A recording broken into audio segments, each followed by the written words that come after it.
Everything Fex had been doing so far was for this moment. Red strings came from his fingers, and at the same time, red strings formed all over the Dalki.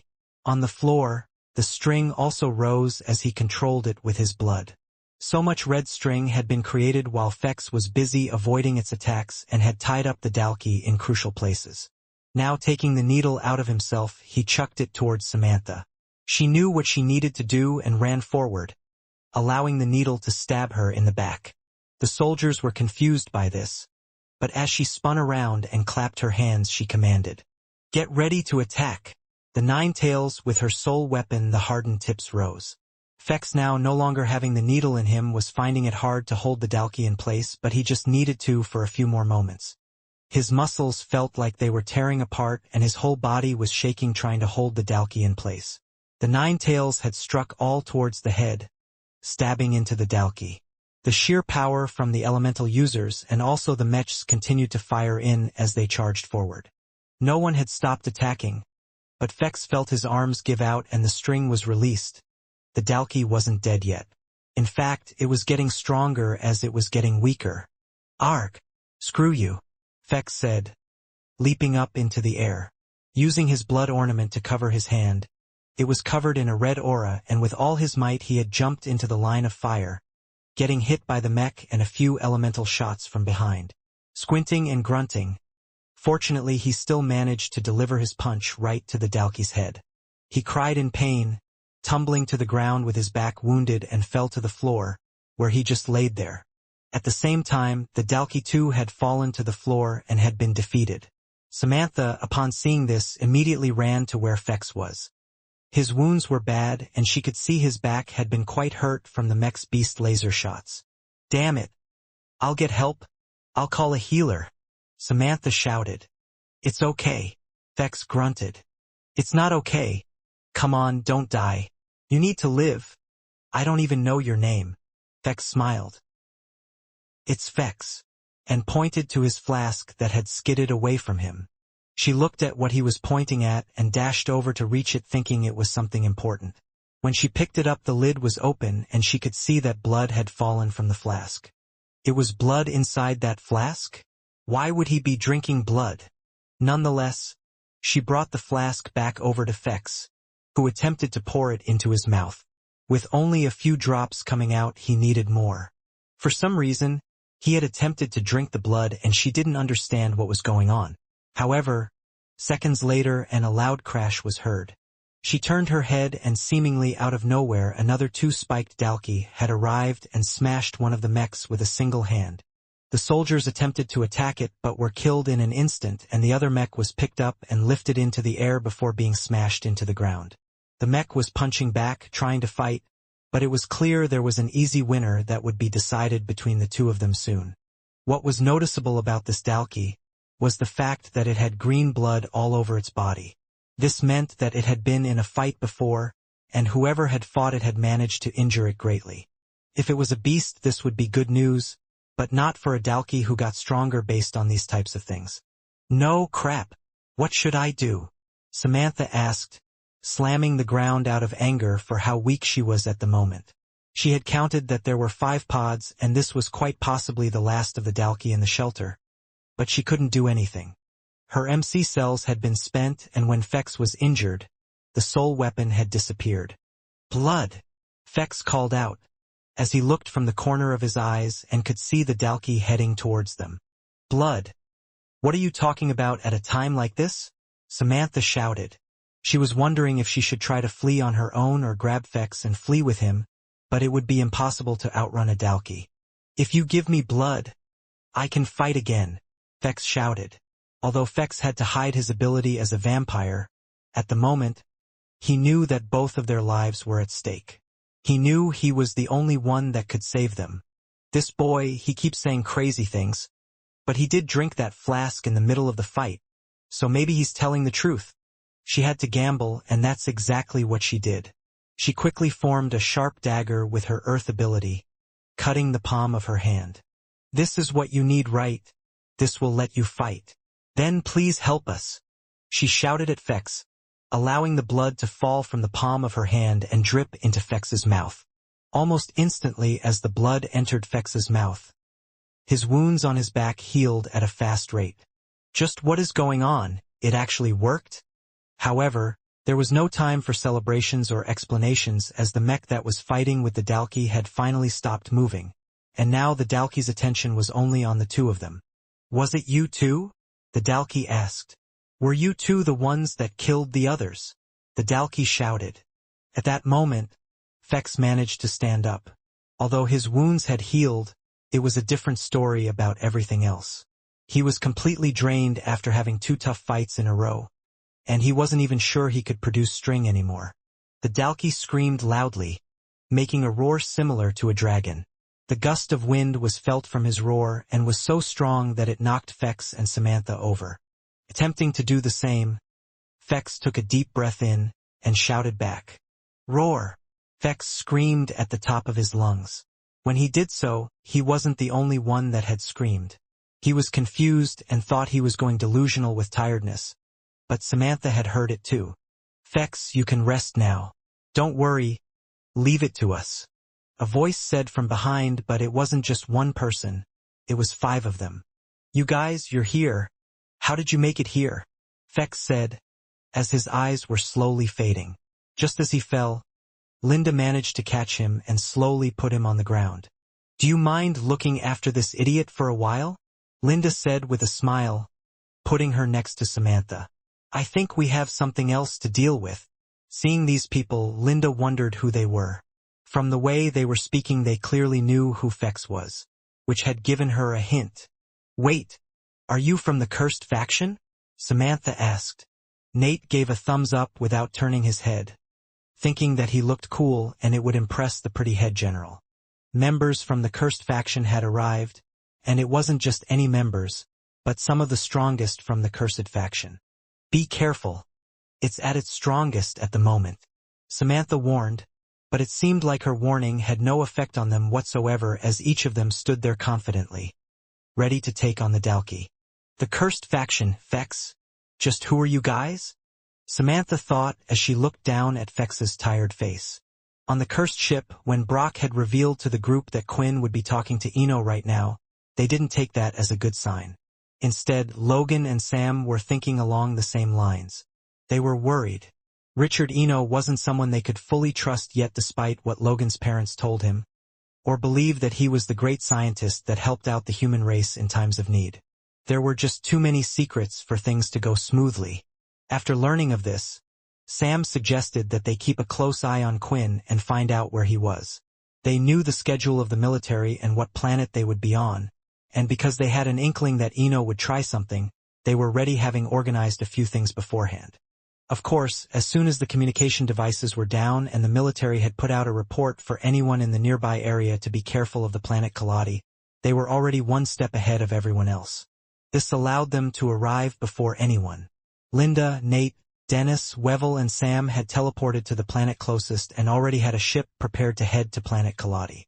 Remember the plan, Sam said, and at that moment the Dalki came rushing forward. Webnovel, Sam, Nate, and Dennis stood in front of Linda, and each one of them raised their shadow. They used their abilities to equally take part of the attack.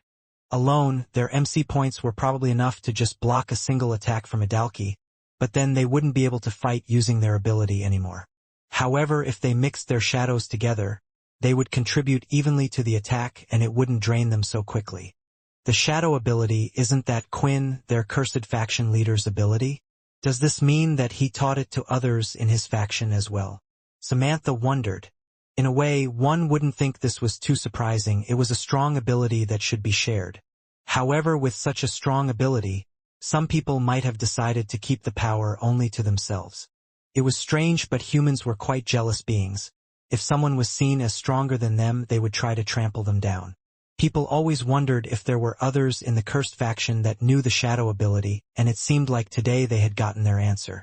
However, with the shadow ability alone, this couldn't be the only reason why they were confident.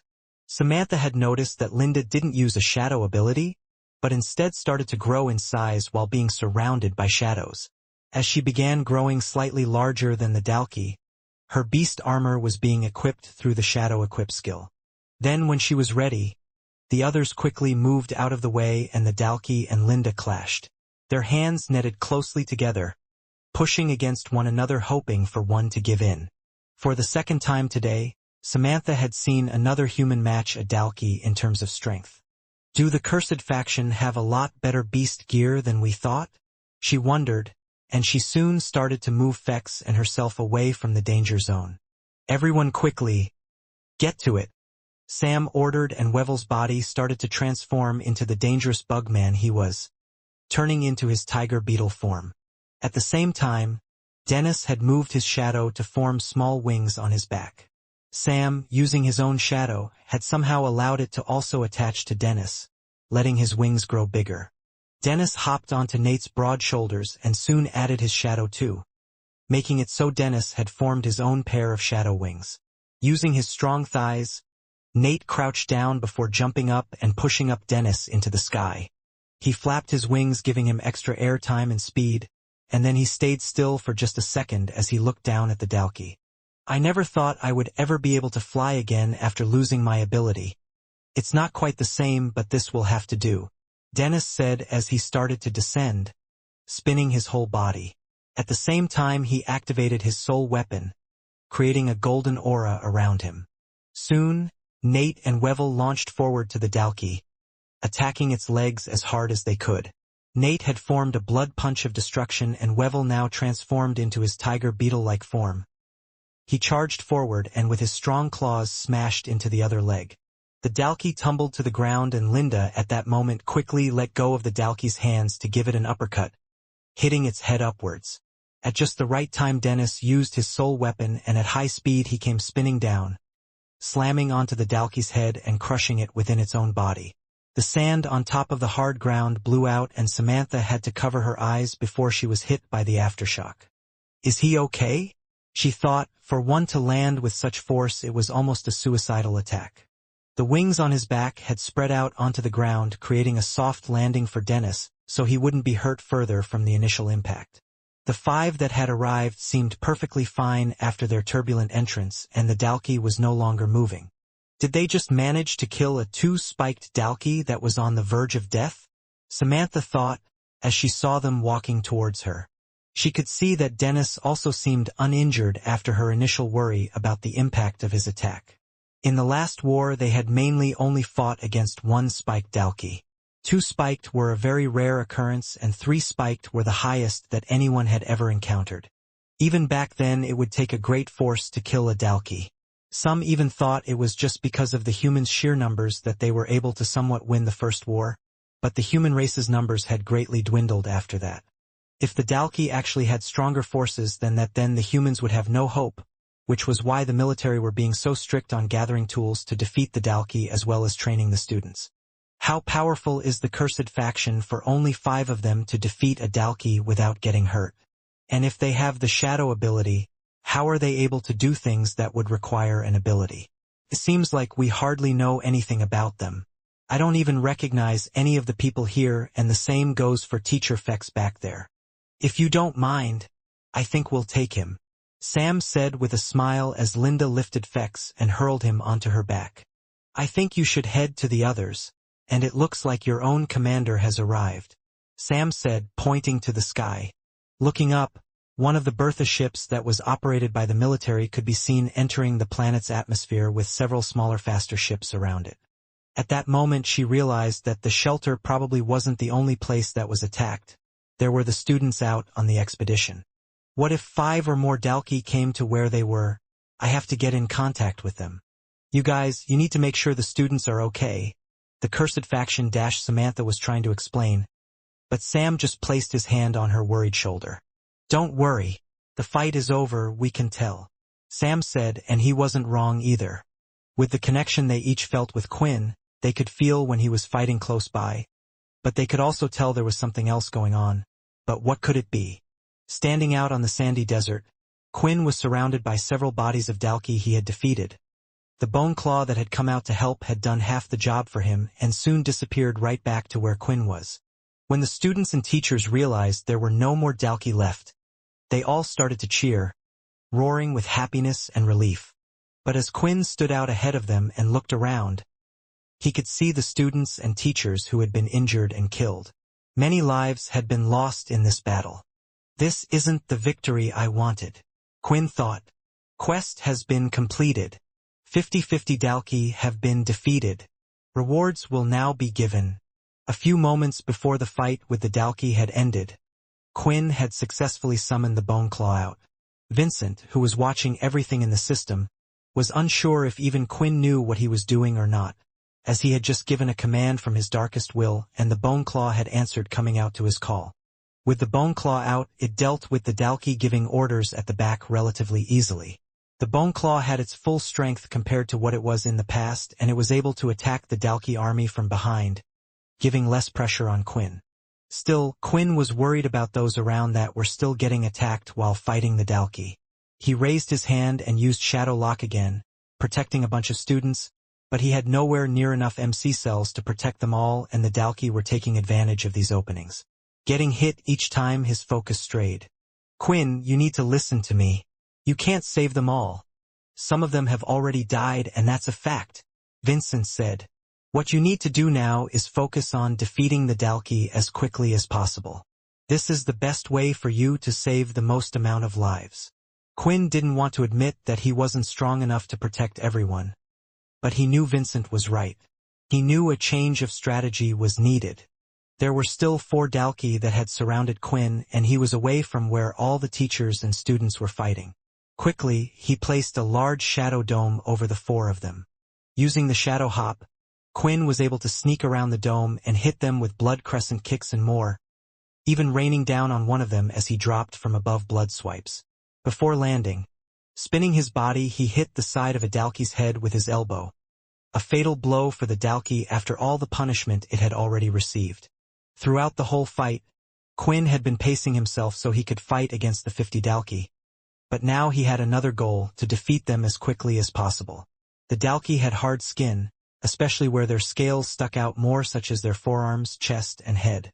These were the attacking parts of the Dalki and the more critical places that needed more protection. Firing off a blood bullet from his fingers and hitting the forehead of a Dalki, Quinn realized it wasn't enough to defeat another, but firing off 5 of them at the same place and then charging in, Quinn was ready with a hammer strike towards the head, weakening the scales and defeating yet another Dalki. At this point, the other 2 that remained inside started to punch the walls of shadow around them, hoping to get away. Quinn knew this because with each strike his MC points would be depleted, and too busy dealing with the Dalki that was nearly defeated, his MC points had finally hit 0. The dome was collapsing, but Quinn wasn't relying on just the shadow anymore. He had his Mui Baran skills, and his different stages of Chi with blood skills. Finally, after defeating the last 2 Dalki, Quinn stood there with several dead Dalki lying around him, and the quest complete sign had popped up on the system, telling him the fight was over. The rewards started to come in, but Quinn didn't care about that for now. While the students were everywhere celebrating, Quinn was looking at those that were injured and being looked after. He could hear their cries of pain. Going over to where he could hear a student screaming, several wanted to thank Quinn for what he had done. General Talon, thank you for saving us. You were so strong. I just can't believe we are still alive. I want to be like you someday. Ignoring them all, Quinn eventually managed to reach the student whose mouth was filled with blood. Their friend was next to them holding his hand. Please, please live, she shouted. The boy wasn't dead yet, but he was in a critical state, and Quinn went down to his side. Inu, who was also looking for Quinn, had rushed over to where he was to see what he was doing, and could see him making a cut on his hand. Quinn, what are you doing? Think before you act, Vincent shouted in his mind. What do you think I'm doing? I'm saving his life. I'm going to turn him, Quinn shouted back. So you're going to turn everyone who is on the verge of death? Have you taken a look around to see how many people there are? You can't save them all, and how are you going to pick those that deserve to live and those that don't? Vincent questioned. But how? How am I meant to just stay here and do nothing when I know I can save him? Quinn asked. A life of a vampire isn't for everyone, and you can only turn a finite number of people. What happens in the future when you want to turn someone you truly care about, and you can't save them? I know you care for these students a great deal, But in every war you face there will be casualties, and if you are going to go against the Dalki in a full-out war, they will be forced to fight again and even more people will die. While he and Vincent were busy arguing away, the boy had passed, taking his last breath. It was too late for Quinn to do anything. Inu was actually hoping to come and congratulate, even praise Quinn for what he had done.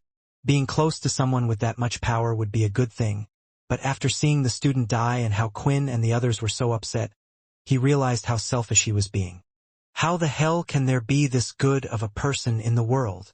Inu thought, as he looked at Quinn crying tears over a student that he didn't even know. However, those tears soon started to turn into anger, as he grabbed the floor and pulled the ground into his hand, turning it into fine dust. Ino, if it wasn't for him overriding the system, then we could have saved more lives. Did these kids really deserve to go through all that? Getting up off the ground, Quinn started to look around, tossing and turning his head to see if Ino was anywhere near. He then ran through some of the students at a quick speed, not holding back, and looked out wide, before running through them again and searching in another place. Quinn was moving so fast that Inu couldn't even keep track of him. He can move so fast and he has so much energy. This person, with mind control and more. Thinking about all the things a single person could do, Inu's body was shaking. He wasn't sure if they should get someone like that on their side, or if knowing there was such a strong person, that it should be something they should get rid of. Making a note of everything he saw, he was sure to report it back to the Supreme Commander Oscar, including the concerns he had.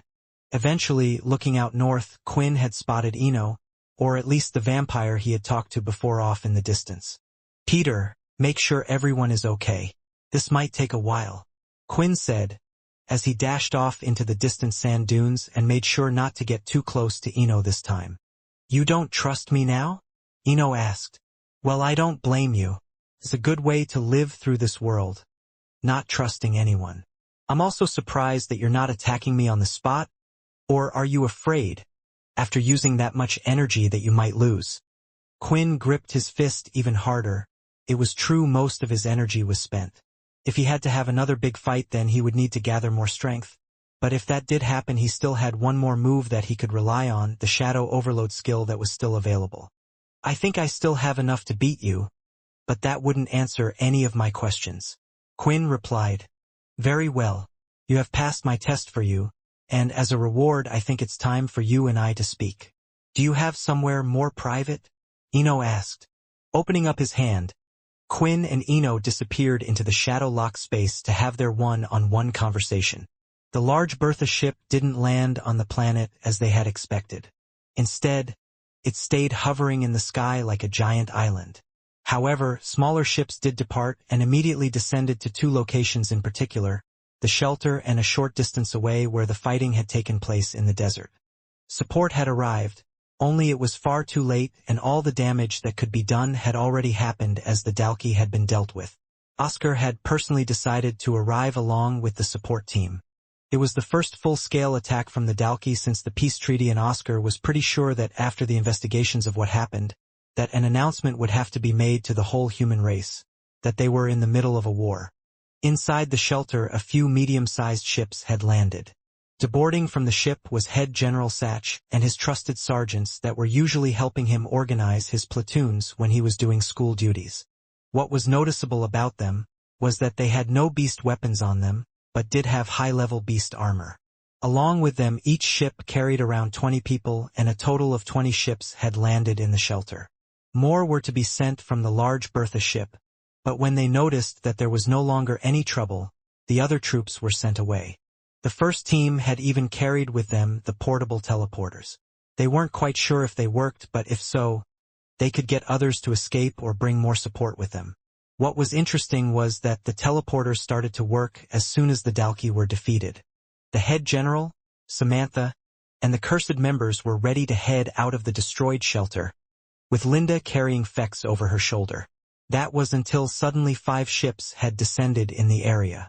A male and female sergeant deboard from one, while the captains and their squads rushed to Head General Samantha's aid. That wasn't too slow of a response from the military, Sam thought. But if we didn't arrive and Fex wasn't here, they could have lost a head general today. Sam walked forward and the rest followed him. When a female sergeant with an eye patch covering her right eye stood in front of them with her sword. Her 10 men from behind also surrounded them. "Halt," she stated. "No one is to leave this area. We are to take you to the emergency center with the others and shall take your weapons. There you shall give a full report of what happened."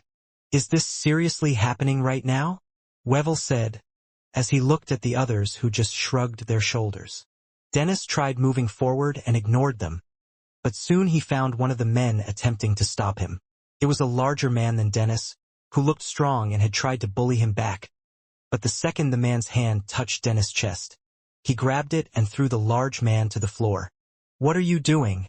Are you disobeying orders right now?" she shouted as several men were preparing to fight. "We don't belong to the military. We work with you, not under you," Dennis said. "He's correct, we are part of the cursed faction," Sam answered. "Even so, we have to make a report and learn of what happened here. Surely the cursed faction aren't so foolish to not even know the basics of war," the sergeant replied. Sam walked forward, unafraid of the person in front of him. It was the first time he had felt this way. Before becoming a vampire, he had felt weak and powerless, but something had sparked in him when he looked at the girl. "Look, I don't know if you know this, but someone very important to us is on this planet and doesn't appear to be in this shelter. Until we know he is okay, we won't listen to anyone's orders. Not even the Supreme Commander himself," Sam said. As a single eye started to glow red. But before they completely turned, Nate cleared his throat, bringing his friend back to reality. A shiver had gone completely down the sergeant's spine, but still she wanted to make it clear that nobody could bully her. Not when they had important duties to attend to, so she had planned to retaliate. "Let them go," Samantha said from far away. She had received minor first aid by some healers and many of her injuries had recovered. "They can make a report when they come back. They are free to leave and make sure no one stops them." "That's an order," Samantha said. Hearing this, Sam walked forward and the rest of the group followed as they left the shelter. As quick as they had arrived, they seemed to disappear just as quickly.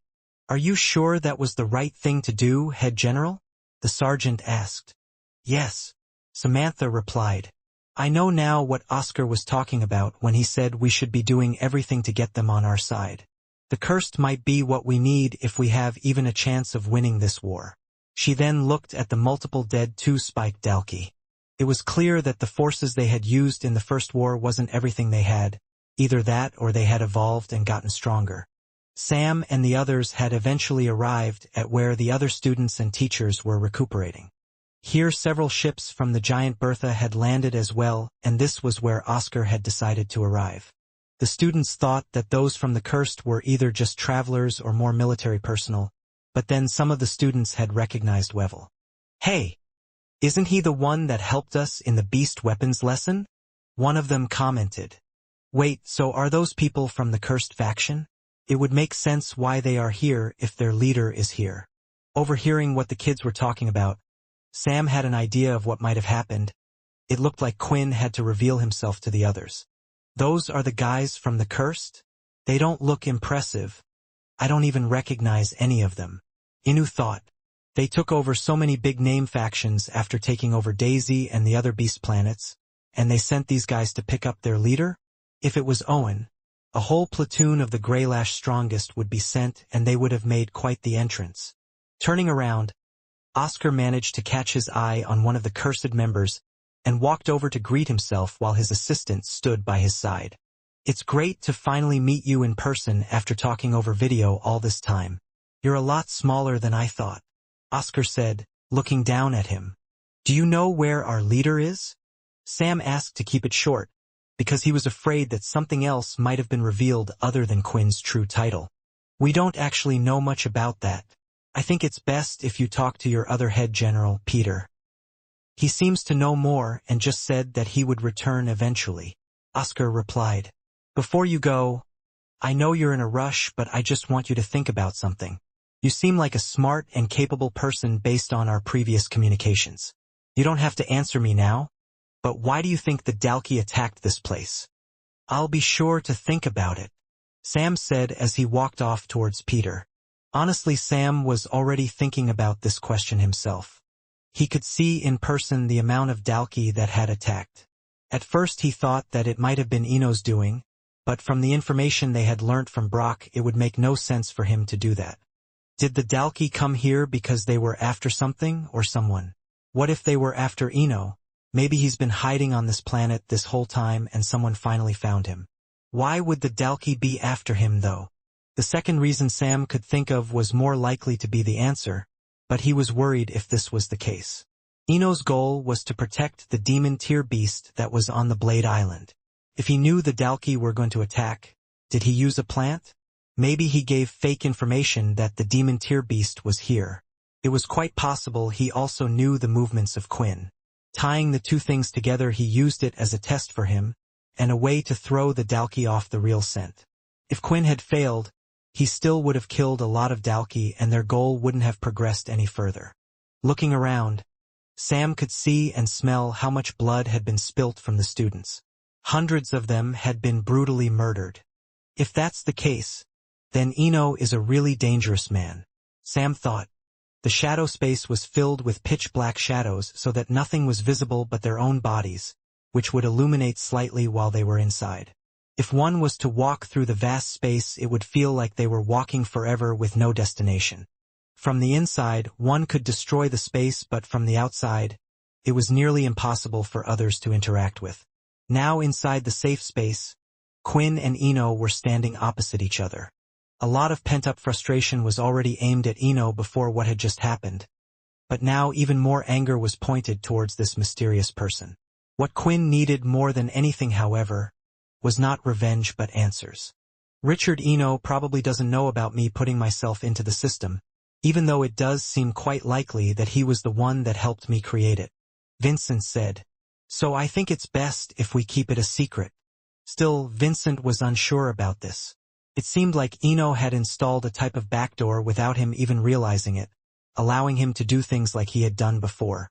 The worrying thing was to what extent could he control Quinn's system? Could he make it so the bonus stats Quinn received from blood were worthless? Or was his control only limited to system-only related skills that Ino could stop? Because of this uncertainty, Vincent wanted Quinn to be more on the cautious side. Vincent, thanks for the words of advice. You have always been a great help. Quinn replied. Hey, even though he is related to me, you are as well. This is one crazy family, and he's the start of it, said Vincent. I know you must have a lot of questions, and since you have successfully passed my test, as a reward I will be happy to answer 3 questions on your mind, and I will answer them fully for you. Ino said. You might think you have me trapped in this place, that you could fight me and force me to tell you more, but this is not my real body. At any point in time I can leave this place whenever I wish. Quinn never thought Ino would be straightforward, he never had been, but he also could have left during the battle with the Dalki. It was clear that Ino stayed because he too wanted to talk to Quinn and had questions of his own for him. Why only 3 questions? Quinn asked. Hearing this, Vincent wanted to go out of the system and start shaking the boy, but all he could do was shake his head. I haven't had enough time to evaluate what you have built up, Ino answered. You are a person that was never originally in my plans. I had an inkling about what Vincent was planning to do when he had made his request to help him, but I had no ulterior motives when helping him. I helped because I sympathized with Vincent's situation a lot and I thought it made sense to help out in this way. Also, it was an experiment. How strong would a vampire with a system get? Anyway, I'm derailing from the original question now, but it is related. At the moment, I don't know how strong you or your faction is, nor how strong you can get. I believe you not knowing everything and trying to find out the answers yourself has made you even stronger. Ino then lifted his hand and placed one of his 3 fingers down. It was at that moment that Quinn realized his general question had been counted as one of his 3 permitted questions. He thought he had shot himself in the foot. Still, Ino was giving a lot of information in his answers at least. The problem is, did Quinn believe him? With only 2 questions left, Quinn was really limited to what he wanted to ask. He wanted to know why Ino had made it so he couldn't summon or call the others for help, but that would have been a waste of a question. What is your reason for doing all this? What's your goal? What do you get out of this? Quinn asked. A good question. Ino smiled. It's broad, but I'll give you an answer. To put it simply, I care about the humans maybe even more than Vincent did. During my time as king, the vampire race was doing well, but how could I confirm that would be the case once I slept? Could I go peacefully knowing there was a chance all the hard work I did would have gone to waste? Absolutely not. It looks like there are some vampires who are doing everything in their power to crush everything I have built up, and there's a chance it could still fall. As for what I'm doing right now, my goal is the same as the humans, to get rid of the Dalki. Right now, that is an impossible task for humans to do without a bit of help, and this is where I come in. If you don't believe me, you don't have to, but I have always been helping them even during the last war, and I will continue to help them. The Dalki are stronger than anyone knows. Even the vampires should consider them as a threat with the way they are at the moment. Ino answered, placing another finger down again. Quinn thought he was pretty serious about only answering 3 questions, which was now making him a little nervous about what to ask. Based on how elusive Ino had been so far as well, he was most likely telling the truth about not being here in person. What do I ask about the system? About Jim and the Dalki? The Green family? What he plans to do now? There were just too many questions on Quinn's mind, and it was driving him a little crazy.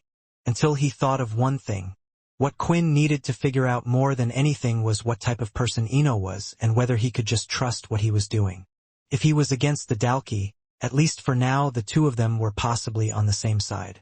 Why? Why did you lie to Arthur? Quinn asked. When asking this question, Ino's face changed a little. I'm afraid you're going to have to be a little clearer on that one. What do you exactly mean? Why did I give him the shadow ability? Why I chose to make him a punisher?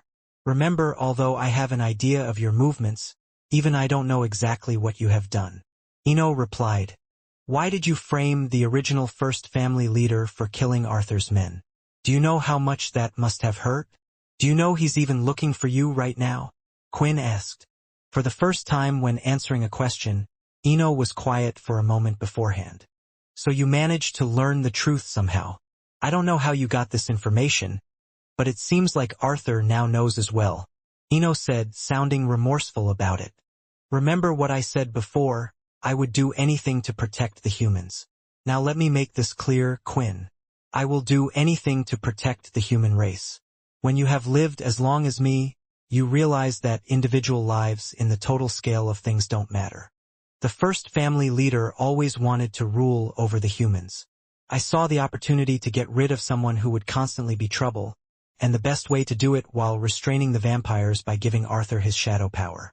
Perhaps you are still young and haven't lived long enough to understand what I mean, but you now control a force, and even in the small fight you just had then I'm sure you understood.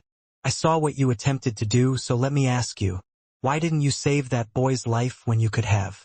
Quinn, don't you hate the system that values strength over everything? Were you worried that, in the future, if you needed to turn a friend, that you wouldn't be able to? In a way, now those that have a closer relation to you are allowed to be saved, while those that don't can't. Does that mean that the boy's death was only because you didn't care about him? Vincent asked. Hearing this, the image of the student that was about to die appeared in his head again, and Quinn was feeling slightly sick. Quinn, don't listen to him. There were more reasons than that as to why you didn't save him, and remember, we couldn't have been able to save them all. You weren't controlling the Dalki, you didn't tell them to attack. It's not your fault. I know his death is on my hands, Quinn said. And I've accepted that. But can you say the same? You say you care for humans, but what about the vampires? I'm sure there are some vampires you care for. Otherwise you would have just attempted to massacre the vampires to extinction. But that was never an option for you, was it? You picked Arthur to restrain the vampires, to stop them from attacking the humans, but now that's pretty useless, right? I don't know what happened, but now Arthur doesn't want to restrain them. He wants to kill them all, and that's all your fault. You made Arthur into what he has become. What do you mean? Ino asked. I guess you really don't know everything. Did you think I learnt this shadow ability from Arthur? No, he beat me near to death, and he left me with one last message, that he was coming for all the vampires. Ino's eyes widened as it was made clear. This was something Eno had no idea was happening, that Arthur had joined the Dalkey's side. Perhaps this information had just thrown a giant spanner in all of Eno's plans.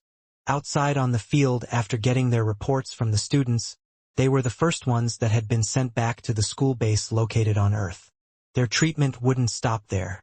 They knew there was more work that needed to be done, not just treating physical injuries, but it was important for the students to recover mentally as well. Seeing your friends and fellow pupils die in front of your eyes wasn't something every single person could cope with in the same way. Oscar had remained out on the field with a few other soldiers who were taking the Dalkey bodies in for research. His reasons for staying were the same for the cursed faction members who continued to stand in the heat. Ding. A ping came in on Jane's tablet, Oscar's assistant who was standing right next to him. The reports have come in from the shelter and head General Samantha. Would you like to read them? Jane asked, since Oscar for once was seemingly doing nothing. Whenever she saw him like this, she would remind him that there was always work to be done around the place. After giving it a detailed read, Oscar was quite surprised about what the report said. In the report, Samantha makes note of the teacher effects using string abilities and a strange red aura as well. The aura that is described is almost exactly the same as what Inu described, and the same as what I saw Quinn do previously. Also, it states that there were other shadow users in the cursed faction. This red aura that keeps getting mentioned, it seems to be quite powerful. It seems like Quinn isn't just hiding one or two things but is holding more cards than he has let on. This could be a problem, Oscar thought. The reaction that Quinn was seeing after what he had said was not what he had expected. Throughout the whole conversation, he was the one on the back foot and Eno was the calm, all-knowing one. However, now it seemed like he didn't know every single little thing that was going on in the world. For a brief second, and it was only once, his heartbeat had beaten out of sync from the regular pattern it had before. I realize now, in my head I was building up Richard Eno to be this untouchable god pulling the strings on everything that was happening. But now I see that's not the case at all. He is just another person. Quinn thought. After regaining his composure, Eno finally spoke again. You have just provided me with additional information that I did not know about before. He admitted. You seem to have been more valuable than I realized. And now there are questions I even want to ask you. You keep surprising me even after I have raised my expectations. I hope you can continue to do that. Because of this, I will grant you to ask one more question. Eno said. It was already a head-scratcher coming up with the last question. Perhaps he could ask where Eno really was, but he could always move after that happened. Or he could ask why the Dalkey have decided to attack now and here. Thinking about what to ask, Quinn started to think about the students, and that led him to think about one more person. How could I forget? He has waited long enough and has done so much for us. I know what I want to ask. There is a boy with me that you might know, he goes by the name Syl. His situation is a little complicated. Quinn went on to explain the details of what happened to Syl. Not the full story but just enough for him to know what he needed. Yes. I actually know a lot about the Blade family. Eno replied. What did you want to ask? Did you want to know if I knew a way to bring back the other two? Quinn nodded. I do know. But remember I said you could ask 3 questions. Not 3 favors, and this would be a favor if I were to help you with this. Wouldn't you agree? Eno suggested. If you wish for me to help, then I have a favor I need in return. Watching carefully, the cursed members were starting to sweat buckets with the hot sun scorching them. They hadn't moved and just looked out in the desert waiting for Quinn. Can't they upgrade these rings a little? Nate asked, playing with his finger. Maybe make something that can also make the heat not affect us. We are all experiencing the same thing, Nate, Sam said. And you don't hear us complaining. Why don't you just imagine that a girl is waiting on the other side of that dune for you? Then you would stand there for hours. A few seconds later, 2 black portals opened in the distance and they could see Quinn emerge. It looks like Quinn didn't need my help after all, Peter said. When Quinn moved closer, Oscar was happy to know that he looked to be fine. He actually had a lot he wanted to ask Quinn. That's when he noticed that he wasn't alone and a strange man was standing next to him. It was someone that Oscar didn't recognize. The others wanted to run up to Quinn, but didn't, as Oscar was the one who walked forward first and Sam had stopped the others rushing up, to remind them that Oscar was a world leader. Besides, they were just happy that Quinn seemed to be fine. Quinn, a lot has happened here today, and it's because of you so many people could have survived. Oscar congratulated him. We have to have a party in your honor to celebrate. A party? For what happened? Quinn replied back, not really understanding what a party would be intended for. People had died at the end of the day. Quinn, I think it would be good to celebrate. There are many things to be pleased about, and the people need a break before they hear what is about to be announced.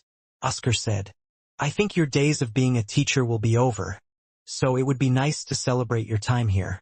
Most importantly, it is to announce the achievement of getting a first victory against the Dalki before war is declared. Meeting Richard Eno, Quinn had kind of forgotten what had happened since he was blaming Richard for everything. But if it really wasn't Richard's doing moving the Dalki, it meant that this was the first official attack from them. The whole world would soon find out about this, and when war was declared, all factions and groups would be on the move just like before when Quinn was a kid. If it's something that has to be done, you can organize it with Sam later. Quinn said, Yes, you deserve rest. Feel free to go back to the others. But before you go, I don't want to be rude. Do you mind introducing me to the person next to you? Quinn looked at Eno and was wondering what to say about him. But he didn't have to, because Eno stood forward himself and gave a bow. I believe you may know me, but have never met me. My name is Richard Eno, he said, bowing down and walking off with Quinn. Richard Eno, Oscar shouted in his head. Even Jane nearly dropped her tablet. Richard Eno was a man everyone was searching for, just as much as they were searching for Jack Truedream, but no one could find him, and now he was right there in front of him. The question was, why was he with Quinn? Had Richard Eno been with him the whole time? What was their relationship? All sorts of questions were running through Oscar's mind, but they had already left and the moment was lost to ask. When Quinn arrived with Richard by his side, everyone stared at him like he was insane. They could tell it was a vampire standing by Quinn's side due to his smell, and they could also guess who he was. It's nice to meet you all. I'm sure we will all get to know each other quite well, Richard said. Quinn, what does he mean by that? Peter asked, unafraid and ignoring Richard. This is Richard Eno, and he will be staying with us on the cursed ship for a while, Quinn said. On the condition of helping out Syl, Quinn was to grant Eno a favor back, and he had asked to observe the cursed faction. A special event had been announced the next day, inviting all the important figures around the world. Giant corporations, manufacturing companies, and more. On top of that, all the teachers at the school and high-level military personnel had also been invited.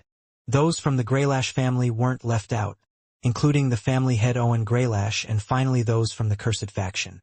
Quinn was ready to head back with the others, but when he had received the invitation to the event and told how soon it would be, he decided that he would stay at least till the event was over, considering how many important people would be there.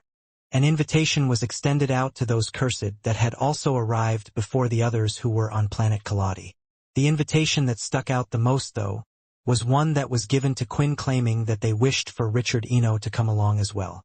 Before leaving the planet, these invites were all given to them in person by Oscar, and now they had arrived back at the large new school and had been given top-of-the-line rooms filled with everything they could ever need to stay in for the time being. As for Richard, he said he would be coming, but he would be there when he was needed and seemingly disappeared without saying anything else. He didn't go through a teleporter with them and just disappeared into the desert, so he was not at the school with them. Everyone would freshen up and take a few minutes rest, before Sam requested for all of them to meet up in the same room. Sam wanted to know more about what happened between Quinn and Richard, as well as the fight between the Dalki. It was time they knew more about the bigger picture and all this vampire stuff so they had a better understanding. Through that, they could help out Quinn more. At the same time, Sam wanted to inform Quinn of everything they had found out from Brock, to do with the Blade Island and the role of the Blade family.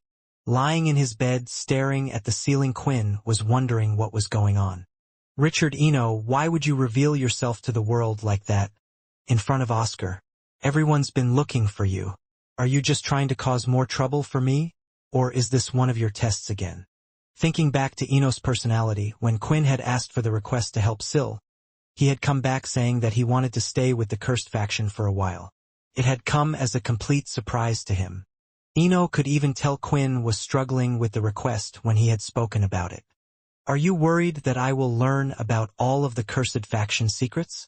It would be the perfect way to destroy a faction from the inside out if you were a thorn in my side. But trust me, that is not my goal. If you do think I'm an enemy, have you ever heard of keeping your friends close but your enemies closer? Besides, there are a lot of people that want you dead, Quinn. If they knew everything about you, and how much of a threat you could possibly be, they would be hunting you down quite quickly. I don't think anyone ever expected you to get as strong as you have done. In the end, Quinn had decided to accept Eno's request. He had a feeling the whole time Eno was telling the truth, even if he was still acting in his strange ways. But I remember you did the same thing back then as well, and you even gave the same reason. Quinn said, that was because I thought it would help with your progress, and I was just trying to get you to avoid certain dangers that were out of your power for the time being. Vincent argued. Do you think that's exactly what Eno is doing then? He states the same thing. Perhaps he thinks at the moment or the cursed faction isn't strong enough. If he told us all the information, or the humans, they would try acting on it when they couldn't. Still, it was impossible to figure out without knowing everything. While waiting for the others and thinking about getting stronger, Quinn did decide to check out one thing: all of the rewards he had received due to completing the quest. To be honest, Quinn thought the rewards were a bit lackluster, especially considering what he had done or been through. He could only assume this was because it wasn't a quest given by the system and instead was one given by Eno when his system was overridden, which was a scary thought in itself. Level 62. Quinn had leveled up a total of 9 times to reach level 62. It was quite the amount of EXP he had gained for defeating the Dalki. He didn't get any instant level ups, so all the level ups he did achieve were from pure EXP, but now since he didn't level up every 10 levels, the EXP requirement was just getting bigger and bigger. At this point, Quinn thought there were only 3 ways he could now level up. From defeating demigod, demon tier beasts, or the Dalki. Through defeating beasts and the Dalki, he could gain a level up through EXP points, or if they awarded him an instant level up. The other way would be receiving an instant level up quest from the system itself. I wonder what level I need to be to complete that quest, Quinn thought. He was thinking about the quest to find something beyond the level of a vampire lord. Would he reach it at level 70, 80, or maybe even 100? He didn't know. What he did know was with each level up he could feel his body changing into something. With the stat points awarded, Quinn did his usual. He tried to keep his points as balanced as possible, raising them all up to the nearest 10 bracket for the best effect. His current stats were like so. Strength, 70. Agility, 70. Stamina, 69. Charm, 60. On Vincent's advice, Quinn had stopped increasing the charm stat, since he was told at this level there would just be people he could control and people he couldn't, no matter how high his charm stat was. The following stat was the interesting one, and it had risen to be his highest. Blood control, 164. Steadily, Quinn's blood control would grow as he used his blood abilities more often, and it was the same during the Dalki fight. After fighting Cindy and Bryce, it had increased a lot, and using it inside his body all the time, he did the same. I wonder how high someone's stat would be if they had the absolute blood book? Quinn wondered. Now that your blood control is high enough, it would be nice if you learned some new blood abilities, apart from the basic ones you have been using this whole time. Vincent said, you've trained in fighting and it has reached a good level. If you're going to be fighting using your full strength a lot more, you will no longer be able to hide the fact that you have blood powers, so I think this should be your next step into growing. I remember you saying this before, Quinn replied, scratching his head. A habit when he was struggling. But you also stated you couldn't really teach me anything and that I should find a teacher. I think I'm already past the point where Fex could teach me things, which means the only people that could teach me better skills are vampire knights or a leader, and I don't think any of the leaders are willing to teach me. Quinn replied. What Quinn also noticed when checking his system was while not in the vampire world, he didn't gain any reputation points from his family. So they wouldn't continue to build up while he was away, and he couldn't just come back and start making all sorts of improvements using the points. It was one of the reasons, Why Quinn was a little upset with the rewards. He was expecting to get a new title like Dalkey Killer, or something that would help him in the future. There will be one person next to you that seems willing to help you. I'm sure they could teach you some new blood skills. Vincent suggested. Are you crazy? You can't be suggesting what I think you're suggesting? You want me to ask Richard Eno to teach me? By now, Quinn knew to take Vincent's silence as a yes, and honestly, he didn't think it was a bad idea to ask Eno to teach him a few things. Eno was a vampire who had lived longer than any of the leaders, a vampire original. He was sure to know of all the tricks the vampires had come up with when using their blood powers. The problem was the type of person that Eno was. I'm sure even if he did want to teach me, because I asked him for a favor, he would also want one in return. And based on what the favor is, it might just not be worth it. Quinn thought. Talking to him for a small amount of time was difficult enough, and he couldn't imagine him as a teacher. A short while later, the rest of the cursed faction had finally entered Quinn's room. What the? I thought our rooms were amazing, but yours is twice as big as ours and is even fancier. Is that a golden tap? Nate said excitedly, as he started to play with the tap, expecting something else other than water to come out of it.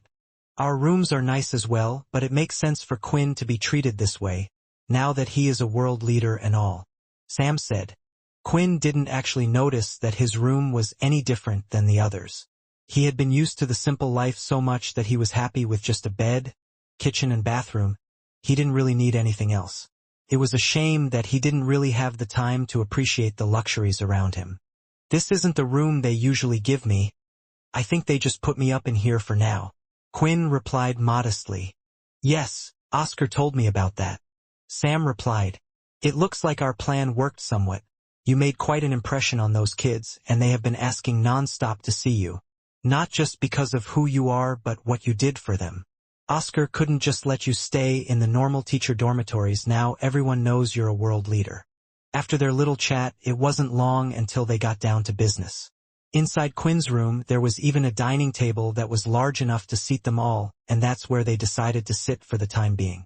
In Quinn's room were Sam, Wevel, Linda, Nate, Dennis, Peter, and Fex. In other words, it was all the leaders of the cursed faction that were on Earth at this moment in time. Quinn started to first explain what happened with the Dalkey attack and how he had met Eno beforehand.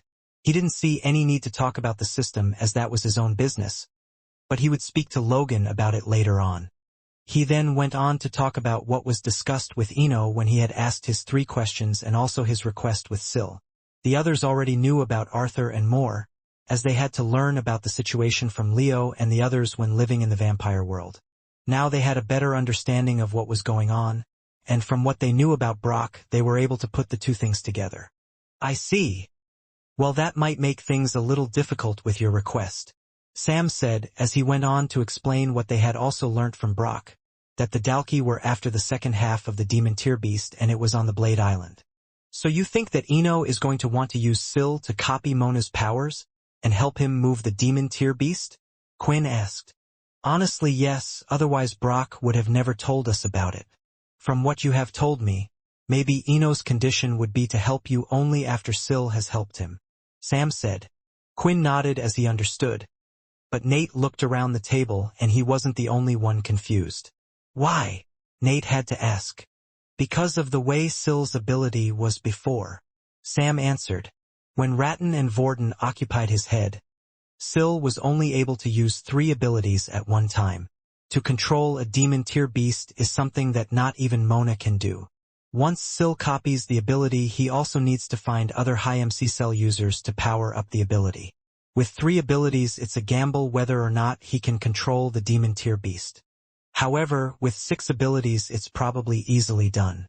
If Eno brings back Vorden and Ratton, Syl could lose his ability to copy 6 abilities and will be back to the 3, same as before. I'm sure due to Brock having lived on the Blade Island, he knows about this as well, and he will use this information and the fact that Quinn wishes to help him against him. Now everyone had a better understanding of what was going on, but there were still many questions on everyone's mind. What happens if Bryce finds out about this? Fex asked. This was something that Quinn hadn't really been concerned about. He was treating the vampire world and the current war with the humans and the Dalki as two different matters. I don't know, Quinn replied. The other half of the demon-tier beast the Dalki are looking for is in the vampire world. I don't even think Bryce and the others know about it, nor that the Dalki are looking for it, and it's the same for Eno. The only one that I told about Eno still being awake was Arthur, and we know what he plans to do. At the moment, we can't protect two places at once, and for now nothing has happened in the vampire world. Although I don't want to say this, if something does happen, we just have to trust that Bryce and the others will be strong enough to fight off whatever attack happens to them. Quinn replied. Although even Quinn was concerned with what Arthur would do. Did he really wish to kill all the vampires, including those from the 10th family? If so, maybe he would have to step in and get involved. After the meeting was over, the rest decided to head back to their rooms for a good night's sleep, including Quinn. The next day would be the event where everyone from all over was invited. When the morning sun rose, everyone was dressed in their most formal clothing. They were already woken by the ships that were constantly flying all morning to the new school. Some of them were nervous. Others were excited to be meeting people they saw on TV all the time. When everyone was ready, they met up in the hallway and headed towards Quinn's room. Upon entering, however, they found a note that had been left behind. I will be a little late to the event. All of you head on without me. There's something I need to do first. If we turn up without him, I'm sure there will be a lot of people who will be asking us questions non-stop. Linda commented. Quinn will be there, Sam said. Besides, I'm sure it's something important to him. Nearly all of the teachers and important figures were invited to the ceremony, and the students' training would be cut short. Today, after the special announcement was to be made, they would be sent off to join the factions of the different squads in the military. Their training would continue there as they prepared for the fight ahead of them. Right now, though, all the students were to stay in their classrooms where a substitute homeroom teacher would be looking after them. Here all the students could watch the event and announcement live on TV. An exclusive crew had been allowed to enter, and they would go around talking to guests and interviewing them to broadcast to the entire planet. All of the students were in their seats, patiently waiting and wondering what the event was. But they weren't in the best of minds. It wasn't too long ago they had just come back from a devastating event. All right, kids, the event should start in the next hour or so. You are allowed to eat snacks during the event, but talking has to be kept at a minimum so everyone can hear. Okay? The teacher said. Man, I can't believe we didn't even get to say thank you to Quinn. Swin said. I know, after everything he has done for us. I still don't understand why a world leader would care about our class or kids like us. Venus replied. I think I have an idea, Shiro said. Quinn said that he was like me. He had no ability and was weak. Remember all of his speeches. I don't think that was an act. But you're right. I wish I could at least say thank you. Suddenly, the students started to talk loudly amongst each other as they pointed to the front. What's he doing here? Isn't he meant to be at the event? Shadows started to disperse as the shadow cloak skill was cancelled and Quinn had appeared in front of his old homeroom class. Before I go off to this god-awful event, I just wanted to say one thing. It really was a joy for me to teach all of you. I wish I could have taught you for longer. I promise I will remember these days for the rest of my life, and I hope you can remember me as well. I know not all of you will join the cursed faction, but it would be great to see your faces again, Quinn said. As quickly as he appeared, he had vanished and was off to the grand event. Quinn, wait, you were the best teacher we had, Swin shouted. Seriously, how can you leave without us saying thank you to you properly? Venus said. More of the students shouted as they truly were thankful for Quinn saving their lives that day. Without him, they all knew the situation would have been devastating. They would never forget him for as long as they lived. Thank you. But this won't be the last time I see you.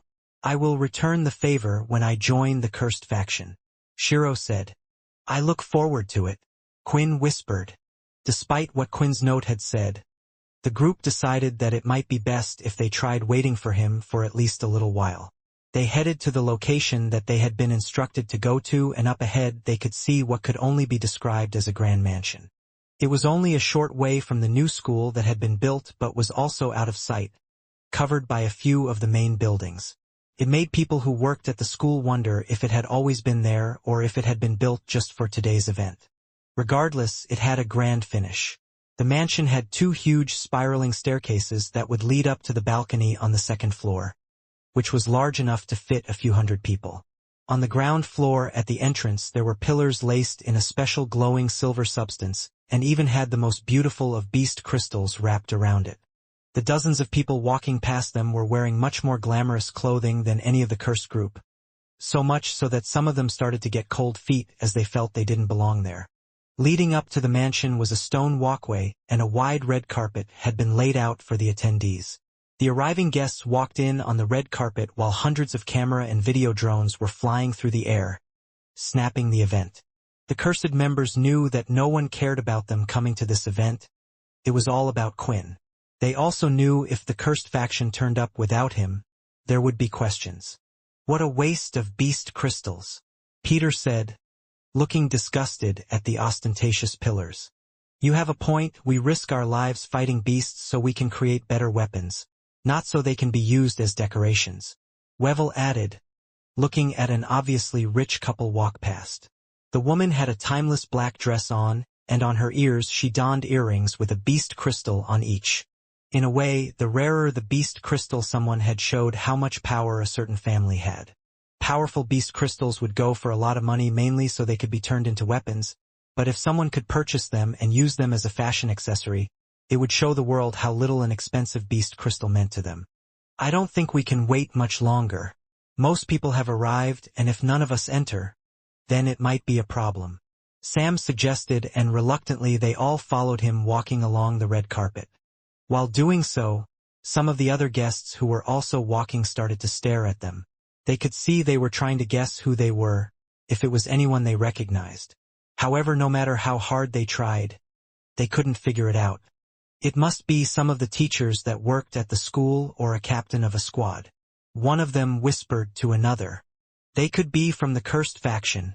Not many people know what they look like," another replied. While making their way along the red carpet, they did spot 2 people they did recognize, Bonnie and Void, the 2 reporters that they had met when facing the demon tier beast.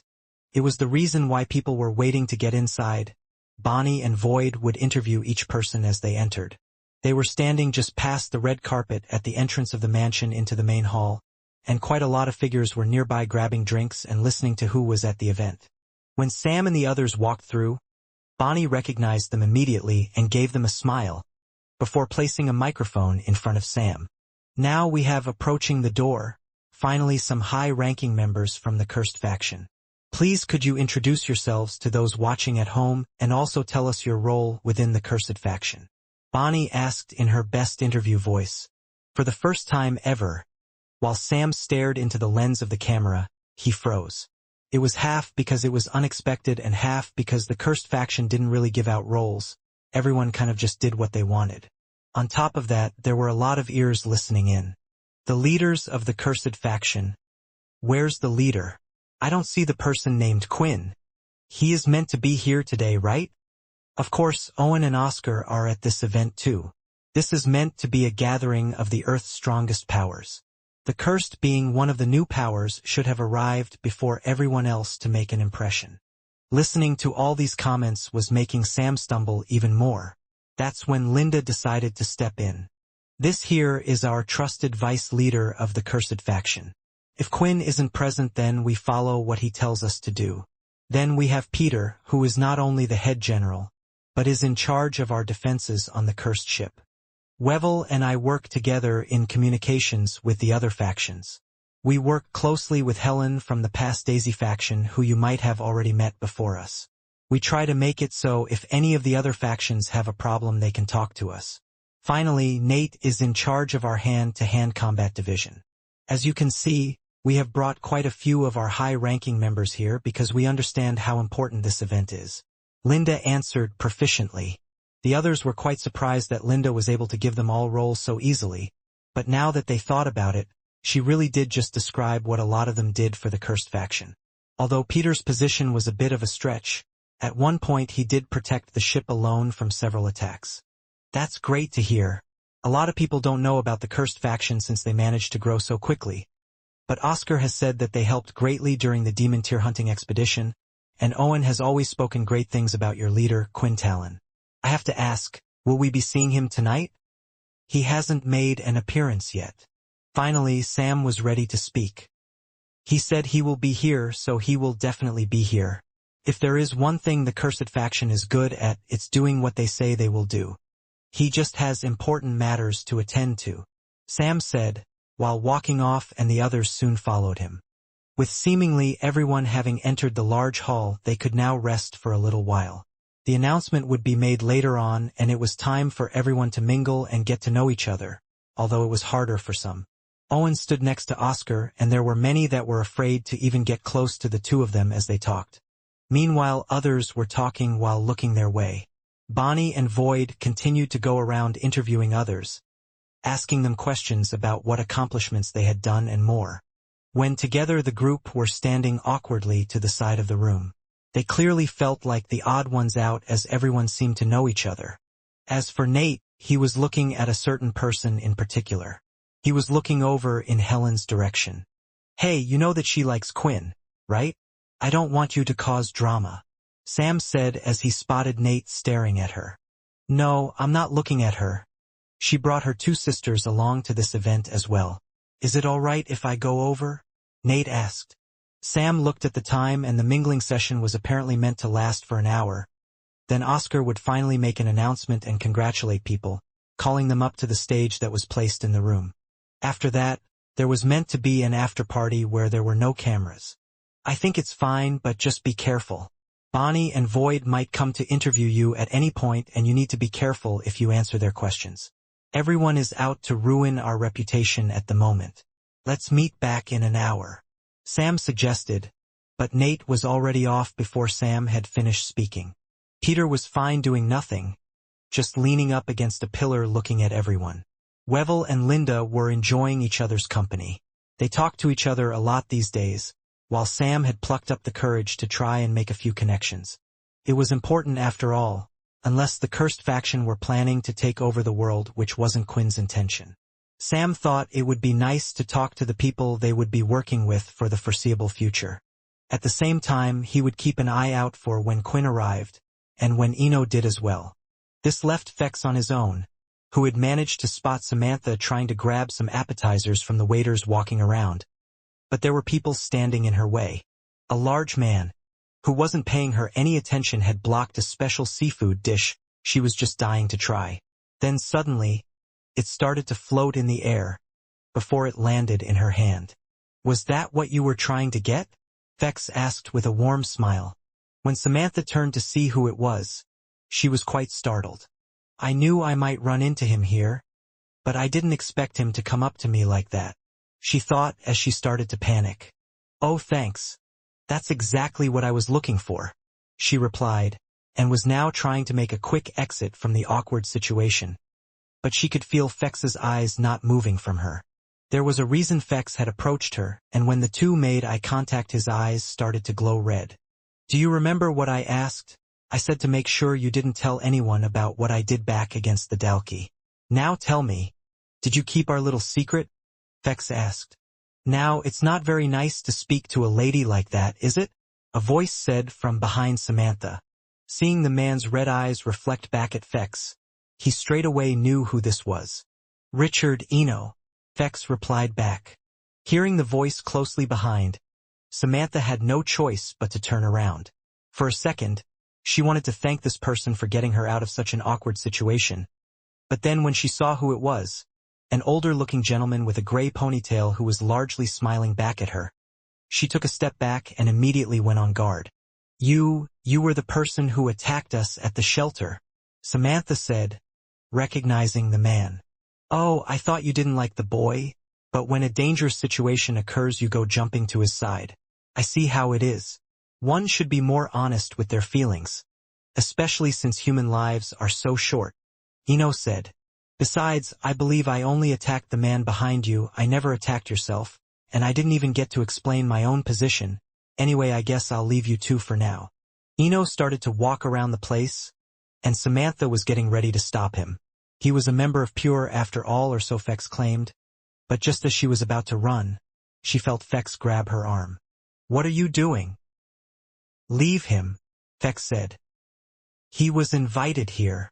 At the time, she hadn't really processed what Fex had first said when he had met the man.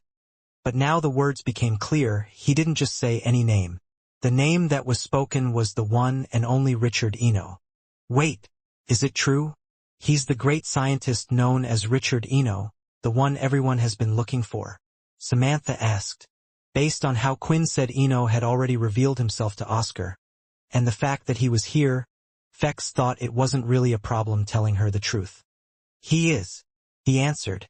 The fact that he was here, Samantha quickly realized that Oscar must have already known who he was. But the question was, why were the two of them fighting when they first met then, and why did Fex lie? This popped her to think about the question Fex had asked when the two of them just met. "I'm sorry," Samantha started off. "I know you told me to keep what you said a secret, but I read the reports about your leader Quintalon. It says he too used a special red aura, and one of the men that was presumed dead was actually still alive and had seen everything as well. So I had no choice to tell them about it."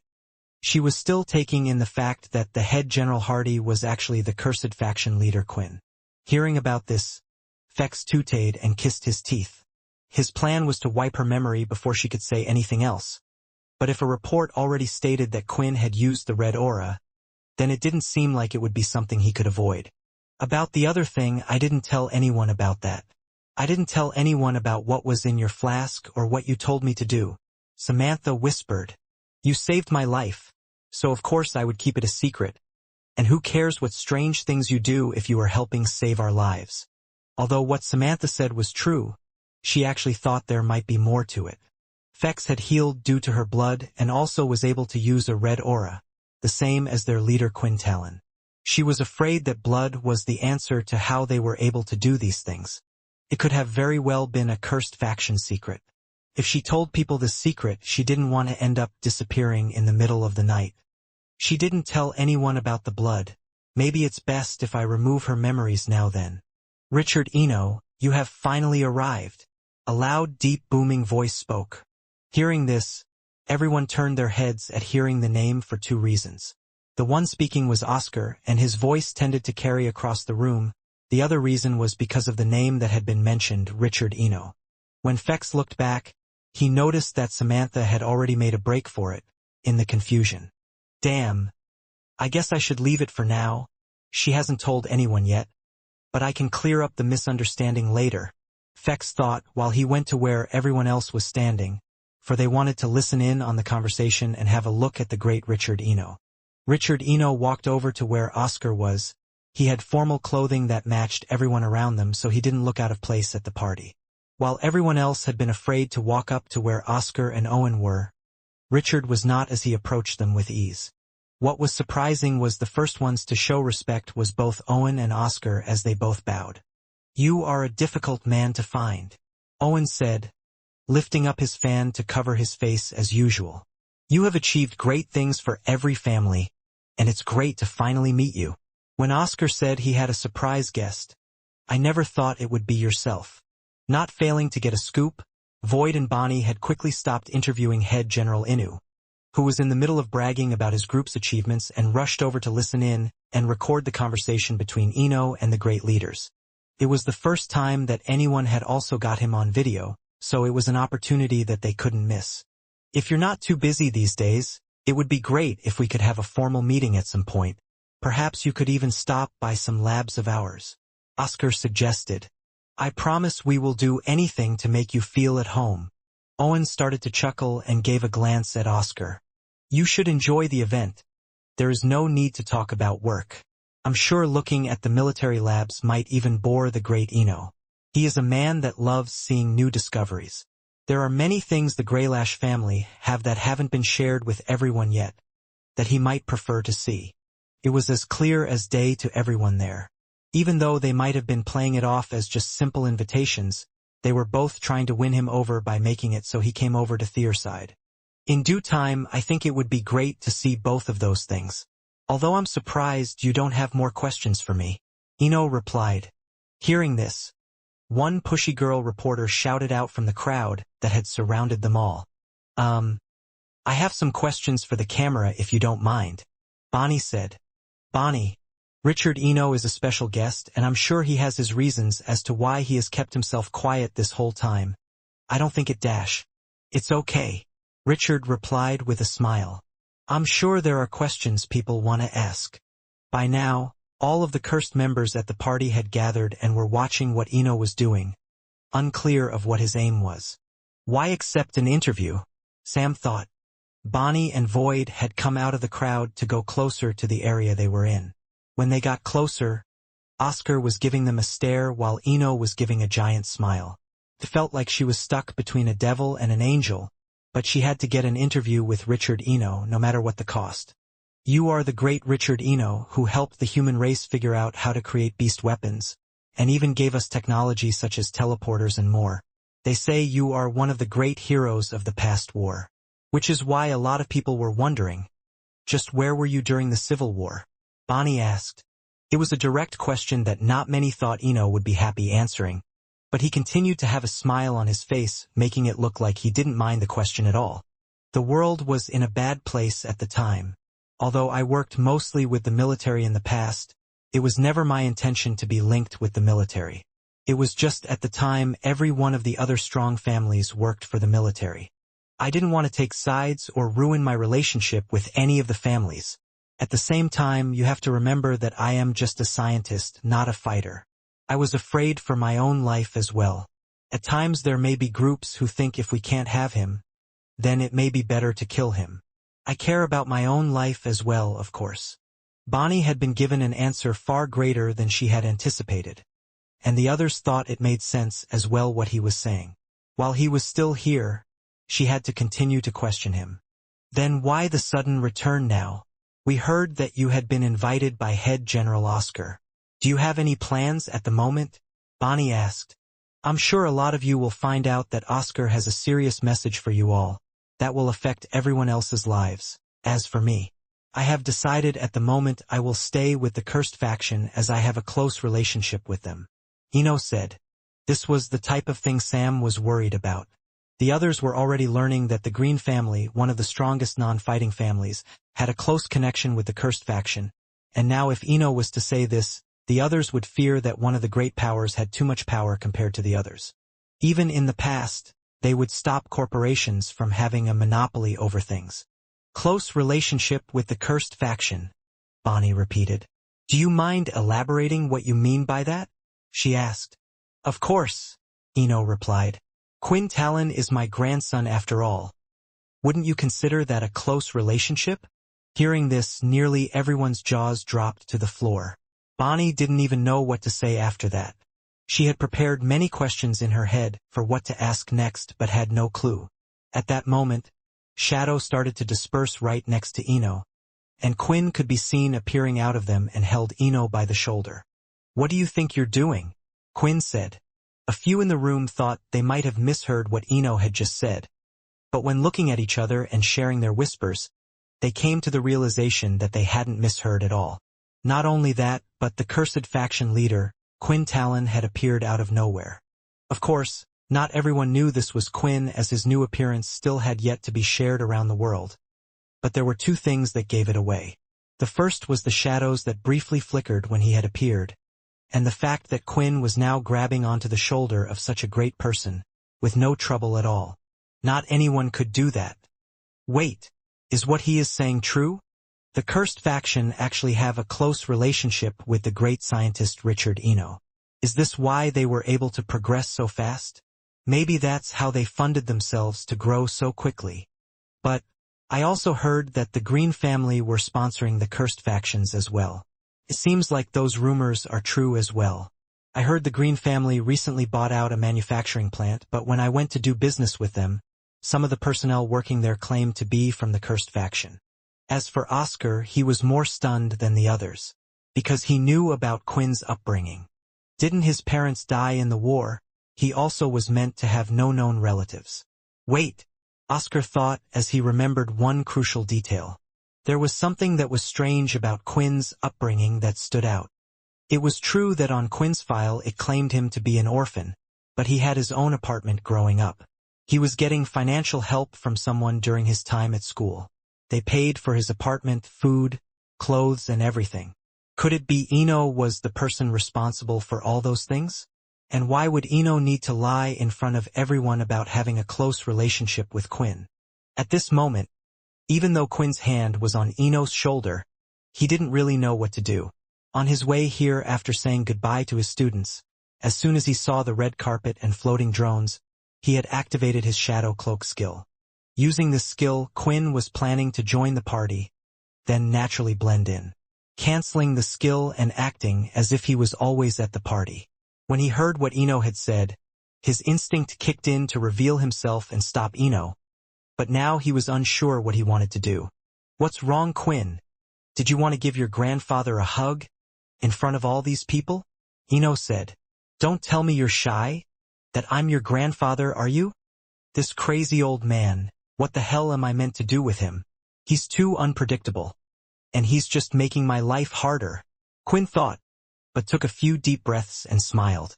"As you can see, with his age this old man has got a few screws missing in his head. I think it might be time for me to put you in a home," Quinn replied. There were gasps and even more from the crowd as people heard Quinn say this. How could someone say this about the genius of their time? What could this person be thinking? On top of that, based on how Quinn was treating this person, it only made it clear that the two of them must have a close relationship. Sam off to the side was just shaking his head. If only he could go in there and drag the two of them out. But in a way he was hoping the situation would somehow resolve itself. "Quinn, don't be embarrassed. You see everyone." Ino spoke, facing the crowd. "We didn't want to make our relationship clear for a simple reason. We didn't know we were relatives for a while. In fact, Quinn had achieved everything he had built up with the Cursed Faction even before we knew of our relationship.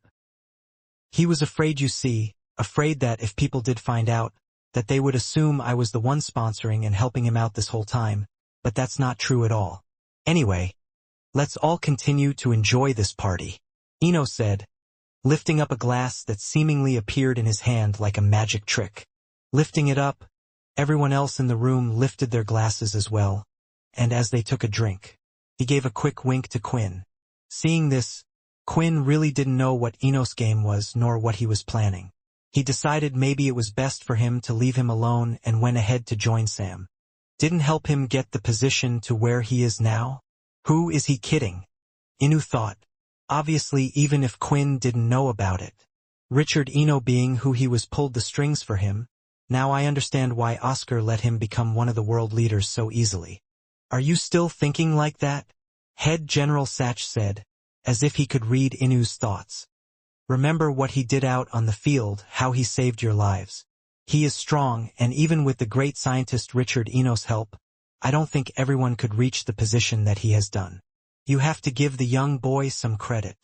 Bonnie and Void wanted to go ahead and interview Quinn next, but unfortunately they had run out of time, as Oscar had climbed up the stairs and invited Quinn, along with Owen with him. The stairs led to a podium that was inside the grand room.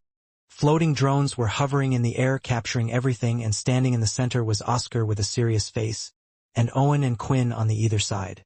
I hope everyone has enjoyed the celebration today, and I hope the whole world is celebrating with us, because today there is an announcement that is to be made to the whole world. After I inform everyone of what has happened, and what will happen, I want you to continue to party until the night is over, Oscar stated, as a drone moved and zoomed into his face. I'm sure many of you at home will already know what has happened, as your children have called you soon to let you know of the tales, and some of you had been informed with bad news. However, this day was always coming, and in my eyes it should be celebrated as a victory. Behind Oscar, a display started to appear showing a map of planet Kaladi. A few days ago, the students were on their first hunting expedition on planet Kaladi. This is when an invasion of 50 Dalki had come to attack them.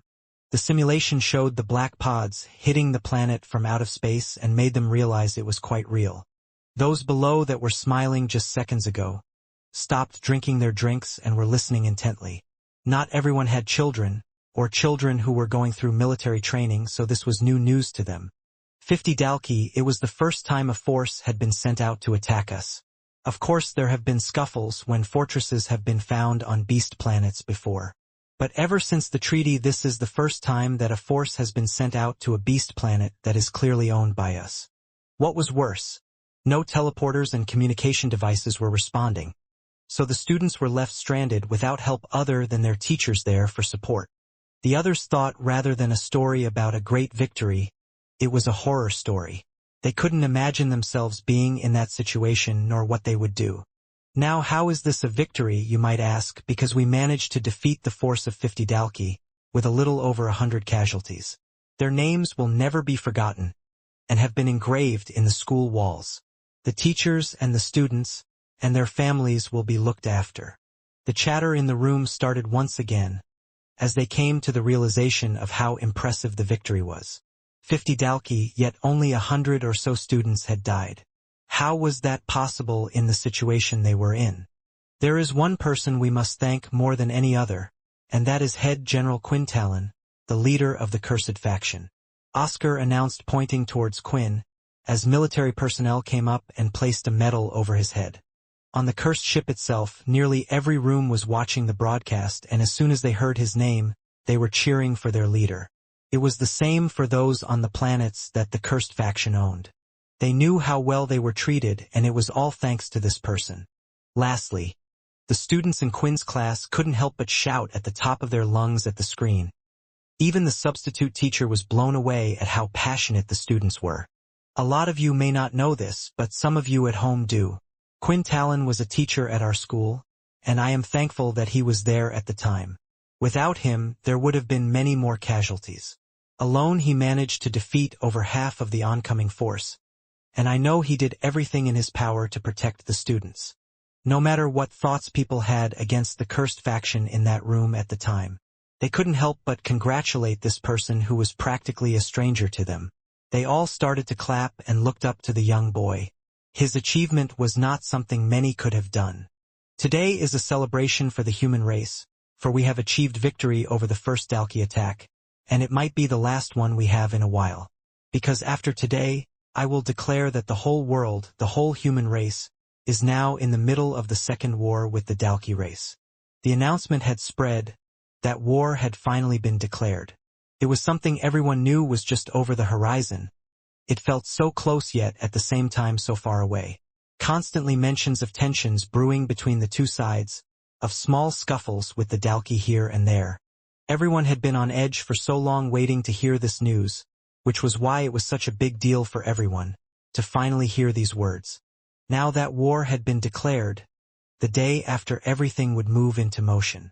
The shelters on every one of the planets that was owned by the humans would be on high alert. Drills after drills of what the military and factions were to do if an attack would happen, would now be practiced on the daily, rather than once in a while. And of course, all of them had to be prepared to attack and be on the attack whenever possible. Today was the last day of peace for everyone as they knew it. After dropping quite the bombshell on the whole world, Oscar went on to explain what the military had been doing in the meantime and how they planned to win this war this time. They had attempted to contact the Dalki like they would with any other attack, but there was no response at all. In the meantime, they would be on the defensive while looking for opportunities to attack where and when they could. What Oscar didn't mention was the main reason why they were on the defensive. This was due to the most recent attack, where they had found many two-spiked Dalki in their forces. Based on this, it was assumed the Dalki hadn't attacked with the full strength of their force during the First War, but Oscar wanted to encourage everyone and would keep these worries to a select few people.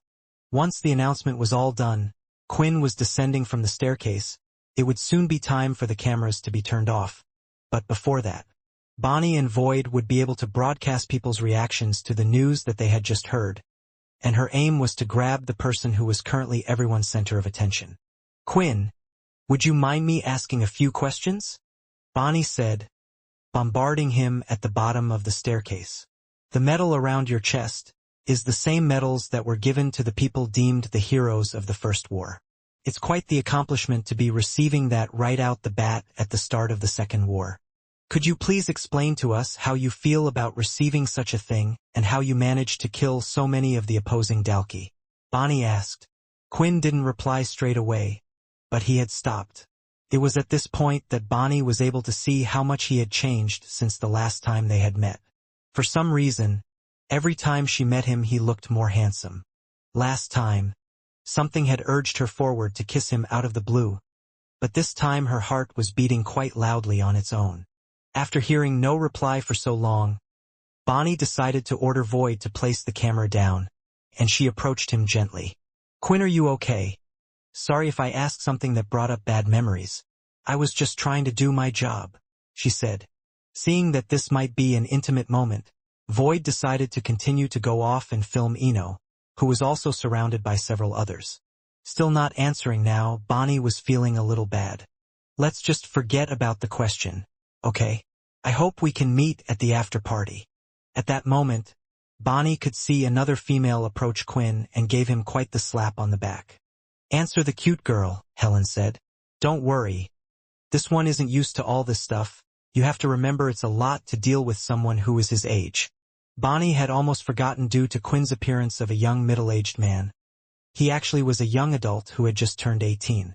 Of course, this was a lot for anyone to take in. About your question, Quinn finally answered. How do I feel about it all? Quinn lifted up the medal around his neck and pulled on it, breaking the strap.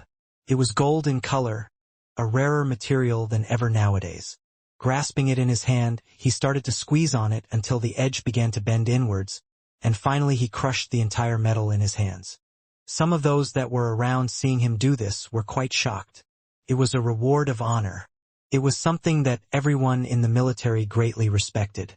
How many of these do I have to get? How many of these do I have to get to bring all those that died back to life? Quinn asked, but of course Bonnie didn't have an answer. As things were getting interesting again, Void turned on the camera and zoomed into the crushed metal in his hand, and then back to Quinn's face, which was one not quite of anger, but not quite sadness either. The only thing I wished I could have done was saved more lives, Quinn said, leaving the room, and Helen followed after him.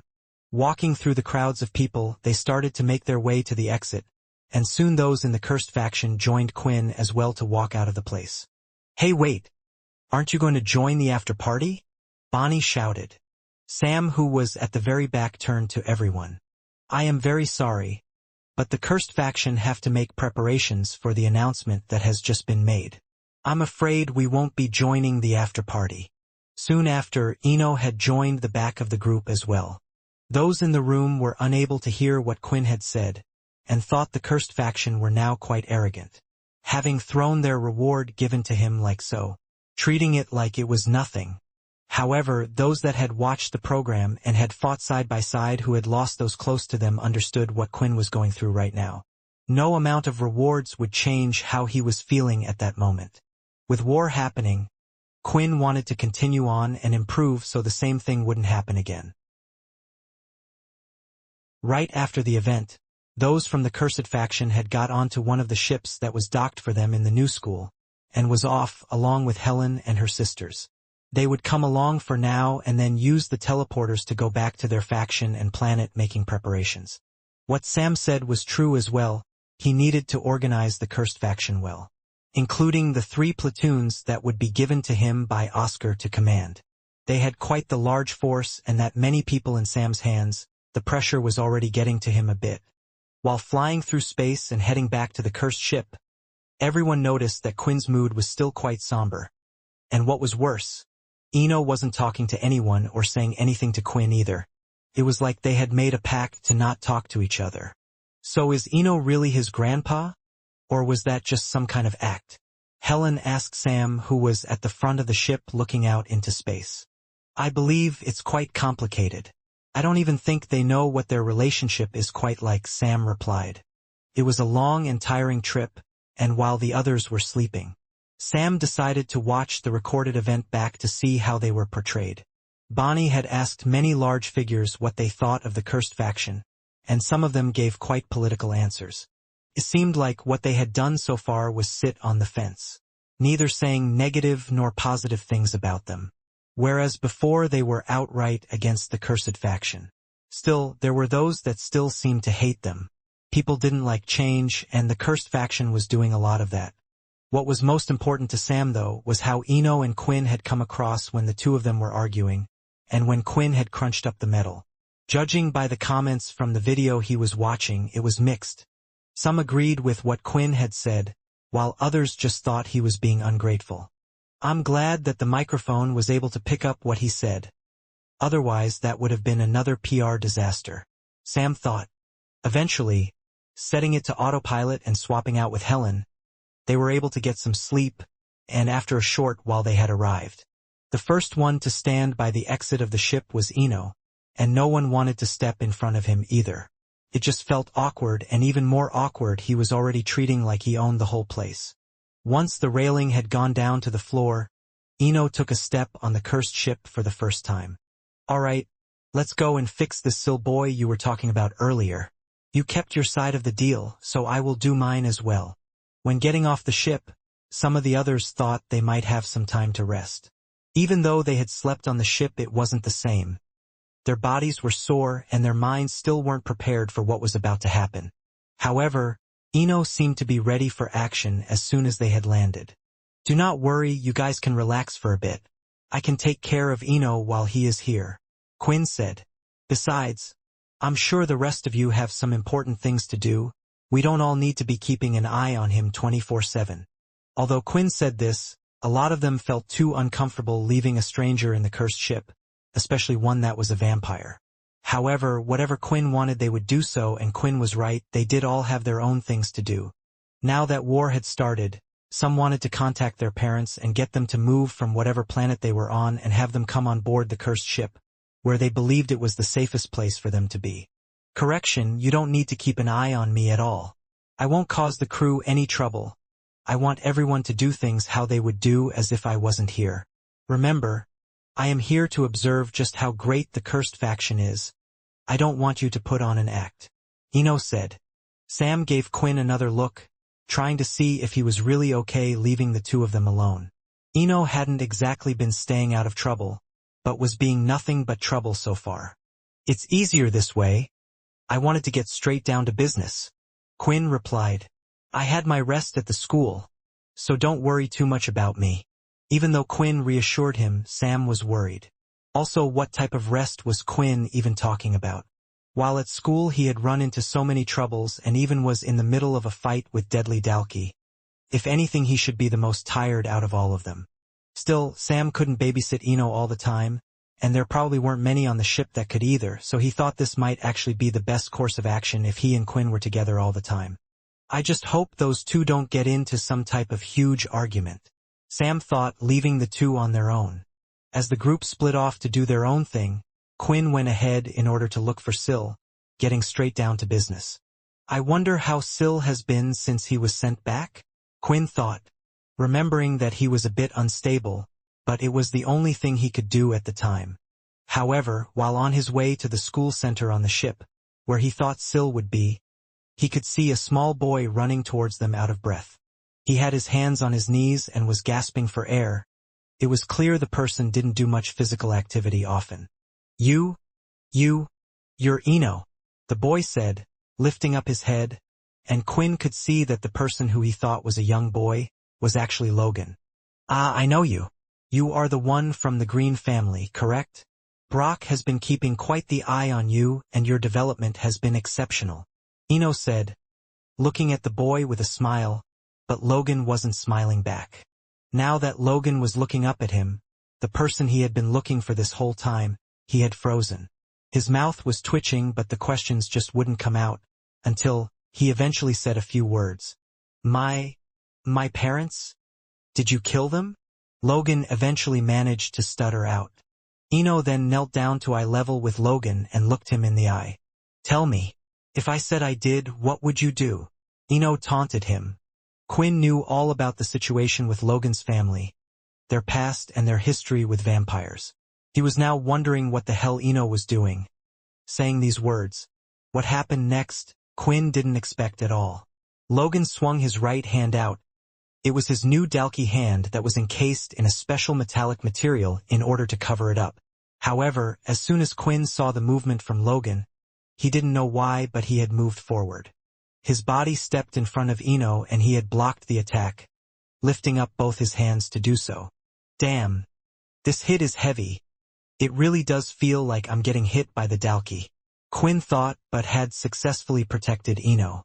What are you doing, Quinn? After everything I have done to help you? Logan shouted. Why are you getting in my way? Didn't you say you would help me? Honestly, Quinn didn't even know what he was doing. When he saw Logan attack, he felt like he should have stopped it, and he did. Logan, think about it, this isn't like you at all. You never usually act on emotion but probability, correct? So think about it, what are the chances that Eno is really the one that killed your parents? Can you be 100% sure it is him? He asked. I can answer that for you, Eno said, putting his hand on Quinn's shoulder. Thanks for taking that hit for me, it would have left quite the bruise if you didn't. I didn't realize you cared for me that much. Hearing this, Quinn wished he would have just let Logan punch him up a couple of times before stepping in to stop him. I didn't kill your parents. The Green family has been supporting me during my entire lifetime. I'm sure you know. I was the one that had given them their power, and in return they were to help me. Now Logan was sure of it, this man really was Eno because he would be the only one that knew about this fact. Unless of course Quinn had told him, but why would he have done that? I am deeply sorry for what happened to them. I should have kept a better eye on them. Both your parents were smart people, I'm sure they knew they were in trouble. I thought if they did they would have tried to seek me out before anything had happened. But for some reason they never did. Hearing this as an answer, Logan stood there not really knowing how to feel. This was the person his parents had told him to seek if he was in trouble. But now that he had finally met him, the only words he can say is sorry. What did I really expect though?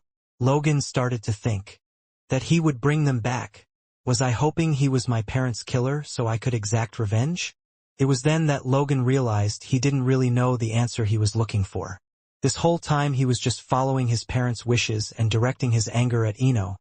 But now he was completely lost. No, I can't just take what this person says as the truth. We know nothing about him. My parents might have trusted him, but they are dead because they did. I will learn and find out everything about him.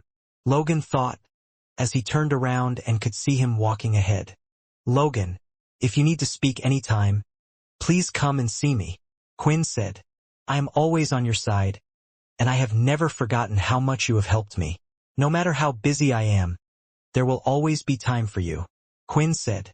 Walking ahead, Logan wiped his face. He wasn't sure if he had shed tears or not, but did so out of reaction. Wait, Quinn, Logan shouted. I'm coming with you, just for the time being. I also need to make sure it's 100% not this man, and if it is, I will be sure to let you know first. Logan said. He would not make the same mistakes his parents did of trusting this man or putting the lives of his friends with this man. Following behind, the three of them continued to walk forward and finally had entered the classroom where Borden could be seen with the kids, along with another person Quinn didn't quite recognize. But they were busy teaching the kids math. Well, I'm glad they found someone normal to teach them, Quinn thought. They saw Brock sitting at the back of the class in a seat with his arms folded.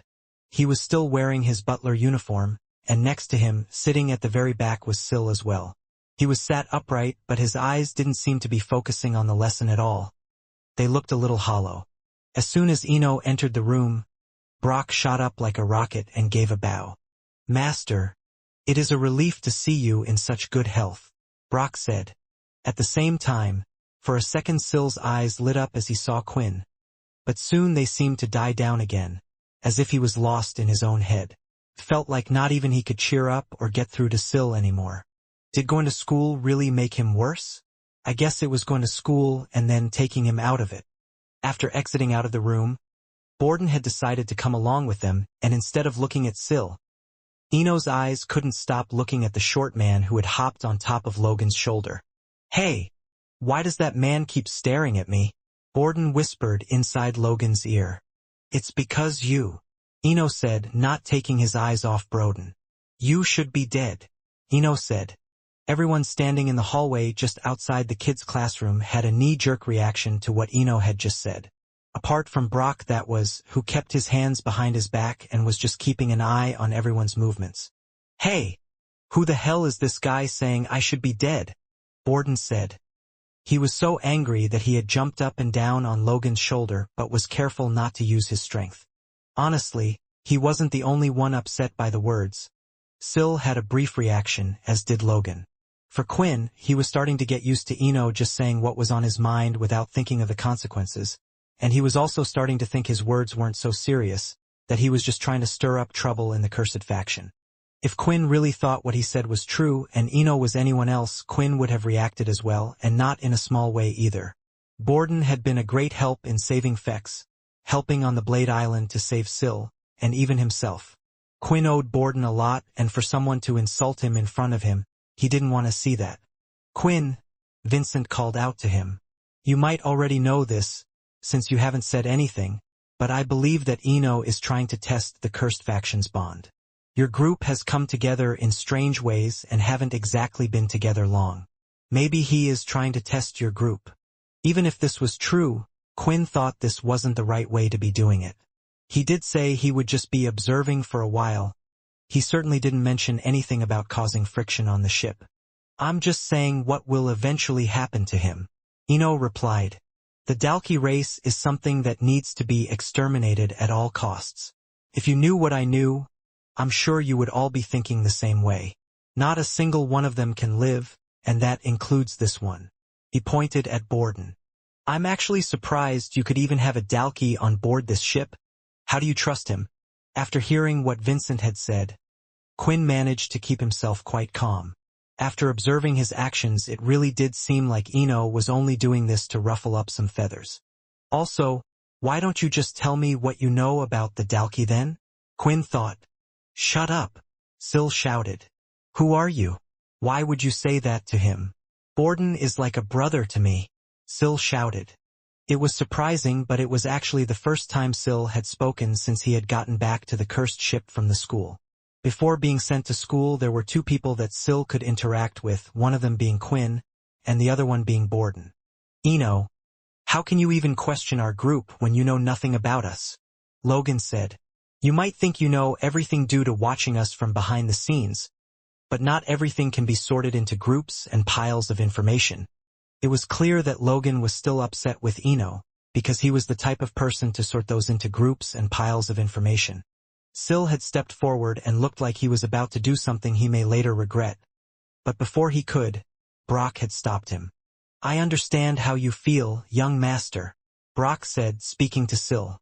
"However, Eno was just pointing out a decision that you might have to come across in the future. Of course you will have to face the decision, and he is not forcing this decision upon you, only prompting you to think." Brock tried to explain and be the moderator in the midst of it all.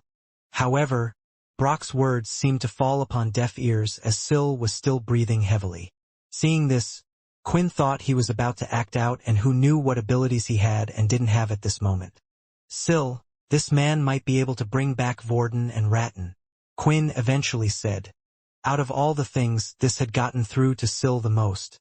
His heavy breathing had stopped, and he looked at the man differently. "Really?" Syl spoke quietly. Even Borden, who was still angry at Eno, was happy that perhaps the one who he deemed as his real brother could be returning. There was silence between the whole group as they moved from the hall to one of the training rooms. There were a few people inside, and when Quinn entered they all congratulated him. Quinn asked them nicely to leave the room for the time being, and of course they obliged, heading to one of the other rooms. The boys were all standing next to Syl, checking if he was okay, and he seemed to be, as he continued to stare at Eno. Eno and Brock appeared to be discussing something together once in the room. Quinn found it strange while looking at the two of them. He couldn't hear what they were saying.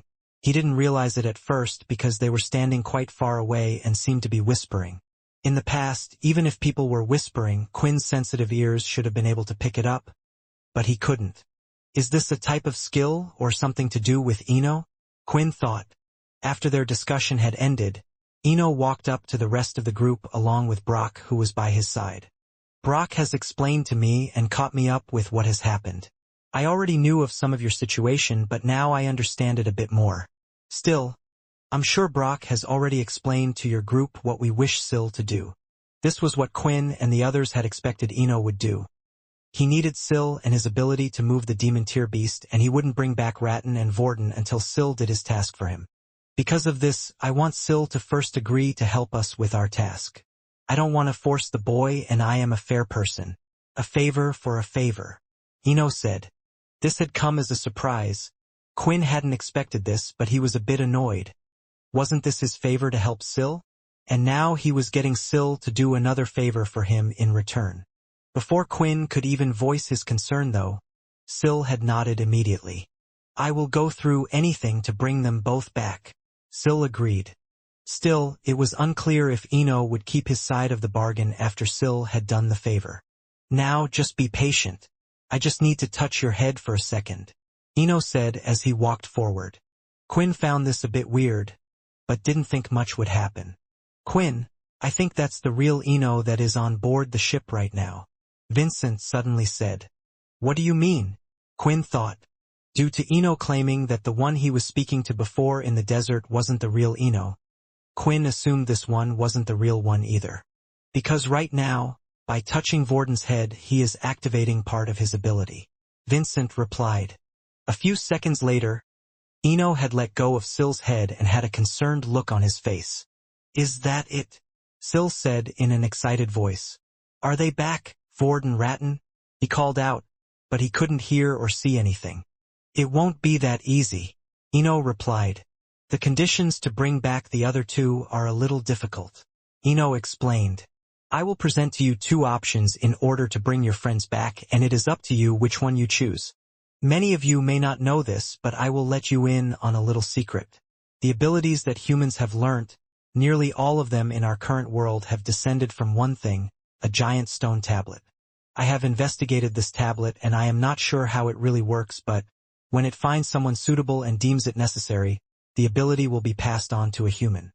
When one dies with their ability, it returns back to the tablet and will only leave once again once it finds someone suitable. If the tablet still has not found someone, then the ability can very well still be in the tablet. If so, then I will be able to give it to someone with no ability. For this to work though, you would first need to go to the tablet, and secondly find someone with no ability.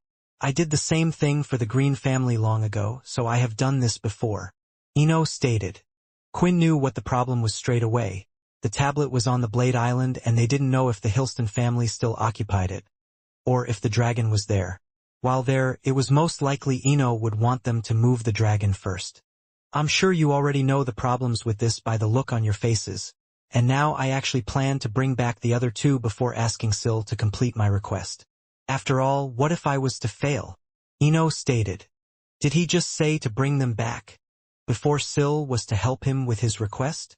Wait, Eno, Quinn said.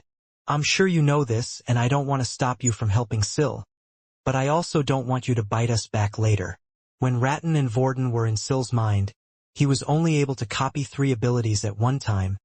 It wouldn't be enough to move the demon tier beast.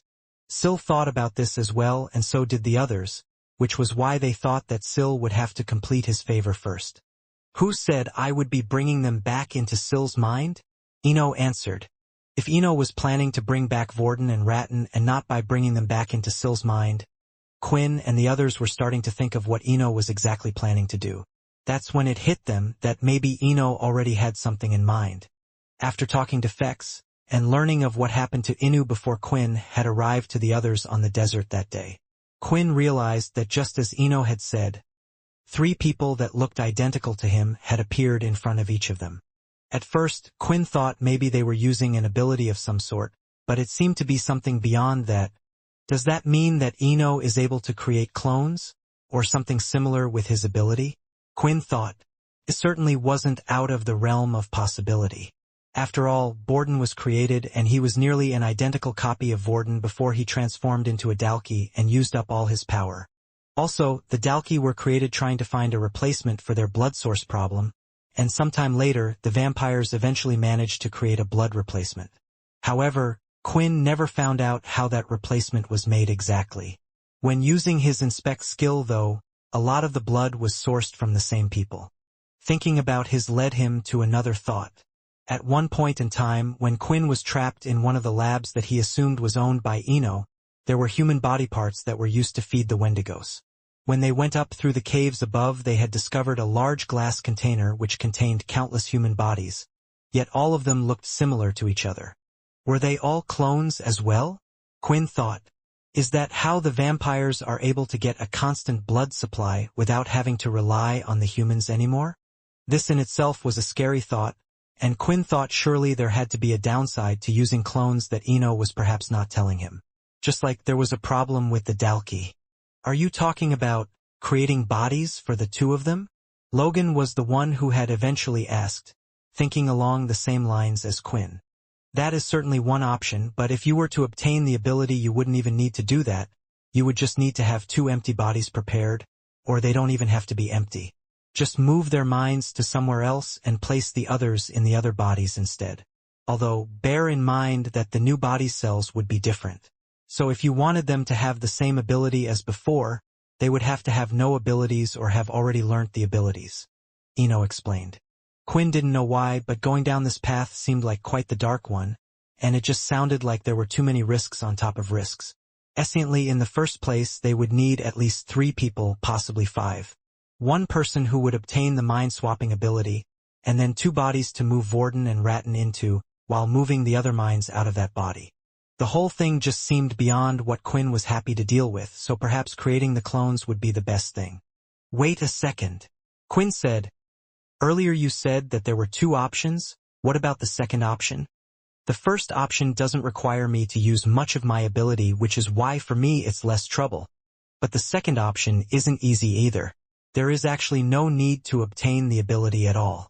I am able to use my own ability to transfer both Vorden and Ratten out of Syl, if they are still there. However, with my ability there is a cost, and that cost is either 2 demigod tier beast crystals, or another demon tier beast crystal, said Ino. But even if we don't have someone learn the ability, does that mean you would have to prepare 2 bodies for them to be transferred into? Quinn asked. Correct. Ino replied.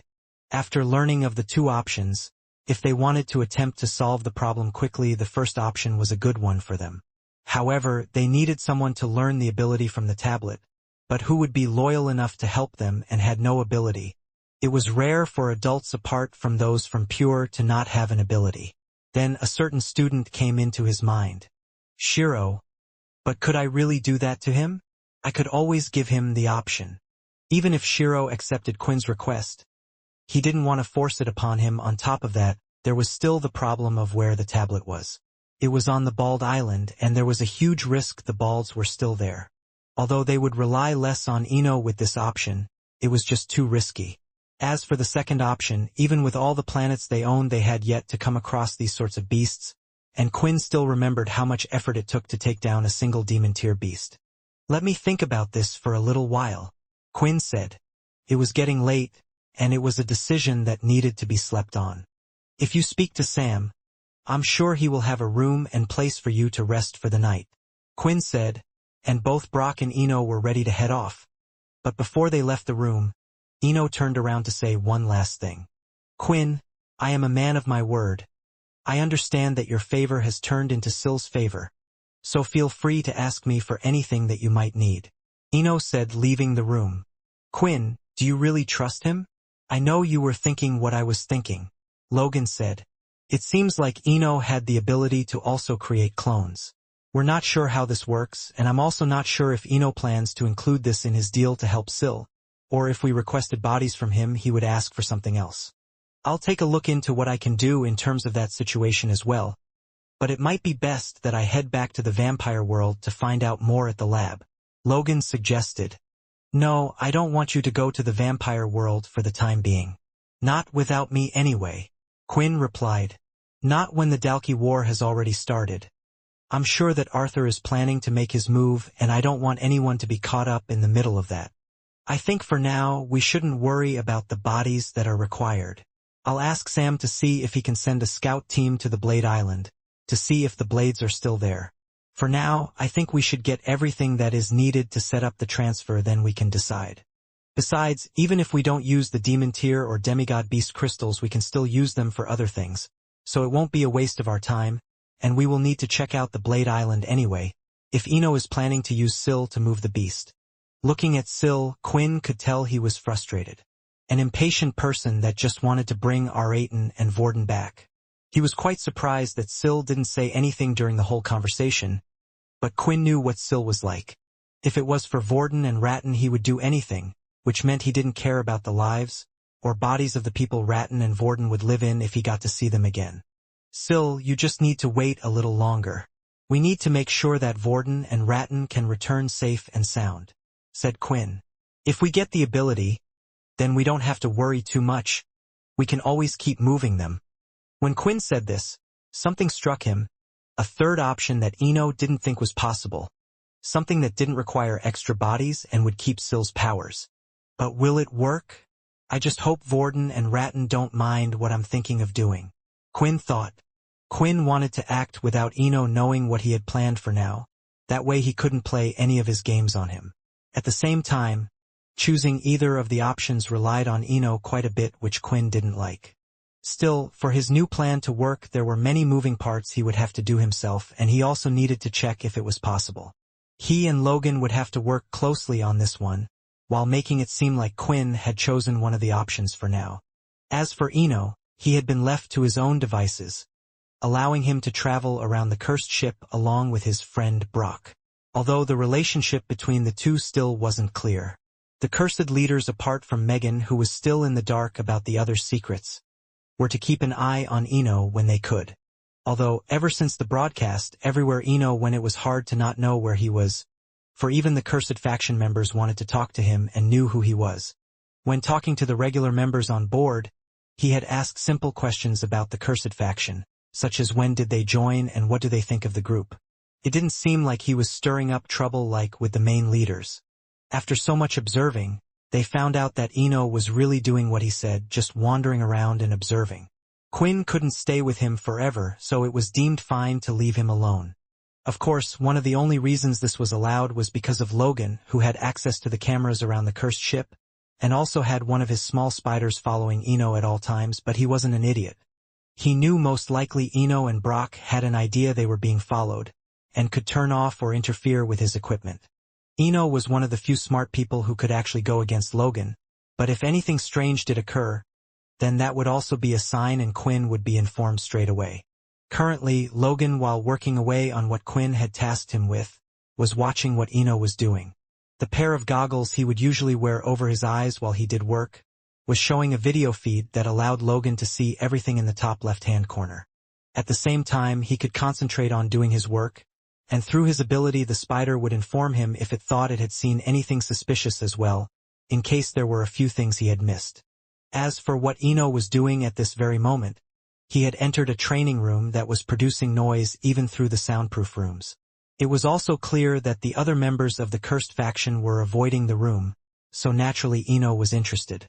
When he entered the room along with Brock, the sound of constant clashes could be heard even clearer now, and in the training room, sparks were flying off while two swords were doing battle. The two that were currently training were both Leo and Aaron. "Did you sense them?"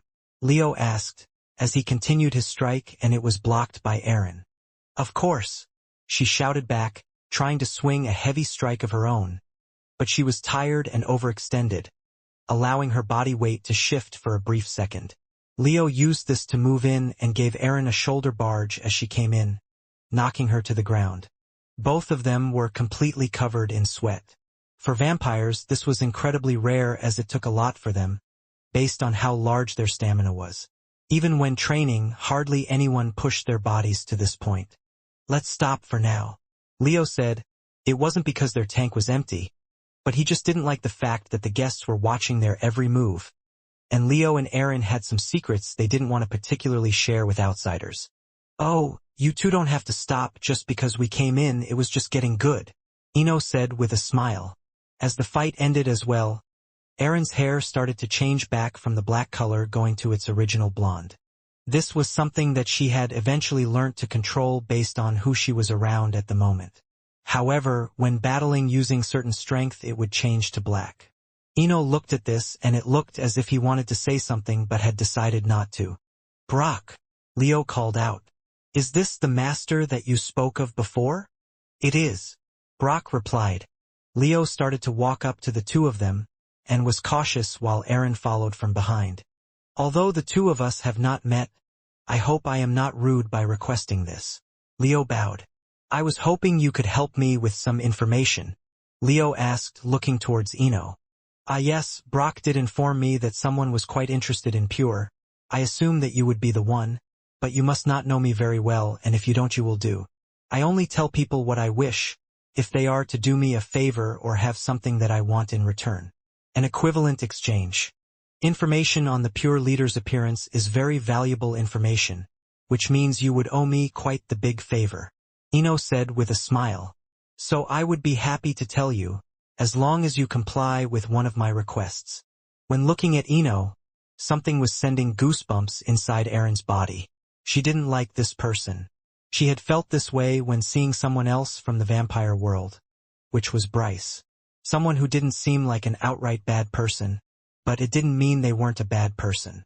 I'm sorry to hear that, but then I must decline, Leo replied. If it is information worth warranting a deal over, then perhaps I shouldn't know about it in the first place. Brock could tell that his master was quite surprised by this person's response.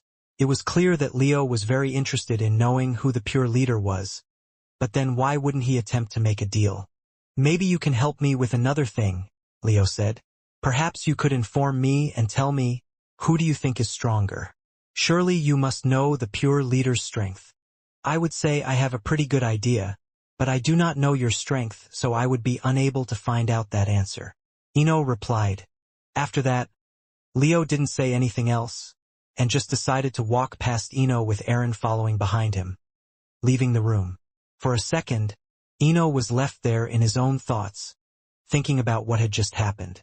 Later that night, nearly everyone on the cursed ship had fallen asleep. Even Logan, who was a late worker, had fallen asleep, but not without ordering his spiders to continue to follow Ino and to see if there was anything strange. It followed him into his room and followed him everywhere, not noticing anything out of the ordinary, and Ino had gone to sleep. Meanwhile, in the hallway itself, another figure that looked exactly like Ino was standing outside of a certain door. The green boy is suspicious of me, but I don't blame him. He is doing well, and this is how he should act. However, he is unaware of what I can do, and that is where he will fail. Seemingly entering the room, he was silent, walking towards the bed. The person's blonde hair could be seen, trailing off her bed. A damper is no one's friend. It might be better off to kill her now before she causes more trouble for everyone, Ino thought. Taking a step forward, his hand was glowing red, and his eyes at the same time, but he stopped, almost hesitating with what to do. Should I really interfere? The cursed faction has done well because of the group of people Quinn has managed to surround himself with. This may ruin everything. Letting the red aura go, Ino turned around, only to have a blade pointed towards his neck, and the one holding the sword was the bald blind man he had seen earlier. Maybe we will find out the answer to my question. I have to ask, Ino said. How did you know I would be here? With a blade pointed an inch away from Ino's neck. He seemed pretty calm, and it didn't look like he was fazed at all. Judging by his aura, Leo could tell this as well. Was that a question? Leo asked. I thought you only answered questions if you got something in return. You seem to be quite the composed person, but unfortunately for you, I can see more than others ever could with their eyes. For a brief moment, perhaps you didn't react, but your aura did, when you saw Aaron's hair color change. It is my duty to look after those in the cursed family. You have the right attitude to be a vampire knight.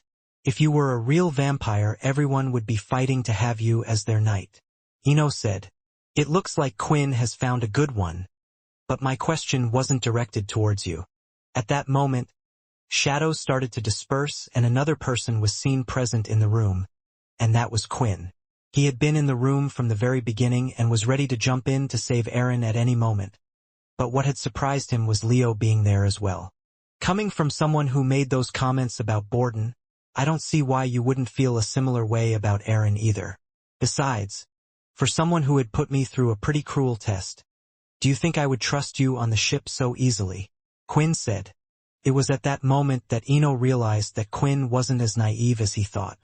He had given him an illusion that he was free to do as he wished while continuing to follow him.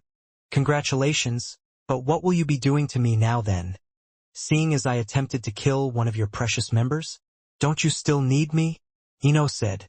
At this point, Quinn was sure that Eno was trying to get him to act out for some reason, and even Eno was wondering why Quinn was so calm even though one of his friends had nearly just been killed.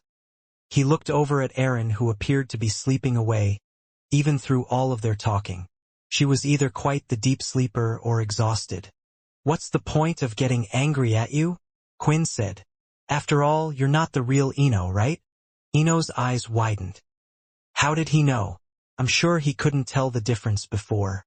How was he able to catch on so quickly? Eno thought. Even Leo wasn't sure how Quinn knew. The aura that Leo was sensing now, and the one from before were identical to the one he had met earlier today. Unless even from back then, it had been the fake Eno as well. The truth was, Quinn didn't know. The person who had informed him was Vincent. He was the real person who was able to tell which one was the real Eno and which one was the fake. It was all based on the action he had seen partake with Syl. Vincent couldn't quite explain it, but what was clear was the clones didn't have the same ability as Eno. Even if they were vampires and could use blood skills, they didn't have the equivalent exchange ability, and this was what tipped Vincent off. Well then, I guess it won't be a problem if my blade were to pierce through his neck, Leo said casually. Hearing Leo say these words were even frightening Quinn a little. He had never seen him so aggressive, but lately Quinn hadn't even had a chance to catch up with Leo. At the moment, he seemed to be on edge far more than usual. Let's see you try, Eno suddenly said, stepping forward, having encased blood around the tip of the blade. Even with Leo pushing his sword forward, a stream of blood hardened around it, and it was unable to do anything.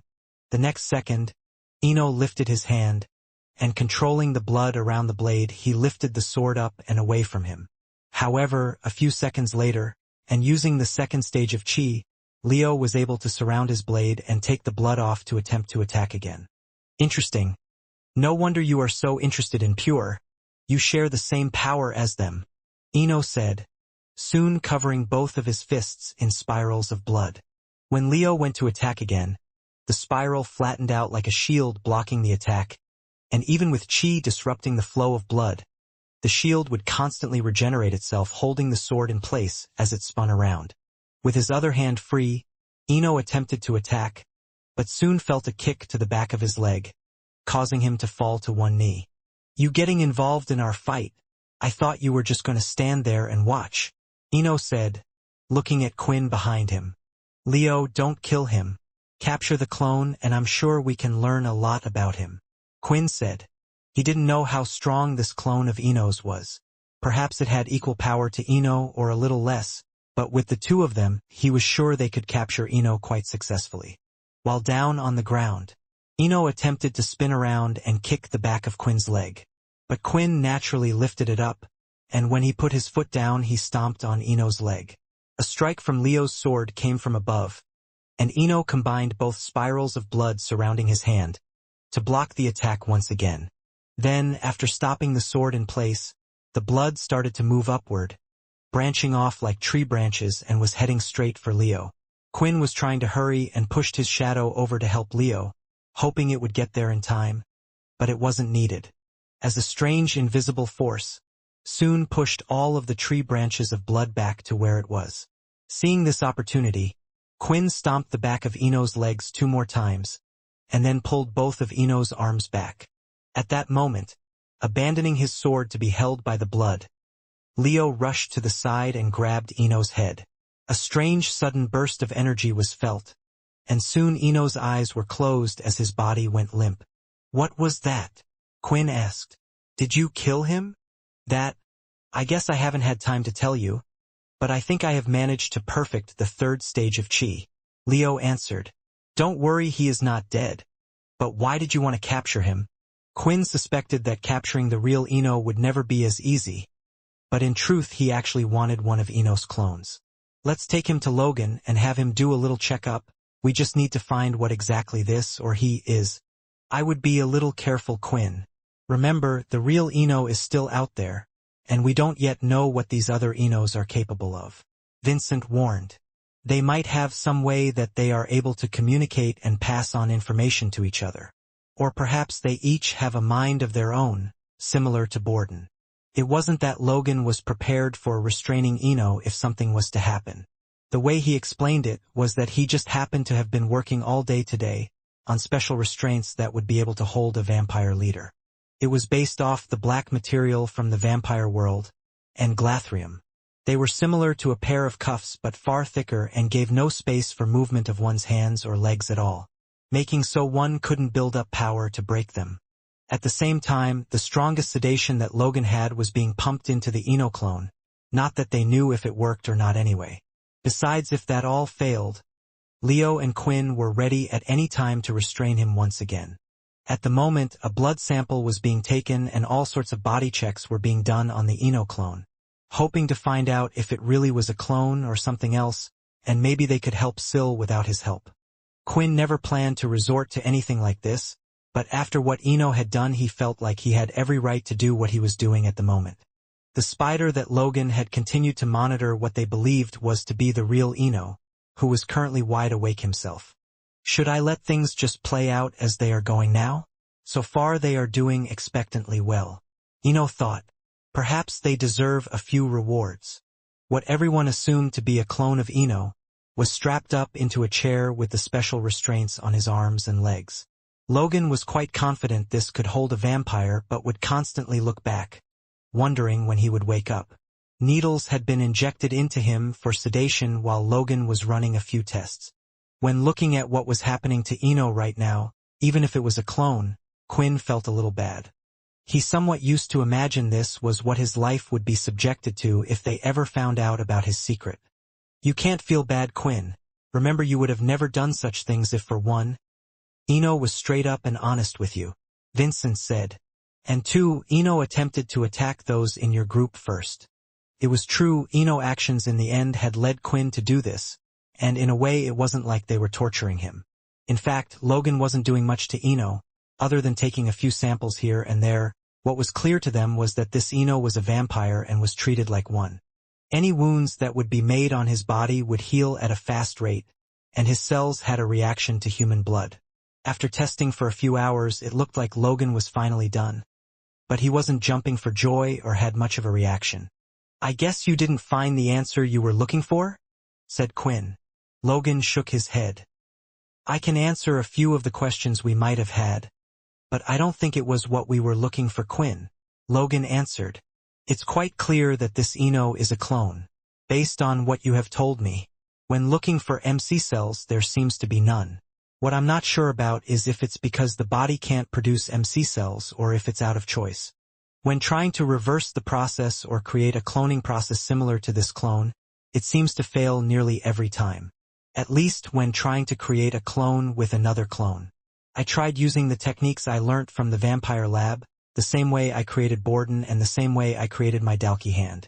I used my own blood, but the cells just deteriorated too fast. I assumed this was the original problem in the first place when creating a clone, and that's why they needed to mix beast blood strong enough with human blood to sustain the clone. So I'm afraid I can't create a body for Borden and Ratton. Maybe the way Ino does it now is different. What if you were to use my blood? Quinn asked. Perhaps they couldn't create another human, but what about using vampire blood? I already attempted something like that at the vampire lab, where there were samples of vampire blood. It won't work. If you were looking to find out anything else from this clone, whether information is passed through each other or something else, I'm afraid I won't be able to tell just with this equipment. From their investigation, at least they had gotten one answer. That Ino was somehow able to create clones of himself, which meant he probably could do something for Borden and Ratton. Looking at Logan now, he seemed a bit defeated. He didn't turn his head away from the lab screen while talking to Quinn at all. As if it was annoying him that he couldn't figure out something that someone else could. The struggle of geniuses. Vincent sighed. You wouldn't understand, Quinn. Would you mind asking Logan if I can take a look at the data? When Quinn lived Vincent's life, there were some things he experienced, but he didn't understand the way Vincent's mind worked. He was able to see him experience and do things, but it was far too advanced and was just a bunch of numbers and strange letters to Quinn, which was why he often forgot that Vincent was actually a great mind himself. Do you mind if I have a look at what you found out? Quinn asked. Of course Logan was fine with letting him have a look, but didn't have much hope that Quinn would spot something that he hadn't done. After reading through everything for a while and letting Vincent look at things, all Quinn kept hearing was a "I see," or "that makes sense," but nothing else until eventually he explained what he had found out so far. It seems like your friend is facing a similar problem that I faced when I was also trying to create a blood substitute. There was a time when I also was trying to clone certain parts of a human, but it wouldn't work out. Even with my ability, it was quite impossible. Vincent explained. I think that your friend is missing one key bit of information here. Remember, Eno is an original. Vampires may live a long life, but they don't live forever, even their cells die. But as for originals, they can live on. Perhaps this is what Jim had thought back then as well. Using an original's cells. Something that wouldn't die would allow a person to create a perfect clone. While Vincent explained this, Quinn also spoke out loud for Logan to hear as well, and due to the way Quinn was saying these words, Logan knew it wasn't coming from him but from something or someone else. Perhaps his system. The problem was, they didn't have the real Eno in their possession at the moment to test out that theory. However, Quinn was thinking about something else. It made sense that the Dalki were a failed experiment, but at the same time somewhat successful, but then how were the vampires able to create a blood substitute then? This was something even Vincent didn't know the answer to, due to it being after his time. At that moment, Eno started to wake up, or more so he started to speak. Well, did you find everything you wished to find? Immediately, Quinn went up to Eno and looked at him. Quite frankly, he had enough. He had kept his cool for too long, and didn't want to keep messing around with another trouble. Eno, enough playing games. Quinn said, I know you might have been a king in the past. You're some great original vampire that created the 10th family, but right now I'm telling you two things. I'm the current leader of the 10th family, and I'm the leader of the cursed faction and everyone on this ship. To me, you are none of those, and you have been messing with us for far too long. Are you saying this to me because you now know I'm the clone? Eno replied. Don't you want to go and speak to the real Eno? Quite frankly, I don't give a crap. Quinn said. I know you know everything that the original Eno knows, and I just want you to answer some of my questions. You are on my ship, and if you want to stay here, you need to start following my orders. We have been doing well without you so far, and the cursed faction can continue. You have been more trouble than good. I'll find my own way to bring back Vorden and Ratton. You can't keep using that as blackmail. The room was silent, with only 4 of them present and with Eno saying nothing. Quinn got up and gave out a sigh. Leo, do whatever you want with him, Quinn said. The next second, Leo drew his blade. Okay, Eno shouted, giving out a big sigh after like it was tiring. Okay, so that's what you want, right? Just for me to answer your questions. Then fine, let's talk about everything. Whatever you want to ask, I'll happily answer. I think I have tried to break your bonds for long enough. I never thought humans, vampires, and human-turned-vampires who barely knew each other would honestly care for each other that much. But Quinn, let me tell you this to start with. I decided not to kill Erin because you're right. She is part of your group and you have been doing well so far. But do you even know why Dampiers are so dangerous? Eno said. From what I know, it's just because the vampires are afraid. Afraid that there is a race that is stronger when fighting them and can stay out in the sun. Quinn replied. The vampires believe they are the strongest race and would never want something stronger than them to live. At least, this was partly from Quinn's own views from what he had learnt. Grand laughter started to come from Eno's chair. Is that what you believe? Who told you all of this? Although this is somewhat true, that's not the reason at all. You remember when you asked me about protecting vampires and humans? Well, you're right. I do want to protect them both, and I believe that's possible. However, if a damper exists, that will never be possible. Let me tell you the real reason why the vampires are so afraid of the Dampiers. Eno said. Quinn knew that it was important to keep what Aaron was a secret, due to it being one of the kill-on-sight subclasses, similar to the blood fairy.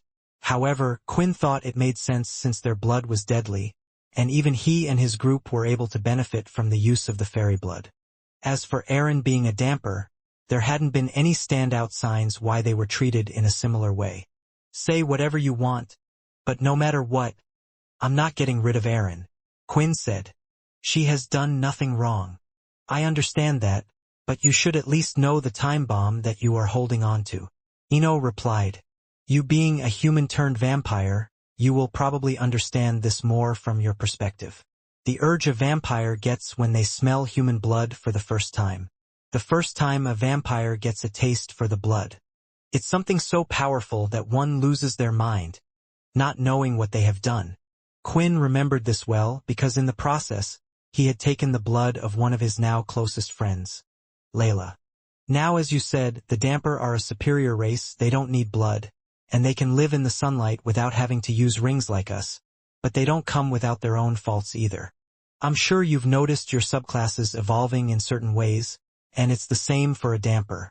Only they grow through killing vampires, not their blood, but from killing. The lust they feel is the same as a vampire's for blood. But there is a big difference. Vampires don't need to kill humans to satisfy their lust and hunger.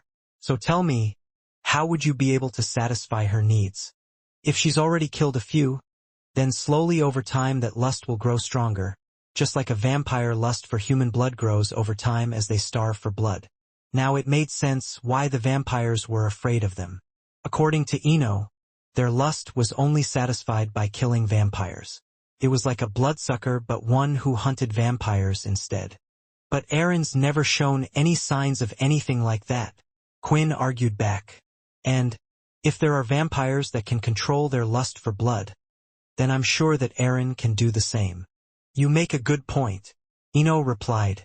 Perhaps there is a way for one to control their lust, but eventually there will be those that can't. And from the looks of it, your vampire knight has already noticed a few things. Turning to Leo, Quinn was wondering what he was on about. Leo looked as calm as he did before, but that's when Quinn noticed it wasn't his facial expression that changed. It was his heartbeat. Knowing the cat was out of the bag, Leo spoke. Aaron is learning, Quinn, Leo said. She is learning to control it, and I have promised her if anything happens that is against her own wishes, that I will be the one to stop her. I will make sure she doesn't hurt any of her friends. Hearing this was not what Quinn was expecting. Even more so, he didn't expect Leo to hide something like this from him. Was it when Aaron had done battle in the vampire world? Now that she had killed a vampire, was that lust growing by the day? It was now another problem that he had to deal with, and this time he didn't have to worry about the humans of the group. She will learn to control it, Quinn. Just as you said, trust her. Leo reassured him. I wouldn't see this as a bad thing if it was me. Why not make her stronger? Make her evolve and control her powers just like you did, Quinn, and soon you will have someone fit to be by your side, equal in strength, or maybe even surpassing the strength of any vampire ever seen. Train her, Quinn thought. How would that even be possible? If she had to kill vampires to evolve? It wasn't like Quinn, who could level up through killing beasts. Thinking about this was annoying him more, and he just wanted to move on from the subject. Enough, Quinn shouted. Now it's time for us to do the questioning. Tell me, why did the Dalki attack planet Kaladi, and why didn't you let me call for help? You haven't guessed that by now? Ino replied. I have a network and I have been feeding the information to the Dalki for a while now. There's a reason why they weren't so quick to attack Earth after the First War. They assumed that the beast was secretly on planet Kaladi thanks to me. At the same time I knew that you would be there, Quinn. Remember, I created the system with Vincent and the Green family. I knew what it was meant to do. Vincent probably had no idea that I knew who he was at the time, but I knew everything and I chose to help him.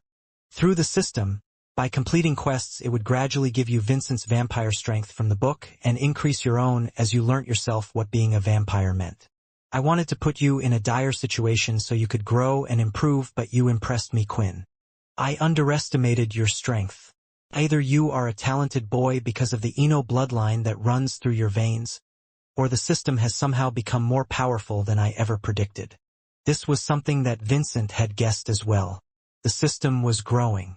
There were some things that had been set up by the three creators, but when Vincent gave his powers to the book along with the system, they were unaware that his soul would be bound to the system. Vincent had a theory that perhaps his own ability was being used by the system, which was how it was surpassing everyone's expectations, rewarding Quinn like it had its own ability of equivalent exchanges. Quinn didn't like the answer Eno had given, but it was one he had expected at least. He had already told him how he didn't care for the individual lives of humans. Jim, is he the one that created the Dalki? Is he still alive and helping them? Quinn asked. I'm surprised you learnt of that name. It looks like you have been doing your own research together. Yes, in fact I assume that Jim was also the one behind the Green family's death. I don't quite understand his emotions behind helping the Dalki, but I have been in search of him since. At the moment, he is untouchable. Eno replied. What do you mean? Quinn asked. Haven't I been saying this the whole time? The Dalki are a dangerous threat. Why do you think I keep repeating this fact? Because the simple truth is, if the Dalki right now were to attack the human race, you would lose the fight. You must know what Dalki blood does to vampires, so it isn't the same for the vampires, but even they are blind to their growing strength and their desperate measures. However, if Arthur has joined their side for whatever reason, perhaps it is my own doing, then it means the vampires will definitely lose. Of course, Arthur was a force equal to a king, and even Quinn knew that Borden was strong against the leaders. Even without Arthur, he thought the vampires would have a hard time. About Syl, you said that you could make 2 bodies for him. What were you planning to do, and how were you planning to do it? Quinn asked. I created the clones using part of my power. There's indeed a way to create human clones at the moment, but there is a catch that I was only going to reveal until later. If I was to create a normal human clone, at most with my abilities subsidizing the cloning process, they could live for 2 years. When Eno said this, Logan was expecting Quinn to be more angry. Didn't this mean they actually couldn't bring Ratton and Vorden back? At least not permanently. Yet for some reason Quinn was calm. It looks like we are going to have to go with my third plan anyway. Quinn thought. Are there any more questions? What about you, Logan? I can talk about the days I knew some of your relatives, although I didn't know your parents well, so I guess it would be useless. And as for why Jim killed your parents, you would have to ask him that question yourself, said Eno. I do have a question, Logan said. In the vampire world, we know of Jim's lab, but we also found another lab. One where there was a test, a trial almost. One where after completing each quest there would be a special red pill given to each of the participants. The teleporter that you made found on Earth sent us to that lab. I know it's yours and not Jim's. What was that used for? Logan had been curious about them ever since. In truth, he had found a way to recreate the red pills. But there was a reason he didn't want to distribute them to all those in the cursed. Something just felt strange about them. Ah yes, the blood pills. You see, I was testing a certain effect with them, a way to make humans stronger by mixing in parts of vampire cells. The pills worked, of course, but there was a large problem with them. If a vampire was to take the pill, it would have no such effect, but if a human was to take one, it would permanently increase a certain attribute. What I found out later was these pills borrowed from the future. For each pill taken, it would drastically shorten the lifespan of a person. My goal is to make it so humans could survive. If a pill like that got out, there would be a war between each other as they overdosed attempting to kill each other. Finally, there was quiet in the room. Quinn had gotten the answers he was looking for, but there were still a couple things that he hadn't learned about. Eno didn't really know why Arthur was against the vampires and the strength of the Dalki. There was also what Eno meant when he was referring to his people that he had working for him everywhere. Were they more clones? But these were things they could find out with time, as long as the relationship between them grew. Are the humans and vampires underestimating the Dalki, or is Eno overestimating them? And can Arthur be convinced not to kill the vampires? If these things are true, then I still need to get stronger and quickly. I still need Eno. Quinn thought. I'm going to call in that favor you owe me. For answering everything, you can stay on the ship, but no more trouble, Eno. I mean it. You really want to help the humans, and so do I. In theory, we have the same goal. You think I'm not strong enough to go against the Dalki. Then make me strong enough. Teach me how to use my blood skills. And we will have the best chance against the Dalki race. Do we have a deal? Quinn asked. Things were getting busier than ever around the cursed faction. Usually there would be some members that were left to do nothing but look at reports all day. But today many were busy moving back and forth using the teleporters frequently. However, the busiest of them all was, without a doubt, Sam. The reason for this was due to the influx of things he needed to deal with immediately after Oscar had declared war. As soon as this happened, the cursed faction were given 2 field armies to deal with, consisting of around 100,000 troops each. He had to get in contact with all the lieutenants, majors, and colonels so that he could pass down what information they needed to know. They had now left Earth and were being spread out based on Sam's command to the planets that the cursed faction owned. The Greylash family had been given the same amount of troops, while the remaining 6 field armies were kept under Oscar's control. Organizing the troops was harder than Sam first thought. One of the reasons was due to suddenly gaining another commander. The army had never been split up in such a way, and when Sam suddenly chucked in an additional position, soon he realized that factions and military were run quite differently. Fortunately, there were people there to help him who were more experienced, and he was thankful for this. After several hours of dealing with that, Sam also had to deal with something else. On top of all the work he had so far, he had also been given 3 core groups that each consisted of around 15,000 soldiers. What's more is that the soldiers in these corps weren't just any soldiers, they were students that had been taken out of school early. Within that group there were those that had decided to join the cursed faction. Not knowing their skills too well, it was a tough thing for him to do, and there were even some he wanted to bring on board the cursed ship, and he was also looking for certain individuals. Finally, on top of all this, there were even the many factions and the cursed group themselves, but at least Helen was mainly looking after this side of operations. Standing by the command center, Sam was finally getting some rest in his chair. Although he didn't actually have to physically do much and just sent orders to everyone else, no one really knew how tiring it was to oversee so many people. "I'm sorry for putting so much on your plate, Sam," Quinn said. "It looks like you have another job for me?" Sam said with a weary smile. "Not another job. I'm just checking up on you. I think Paul would be a good person in a time like this to help things along, but I know you're a fast learner." Quinn said, "I know it might not be the right time, but I was just checking up on that other request of mine." Sam tapped away on the computer in front of him and brought up a holographic report. "There's been nothing yet, but I'll get someone to come and inform you if we find something. You don't have to come and keep meeting me like this, Quinn. I know you're busy doing your own things. You leave this stuff to me, and when the fighting starts, I'll leave that part to you." This was actually the real reason Quinn had come to meet Sam, to make sure he was okay before what he was about to do. He felt selfish at times like this, and Sam never complained about a single thing, no matter how much work he had to do.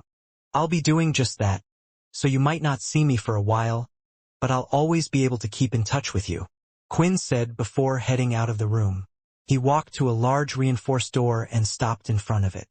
"There's been a few upgrades to this since the last time I used it. Sam did say there were some complaints from those on the ship." Quinn thought, entering the code to the door and then entering the room, but when he did, he wasn't the only one standing in there. "I hope you're ready. My teaching methods might not be the most ethical, but I will always guarantee results," Eno said with a smile. Quinn didn't say anything but stepped into the training room and stood opposite him. After Eno had accepted the deal, his clone was sent away, but Quinn also made him comply with one more condition: that none of Eno's clones were allowed to be on the ship either. Complying, all he asked for was a ship in return, and in total 2 of them had gone off somewhere while Brock remained. "Now, I know you wanted me to teach you more about blood skills, and of course I will happily do that. I see my job as making you the best you can be, the strongest you can be to defeat the Dalki," Eno explained. "However, we will be using the system to our advantage to make you progress faster than ever. Tell me, what level are your blood abilities at?" Eno asked. "Level?" Quinn asked and pulled up his stats screen. It was strange talking to someone other than Vincent about the system, but it just reminded Quinn there was one more person who knew a lot about the system, and probably more than Vincent. "Why is this important?" Quinn asked. "Just tell me what your highest level blood skill is and I can explain after," Eno replied. Opening up his system and selecting the Blood Skills tab, Quinn could see his 6 skills present. Blood Swipe Level 4. Blood Spray Level 3. Blood Crescent Kick Level 2. Blood Wall Level 1. Blood Bank Level 2. Blood Bullet Level 1. Seeing these, Quinn was thinking about when the skills leveled up. Not every skill seemed to be treated as equally, but through repeated use they would eventually level up or even be leveled up through a rare quest reward. However, something like the blood bank that was used in every fight took longer to level up, and then there were skills he hardly used like the blood wall because he found his shadow was more effective and only used the wall as a replacement at times. I guess that would be my blood swipe skill at level 4. Quinn answered. For the first time, Eno had been given an answer that disappointed him. Only level 4? Eno replied. And you still managed to kill that many Dalki, that's your highest skill? Well, I guess it only means you have huge potential to grow. Have you ever wondered why the other leaders seem to have more skills than you? Of course, they spent hundreds of years learning certain blood skills, but we don't have that much time. Now that the system knows you're a vampire lord, it should have at least given you the same skills. Well, the answer is quite simple. The system max level for each skill is level 5. However, skills can evolve and turn into something else. For example, the blood cannon skill the leaders know is just another version of the blood bullet and so on. As for chi and the shadow fighting techniques, you have learnt a lot in a short amount of time. Because of all these things you have tried to learn, you were unable to specialize in the blood skills like the system originally intended. So we need to learn these skills quickly. We need to get your skills to level 5 as soon as possible. Whenever we train together, I want you to only use the blood skills. Think back to all the fights you had in the vampire world. I want you to fight like a vampire, Eno said, as his eyes started to glow red, and the red hardened blood started to cover his arms, spiraling above his clothes he wore. The pattern almost looked like he had moving flames running up his arms. Eno came charging in at the speed of the other vampire leaders and threw out a fist. Seeing this, almost on instinct Quinn wanted to activate the shadow, but remembered what Eno had just said. Blood Wall. Quinn activated his skill, putting in 10 points of his HP, but as the fist hit the wall it smashed through it in seconds. Quinn was ready to dodge the fist, for he too had speed at the same level of the leaders and thought he would at least be able to avoid this. Blood started spilling out from his hardened arms and latched onto Quinn's shoulder like a sticky glue substance. He attempted to pull away, but by then a fist was planted in his face and his body was thrown into the ground. This will be the second part of your lesson, learning how to control the blood. Remember, if you can't beat me by only using your blood skills, then you have no hope of saving the humans or the vampires. Feeling the punch still ringing in his head and thinking about how Eno had only fought him for a few seconds, a few thoughts went through Quinn's mind. Richard, Eno seems stronger than any of the other vampire leaders I have faced before, and he's saying even he can't stop the Dalki? Running through the large cursed ship after just leaving the medical bay, everyone's head was turning at a panicked individual. It was Webnovel. He had sweat running down his face, not because he was tired, but due to him being concerned. He went through people one by one, dodging them as if they were attacking him like his favorite game of block. While doing so, he was holding something particular in his arms, tight like a baby. It was several blood packs.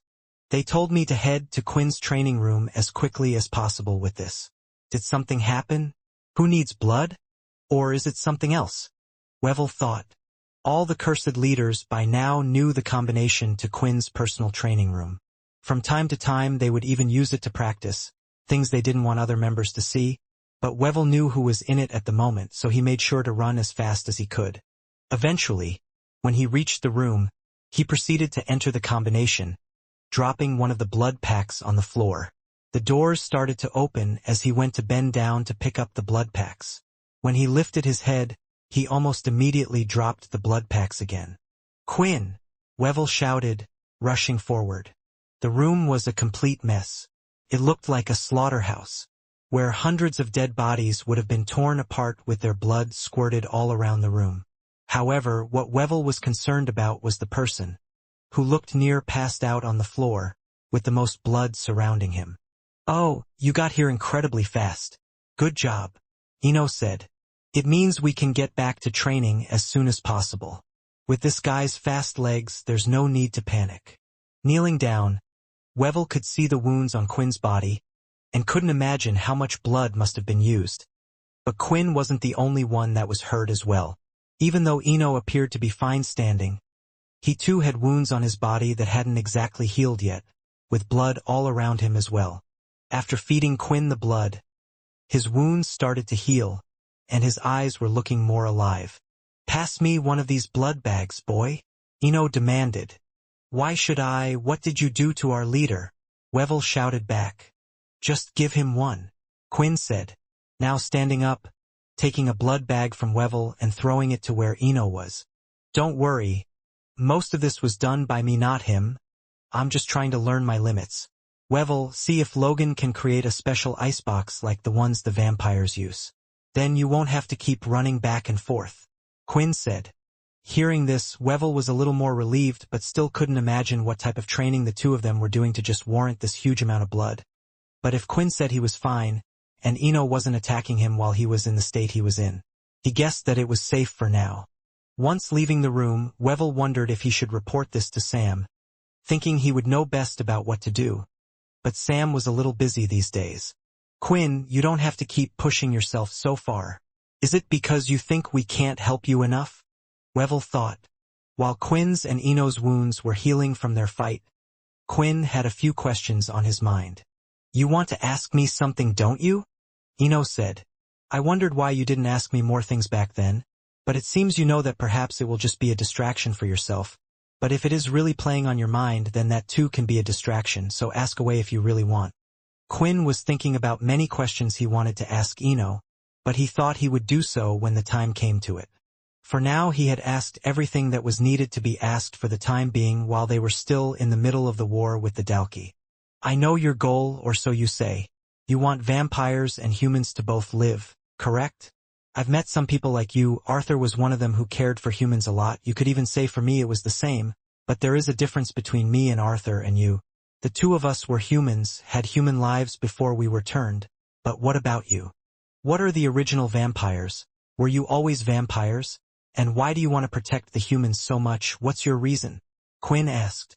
Ino didn't reply immediately, and when looking at Quinn it didn't feel like he was looking at him at all, rather through him.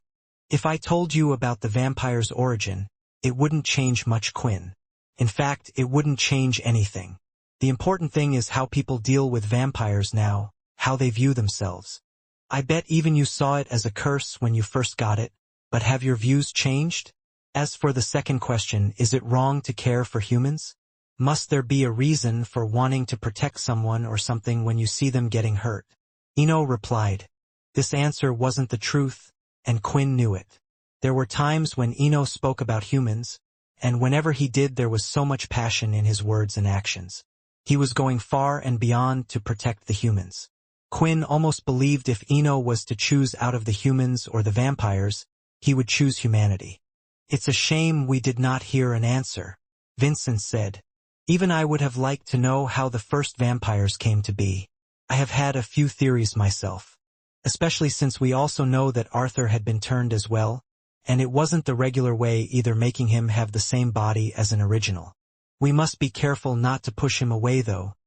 His secrets seem painful," Vincent said, reminding him about his own past as well. While the others were training, Logan was busy working on duplicating the demon tear finding device. He was also hoping he could create something that would be able to gauge the beast crystals of other tiers as well. The problem he was facing was the group didn't have any demigod tier crystals. Without a certain number of demigod tier crystals, it would be impossible for one to create a device to find them based on their energy. The only reason a demon tier device was able to be created was due to how much larger of an energy force they produced compared to other beasts. So for now, he would just be creating more devices so their group could search for demon tiers a lot easier. At least they knew where there would be demon tiers. There would also be high-level beasts on those planets as well. All of this was being done because of Syl, but more so that they could farm for better equipment for the rest of the faction as well. However, the beast expeditions have been roped in a bit due to the war. "Tell me, why did you choose to make that arm of yours?" a voice said. Logan continued to work on the item, but wasn't ignoring the person. I needed a replacement for my arm anyway, and I'm not good enough, Logan said. Not good enough? I think you're mistaken. You are far stronger than you know. I wanted to ask, I remember at one point in time you trained with the Blade twins on the island. You fought and learned a lot there, you were a talented individual and you even unlocked your soul weapon. You say you're weak, but since then have you even fought using your full strength? Or are you scared of something? Brock asked. For a brief second Logan stopped working on his items as Brock got up to leave the room. When you're done with that, if you really think you're still weak, then me and you should train sometime. Remember how long I stayed on the Blade Island for? If you want I can make you as strong as them. I'll make sure, Logan, that you never think you are weak again.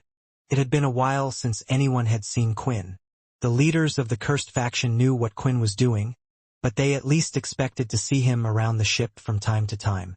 Still, they hadn't seen him at all, and it had been several days now. Some were getting worried, but there was one person that assured them that everything was okay, which was Webnovel. Like asked, Webnovel had informed Logan of Quinn's request, and it didn't take him long to create something that could do the job. There was just one slight problem. Heading to outside the training room, Webnovel couldn't even remember when he had last seen the door open. Have they really been in their training this whole time? Are they sleeping in there as well? Webnovel thought, as he pressed the round button on the special machine that looked like a giant box and the door opened. The cold air would form a mist as it opened, and when looking inside it was just as Webnovel thought.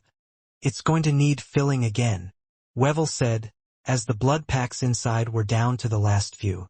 At this rate, I might have to ask Sam to see if more people need to donate blood.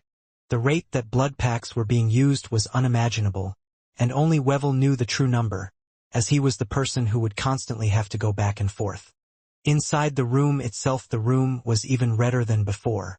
Marks of dry blood all over. It looked like a war had taken place in the room constantly with no one to clean it up, and both of them could only smell one thing: blood.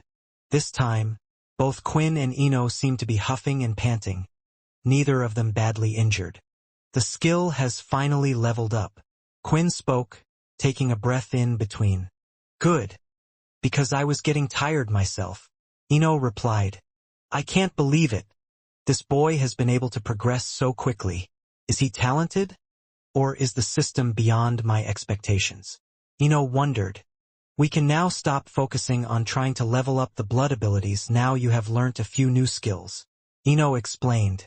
However, what is important in the next step is learning how to use your blood control with said skills. As you know, the king of the vampires will receive the absolute blood control book.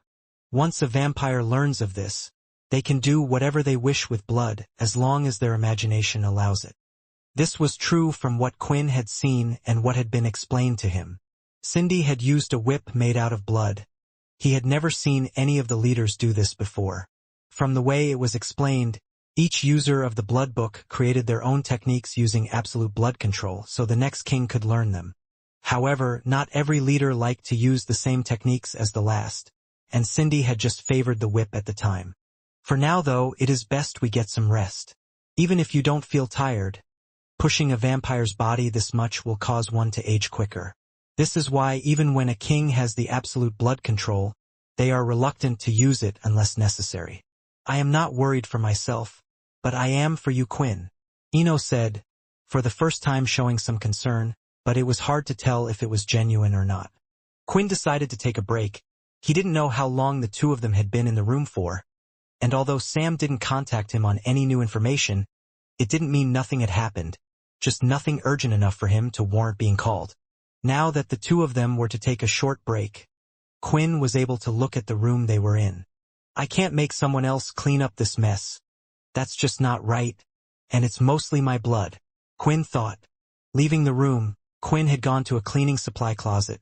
The first thing he wanted to do was get some cleaning done, and with his speed he should be able to get it all sorted out pretty quickly. He could have asked a water user to clear it quickly, but he couldn't subject them to that, and then they would be asking questions later on. They're going to start thinking I'm a mass serial killer if they see that room. With a red bucket in his hand, and a few sponges, Quinn thought maybe even if he was quick he would need something more than that. As he turned around in the hall that led to all the training rooms, he managed to spot Logan walking behind him. "Logan, what happened to you? Is someone bullying on the ship? Who would do such a thing?" Quinn said, as he started to rage in anger. Logan was covered from head to toe in bruises and cuts. "Quinn, don't worry. I did this to myself. It was through my own choices. No one is bullying me," Logan said as he continued to walk. Who could even bully Logan in the cursed faction? When saying those words, Logan's heart didn't flutter, so it must have been true. Unlike the others, Logan wasn't a vampire, so when he trained to fight, the marks, cuts, and bruises would show, unless he went to a healer. He was just unlucky to catch Quinn at a certain point in time. If he doesn't want me to know about it, maybe I should respect his wishes, Quinn thought. Just be careful, Quinn shouted. After cleaning up his bloody mess, Quinn finally decided to meet Sam, who looked a lot calmer than the last time he had seen him. This was because he was finally getting the swing of things, and was understanding who the key and reliable people were that he needed to talk to. People he could trust to pass on his messages and see his vision, giving him a lot more free time to now focus on other things. "You look to be in a really good mood," Quinn said, as he exited from the transportation bridge. "Quinn, you're finally out, but you smell a bit like chemicals," Sam mentioned with his now sensitive nose. "Anyway, you came at the perfect time. Thanks to Logan creating more of the demon tier hunting devices, we should be able to cover more ground and have your request come in.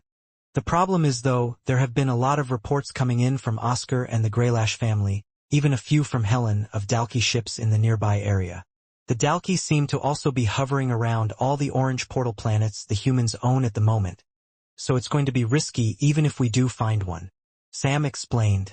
Quinn wanted to find the demon tier beast before even attempting to go to the Blade Island. Not just because Eno needed it for moving and helping Syl, but because if they were going to go to the Blade Island, Quinn wanted to be prepared. After all, Hilston was a man with a full set of demon tier armor, and had one of the strongest abilities in the world. He would at least need a single item at the demon tier level to compete with that. While discussing things between each other, and Quinn getting briefed on the news of other things like certain students coming on board directly to the cursed ship, the door opened from the bridge again, and the person who had entered was Syl. What was surprising was the fact that Syl had entered on his own, when usually he would be the one to follow Borden around the place. "Quinn," Syl called out, "when are we going to go to the Blade Island? When are we going to get back Ratton and Vorden?" It sounded like he was almost complaining. "Soon," Quinn answered, as he was in the middle of talking to Sam and wanted to finish what they were talking about. "Soon? Do you even want them to come back? You've been stuck in that room for so long and I've been waiting for you, and now all you're doing is talking. When you found out Vorden was on the Blade Island before, you dived in with just the three of you. Why can't you just take the whole cursed faction to Blade Island this time if you're so scared?" Syl shouted in anger. These words had caught Quinn's attention. "Do you think I don't care? I'm scared. Are you crazy, Syl?" Quinn shouted. It was the first time he had done so like that, and was also the first time he had called Syl crazy. It didn't take long for Quinn to regret the words that had left his mouth. As soon as he said them, he realized the mistake he had made. He knew what Syl's mindset was like, how he had grown up. Anyone would be affected by what he had gone through. Now that he was so close to getting his long-lost friends back, those feelings were just amplified. The thing was, Quinn was trying harder than he could imagine. He often put on a brave face, but what he was doing wasn't easy. His training was one of the toughest things he had to bear, and what he was going through wasn't fun either. The other thing that upset him was what Syl had said. Did he really think they were doing nothing? He wasn't the only one working hard for Vorden and Ratton. Everyone was, and Quinn knew that. Syl was acting like Quinn didn't care or anyone in the cursed faction. Felt like all of their work wasn't appreciated, making it so Quinn had just lashed out. He was tired, exhausted, and still hadn't rested, causing the words to just slip from his mouth. Looking at Syl after hearing those words, he immediately placed his head down and was looking at the floor. Sam was a little nervous, as he was unsure whether or not Syl was angry or upset. It could go either way since Syl was someone who respected Quinn's words and listened to him more so than others. Because of this, Sam gave a quick tug to Quinn, to try and quell the situation before it became a big deal. "Quinn, say something?" Sam whispered. "Sil, I'm sorry, I didn't mean that. I know you have just been so worried. I think I'm just the one going a bit crazy here. Let's talk about it and I can go through the plan and what we plan to do." "Okay," Quinn asked. At that moment, Sil lifted up his hand, and a ball of water was floating about. "Quinn, stop him. We don't know what abilities he has or how many strong abilities he has stored. If he fights in the command center, the whole ship could go down." Sam yelled, now afraid. Quickly trying to sort out the situation, he could see Sil already getting ready to do something. "Quinn, I never thought I would hear those words from you," Sil said, lifting his head, with a face full of tears, but soon his eyebrows frowned inwards. "If I'm really crazy, then I should start acting like it then, shouldn't I?" Sil shouted, about to use the water ability. Quickly though, Quinn raised his hand. "You need a timeout. Think before you act, Sil," Quinn shouted, closing his hand, and a shadow was seen quickly engulfing Sil, and when it disappeared, Sil did with him. Sam was nervous, and he was wondering if the situation was over. "Did you use the shadow lock skill on him?" Sam asked. "Yeah, hopefully he just needs to calm down. We have to remember on the Blade Island, Sil didn't have much chance to interact with anyone past a certain age. It's like he's a child sometimes, and sometimes I don't think he knows the dangerous power he holds." As soon as Quinn finished this sentence, he could see his MC cells going down by the second. Is he attacking the space in the shadow lock? It seemed like Quinn's little timeout hadn't worked, for currently inside the shadow space, Sil was attacking everything around him, hoping to break out of it. "Damn, Sil. Don't worry, Sam. I'll be back," Quinn said, as he cast another shadow lock on himself, taking him inside the black space. As expected, he could see Sil using a number of abilities, green strange energy crashing about, at the same time water waves bashing into the shadow around, each time lowering Quinn's MC. "Sil, what are you doing?" Quinn shouted. "I'm crazy, right? Just like my family. I can't help myself but fight and destroy everything I see. After all, that's how I was brought up. To kill everyone around me. To make sure I was always the one that survived." It was clear once again something had snapped in Sil, and now this was the second time. Words were becoming harder to get through to him. Getting closer, a large wave of water came crashing towards Quinn, but it was easily avoided. Soon though, green beams of energy shot out towards Quinn. However, the same thing again, as Quinn was able to avoid them. "Look at you, Sil. Do you really think you can go to the Blade Island in the state you are in now? Remember, the Blades have the same ability as you, even stronger ability users locked up. We can't just fight them with power against power. It won't work," Quinn shouted. However, Sil just decided to shoot a bigger energy beam, and at this point Quinn was frustrated. He avoided the attacks with a flash step, and when his foot hit the black shadow ground, he leapt off it, dashing forward, reaching where Sil was in an instant.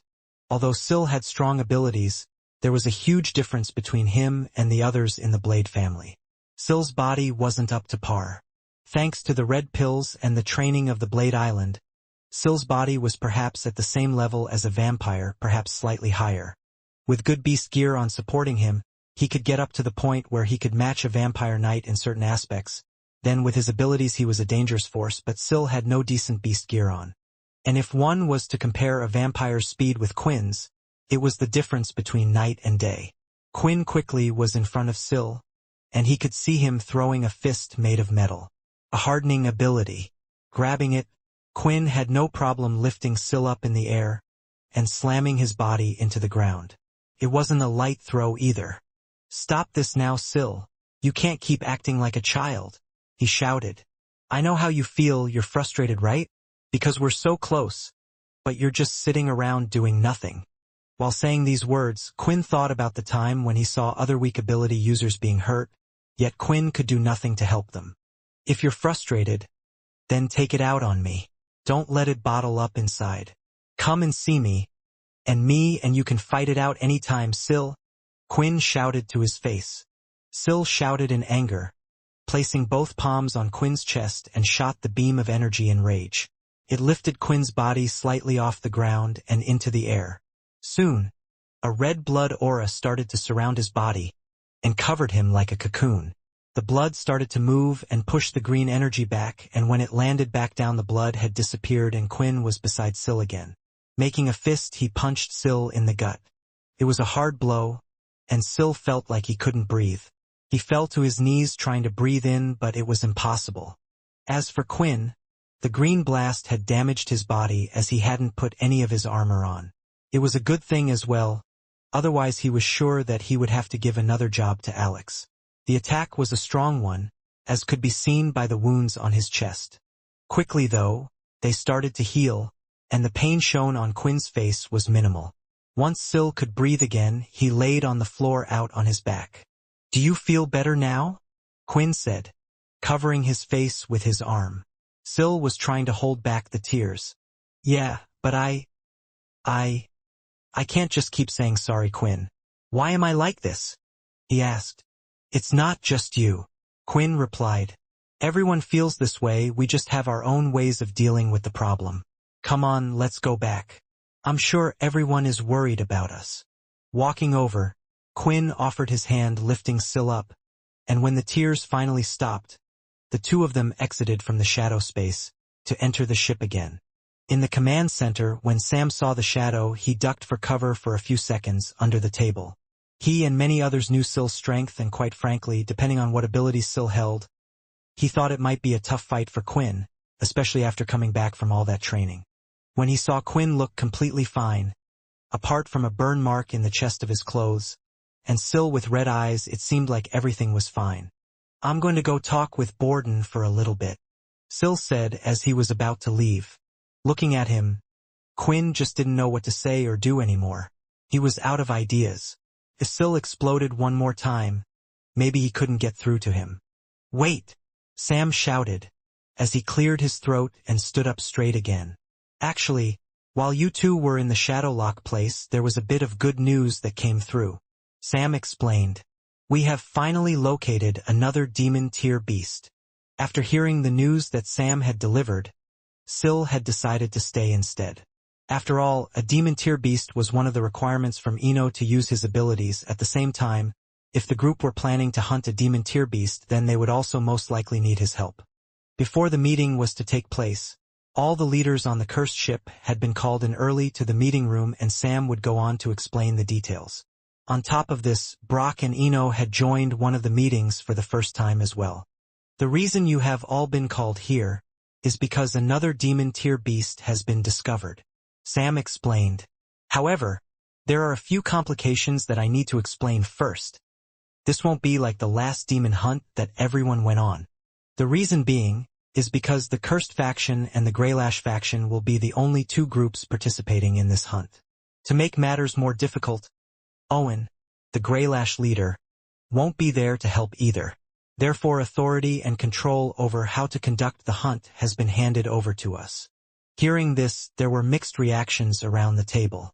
Some were happy to hear that a demon tier beast had been found, but many of the leaders still had bad memories of the beast hunt from before. "Whoa," Nate said.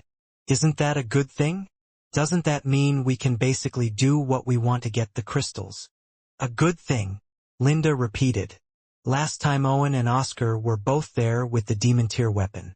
Even with all those resources and people, we were hardly able to defeat the creature.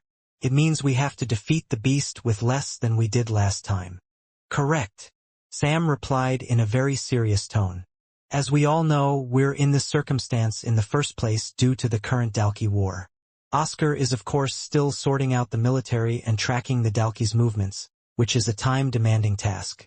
In addition to this, the Dalki have been moving awfully close to the Greylash beast planets. Therefore Owen has stated that he will not be taking part, and I can't argue with him there. Which brings me to my next point, the reason why we will be working with the Greylash family. Thanks to Logan and the fact that now the Earthborn, Greylash, and Cursed faction are in alliance, a demon tier location device was awarded to each of the factions. Of course, receiving this device comes with the condition of us informing one another as soon as we find a demon tier, which is a standard practice anyway. The demon tier beast has been located on one of the planets owned by the Greylash family. Now if we do decide to proceed with the hunt, we will be working together closely with one of their head generals as well as the faction leader of the shelter. Bear in mind, though, that the Dalki at the moment seem to be keen on invading the Greylash planets. Anything can happen at any moment and we might have to pull out and cut our losses when we see fit. Despite all of Sam's dire warnings and the downsides of proceeding with the hunt, Quinn still wanted to go ahead anyway. They were running out of time, mainly for Syl, and for Quinn to get some good equipment before there was a full-scale war.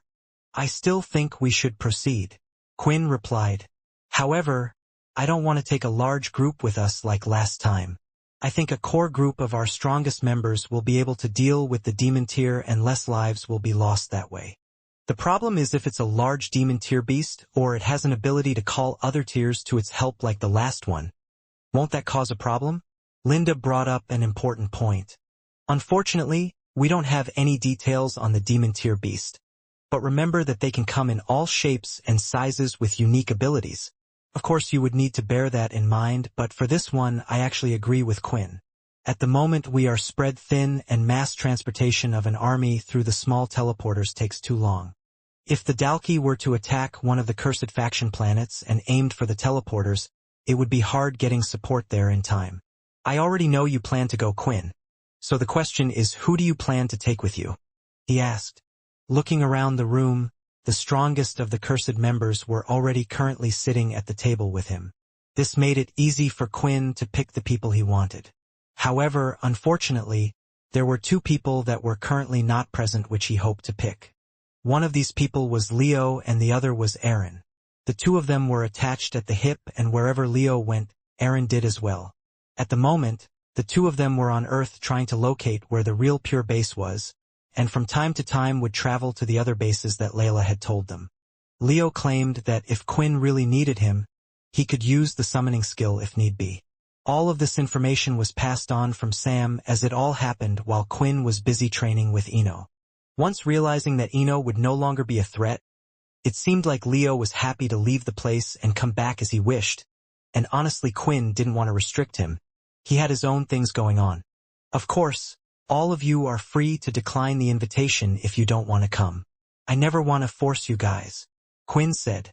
Since we don't have much information on the demon tier beast, I would like to take a mixture of those that bring different skills to the table. Linda, you have great strength that is nearly unmatched. I also wish to bring Fex, as his strings have always been able to help with disabling and slowing an enemy's movements. Wevel, with your great speed, I'm sure we can always rely on you.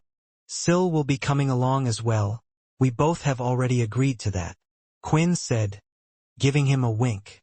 He thought that perhaps if it was something to do with getting the other two back, then Syl would be more inclined to work for it without any complaints. It also may help Syl feel like he was helping out in some way. Some of those who weren't selected seemed disappointed that they weren't coming along, while others breathed a sigh of fresh air. Quinn, can I come? Peter asked. Looking at Peter, Quinn knew he was strong, but there were those that needed to remain on the ship to protect it just in case. At the same time, he already had Linda, so he thought there was no reason to bring Peter. There were now plenty of strong people left on the ship, and with Nate and the others Quinn could always come back when he wished. I don't see why not, of course you can come, Quinn replied. At that moment, a shy hand had been raised from the group. When they all turned to look at who was volunteering, they were all quite stunned. Layla, you want to come as well? Quinn said, surprised himself. Honestly, he didn't know why this time Layla didn't go with Aaron and Leo. Perhaps they had a falling out or something else had happened. Ever since the incident with Helen, Layla hadn't spoken much to Quinn at all. I have to be there. I didn't get to help you at school, Quinn. And Leo and Aaron said that they would inform me if they found the pure base before doing anything. It's why I asked to stay behind, because I want to help you and I want to bring back Vorden again, she said, with her fist clenched and a determined look on her face. Usually, Quinn would have outright said no. Layla was strong, but against a demon-tier beast, he wasn't sure she could handle it.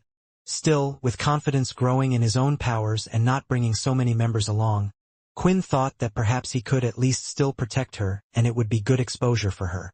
He also didn't know how to say no to the determination he could see in her eyes. Even if he could say no, it didn't look like she would take that as an answer.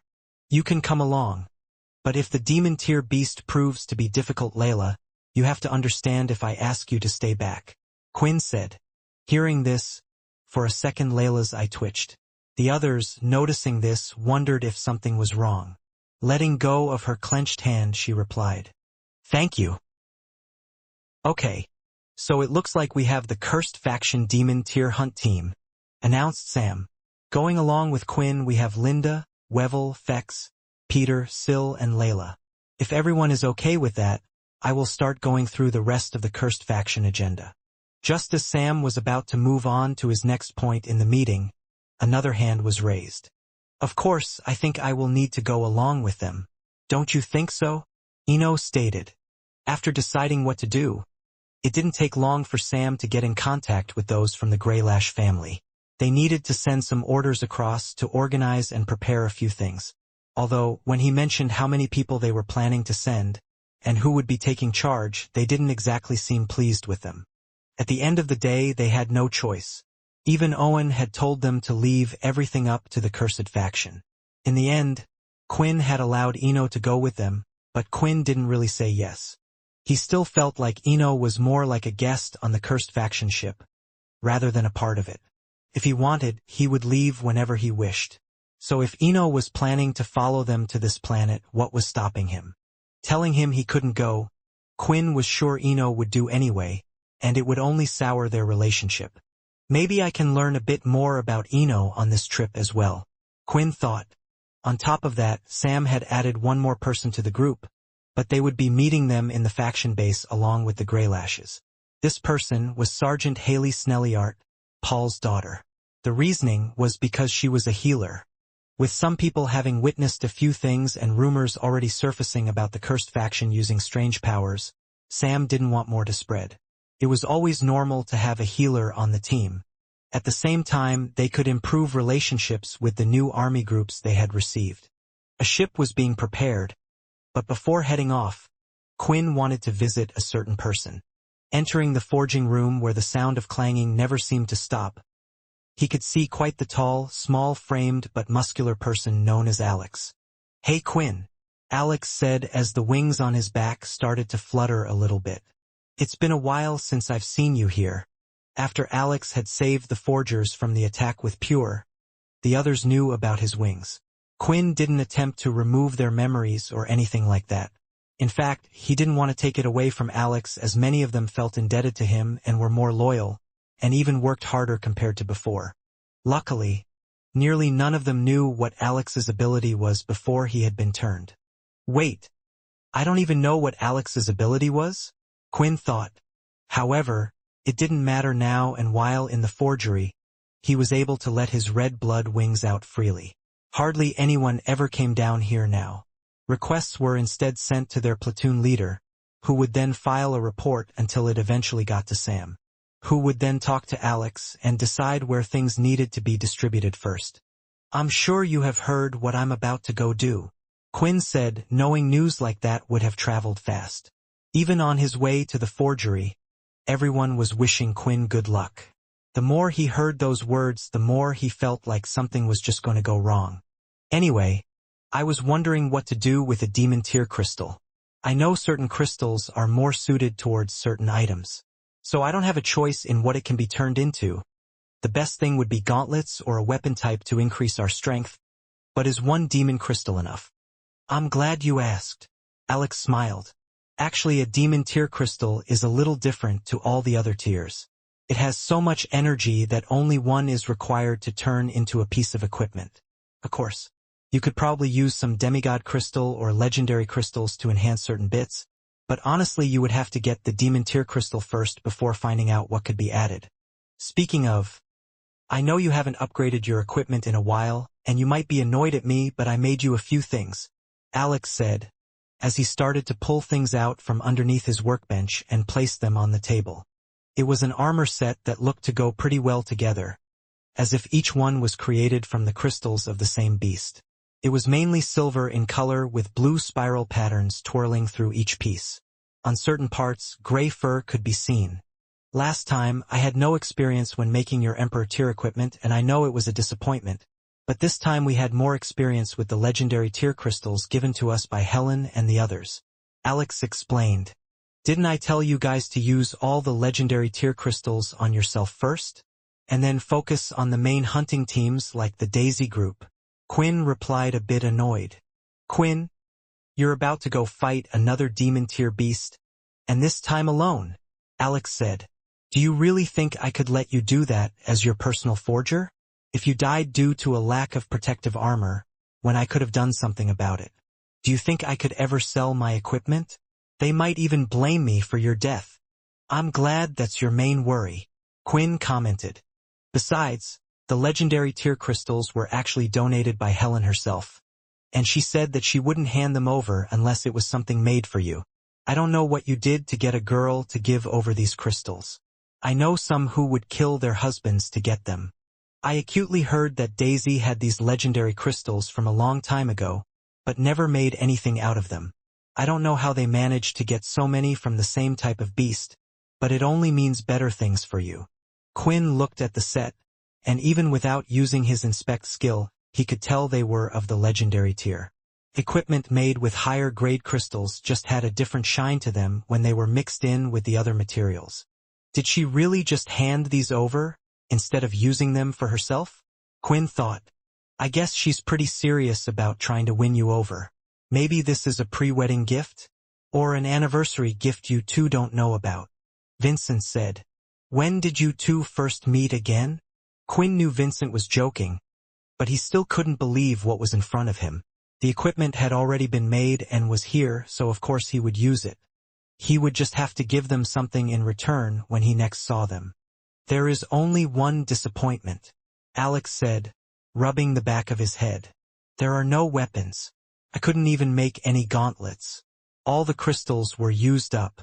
I did, however, have a spare set of Emperor tier gauntlets made, but once again they don't seem to have an active ability. Saying this, Alex almost sounded embarrassed. First, Quinn took a glance at the Emperor tier gauntlets. Even though they would improve his stats overall, it wasn't worth it at the moment. And there was a reason for that. In his dimensional space, Quinn still had the advanced tier gauntlets that had been made by Alex from the crystals gifted by Leo. Although the stats were nowhere near comparable, the active skill was one of the best Quinn had ever come across. Since his chi had improved drastically, when supplementing his chi into the gauntlets, the active skill also gave a more devastating shock compared to before, and for now he would rather have them on him. I'll take them as a spare for now, Quinn said, placing them in his dimensional space and heading back to the table. Inspect. Using the inspect skill, the 3 items information were shown. The chest piece, the legs, and the shoulder guards. None of the pieces of equipment had an active skill on their own. However, they did have an active skill when placed together. A special set active skill. Looking at the improved stats and active skill, Quinn couldn't help but smile. I might have to get her a really good present after this. The group were traveling in a medium-sized ship towards their destination. The planet was owned by the Greylash family, so they didn't have a teleporter on board. Of course, they could have traveled to a closer planet owned by the Greylash family and teleported from there, but at the moment most of the factions were traveling using spaceships. This was apparent just on their journey. Nearly every planet they went by had large forces of ships protecting them, ready to act on a moment's notice. This was actually advice given by Oscar. After not being able to use teleporters on planet Kaladi, they feared that the Dalki now had some sort of teleportation jamming device.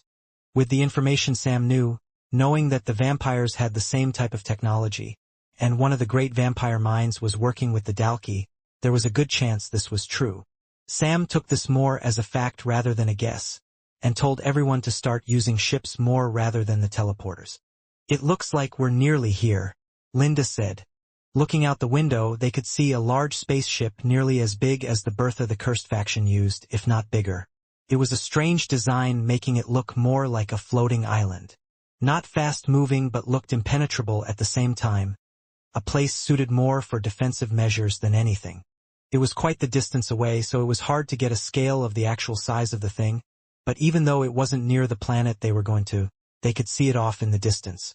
"What's that thing?" Peter asked. "That's the Greylash family's main ship. It looks a bit odd, right? It looks like a city with temples built on top of it. I actually heard that it was an island that was part of Earth, and it used to be placed there. I guess Sam was right that they're worried that an attack might happen." Linda replied. "The Greylash family. That Owen is certainly an interesting character." Eno commented from the back of the ship.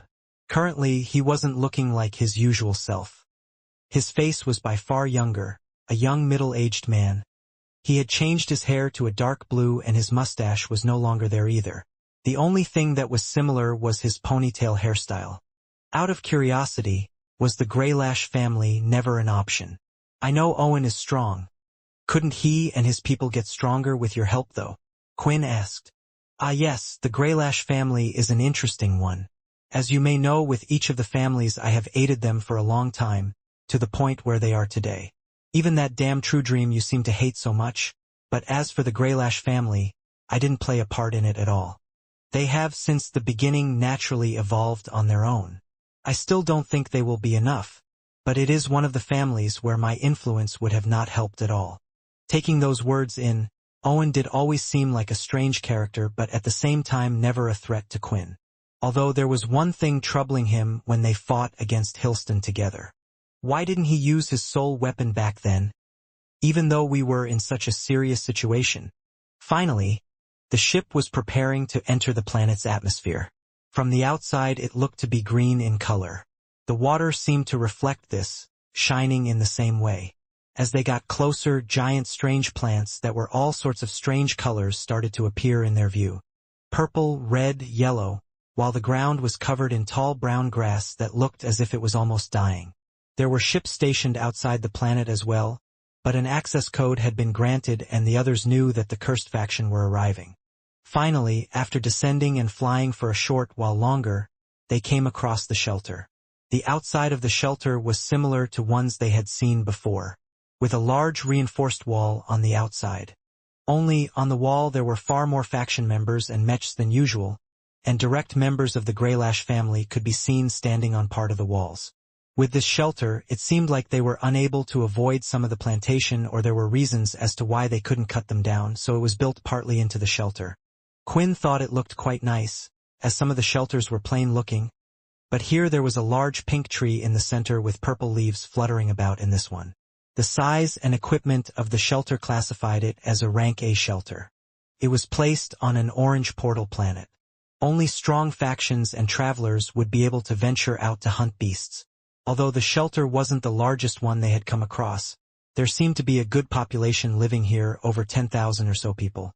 Off to the side, there was a large field that was used for ships to land, and there were already quite a few there, as well as a group of people ready to greet them. Walking off from the ship, they could see a group of people. 3 of them in white robes belonged to the Greylash family, and as for the other group of 5, they were wearing a mixed match of beast gear, and looked to be travelers. "Welcome, Quinn. I believe we met before while you were working at the school," one of the men in white robes said, walking forward. "It's also nice to see you again." The man smiled. When Syl looked up, it took him a few seconds, but he really did know this person. This was Robin Greylash, one of the head generals that had been invited to do a little demonstration in one of the elemental classes. From Quinn's duties, he had met the other head generals from time to time, but didn't talk with them much. The 2 of them shook hands and smiled at each other. "I see the Greylash family didn't just send anybody in either. It will be great to have your support," Quinn said. While those from the Greylash family were respectful to Quinn and seemed to be happy to see him, the other 5 travelers that had been brought along with him weren't exactly welcoming him with open arms. Although they knew their place and soon came over giving a bow down. "These people are from the Orbis faction that was stationed here," Robin explained. "They work for the Greylash family, and will be the ones looking after us while we are in the shelter." All of the men had bowed down to Quinn to greet the world leader, apart from one. A young man who had his arms crossed and bags under his eyes, as if he had been having many sleepless nights. "Please allow me to say what's on my mind, sir," the man said, looking at Quinn. He still wasn't used to this, but now as one of the world leaders, he realized that others couldn't just say what they wanted to him, unless they wish to start a war. I hope you won't go back on your word, and I am free to say what I want. I am leader of the Orbis faction. However, I don't like the fact that the cursed faction seem to be having so much free time that even a world leader is able to come down here. I feel like this is just putting pressure on the Greylash family to hand over the beast crystal to you once it has been obtained. At the same time, you are a person younger than myself and you are meant to take command? At your age, how many battles have you fought in? Do you even know how to lead, or do you just rely on others around you? As the man continued, Quinn could see that a temper was rising in Robin. It almost looked like he was going to zap the man to stop him. But Quinn nodded in his direction when the two of them made eye contact. It was okay, this man just didn't understand, and people shouldn't be punished because they had different views or thoughts. On top of that, I have heard about your unhanded methods, summoning beasts on the other shelters. If things don't go your way, will you be doing it? KO's speech had stopped while he was in the middle of talking. While Quinn had made sure Robin was not to get involved, he had forgotten about another person, who currently had his hand wrapped around KO's mouth holding his jaw in place, so he couldn't say another word. Don't you think it just got a bit quiet around here? Peter said, smiling at the other men behind him. Everyone watched as they saw Peter lift up KO's body in the air from his mouth. The grip around his jaw was just hard enough to not allow him to move it, or say anything else, while at the same he wasn't using his full strength. Otherwise, his jaw would have been crushed by now. The other 4 men that had come with him were also members of the Orbis faction, and seeing one of their trusted allies being hurt by what they only saw as a stranger, they immediately started to pull out their beast weapons and activated their abilities. Put your weapons down. It's an order, Robin shouted, having enough. At the same time, Quinn quickly had gone over to Peter and had his hand on his shoulder. I think it might be best if you let him go as well. It wasn't a telling off, as Quinn knew why Peter had done what he did, and the others weren't going to stop Peter either. Peter looked at the man for a second, before releasing him, allowing him to fall on the floor, but as soon as he was let free, attempted to grab something from his side, but before he could, Quinn held onto his hand. Are you sure you want to do that? Quinn said. Your life was just spared, and think about what would happen if you were to act out again. When the tension and pressure from went away, Quinn let go as well, moving back to the others along with Peter. That was completely out of order. If you were to act like this with Owen here, I would have hit you myself, Robin said. Hearing this, immediately bowed down. I apologize to the cursed faction leader. What I said was out of order, said, but the apology didn't exactly seem urgent or sincere. It was more like he was forced to do it. Peter was tempted to go in again, but this time, Linda grabbed him as she kept an eye on him. Stretching his jaw, felt a bit of pain, and that wasn't the only area either. It was the same with his forearm as well. I'm an A-class traveler and have been protecting this place for years, and this is how we get treated. The Greylash family are treating an outside faction better than their own, thought. And that guy, I didn't even see him move and he grabbed my jaw. I thought the cursed faction only had a few strong ones? Trying to forget about what happened, was asked by Robin to lead the way and give the group a tour around the shelter. At the same time, they would ask details about the demon tier beast or any information they had on it. As soon as they entered the shelter though, the others with their great hearing couldn't help but listen in on what the others were saying about them. That's him, the cursed faction leader? He's also one of the world leaders. Don't you think he looks a bit young? How can someone like that have the power to control 1/3 of the human forces? He is young, didn't you know? Even if he looks young, his actual age is a lot younger. He would have only just graduated from the military school, a genius in the rising. A genius, huh? So much so that they have decided to send him here rather than deal with the Dalki? Stop being stupid. Are you really a traveler? You should know how difficult a demon tier beast is. Would you rather fight a Dalki or a demon tier? The weapon created will also help support us for the rest of the war. What Quinn was pleased with was that at least some people seemed to know the importance and dangers of the task. However, if they knew what they had planned to do with the demon tier crystal, then maybe more would be upset about it. Even with an adult face, they are all calling you baby face, Vincent commented. You know, with your chi control and control of your body, maybe you could make yourself look older, or you could always use the earth mask from Peter to change your appearance. It's okay. I think it's important that people know it's really me here, Quinn replied. Could you imagine what they would have done if they thought I was someone else? There would have been a fight back there. This place is cool, Fex said. It reminds me of the familiar world with all the colorful plants. It certainly is different, Wevel replied. Have you noticed the buildings, though, and the outside walls? Yes, and even the people, although they were interested in us at first, they seemed to be concerned about something else. A little on edge, Linda said. Is it the demon tier beast? I also recognized that some of them have bags under their eyes, like the faction leader, Ko. Are they all having trouble sleeping? Layla whispered. Quinn had noticed it as well, although from the outside the place was well guarded and there were plenty of strong travelers and faction members of Orbis. The people were wearing their beast gear even inside the shelter. This wasn't too unusual if it was a few, but nearly every single person, even those that looked like civilians. Some of the buildings appeared damaged, as if they had just suffered an attack not too long ago. After walking through the large shelter and being shown the main places, they finally went towards the center where the large tree with pink leaves could be seen. It was taller than the shelter walls and was as thick as a truck. From the tree, a pathway where the long grass was cut led up to the faction hall. Heading inside the faction building, the reaction was pretty much the same from all those outside, but they quickly headed to a room where they sat around a round table and could get straight to business. Quickly moving towards Quinn, Layla decided to sit next to him, even though she hadn't said much on this trip, and Ino decided to sit on the other side. They had asked if Haley had arrived yet, since she was meant to meet the group, but it appeared she still hadn't done so. So there are a few things that will need to be discussed today, Robin stated. First, we will let you know everything we know about this planet and about the demon tier beast. After that, we need to discuss how we decide fairly who will get what rewards. After all, 3 groups in particular will be part of this hunt, and everyone deserves their fair share. The Orbis faction, the Greylash family, and the Cursed faction.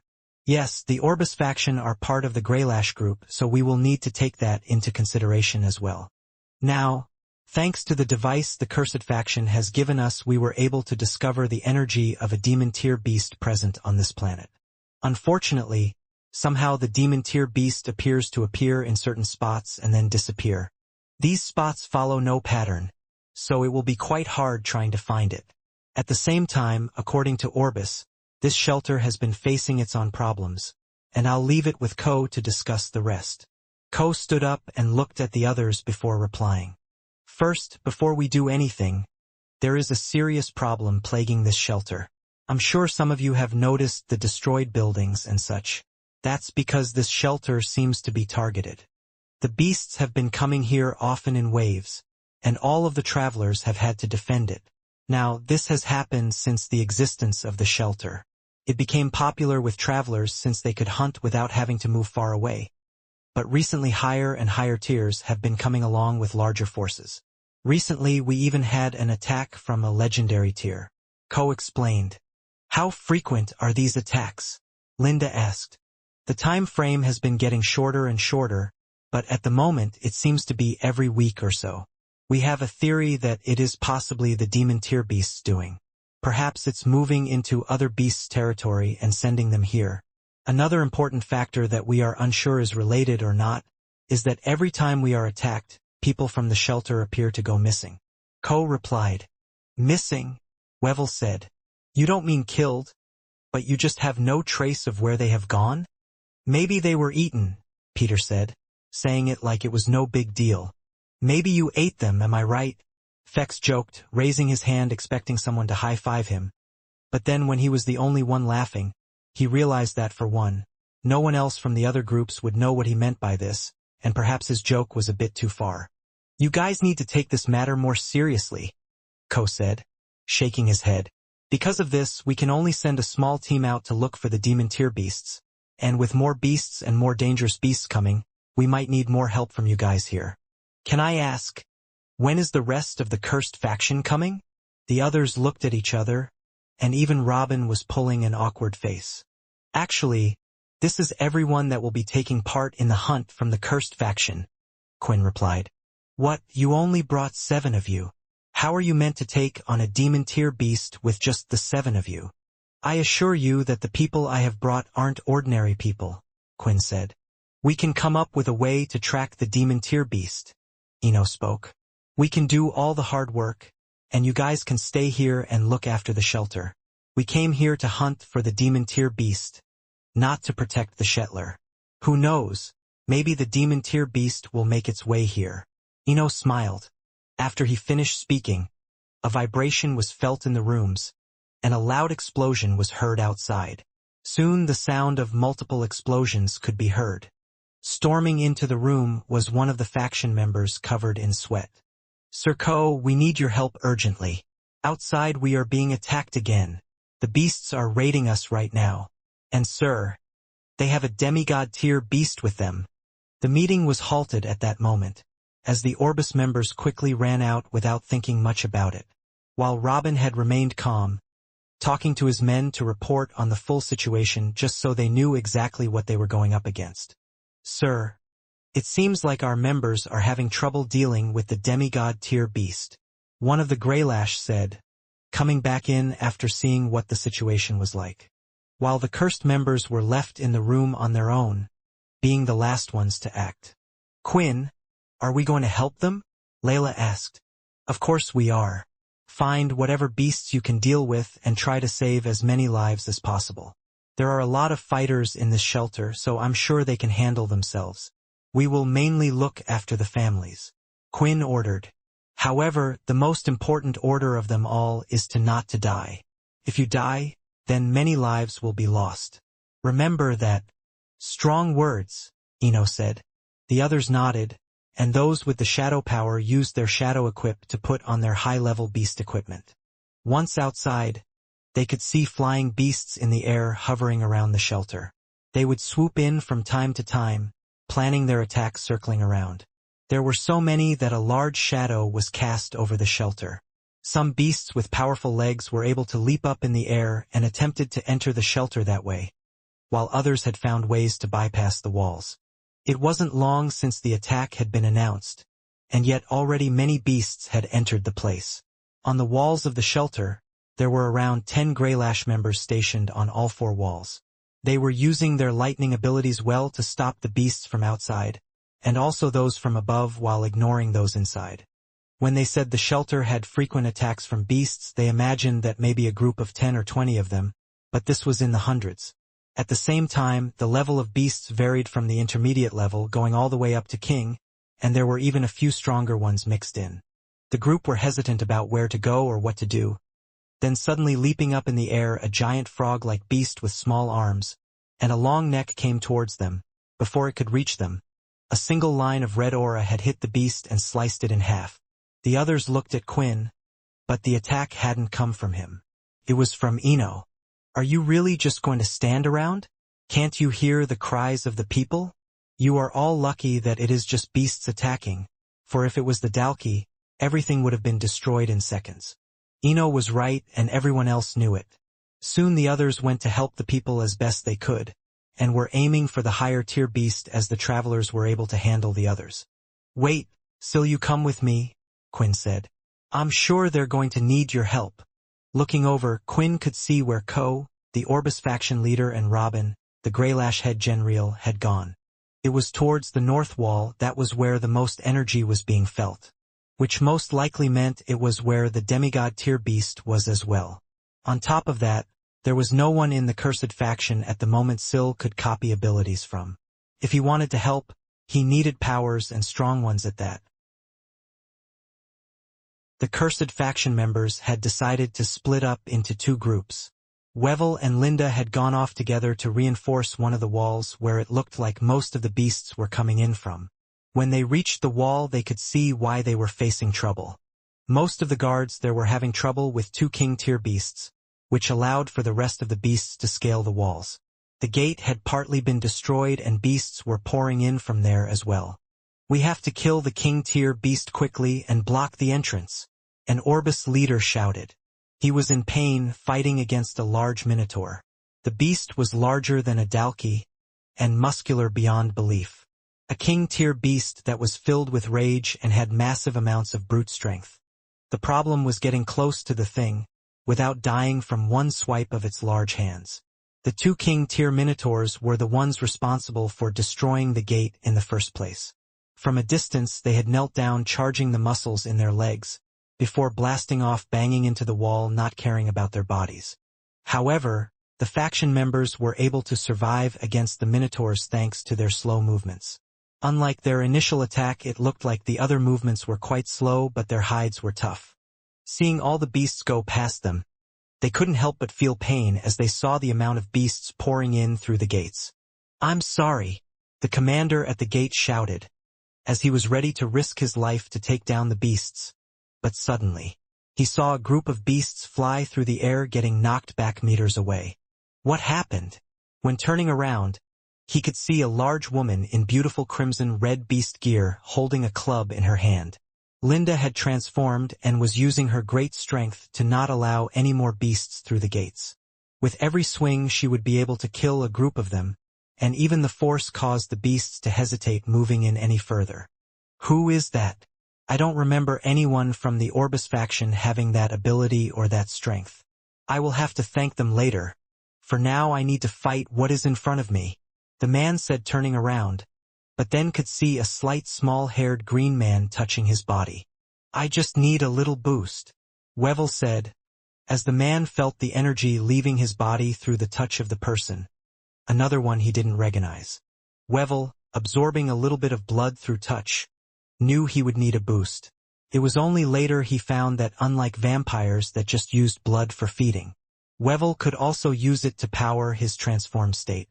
Running forward, he avoided the beast's swings with his great speed, and jumped onto the Minotaur's arm, running up it.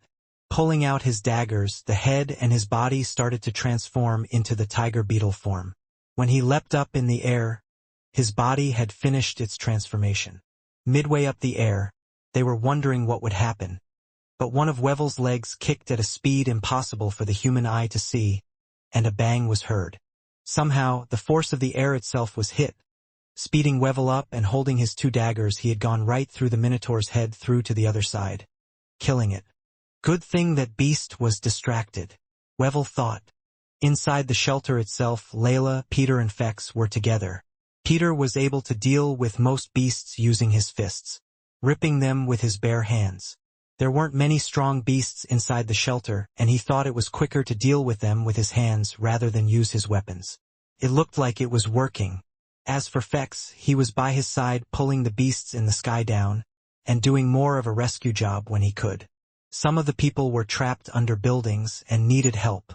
At the same time, using her arrows, Layla would focus on the flying beast heading their way. With Peter's strength and speed, there was no need for her to transform into her other forms. "I can still help. I can still save people's lives," Layla thought as she fired off an arrow, and using her ability she changed its direction so it could go through a gorilla-looking beast's eyes, stopping them before they were to slam down on a traveler which had fallen. Back at the north gate, Eno, Syl, and Quinn had arrived. Grabbing Syl, Quinn quickly jumped up the wall, and now they could see everything. Ko and Robin were still on the wall, planning what to do as they watched the demigod tier's movements. They hadn't gone into battle just yet. The second Quinn saw the beast, he could tell it was at the demigod tier level, having met one once before. It had two giant wings that were covered in a soft white fur, and both of them looked to be glowing in a strange light. It looked like a giant white furry moth. With a single flap of its giant wing, there were those that were unable to get close, and what was worse, it seemed to leave behind little fluff balls that when touched by the travelers would cause them to become drowsy, some even falling asleep. "I think we have watched the beast long enough," Ko shouted. "With the three of us here, we should be able to beat it." However, Eno looked towards Quinn. "Quinn, are you sure this is the right place to be? Sometimes the loudest place is not the one a person should focus on."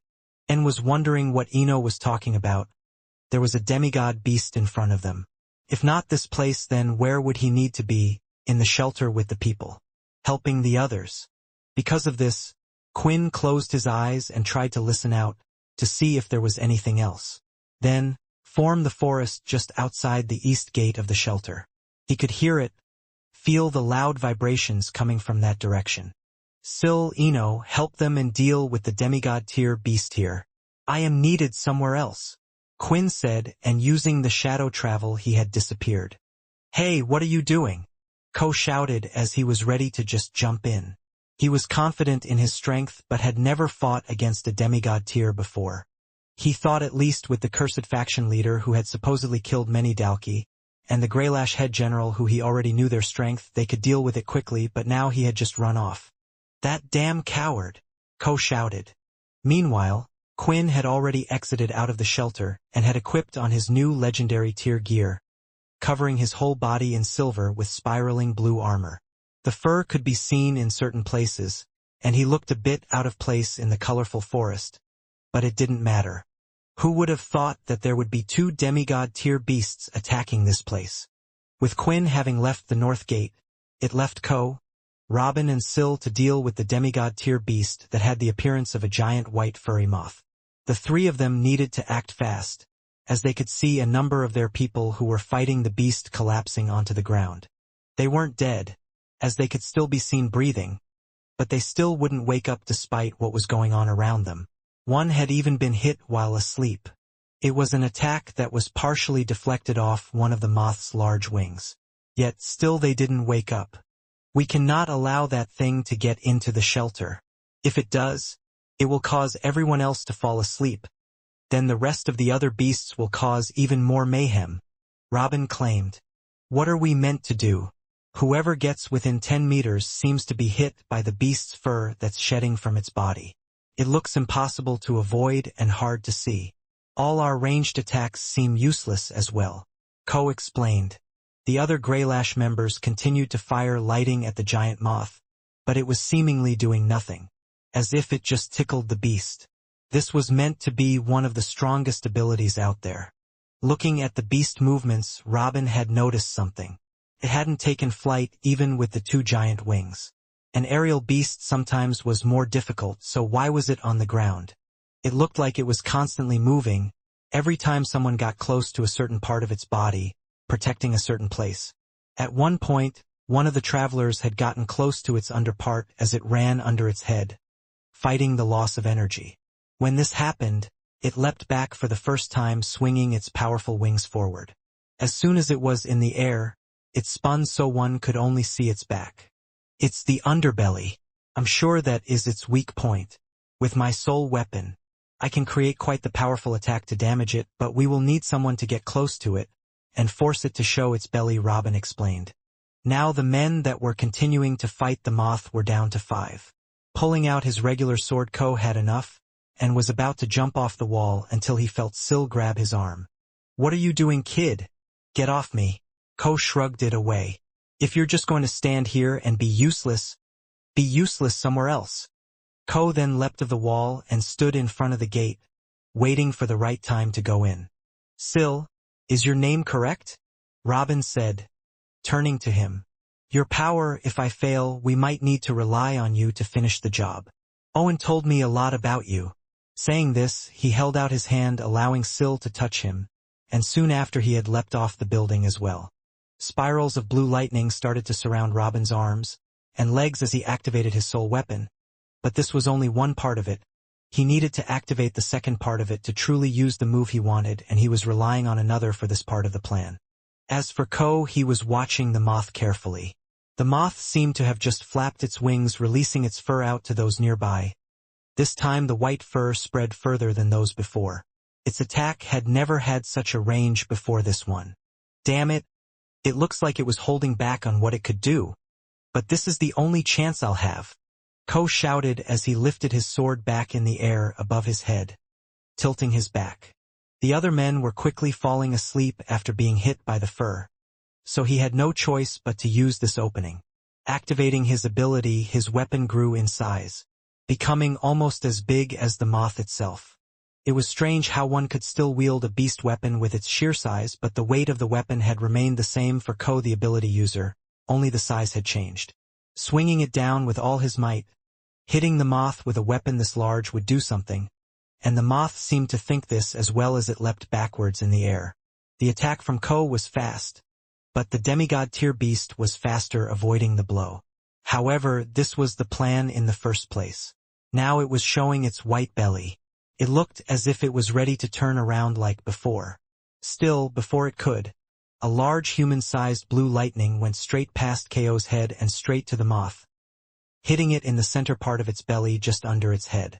An explosion of blue occurred with lightning strikes firing off into the air. More of the moth's fur had been chucked everywhere. It fell to the floor, rolling on the ground, while Robin's arms and legs were glowing in blue color and slowly fading. He was huffing and panting as his soul weapon had taken a lot out of him, but what was worse, for him and Ko, both of them had been hit by the explosion of fur, and they could feel their bodies getting tired by the second. It was a strange force, like a spell, draining the energy from both of them, making them incredibly tired. What is this? I thought it might have been a sleeping effect, but that's not it at all, Robin realized. The moth had gotten back up, and black blood was continuing to drip from its underbelly. But soon it was starting to slow down, and finally the blood had stopped. It's what I thought. This moth is draining the energy from everyone to heal itself and make itself stronger. This fur.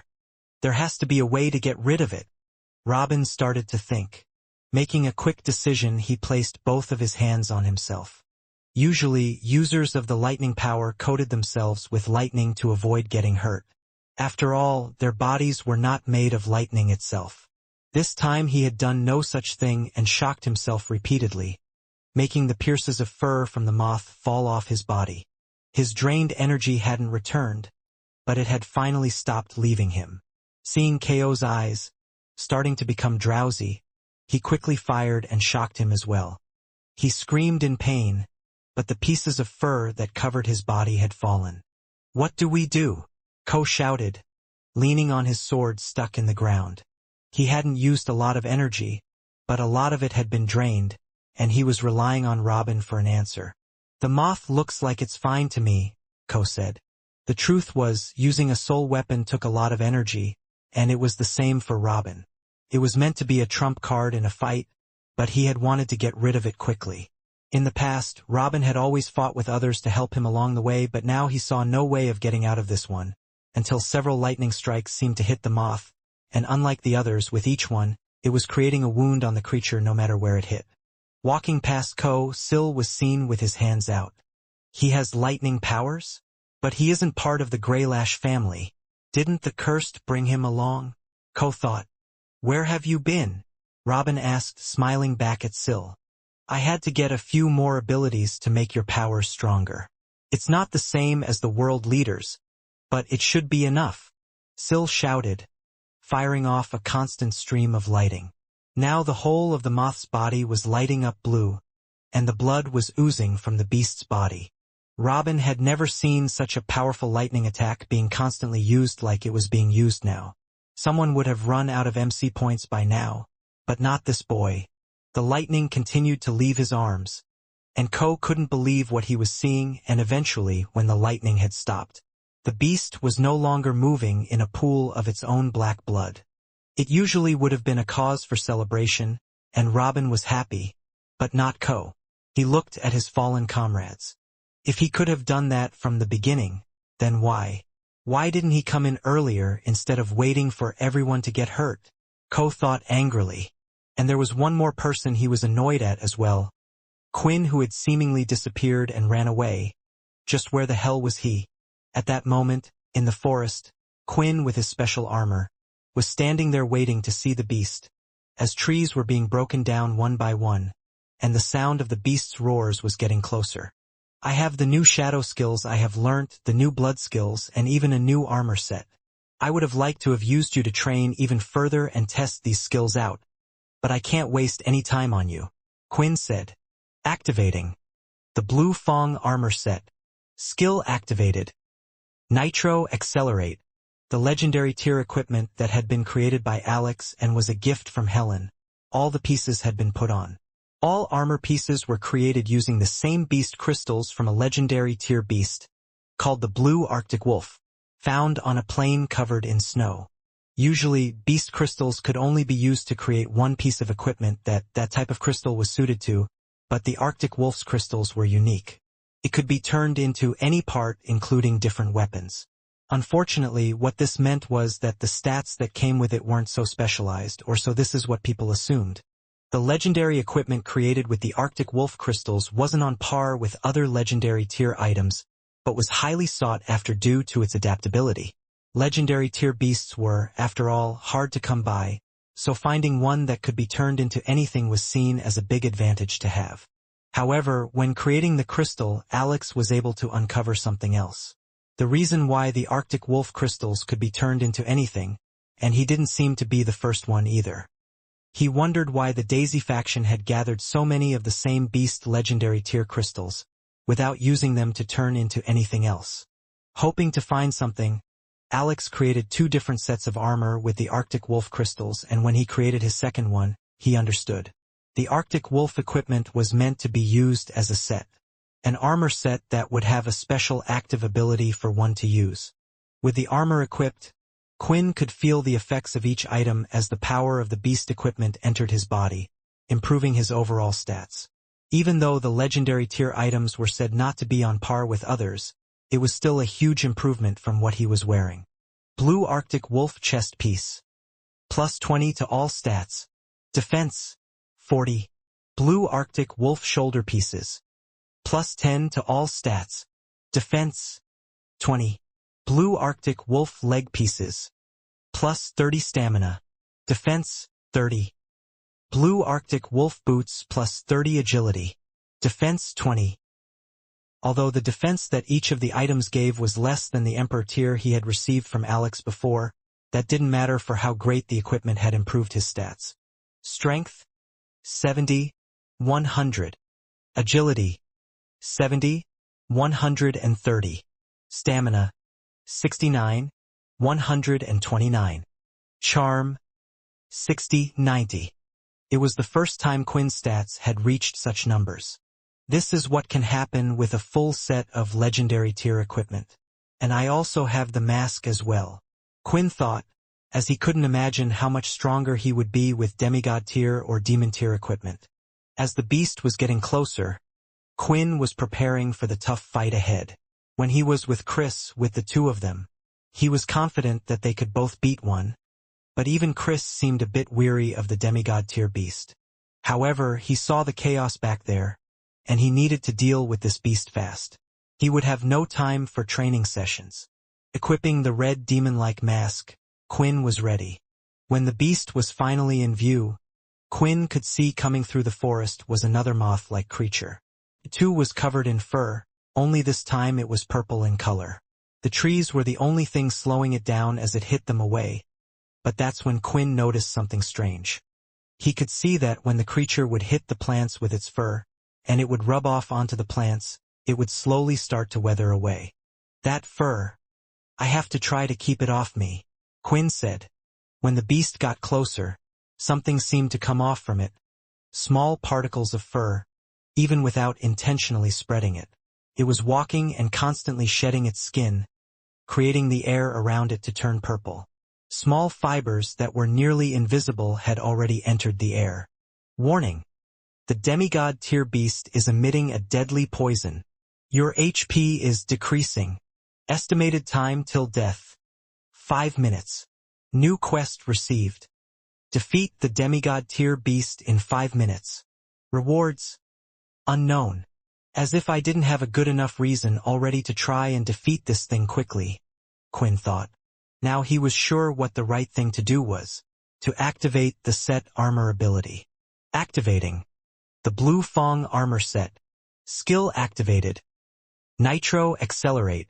All the energy that Quinn had felt from the boost in wearing the equipment was suddenly going into a different area.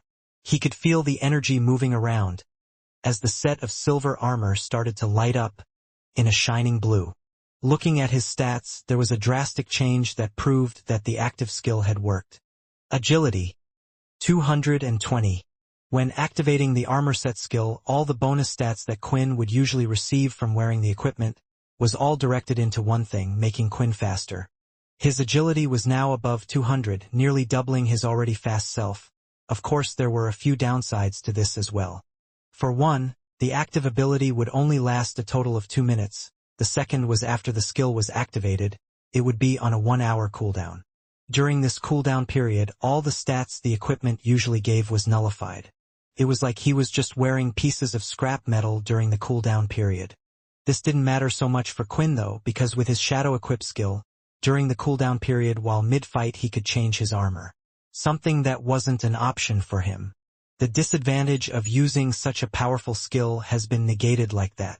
Quinn's health was already deteriorating, but he wanted to kill the beast before even the time had run out. He charged forward, moving his legs, and everything around him started to look like a blur.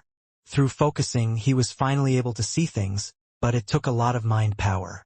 The beast couldn't even keep track of where Quinn was, nor could he himself, as he had accidentally run straight past the beast, colliding into a tree, but breaking it in the process. Crap!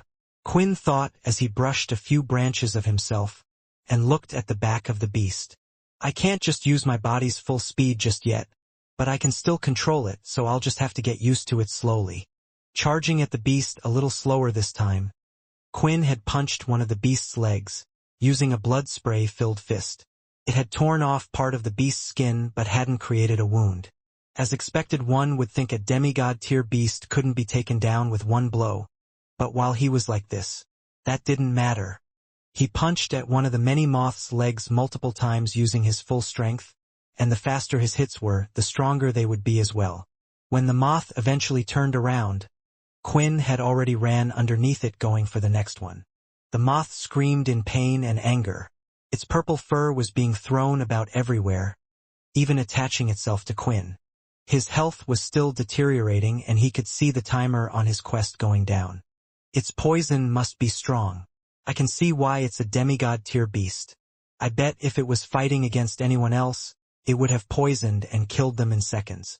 But vampires seem to have a better resistance, and with my blood bank I can continue on for a lot longer, regaining my energy. Quinn slid underneath the moth's belly, and jumped before hammering both elbows into one of the moth's eyes. 3 of the beast legs had already been destroyed, including one of its eyes now. The beast truly felt like it could do nothing. Its poison wasn't working, and Quinn was strong enough to continue to use his speed and skills to his advantage. Getting behind to its next leg, Quinn then proceeded to produce his well-learnt thigh kick. The first kick didn't work as it slammed the beast, but it had a clear effect as its body wobbled. Not giving it time to recover, producing 5 in succession, the last kick had snapped the leg and sent it flying through the forest. This is great. I don't even have to use my blood abilities or shadow powers. This armor has just given me another way to fight, Quinn thought excitedly. However, his time was running out with the active skill, and his other set of equipment wasn't exactly the best at the moment. If he didn't finish off the beast in 2 minutes, then it would have been better for him to not use the skill at all. Knowing this, Quinn could see the beast was mostly crippled. He leapt onto the beast's head and stood strong. It swung its large body in an attempt to swing what was on its head off. Quinn raised his hand, and blood started to gather around it, flowing down from his fingertips down to his elbow. Soon it started to spiral like a type of drill, covering a single arm. It was one of the blood moves he had learnt from Ino himself. Mixing this in with his already known hammer strike, Quinn was able to create a new move. He started the motions slamming into the beast's head. Using chi, that force alone was enough to jolt the beast. Then pulling his arm and snapping it forward, the blood hammer drill had been executed.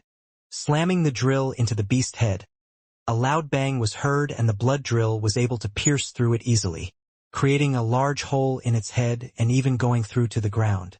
A few seconds later and the beast had instantly stopped moving and had fallen to the floor. At that moment, the famous ding was heard in his head, and the blue armor on his body started to dim once again. Quest completed. You will receive the following rewards. After defeating the demigod-tier beast, the sound of battle inside the shelter was still ongoing. Those from the Greylash family stationed on the wall turned around and started to direct their lightning strikes towards the beasts inside the shelter. while two of them jumped down to aid their head general. "Is everything okay, sir?" they said as they helped lift him off the ground by his arms. Even with the beast dead, he was still feeling the fur's effect on him. Some time would be needed before his MC cells would make complete recovery as well, but gritting his teeth and through sheer will, once he was helped to his feet, not wasting time, Robin ran through the gates with the others. Syl had decided to do the same, heading back in. Although his concern wasn't for the people inside the shelter, he wondered what was so urgent that made Quinn leave so suddenly like that. That left all the men who had fallen asleep or perished along with Ko outside the gates. How could they just leave my people like this? What if more beasts start to come from the North Forest? All the people will die, Ko thought, but his eyes weren't looking at his men. Instead, they were locked onto the demigod-tier beast that had perished. Walking over to the beast, Ko took out his sword and started carving away. Who could be so foolish to leave such a thing behind? Ko thought. Inside the shelter, most of the high-tier beasts had been defeated, and even Linda and Wevel had returned inside to give backup along with the other faction members. Now only hundreds of weak beasts remained, but they still continued to attack. "This is strange," Linda said, now in her smaller form. Her larger self consumed too much power. If she needed to recharge it, there was only one option, which she wasn't exactly pleased about doing. "Are you talking about the beasts?" Wevel replied, as he too had gone out of his transformed stage and continued to slash at the creatures coming towards him. They were mainly bug-like creatures from the looks of it, but were roughly the size of a basketball. Yeah, usually different types of beasts don't coordinate an attack like this. It's as if something is making them stay here. As they continued to fight, eventually the beasts started to change their course of action. It was like a switch inside them. Now nearly all the beasts were attempting to escape from the place. While their backs were turned, the angry travelers made sure to make them pay and attempted to kill as many of them as possible. Eventually, when all of the beasts, including the ones above, had left the area, the sound of fighting and crying started to calm down and the fighting had stopped. "The beasts have retreated," a large man shouted, raising his battle axe. Soon after, everyone in the faction cheered and shouted as a sign of relief. The cursed members had all gathered to see if each of them were okay, and other than being exhausted and a few scratches here and there, they seemed to be fine. When they said that the beasts attacked this shelter frequently, "I never expected something like that," Layla said, putting her weapon away. "I don't think that was a normal attack," Linda replied, looking at the condition of the shelter buildings. They were crumbled and destroyed. It was clear that the last attack wasn't on the same level. This much destruction would take a while to repair without many Earth users. Entering the place, Robin could see that he didn't need to do much.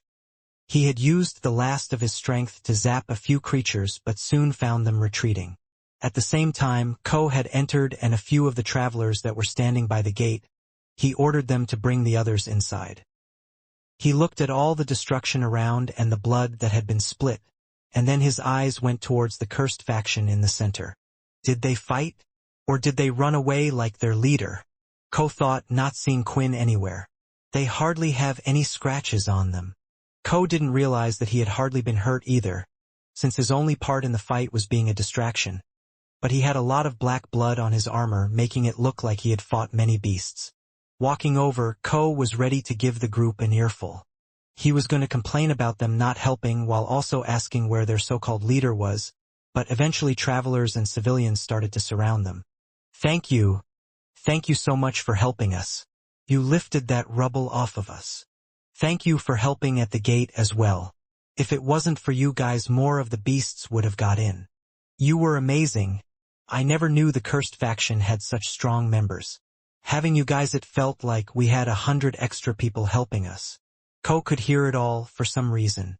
Not just the civilians but even members of his own faction were praising them for what they had done. So they come in and protect us from one attack and they get treated like gods? Ko thought. What about me? Me who has been protecting this place all on my own since the beginning. When the Greylash and the Cursed weren't here, his fists were shaking. Where the hell is my praise, you ungrateful brats? I was the one who made the Orbis faction and even stationed our base here, protecting all of the travelers and people. He wanted to say all this, shout it out to everyone, but decided to keep it bottled in. It would have been impossible for him to come in and say that while they were all being praised. It would have just been a bad long on his part. At least, I got some reward out of this damned attack, Ko said, touching the side of his pouch. In the forest, Quinn had just defeated the demigod tier beast, and his health was still being affected by the purple fur. That was until he had received the quest rewards from finishing off the beast in the requested time limit. Instant level up received. You are now level 63. Since Quinn was at such a high level now, killing beast hardly put a dent in leveling up his EXP, so he had to rely on the system granting him special quests like this one, or a force that was so strong that he could level up from. With the stat point, he had placed it into his stamina stat, finally getting it up to 70 with the rest of his stats. He was happy that he had received an instant level up, because even though he had defeated the demigod tier beast quickly, he wasn't sure if he could have done it within the 5-minute time frame without the new armor set. Did the system know what equipment I have? Arg, I'm treating this thing too much like a human. Still, the system does seem to be quite clever at times, Quinn thought. However, the reason why Quinn's health stopped going down after the fight was because of the next reward. For the first time ever, he had received a passive skill. Passive skill unlocked, immunity to poison. This skill is unable to be leveled up. The user will be immune to all types and kinds of different poison. Now he understood why after completing the quest, even though the purple fur was still floating about in the area, he was now no longer being affected. A passive skill. I've never heard of a vampire even having such things, Vincent said, sounding genuinely shocked rather than his usual sarcastic self. I wonder how far the system can go? Quinn was wondering the same thing. He even wondered what it meant to be immune to all poisons. Would this also include the fairy blood that was poisonous to vampires, or was that counted as a different substance? Nonetheless, it certainly was a handy thing to have. There were poison ability users out there, and many strong foes unstoppable in fights had fallen to poison.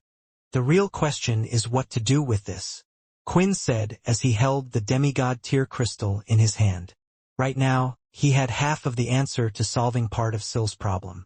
However, there were 2 demigod tier beasts that had attacked, and he was wondering how willing the others would really be letting him keep such a thing or even having both.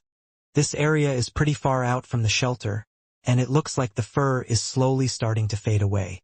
I just need to move the body deeper for the beasts to come and get rid of it for me. What they don't know won't hurt them, and maybe this will give us more of a chance to get the other demigod tier crystal. Which means the demon crystal can be used to be turned into a weapon. I can feel it. The fighting has stopped inside the shelter, so I still have time. Looks like things are going our way after all, Quinn thought. At the same time, the Greylash members had gone to check up on the other demigod tier beast. They could see that several cuts had already been made on the beast, and when they searched, they couldn't find the crystal at all. Where is the crystal? Did another beast take it? A Greylash member said.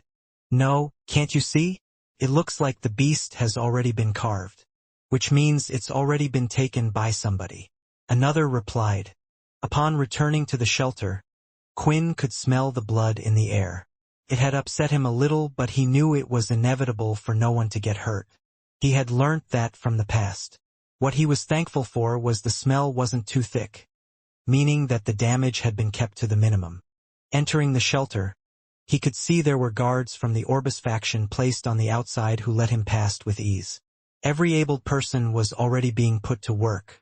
A part of the shelter and the open area near the pink tree was being used as a healing center. Those that had been injured were gathered and were getting treatment along with food supplies. Temporary beds had been laid out for them all as well. However, one thing was clear, that they were understaffed. There were plenty of people to help them, but healing injuries-wise, the faction didn't have many healers in their group. They were highly sought after anyway, and it looks like no one had predicted this amount of damage. The Greylash family didn't bring support other than fighting power. Remember, Quinn, don't think of the ones you couldn't have saved, but the ones that you did save, thanks to you killing that other demigod tier beast. Vincent tried to encourage him. He knew this, but he was a bit disappointed in himself because there was another person he needed to thank, and that was Ino. Ino was the one that made him aware that perhaps there was something else out there. If the purple-furred moth had reached the gates like the white one, the situation would have been far worse. The cursed faction leader has returned. One of the leaders of the Orbis faction that had greeted Quinn shouted. Hearing this, the other cursed leaders turned and rushed to where he was standing. Nearly everyone had gathered under the large open area by the pink tree to help with the injured. Quinn couldn't do much, but he was planning to do something. Quinn, maybe it's best if you try to stay calm for this one, Fex said, reaching him first, rushing over, and soon Peter was by his side. Maybe keep Peter in check as well. Quinn, permission to pound that damn Ko into the ground, Peter shouted. Quinn was truly baffled and had no clue what was going on. Soon the Greylash family were also upon them, while the Orbis leaders seemed to be talking amongst themselves away from the rest of them. Robin, with 2 other Greylash members, arrived around the same time as the rest, and was hoping he could give a clearer picture of what was going on. "I'm sorry, Quinn," was the first words that came out of Robin's mouth as he shook his head. "First, I assume you went off due to your own troubles?" "Yes," Quinn replied. "I sensed that there were many beasts coming from the east gate, and went ahead to stop them before they reached the area. You may check the forest if you wish." "No need. I believe you," Robin replied, letting out a big sigh. Quinn had decided not to tell the others about the demigod tear crystal. That way there would be no arguments over such a thing. Of course, Quinn would have probably argued that he was the one who had defeated it, but just to avoid headaches, he thought there was no reason to. Perhaps others might still think badly of the cursed if he did such a thing. A world leader who pushes his weight around. There was also the fact that Quinn knew there was another demigod tear crystal to be obtained.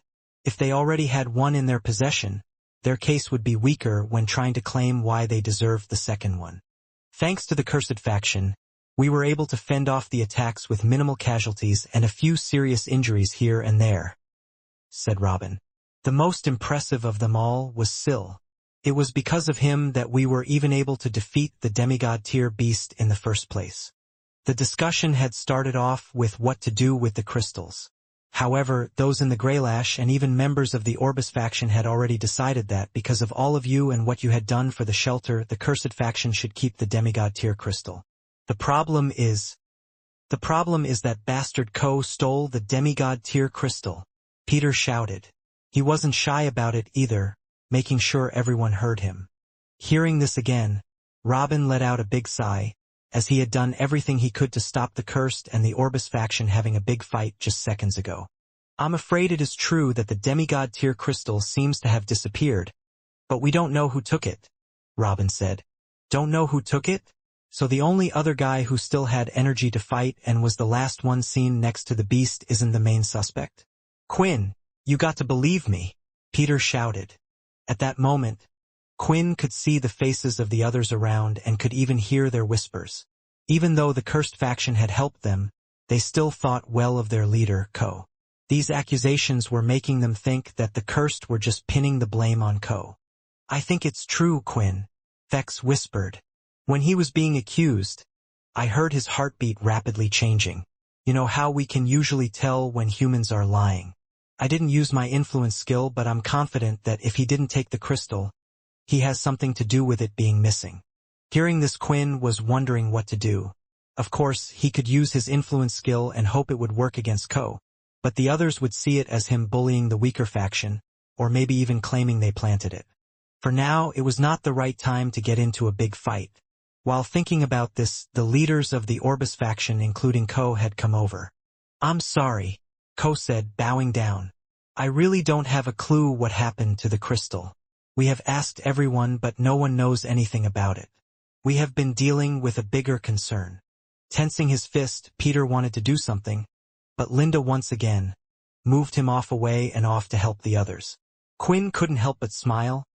Peter had a gift, an intuition that couldn't be matched. "It's okay. Tell me about this other matter," Quinn said, showing that he didn't really care about the crystal. In truth, Ko wanted to know where the hell did Quinn go during the battle and was hoping to turn the Greylash against him somehow.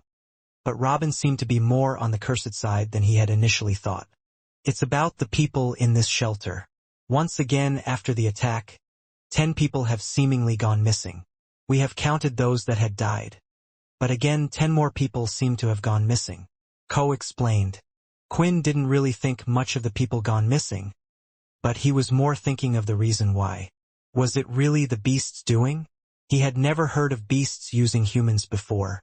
I'll try to put my best people on the job, Quinn said. Fex is a great tracker. Someone with a nose as good as a dog. Fex at first was happy about the tracker compliment, but pulled a face when he was called a dog. But he knew what Quinn was saying. Maybe we should organize ourselves in case there is another attack. You said they have been becoming more frequent. So we need to decide what to do and use this time to recover. Quinn ordered. A meeting would be called once they organized and gathered the rest of the people. For now, Quinn wanted to make sure that everyone forgets about the demigod tier beast crystal. If Ko really was the one that had stolen the crystal, there were other ways of getting it without having to cause a fight in front of everyone. If he stole the crystal, then we will just have to steal it back. Thank you for making it easier for us, Quinn thought. A short while after, another large ship was seen docking in the ship area, and exiting from the ship was Haley, but she wasn't alone and had a group of 10 others were with her. The reason why she was later than expected was due to her waiting and gathering a group of certain people. The 10 people with her were all healers like herself. Each one got straight to work and the patched-up first aid jobs were getting healed. Queues were formed for those with the worst injuries, and everyone was getting healed one by one. Thank you, Ko said, standing by Haley's side talking to the people as they got treated. I'm glad the Earthborn group have some sense and have sent healers along, unlike the Cursed faction. Their leader wasn't even here during the fight. Haley finished healing the person in front of her, and looked at Quinn. He was talking to the people with a smile, but it wasn't a happy smile. As he saw someone with injuries, it almost looked painful.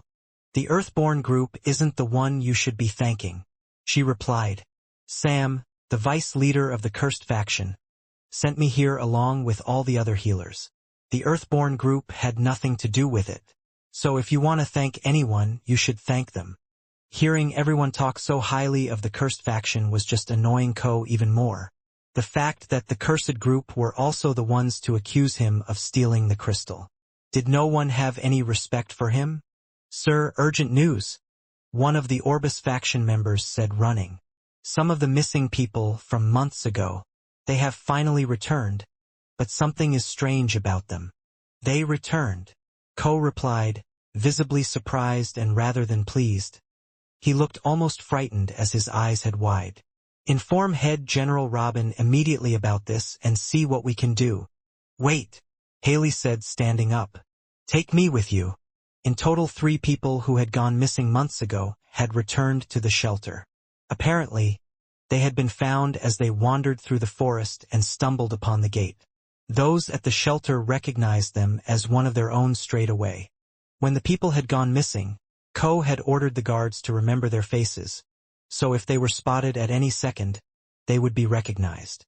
Out of the 3 people there was 1 young female, an older male, and a traveler. They had been brought into the faction and had been placed in Ko's office for his return. Entering the room with Haley following him, Ko saw the 3 of them and looked almost disappointed. We have tried speaking to them, sir, but none of them remember anything about what happened. They don't know where they went or anything about the others that went missing as well. One of the men said, if they can't remember anything, then these people are useless, Ko shouted. How are we meant to find the other missing people? Those idiot muscleheads, they don't even care about the shelter or anyone inside. Instead, they're just obsessed with finding the demon tier beast. Haley, watching this bipolar act coming from Ko, thought it was quite strange. Did he care for the people or did he not? When he first came in, rather than pleased, he seemed upset. Shouldn't he be happy that at least these people came back? Or was there something else on his mind? Before, you said there was something strange about them, Haley interrupted. Is it just the missing memories? Or is there still something else? The men looked towards Ko, who gave the nod to tell her all the details. Although the memories are a concerning thing, Each of their responses varies from different levels. The young girl can communicate with us fine. The older gentleman seems to understand what we are saying, but whenever he tries to speak he struggles, while the last one, Haley could already see what they were about to say. His eyes looked dead lost, while his pupils were enlarged. He was staring at the wall in front of them while dribbles of saliva were falling from his mouth. And there is something else as well, the man said, as he lifted up each of their shirts. Going around to the back of them, Haley could see what the man was referring to. It was a strange red marking on their back starting from the very bottom. It branched out like a tree root spreading branches across the back. Is something taking over their body? She thought. The young girl who was still able to speak.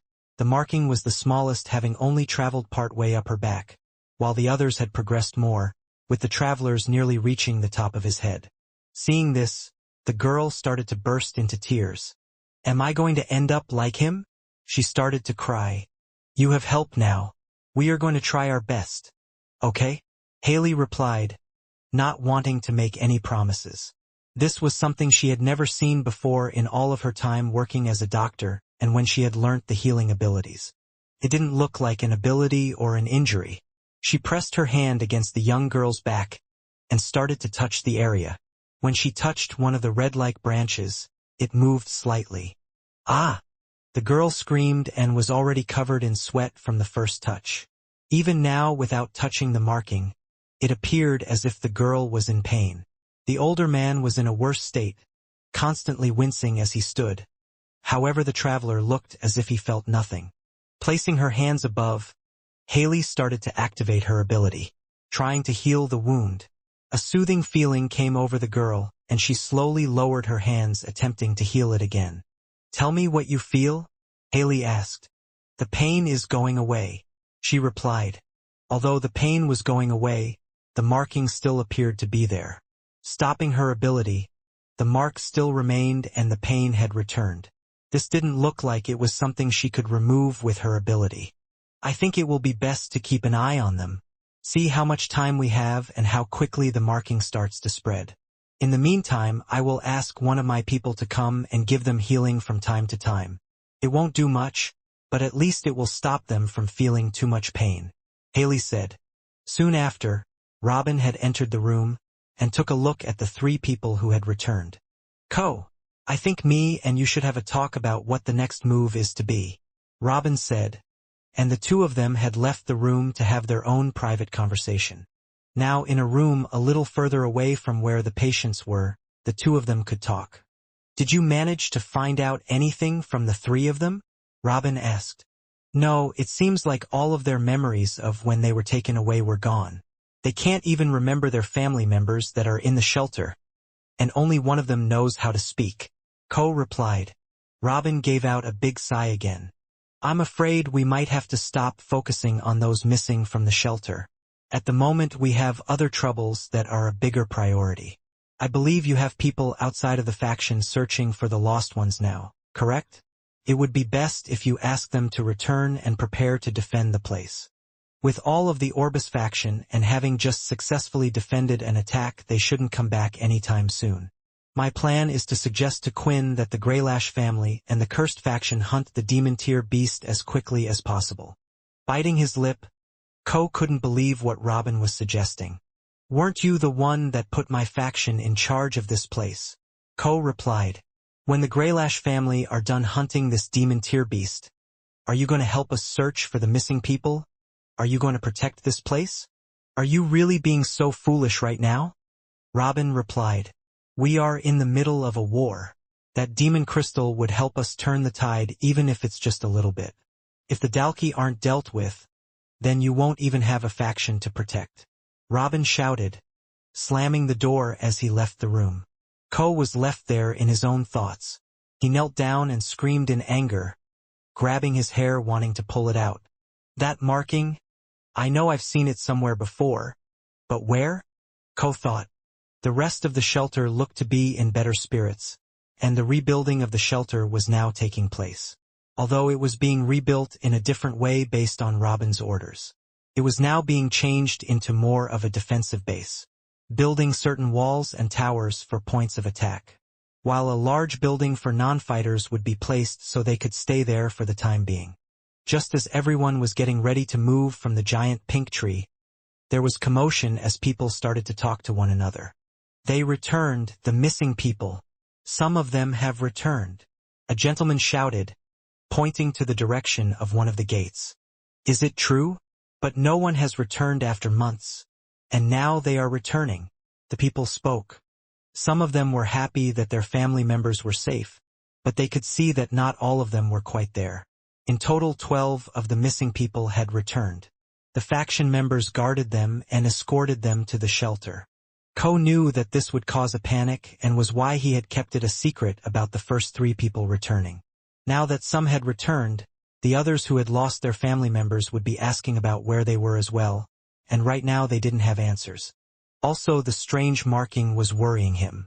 Strange, isn't it? Ino said, as he and Quinn were standing there looking at the people trying to take a look at who had returned while they were walking towards the shelter. Do you mean their eyes? Quinn said, noting something was off about them from a distance. Not just that. Some of these people had gone missing for months. Ino replied. They had to have come from the forest, and while outside, how did they survive? Sure, there are some travelers among them, but not all of them are travelers. What about the deadly beasts we just fought? How are these people still alive? When the people were brought in, Haley had taken a look at each of them once again, and it was the same thing.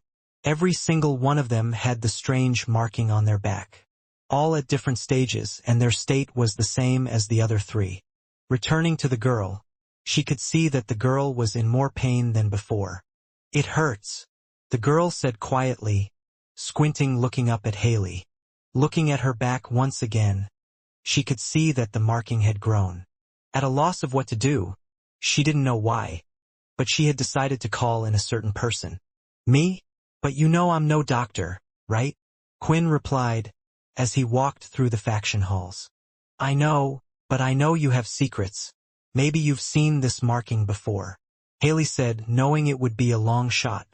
Still, Quinn was curious about the people as well, and he felt like Haley was always nice to him during his time in school, so he could at least take a look at it. Entering the room, Quinn looked at the 3 that were there. Seeing them up close, he could tell something was seriously wrong. Then looking at the middle-aged man, Haley lifted up his shirt to show the strange red marking that had several branches going off it on his back in all different directions. So, have you seen it before? She asked.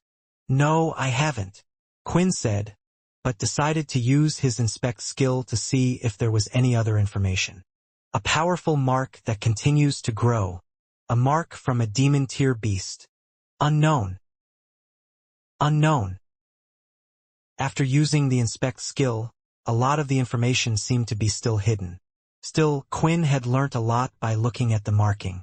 Do all the people that returned have the same marking? Quinn asked. Yes, Haley replied. She could tell that maybe he didn't know what it was initially, but something had struck him now. His whole demeanor had changed, and he had to have an idea of what it was. Now knowing that the marking belonged to a demon tier beast, Quinn was a lot more interested in these missing people and where they had exactly gone. The question was, why had they returned, and what exactly did the marking do? If I find out where the missing people are going, then it will probably lead us to the demon tier beast as well. This might be a bit too dangerous to just leave up to Fex to do, Quinn thought. If I had to guess, it looks like you know a little bit about this marking now? Haley asked. Quinn stayed silent for a while. This alone had already answered her question. But he still didn't know whether to say anything or not. This information he had was powerful for more reasons than one. If they learnt the marking was from a demon tier beast, perhaps they would execute all of those with the marking or do something else. It was important that this information wasn't shared with others.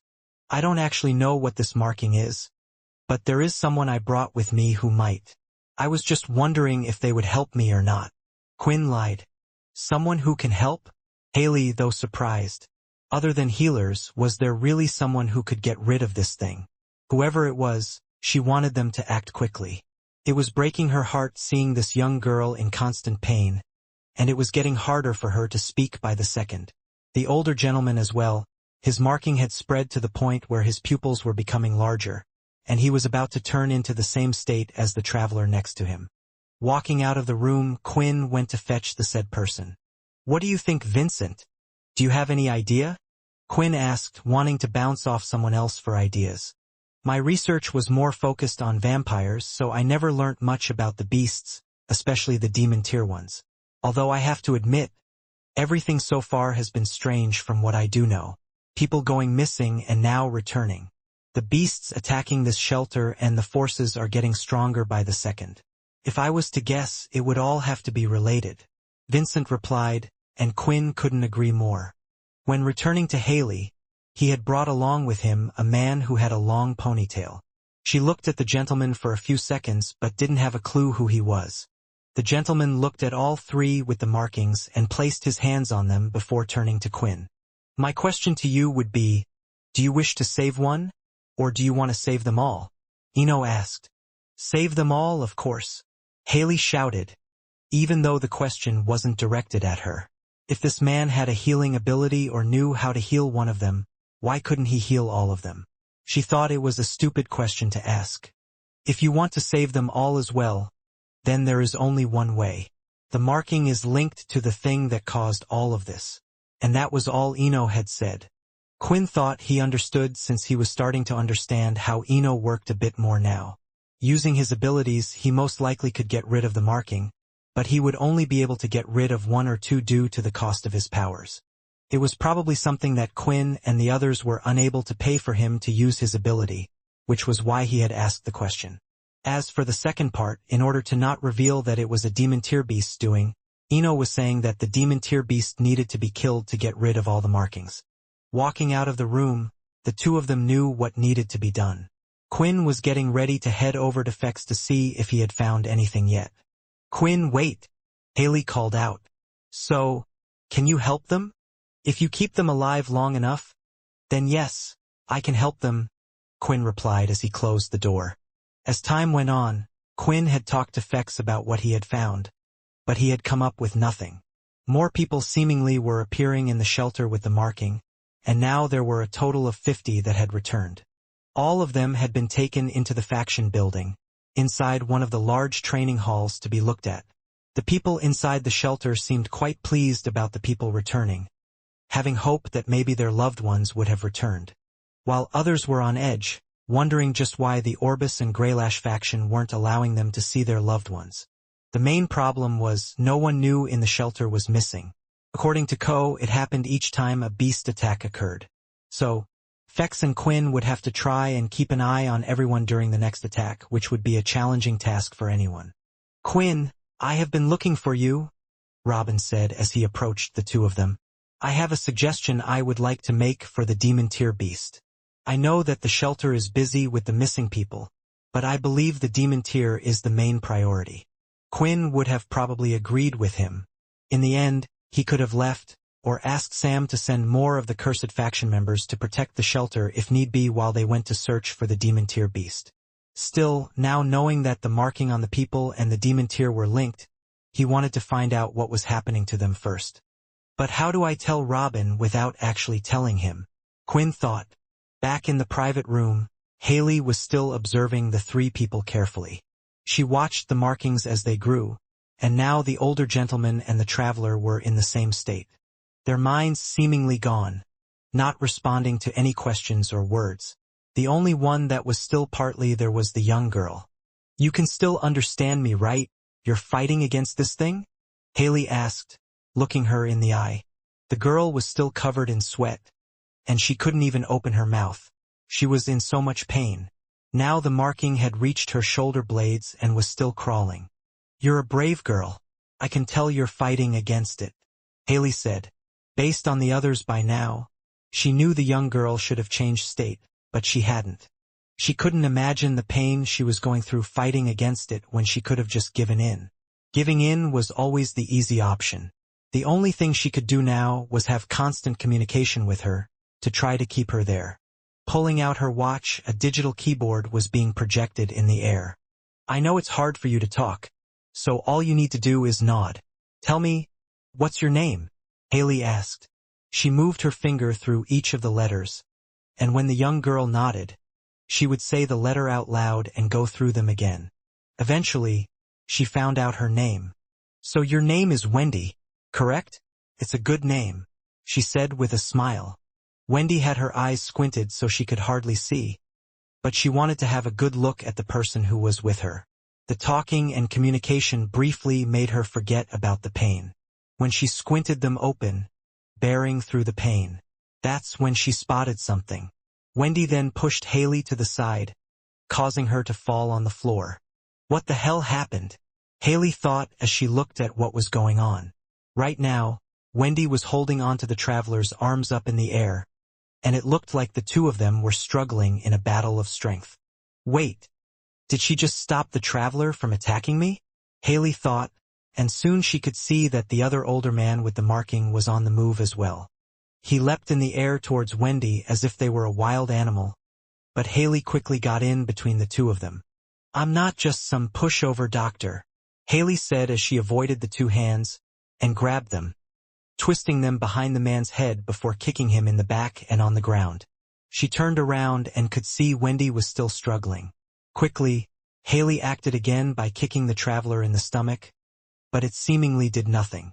So she kicked him at the back of the knee, causing him to jolt, and Wendy then could hit him again, pounding his head till he was knocked out. The two of them were huffing and panting. "Wendy, you saved me." "Thank you," Haley said, but could see that Wendy was still struggling to fight off whatever was trying to take her over. That's when Haley had a thought, whatever had happened to these two. Was it currently happening to all the others that had returned as well? At that moment, the two that had been knocked onto the ground started to rise again. Inside the shelter itself, Fex, Linda and Webnovel had decided to head inside. At the moment, Fex was continuing his investigation into what had happened to those that had gone missing. Linda and Webnovel had agreed to come along to see if they could help, while Peter and Layla had remained outside, still helping out all around the shelter. The shelter was pretty large, but they could always communicate with each other through the masks if anything happened. Besides, according to the information they had learnt from Ko, an attack from the beasts wouldn't happen for a while now. There were only a few people out of those that returned that could still speak. Still, so far, not a single one could remember anything, until he had managed to come across one person whose mark had hardly developed at all. A young male with a scruffy beard and messy hair. "I do remember a few things," he said. "I remember we were being led somewhere. I think we were in a group being taken away." "Do you remember what they looked like?"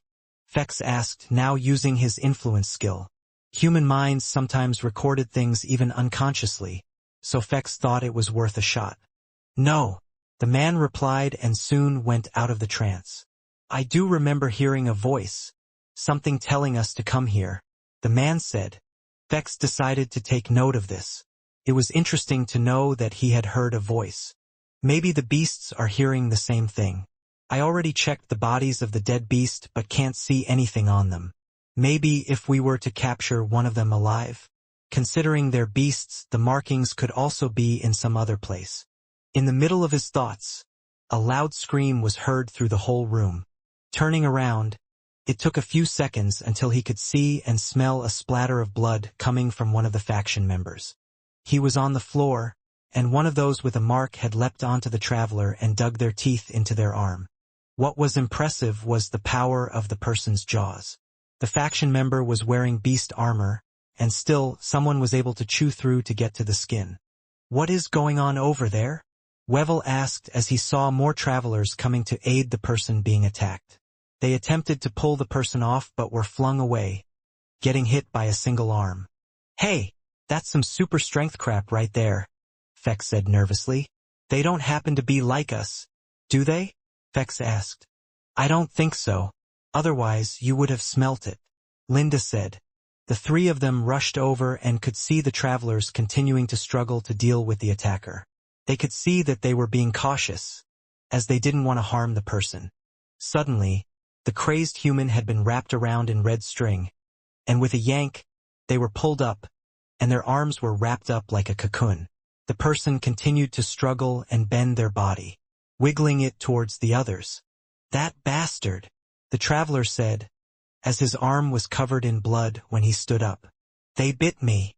Seeing the string react and bend that way, Fex had an idea of the person's strength. He was right. It was beyond what a regular human could do with no beast gear on. Maybe if they were someone who practiced chi or were like the Blades, it would make sense, but the person didn't look like the fighting type in the first place.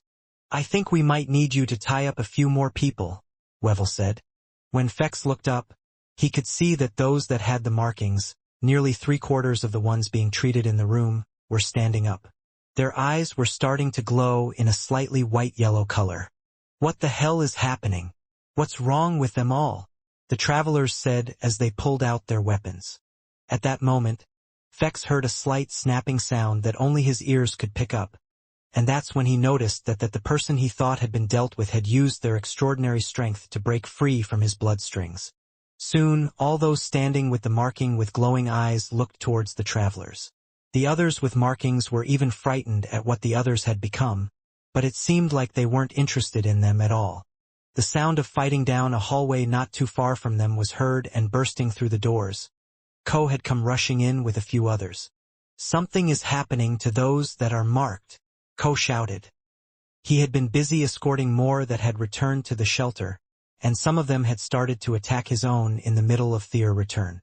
Seeing that it was a similar situation here, he had to make a quick decision. Remember, they are still people. Make sure that you don't kill them, but don't die either. What an easy thing for him to say, Wevel said as he avoided a powerful punch that hit the ground and destroyed part of the hard flooring beneath him. He then grabbed his daggers and cut the back of their feet to slow down their movement. Seeing the floor, he could tell a hit from something like that would even hurt him. Somewhere inside the shelter, Haley and Wendy had escaped from the room. It looked like no matter how many times they knocked the other two down, they would get back up. The only other option was to kill them, but the words of Quinn rang through her head. Keep them alive, and I can help. Running through the hallway, she decided to head for the training room where the others were gathered, hopefully looking for someone. But when she took a turn around the corner, that's when she could see the chaos had already started. Even in the hallway itself, the Orbis faction members were fighting against the marked, and it was the same in the training hall. She stood there stunned, when the sound of the wall next to her started to break as two men came flying through the wall. Once again, she found herself on the ground, with a marked and a faction member on top of her. Soon though, they were lifted up and flung back into the training hall. The person who had thrown them was Wendy. It was clear that the faction members could not deal with this mess, especially since Ko had given the order that they weren't allowed to kill them. They were practically fighting against superhumans. Although the travelers and faction members were stronger, they were running out of stamina quickly. Seeing the other cursed members, she could see they were faring a bit better. Linda would outmatch them in strength. Even Wevel had equal strength, doing his best to make them immobile while giving them wounds that could eventually be healed. The most helpful one of them all was actually Fex. Not all of the marked could break out of his string, so he decided to tie up the ones that he could, leaving them there on the ground. Seeing this, Haley thought maybe going to the others would be better in the center. Taking a few steps into the training hall, another marked stood in her way but was quickly punched and knocked to the side again. Wendy was continuing to protect her, and it looked like she, too, had received a power boost. "Doc, what's going on?" Ko shouted as he went to reach her side, and quickly saw Wendy there as well. "Is she dash?" "She's fine," Haley replied. "I'm not sure. The ones who are acting out have marks that have traveled all the way up their neck. It must be some type of infection or parasite that has taken them over. I've never seen anything like this. Unless we can remove it, then they might continue to act like this." Ko could see his people were exhausted, huffing and panting. Some of them even had wounds. For some reason, the marked were more like beasts as they bit and scratched them. He clenched his hand as he was finally ready to give the order to kill. "Arg!" Wendy started to scream. She tilted her head backwards, and the marking could now be seen visible on the back of her neck as well. "I told you she was one of them," Ko argued. "No, she fought it so well. She couldn't have turned as well," Haley shouted. When Wendy placed her head back down, her eyes started to glow as well. She had fought the mark for so long, even until the last second, to protect her new friend, but it had finally taken over her. Something inside Haley thought that maybe Wendy wouldn't attack her. She stepped close, reaching out her hand, and Wendy leapt up in the air, baring her teeth towards Haley. "No!" she shouted. From behind, black shadows appeared, and the next second, her whole body was consumed by the shadows, and she was gone. "Shadows?" Haley said. Entering the room, Quinn had arrived with his hand held out. It didn't take long for Quinn to hear the cries of the others, but at the same time, he could tell that these weren't moans and groans from beasts, but from humans. As Quinn went through the hall, he struggled to figure out what to do as he saw those that had been marked, attacking everyone else around them. This has to be related to the strange marking from the demon tier beast. Is it able to control the people, or can it only give them simple commands? From what he was seeing, it seemed like they only had one goal: attack all those who were unmarked. Seeing them like this, Quinn didn't want to kill them. When he had entered the training hall and saw that Haley was about to be attacked, he instinctively placed Wendy inside his shadow lock. Turning around, Ko could see Quinn with his hand held out. "What did you do to her?" Ko shouted. "You ate her with your damned powers. I told everyone not to hurt them. Where is she? Where is she?" There it was again, Haley thought. The bipolar act of Ko, who seemed to care and not care about these people at the same time. But Haley had an idea of what Quinn is doing. Wait, maybe this can work. It doesn't appear like the girl that was marked is attacking in the shadow space. Quinn thought, if I'm correct in thinking that all the marked ones are only attacking the unmarked people, then I can put them all in my shadow space. Working quickly, Quinn used his shadow lock on the next marked that was attacking the faction members behind him. He waited for a while and his MC cells had remained the same, but it still wouldn't show if they were attacking each other. Seeing that the other cursed members were doing just fine, and everyone could last a little while longer, he used the shadow lock on himself, and for a second he had disappeared from the room, entering the black space. Here he could see Wendy and a male marked standing in a certain spot doing nothing. As soon as he entered, they both turned to look at him, and immediately started to charge towards him. Getting out of there quickly, Quinn was now back in the training room. The two of them, it didn't look like they were fighting each other, and they didn't seem to have any fresh wounds. This could work. My MC cells go down depending how much is held in the shadow lock. Keeping them there will mean some of my MC points will be limited, but at least it will give me time to figure out just what is behind all of this mess. Quinn shouted in his mind, as he quickly started using shadow locks on each of the marked.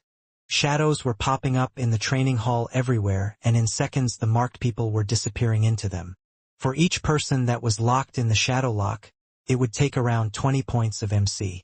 With the group that Ko had brought along with him, there were 70 or so marked people in the room, but not all of them had gone mad just yet. Doing his best, Quinn continued to put them all in the shadow lock until finally it seemed like the whole area had started to calm down. Those that were marked but hadn't gone crazy had huddled up in the center, hiding away from all the fighting. Their bodies were shaking, while the others who were injured and had just fought were looking towards the center where the other marked had gathered, as if they were a bunch of beasts. I need to keep an eye on them to see if any more have changed, but I won't be able to put them all into the shadow space. Quinn thought. Out of the 70 people who were marked, 42 of them had gone mad and were currently in Quinn's space. This meant that 840 of his MC cells were locked away, limiting the amount of shadow he could use. Quinn could tell that putting them in the shadow lock wasn't a permanent solution. "You!" Ko shouted, stomping his feet while he walked forward. Ko himself seemed fine, but his men and the rest of the people in the training hall were not, having large wounds.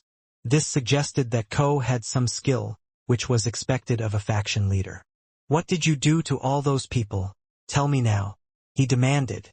At this moment it seemed like he didn't care who it was, but soon he found his footsteps stopped, and a few people around him. "Do you really think you can just approach our leader like that?" Fex said, as he had tied his red string around Ko's arms and legs, pulling him with great force. Linda and Wevel were also in front of Quinn, almost protecting him, even though Quinn wasn't the one needing protection.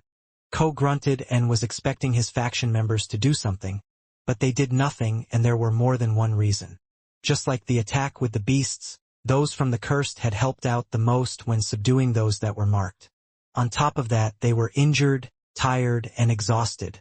They couldn't believe that the cursed hardly broke a sweat.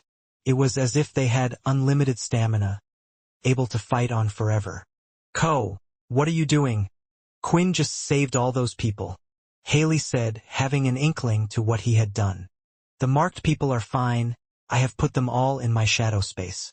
I saw that they aren't attacking each other, so I thought if I put them in the same area away from everyone else, they would be fine. Quinn replied, How am I meant to believe that? Am I just meant to take your word? Ko said. Tired of having to explain himself to Ko, Quinn lifted his hand up and pointed it towards him. What are you trying to do? Are you going to silence me because I'm the only one calling you out? Go ahead.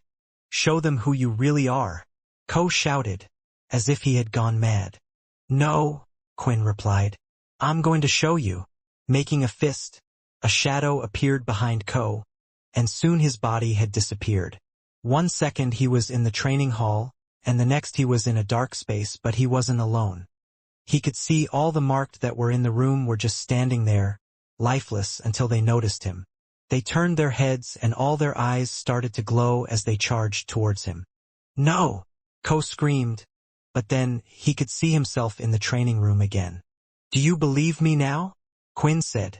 Everyone had to get quickly organized. Robin remained outside, helping out business in the shelter and was protecting them from any more oncoming attacks, while Quinn and Ko were working inside together in the shelter. Layla, Peter, Sil, and Eno had come inside and learnt of what happened. All those with markings were placed in a makeshift cell, created by one of the faction ability users who could produce wood. But everyone knew that, if they went mad, that the wood wouldn't be enough to hold them back. Of course, Haley started to focus on those that were injured, and that's when she discovered something devastating.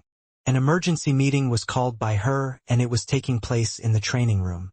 This was where the other marked were being held, and they made sure to stay close. Ko and Quinn glanced at each other for a second, or it was more right to say, Ko glanced at Quinn until Peter stepped in between the two of them and stared back at Ko until he finally gave in. These people from the cursed faction are crazy, Ko thought. Haley, I assume you have some important news, Quinn asked. She looked almost frightened and nervous about what she was about to say. Yes, some of those that had been attacked by the marked who received deep wounds. It appears that they too now also are showing signs of the marking as well, although it has hardly developed. Are you saying that it spreads, like an infection? Layla asked. I believe so. For now, I have made a list of all those that have shown the marking. Haley replied, bringing up the list. Over 30 of the faction members' names were written on the list. Including the ones that were kept in the makeshift wood cell at any time. They had around 60 more people that could turn mad. Hey, this can't be good, right? Fex said. Shouldn't we put them with the other marked, inside that wooden prison you made? Do you really think that will hold them? Linda said. Their strength is nearly as strong as mine. If they get out and hurt more, then we will just have more to deal with on our hands. Sil has bored the power for now, but even he can't just keep making the cell forever. Then can't you just get Quinn to do what he did with his shadow to do the same to the rest, until we find a solution to this problem? Ko said. I can't. My shadow can only hold so much and I'm already at my limit. There are just too many marked people. Quinn replied. However, Fex at that moment realized something. Hey wait, Ko. I've been looking into the people who have gone missing, and from what I've found out, this has been going on since the shelter was first established on this planet. How many people have exactly one missing?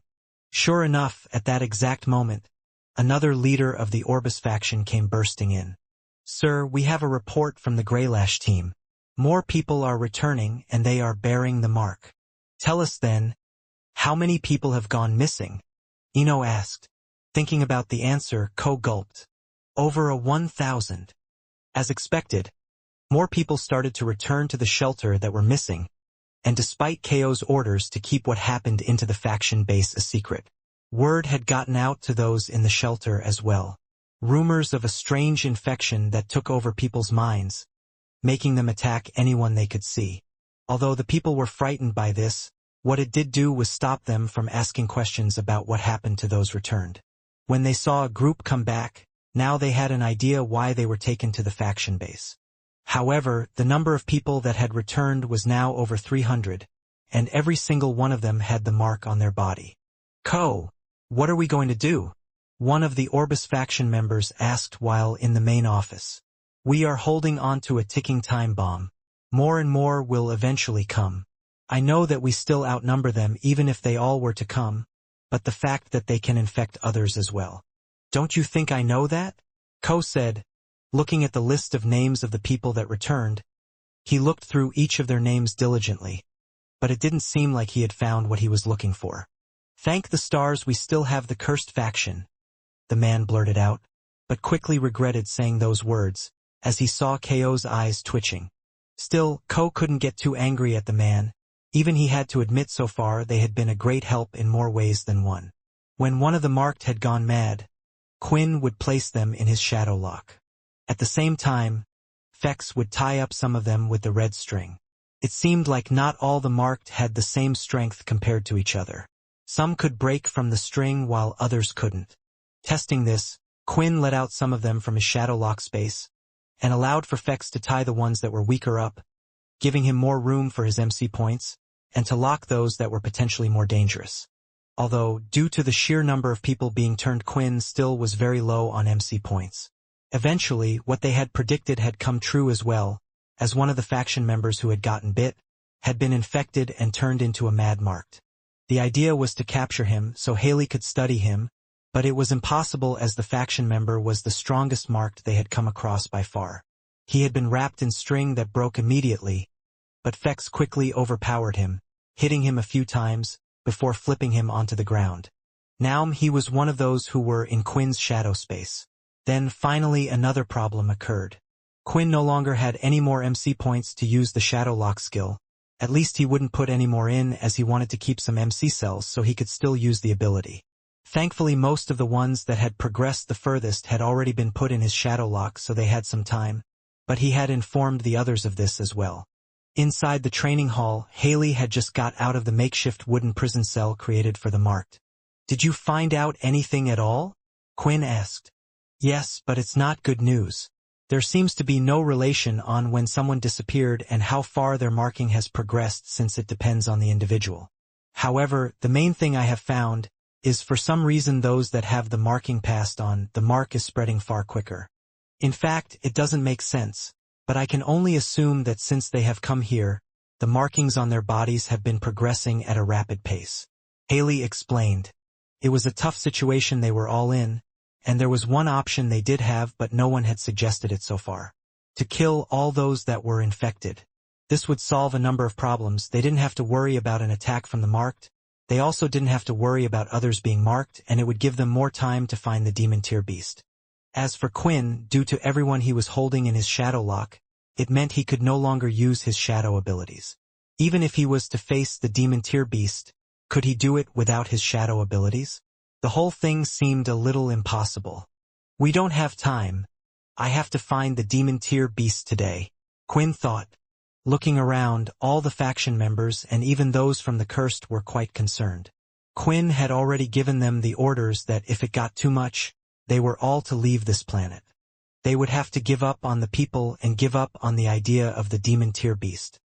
He would protect them all from the marked, as they got on the ship and flew out of there. Then, using his powers, he would travel to one of the shadow users on the cursed ship. The only person that seemed to be calm about the whole situation was Ino. "That guy, does he know where the demon tier beast is? Even if he did, I don't think he would tell me. What am I missing?" Quinn thought. Finding no answers, Quinn had no choice and he felt like he needed to go on a search. Robin had already decided that they would protect the place, and Ko wasn't going to leave the shelter, which meant the cursed were the only ones with free movement, but bringing along the others he couldn't see how it would help too much. The night sky was upon them, and as Quinn informed the others of what he was going to do, he decided to take investigating the missing people into his own hands. Fex was left behind with all the marked, since his ability came in handy the most for restraining the others. They had found a bit of a pattern with those who were stronger and weaker. It seemed to correlate with how strong the person was before the marking, which was why travelers and faction members were the most dangerous. With this, they could buy more time.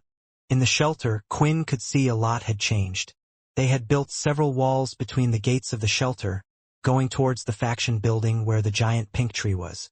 In total, there were now 5 walls surrounding them, and on these walls were the Greylash faction members. At the same time, behind the faction building, a larger place was built that would keep the rest of the people who weren't fighters and were unmarked inside. Standing on top of the faction building, Quinn was looking out far and wide. People were still trickling into the shelter. He thought maybe he could try to follow them back. If he could locate where they were coming from, with his eyesight and hearing, maybe he could track even more people further. As he was looking out and waiting for someone to return to the faction, he heard some people exit from the building. "Do you think this is a good idea, boss?" One of the men said. "Do we have a choice? If I don't do this, then this shelter is doomed. I have protected it for this long and will continue to protect it," a voice said.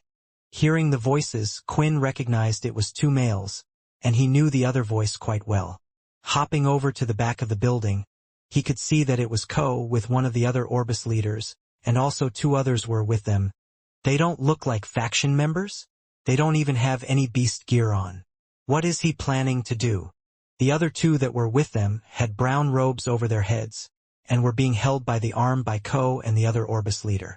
It looked almost like the 2 of them were captives. While walking, they looked around carefully, and Quinn continued to follow them from above. It being their shelter, they knew all the secret paths, entrances and exits, until eventually they had exited from the shelter and started to head into the woods. Now what the hell is the Orbis faction doing?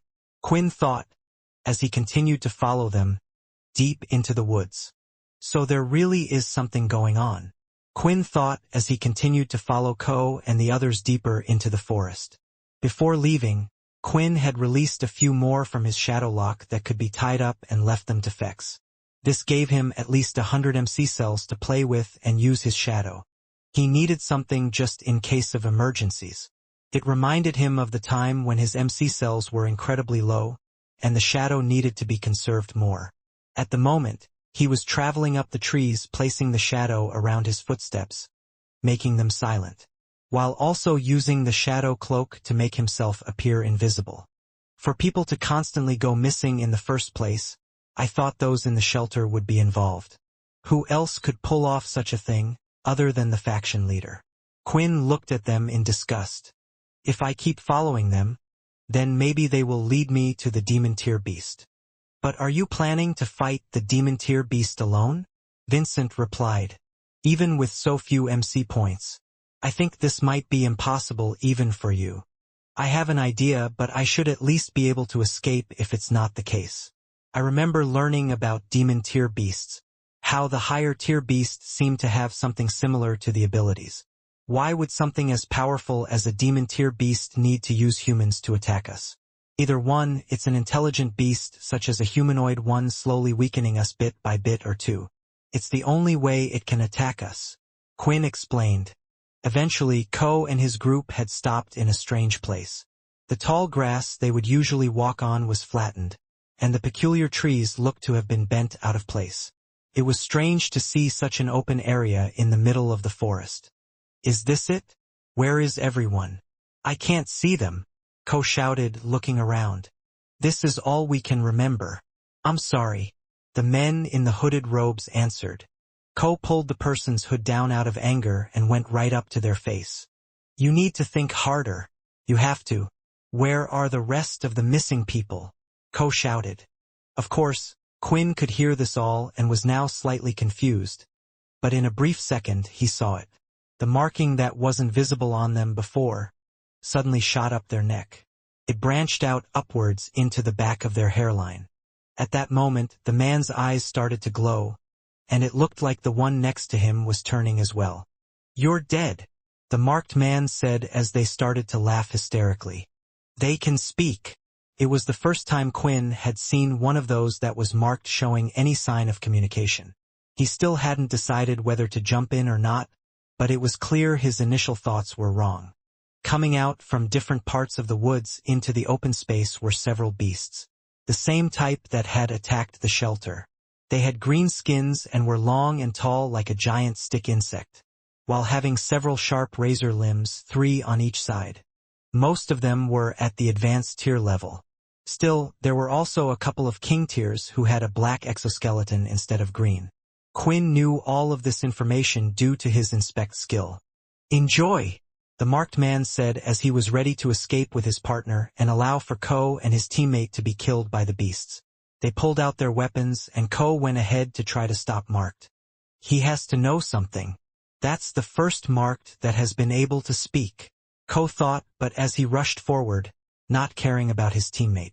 One of the black-skinned beasts went along, blocking his path. He hit the beast with his weapon, and a clang was heard as if he was striking against metal. The other 6 limbs came towards him, and Ko quickly jumped back. No, they're going to get away, he thought, but soon saw shadows appear in front of the 2 of them, and they were quickly consumed. Then the beast standing in front of him was sliced apart, and all that was seen was an afterimage of a red aura. The top half of the beast fell to the ground, and Quinn could be seen standing behind them. For the first time, Ko was happy to see Quinn here. Damn it! Now I only have 60 MC cells to use, but it looks like we might find some answers, Quinn said, as he quickly went forward, defeating the beasts with 1 hit each. A strike with his hands, and legs covered in the strange aura, would blow or cut the beast's body apart. The other 2 didn't even have to do anything. They just watched Quinn display skills they didn't even know he had. Punching them with a strange red aura, not getting hit once, and moving incredibly fast. I've never seen anyone deal with beasts so easily. I thought the rumors about his strength were exaggerated. Is there any human in this world stronger than him? Ko thought. All of the beasts were dealt with and Quinn, covered in black blood, walked towards them. You two, you need to explain yourself now. What are you doing out here? And why did you bring them marked out with you? Quinn's eyes were glowing red, not wanting to waste any time, and his influence skill was activated. We came out here looking for the rest of the missing people, Ko answered. I thought they might lead me to my family. When the question was answered, Ko finally came to and wondered why he had just responded to his question. It looks like I was wrong. Ko was just using the marked that seemed sane to try and find the rest of the missing people. He was just a man on a hunt for his family members. Please, Quinn, I know I have mistreated you, but that marked you captured. It seemed like he could speak. We have to ask him where the others are. Please, my wife and my daughter. They have been missing for the last 6 months now, Ko pleaded. Quinn was going to attempt to talk to the strange marked man anyway, so he didn't really see it as him granting this person a favor in the first place. Bringing out the marked that spoke, Quinn quickly grabbed him, pulled his hands, kicked the back of his legs, and stepped on them. With his strength and the armor set, he was sure there would be nearly no one that could overpower him at the moment, and it looked like he was right. The marked man's eyes were glowing, and he was constantly chomping towards Ko and the other men in front of him. Speak. Where are the others? What did you do to them? Ko shouted. However, the marked was now acting like all the others, dribbling from his mouth and constantly biting away, trying to kill what was in front of him. Quinn had already attempted to use the influence skill on the marked before, but it had no effect, and he knew it would be useless now. Do you think that the demon tier was possibly the one that was communicating through the person? Perhaps the demon tier has more control over the marked than we thought, Vincent said. At that moment, something had come to Ko's mind as he looked at the dead beast behind them. The marked. I finally remembered where I have seen the marking before, Ko said as he rushed over and pulled his blade over to the dead beast on the ground. He started to carve away inside its body, and finally showed part of the shell. There it was. Inside the body of the beast, the same strange marking could be seen. However, it was slowly starting to fade away after the beast was killed. I remember when I was carving that moth beast, Looking for the crystal, I saw the marking just above. They're controlling the beasts as well. Ko also realized that he had outed himself as the person who had stolen the crystal, but Quinn would leave that matter for another time. The beasts that are attacking carry the marking as well? Quinn started to think. I thought that the beast was being attracted by something, but not also working with the demon tier beast. Then is it possible that the demon tier beast were taking the people after every attack and then taking them somewhere to be infected? Why are they desperately trying to kill all the humans in the shelter? Beasts attack humans, but I've never heard of them going after humans before. Quinn desperately felt like he was missing something, and Ko and the other faction leader couldn't figure it out either. The demon tier beast can see everything we are doing. It knows we are out of the shelter right now. It was even trying to get rid of you. What Haley said about the marking growing quicker in the base. Quinn said, Demon tier beast. Ko repeated. Are you saying this is all the demon tier's beast doing? Ding. The sound of the system message was shown, but coming up now, Quinn didn't think it would be good news. New quest received. Defeat the demon tier beast before the whole shelter is infected. The night sky was out in the shelter. Still, the unique glow from the plants inside the shelter and outside gave everything a mystic feel and glow. There were all sorts of arrays of colors that would radiate from them and reflect. The giant tree in the shelter was shining the brightest. It was so luminous that no beast crystals had to be used as lightning in the shelter. Everything had a slight pink hue as one would look around. Usually, if people were visiting the shelter for the first time, they would admire such beauty. But everyone in the shelter didn't have time for that. The normal civilians were held up in a large emergency center. At the same time, many faction members and Greylash members would be guarding on top of the wall. They assumed that, with the number of missing people returning, they might have gotten some visitors even at night. However, there seemed to be a little bit of a dry spell. Almost a couple of hours had passed with no new people coming to the shelter. Inside the faction base, all of the cursed members were waiting in the training room with around 100 other people, split between regular travelers and faction members. There was more than usual that would be inside of the room, but that was because they were afraid that an attack could happen at any moment.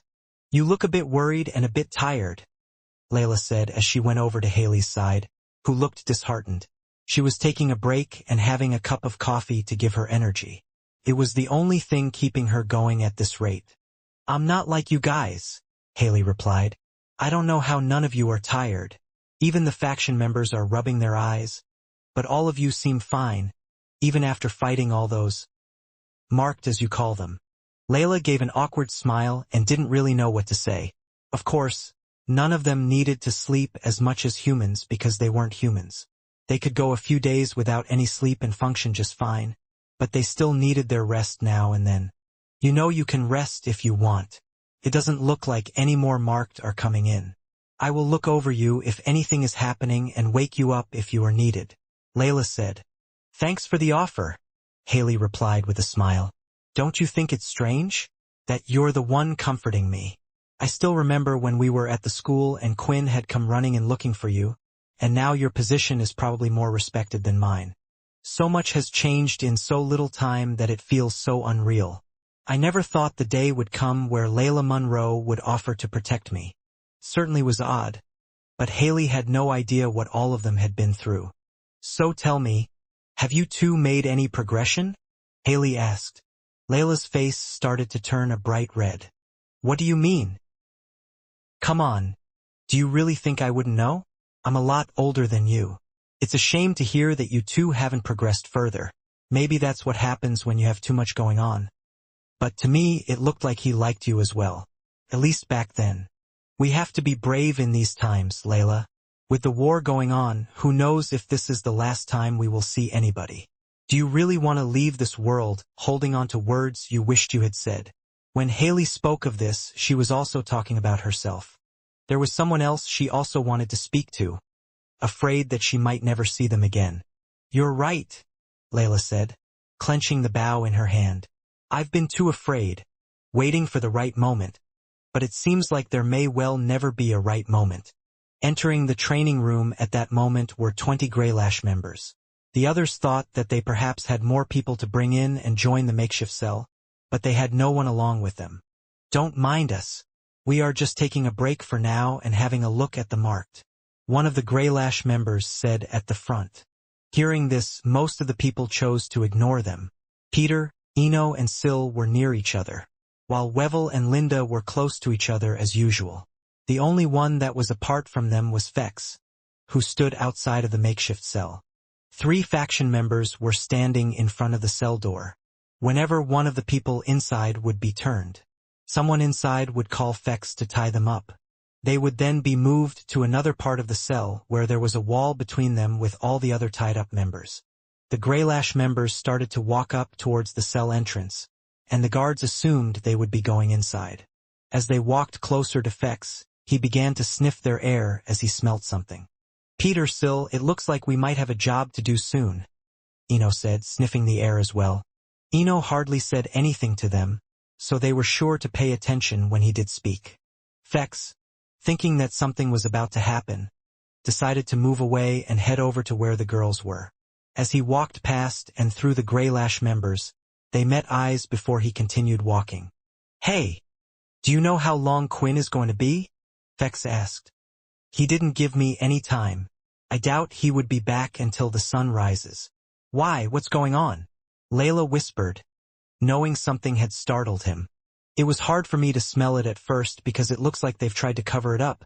But those Greylash members that just came in right now smell of blood," Fex said. "Blood?" Haley overheard. "Wait, aren't you going to stop them? Does that mean the Greylash members are going inside to kill them? Is that why no new people have come by? We have to stop them. That's why I was asking when Quinn would be coming back. If the Greylash members are acting this way, it means it has to be an order from Robin. The only person that he will probably listen to is Quinn.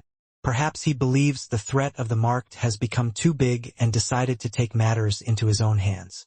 Let's just see what they do for now, and if they try anything, we'll try to stop them with words. If that doesn't work, we might have a tough fight on our hands going up against the Greylash family," Fex explained. The guards willingly opened the door, so the Greylash could inspect the marked. "Be careful in there. There are quite a few that are about to be." The guard's speech was stopped midway as he felt his head being grabbed. "We know," the Greylash man said. The guard's body shook as lightning was running through his whole body, and the other 2 guards were dealt with as significant lightning strikes had struck through them too as well. "What's going on?" "The Greylash members just killed the guards," Layla said, confused. "The blood, it wasn't from the marked, but it must have been from other faction members outside." Fex shouted so everyone could hear, but they were all soon on alert. The door to the cell was opened wide, and the Greylash members stood to the side. Coming out from the small door and breaking through it, the hundreds of captured marked seemed to have all already gone mad and were already attacking the faction members close by. "What is happening?" Peter asked. "Are the Greylash working with the marked? But why? Is Robin behind this as well?" Eno stood there and looked at the Greylash members.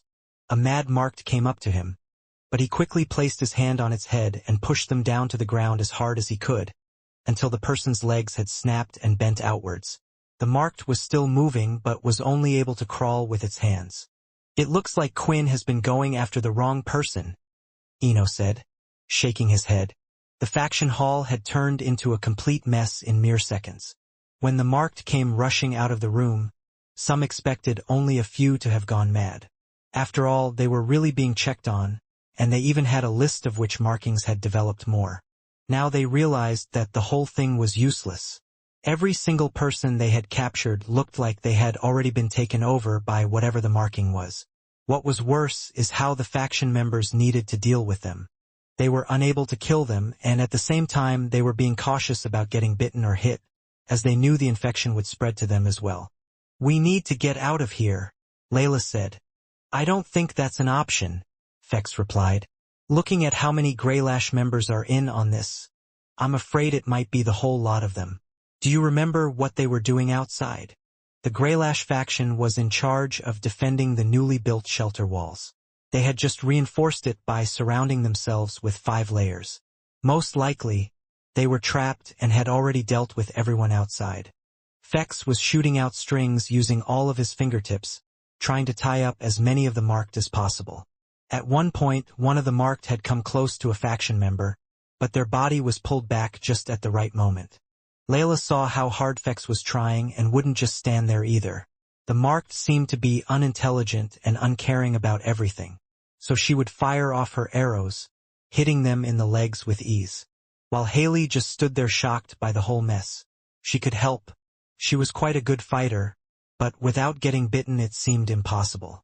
This fear was running through her, and not just her but the rest of the faction members as well. Looking at the situation, Ino could see that the Greylash members were attacking the faction members with their lightning strikes but weren't aiming to kill them like they did with the guards. Instead, it looked like they were aiming for certain spots causing minor injuries or just to distract them. It looked to be working, as one of the faction members raised a shield to block a lightning strike, but then was jumped by one of the marked, and it bit through his shoulder guard. Are they trying to increase their numbers? Ino thought. And it looks like the marked aren't going after those from the Greylash. Do they have something that even I don't know about? Ino thought. The man who had been hit, only seconds later, his eyes started to glow, and he too had become one of the marked as well. Unlike before, the markings were seemingly turning people mad in seconds rather than hours or days. I was wrong. It looks like everything I was doing was wrong. Was it tricking us? Haley said, seeing the situation unfold, as slowly more and more of the marked were being created. It would only be a matter of time before everyone became a marked. This is not your fault. None of this is. Layla shot out a black spiritual chain, hitting one of the marked and wrapping around him. This form isn't strong enough, but luckily there is a lot of negative energy in this room.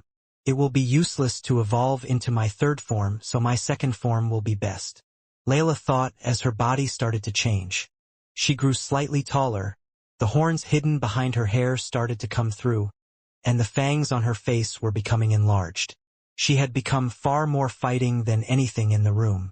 In her 2nd form, she could use the emotions around her to power her, and the more negative emotions there were, the faster and more powerful her strikes would be. The next second, Haley saw one of the marked get chucked across the room into the others. Looking up, Haley couldn't help but stare at what was in front of her. It looked like Layla, but at the same time it didn't. Layla, what are you? She asked. She wasn't the only one that decided to get into action. Peter was being himself, hitting and chucking the marked all over the place, slamming them as they came at him. This had gotten a lot of attention from all the marked around, and he was probably one of the only ones that didn't have to be afraid of being bitten. He already had received several scratches and bite marks, but they would heal up, and he wouldn't feel any different. It was clear he was immune to it, just like he was resistant to other things as well. This was also true for Linda, who had grown in size and had decided to grab as many of the faction members as possible and place them behind her.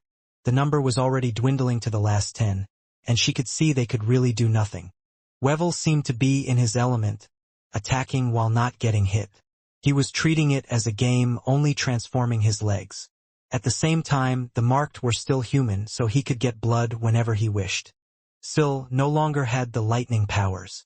It had been too long since he used them, but he still had the wood power that was made to create the cell.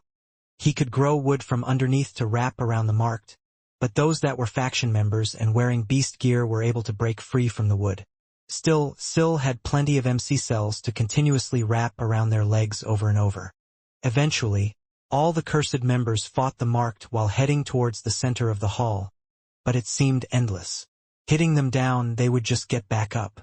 Even with the leg injuries, they would walk on the broken parts as if they felt no pain. Now in the center of the training hall stood all the cursed, 6 surviving members of the faction, and finally Haley. "Stop!" the Greylash member said, who spoke when they first entered. He was wearing a bright white robe as usual, and it looked as if all the marked listened to him as they stood still. "Look at this, isn't all the fighting pointless? Why don't you just give in and come over to this side? We won't kill you, we promise," the Greylash member said. "You're crazy. Why are you doing this?" Haley shouted. Why, you humans were the ones that invaded this place first. Isn't it right for me to get rid of you? The Greylash member spoke, and soon his eyes started to glow like all the others as well. Pulling down the top of his robe, his muscles showed, but what they could see now was the marking having developed all over the person's body. It went up along their chest, down their arms, and on their back. They were already marked, possibly from the beginning, Ino said. Now it's starting to make sense. The one talking to us is not the Greylash family, but the demon tier beast. Demon tier beast, what do you mean? Where is the demon tier beast? Is it here? Webnovel was confused. No, the demon tier is somewhere else, but it's using them to fight us, Ino replied once again. However, it looks like it doesn't want to kill us either. Perhaps it realizes that our strength is far greater than all these around us. If it was to mark us like it did the rest. The 20 Greylash members lifted their hands up, pointing them towards the group of people, while all the marked moved to the side, clearing a path. Are we just going to stand here and let them attack us? Linda asked, ready to transform once again. Right now, it looked like the members of the cursed faction were the only ones that could fight. Let me ask you, the Greylash member said. If I ordered all of these marked here to jump at you at once, while we used the Greylash's ability to attack you, do you think you would survive?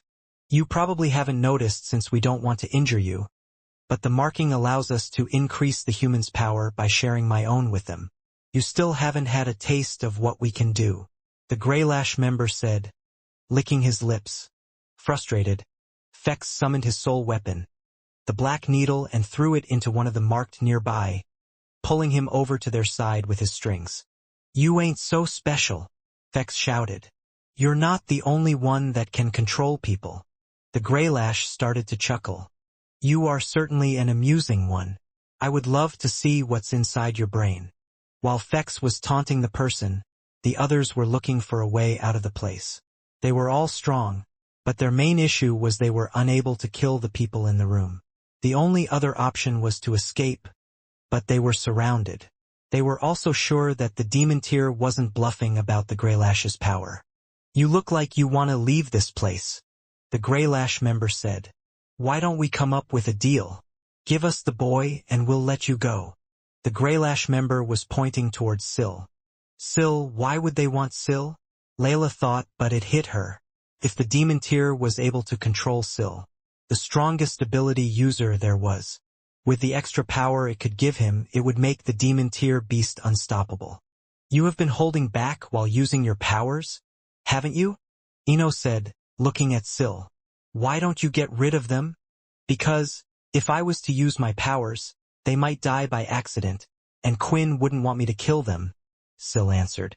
The Greylash member, seeing that Syl and Ino looked unfrightened, was getting frustrated. Of course, even if they gave the boy, they were never going to let them go. It wanted to watch the humans as they had hope and then take it away from them, but the hope had never left any of their eyes. Still, at least it was enjoying the despair the people felt, but why? Why did the blonde-haired boy and the old man next to him look unfazed? My patience has run out, the Greylash member said as his hands started to light up blue, and lightning struck out, not just from him, but from all 20 of the Greylash members straight down the middle.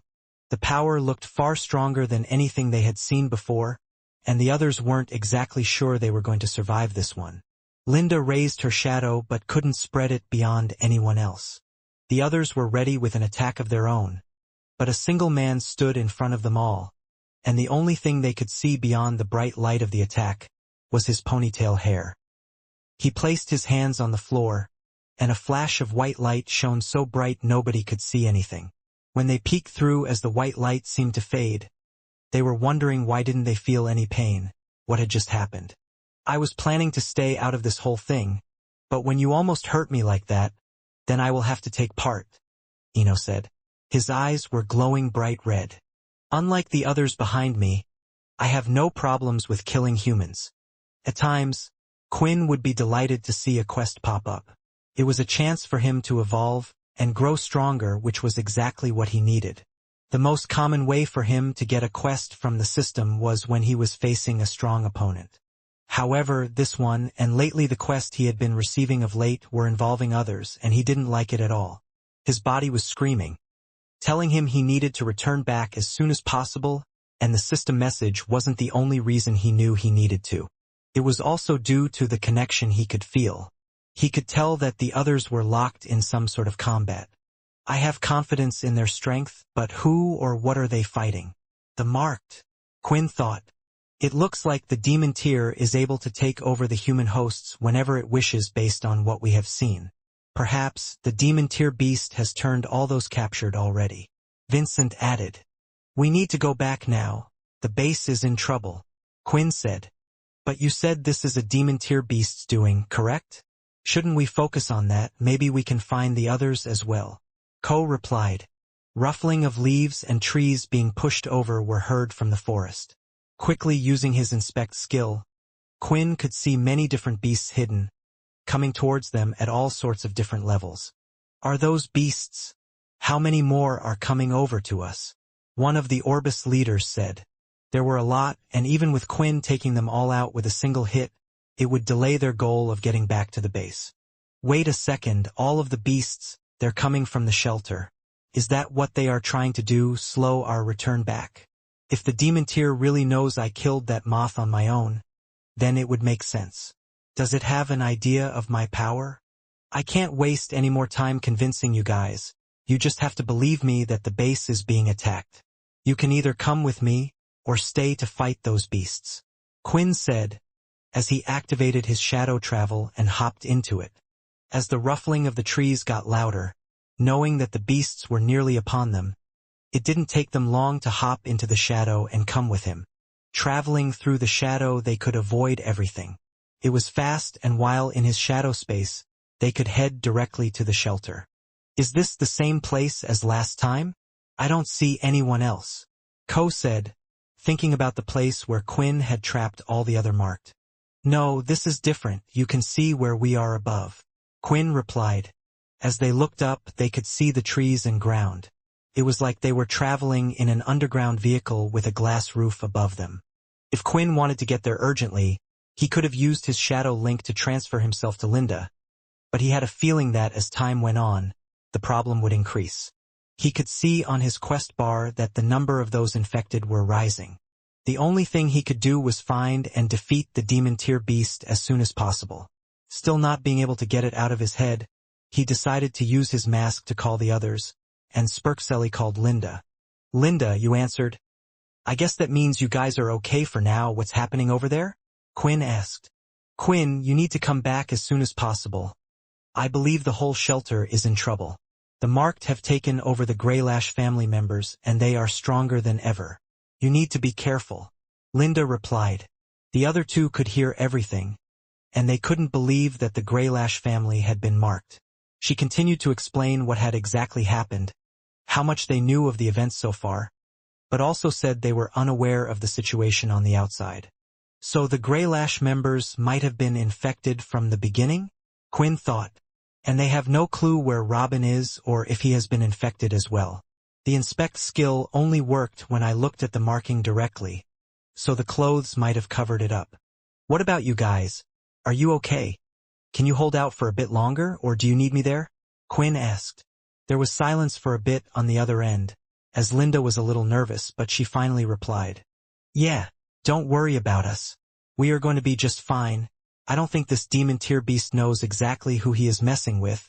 You do what you need to do. She replied and hung up there. Thinking about the call, he wondered what she could have meant by that. Was she talking about Syl? With Syl there, as long as he had strong abilities, he would protect them all, even from the demon tier beast itself. Eventually, Quinn had reached the shelter. They could now see it from a distance. He exited from the shadow, and quickly pulled the other two up with him, scaling a tall tree. The others were about to complain about what Quinn was doing to them, when they could see it now from up high. Walking through the forest from all directions of the shelter were humans. Or, to be more precise, it was the Marked, but it wasn't a small number of the Marked. It was the rest of the missing people. They were all plodding along, moving slowly towards the shelter. When they arrived with the gates open, they could enter with ease. What is going on? Why are they all heading towards the shelter? The Orbis leader asked. I guess you were right. Something really is going on at the shelter. Everything we heard seems true. Even the gray lashes on the wall seem to be doing nothing. Ko said. There are thousands of them, and nearly everyone inside the shelter has already been infected. That will be tens of thousands of people. Why now? Quinn mumbled, looking at everything. What do you mean? Ko asked. The demon tier beast, you said people have been going missing since the start of the shelter. You've suffered from attacks time and time again. We have figured out that it's due to them already being marked by the demon tier. It was almost as if the demon tier was waiting to build up an army large enough to get rid of you. There were other shelters on this planet before, right? Did they suffer any of the same attacks? Quinn asked. No, not that I know of. Ko said, figuring out what Quinn was getting at. So why does the demon tier want to so badly get rid of you all? Why is it still sending everyone to this place now? Did you take something from it? Did you anger it without realizing it from the very first day since you got here? No, that makes no sense, and considering the type of demon tier beast it is, my bet is that the demon tier has been in the shelter the whole time. It's the only way to explain how the Greylash family were marked as well. A demon tier in the shelter? Are you crazy? Ko shouted. We would have found it by now if that was true. And what about all the signals that we receive from your device? Are you saying they were faulty? Ko argued. Signals, didn't you see what they did to the marked? And didn't you hear what my people said earlier? That they can control a mark to the point where it can communicate, even empowering them.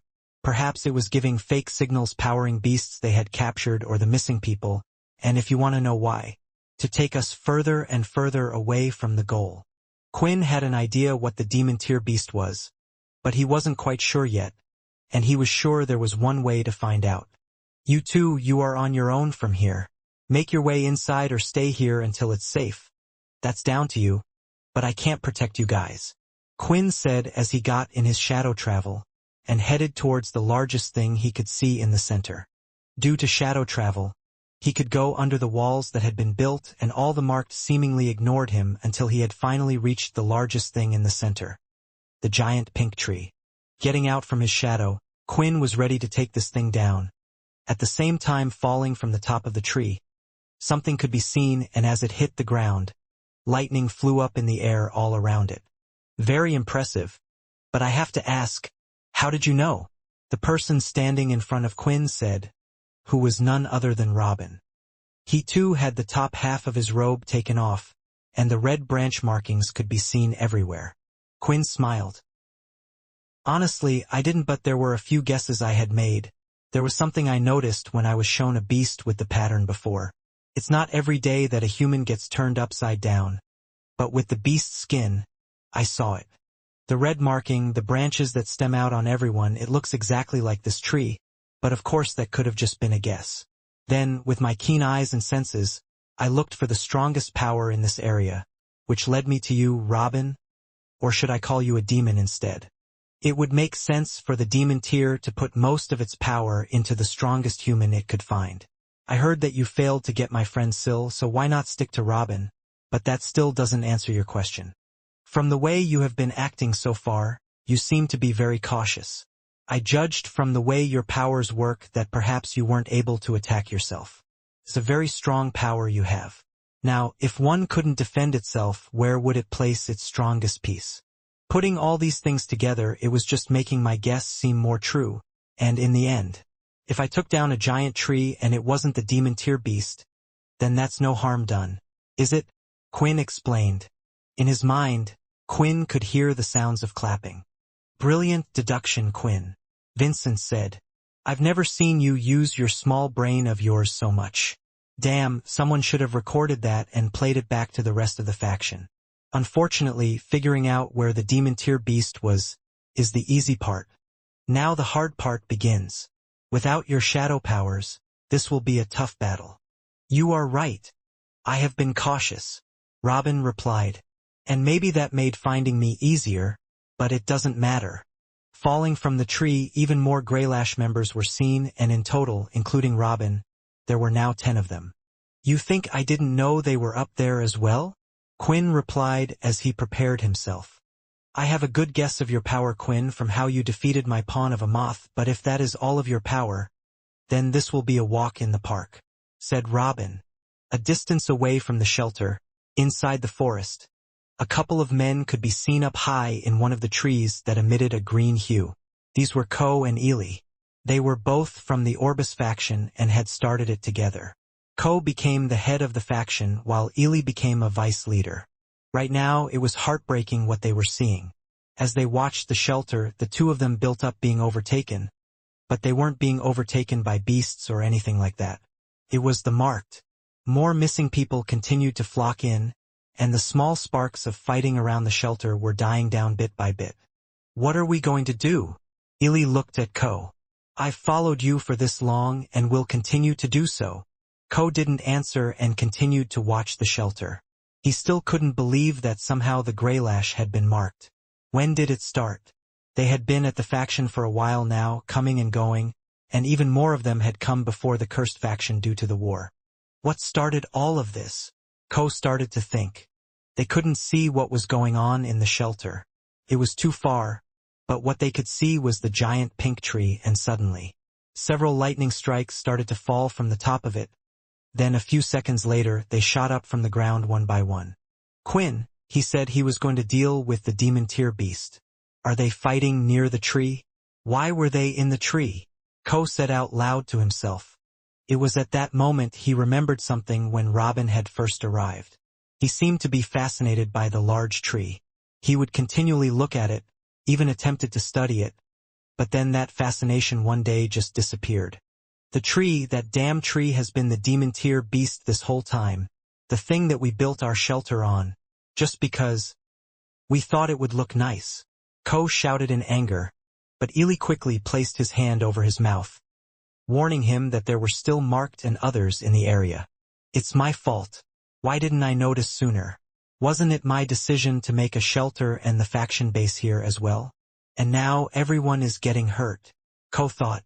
"I'm going to destroy that damn tree." Ko said. "I hate to admit it, but Quinn is strong. Stronger than anyone else here, but it also means that the demon tier will do everything it can to stop him from killing it. We need to use this chance to destroy the tree ourselves. We know all the routes to the shelter. If we're careful, we can get through without being spotted." Ko said, looking at his friend. His friend looked nervous. Ely had already seen his life flash before his eyes when they were surrounded by the beasts. Still, now they were charging into danger.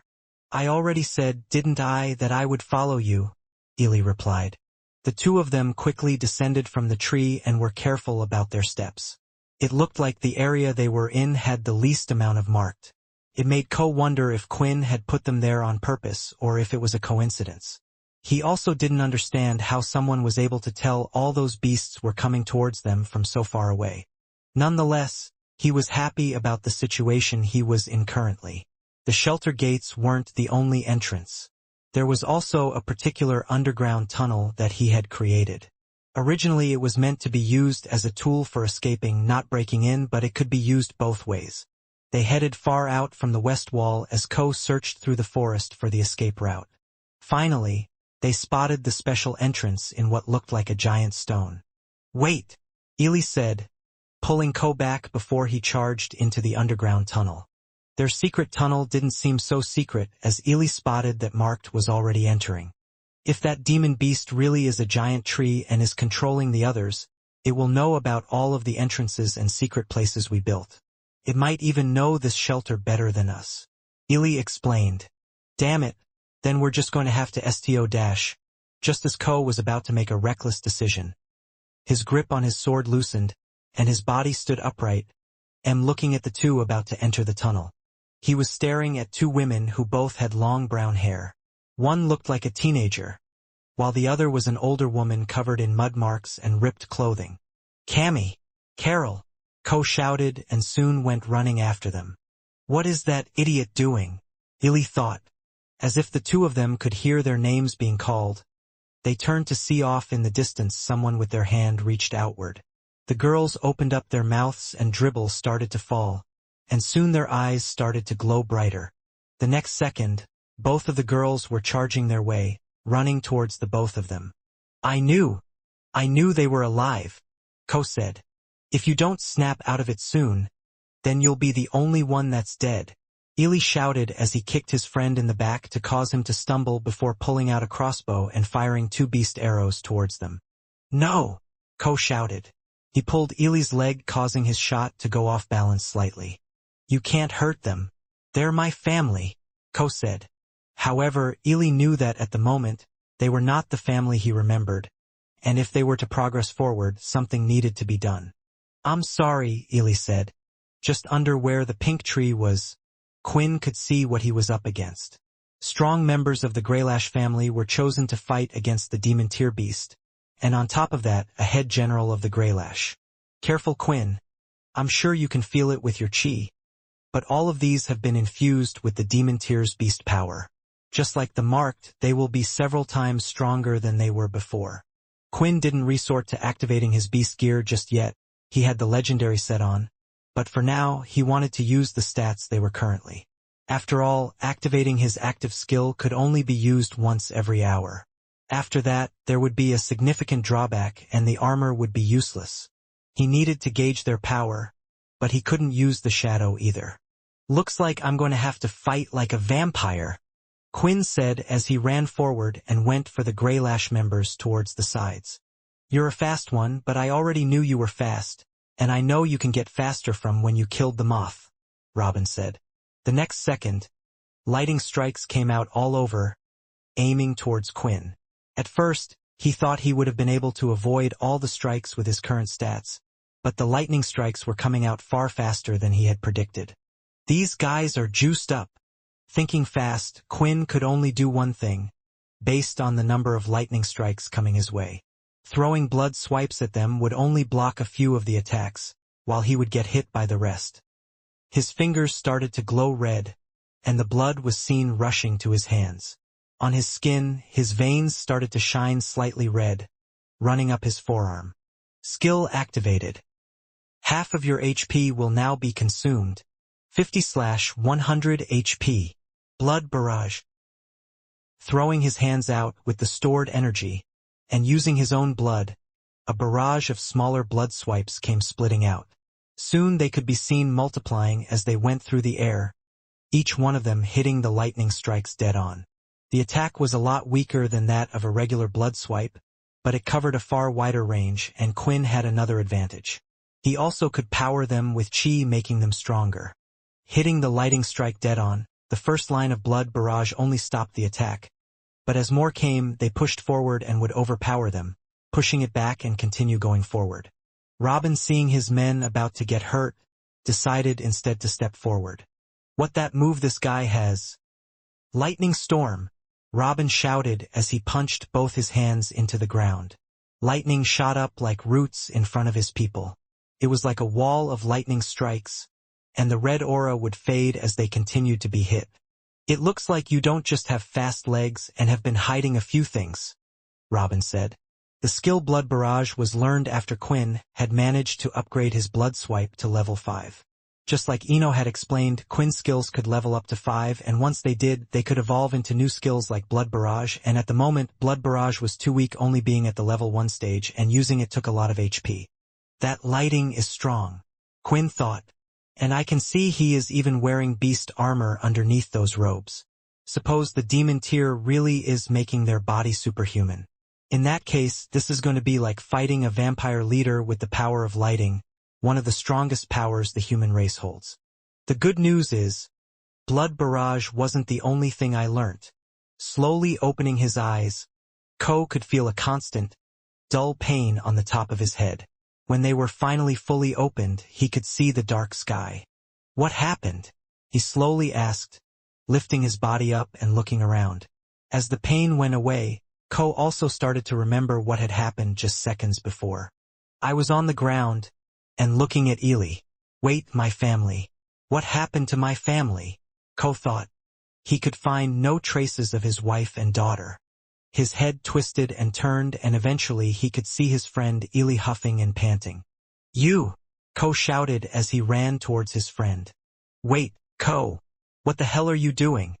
Ely said as he turned with the crossbow still in his hand. It was loaded, but he didn't want to shoot his friend, especially if he hadn't been marked. "Your family, they're fine," he said as he quickly pointed a distance away. Ko looked at where he was pointing at, and ran over to see that the marked were crawling towards the two of them. His wife's legs and arms had been badly hit with arrows, and it was the same for his daughter.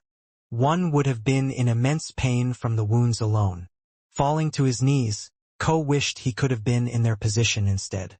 "I would have never killed your family, Ko, but I knew that you couldn't hurt them either. The only thing I could do was slow down their moments. The marked, even if we take out their legs, they can crawl incredibly fast with their arms. I'm sorry.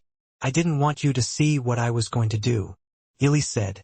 Ko was left crying, and even with their hands and legs badly injured, they were crawling on the ground with their glowing eyes. That's when he noticed that their wounds, although their muscles had been injured, it looked like Illy had attempted to patch them up at the same time. "Illy, did you? I know these beings seem to have a stronger will to live, but when we kill the demon tier beast, who knows if their wounds will kill them or not? I needed to be sure. We have a job to do. You were the one who said it. Kill the demon tier beast and everyone will be free from this mess," Illy explained. Picking himself up, he looked at his daughter and wife's face one more time. The marked in the area didn't seem to get hurt by the beasts or anything else, and he wanted to stay by their side. He wanted to make sure they would be okay. However, if Ko didn't act, then they wouldn't be okay. The people he was looking at right now were not his wife and daughter, and it took a lot of self-convincing for him to move his feet and head down the tunnel into the shelter, on the way to the pink tree. Inside the faction hall, currently there were over 300 or so marked, ready to jump on the large group that was in the middle, but they stood still, and so did the Greylash members that were there, as well as a single man who had just stopped their attack. "If you kind people would be able to deal with the marked, then I will take care of the troublesome ones," Ino said, and before they could say anything, they could no longer see him in front of them. The next second, a Greylash member had been kicked in the head and sent flying across the room. They turned and fired lighting towards Ino, but spirals of blood from his hands would spin, blocking the attack, making it seem like it did nothing. "You will need to try a lot harder than that," Ino said. "I know plenty of people who could take you on with ease." Lightning strikes appeared consistently. Without a second thought, Ino pulled a Greylash member directly in front of him. His body took all of the attacks instead. When being struck by the lighting, the body was shocked for a couple of seconds, but the person seemed to still be conscious and moving, still trying to break free. Seeing this, Ino kicked the man's legs before chucking him over to the other side, and soon noticed that the first one he had hit was walking again. So your power really has made them resilient," Ino said. While Ino was fighting the Greylash family, he had the attention of all of the members, and sure enough, the marked had all charged forward. At first, the faction members were scared, but it looked like they had no reason to be at all. With their backs facing each other and with them in the middle, they were being protected by what could be described as a wall of muscle. The hardest part for the faction members when fighting against the marked was their overwhelming strength, speed, and the fact that they never seemed to tire, but looking at those in the cursed, they seemed like monsters themselves. Peter and Linda both had the strength of several of the marked, and could continually use their strength to throw, break their enemies' bones, and make it so not a single person could get past. The others were far faster than any of the marked as well, with Layla, Fex, and Wevel having superior bodies. It looked like they didn't need to do anything at all. It was so calm that the others could see what Ino was doing while fighting. The marked just seemed like an annoyance for them. That's when Linda saw it. "It's annoying how you keep getting up," Ino said. "So I will just have to see if this works." His body moved away from one of the Greylashs again, and this time Ino was directly in front of the leader. His hand was already covered in the blood aura, spinning like a drill. The next second, the Greylash member was lifted into the air as his hand went through his stomach, and then chucked over to the side. The Greylash member was now no longer moving. "You killed your own," a Greylash member said. "My own? Do you think me and them are the same?" It was clear that the demon tier beast that was controlling the people was taken aback by this. One of the main reasons the marked could spread around so easily was because the humans were afraid of killing their own. Even the faction members and Haley were stunned by this. However, they didn't blame Ino for what he had done. At this moment, it truly felt like it was either the marked lives or theirs. Moving on to the next one, Ino was ready to shove his blood drill through another, until the man's eyes were no longer glowing, and the markings on his body started to fade. Wait! No! The demon beast is no longer controlling him, Haley shouted, paying attention to what was going on. The man's eyes were now sane, and as he saw the attack coming towards him, he saw no sign of it slowing down. At the last second, a strong lightning bolt came, shooting out, hitting the blood drill away, flinging Ino's hand in the air. "Now you choose to come in?" Ino said. "Quinn wouldn't want us to do this. We can beat them without having to kill them," Syl shouted. "Why make the task more difficult? And how helpful can these people really be if they have allowed themselves to be taken over by a demon-tier beast?" Ino asked. Syl now had both of his hands wrapped in lighting. Ino chose to ignore him and move to the next person, but taking a step forward, he was hit again, this time hitting his body. The strike was so strong. A hole had been made through his bicep, but it soon started to heal directly on the spot. "Very well," Ino said, moving forward. Moving his hands, each time Syl would produce a lightning strike towards Ino. The two of them were now suddenly fighting against each other. The clashes between them were so strong that the Greylash members were unable to act. Every time they tried to, they would be hit by a stray attack, flinging them off to the side. Two great powers in the room were colliding, and the enemy could do nothing to stop them. "What? Now the problem isn't the marked or the Greylash, but we have to worry about these two trying to kill each other," Linda said. "I think the bigger worry is if they kill us in the process of their fight," said Fex. The power of the demon-tier beast was running through every single person that had a mark. Quinn could feel the energy being spread out to each of them. Still, he also could tell that most of the power was being concentrated on Robin and the other Greylash members by his side. "I'm starting to understand why demon-tiers can be seen as so frightening. If it was patient, it could have taken over everyone slowly, and if it wasn't for the system, we would have never found out about the marking. Everyone could have been marked, and then it could have attempted to take them all over at once. And just how many beasts are under the control of the demon-tier?" It was undoubtedly a frightening thought, and it made Quinn reluctant to go out hunting and to search for these demon-tier beasts. Thinking of Hilston having a full set of demon-tier armor meant he must have at least defeated 4 of these things.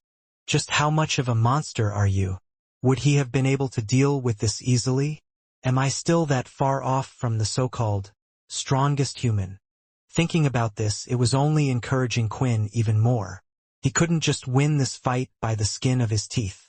He needed to evolve and become stronger so demon-tiers would no longer be a problem for him.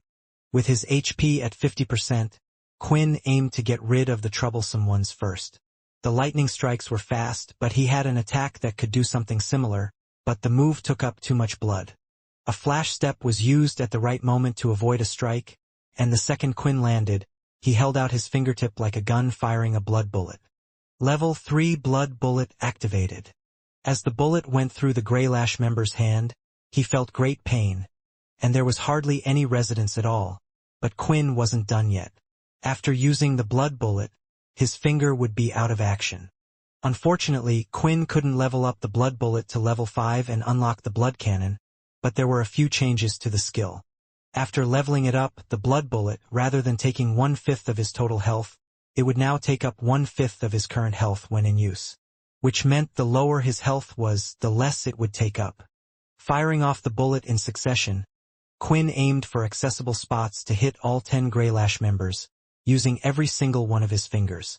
As a bullet went towards Robin though, his body seemed to be encased with lightning striking the bullet, not allowing it to get through. His health was now incredibly low. He used the blood bank to its fullest, healing him and his fingers up once again. Level 3 blood bank activated. 100 milliliters of blood consumed. Through testing with Ino, Quinn had learnt a lot about the blood bank.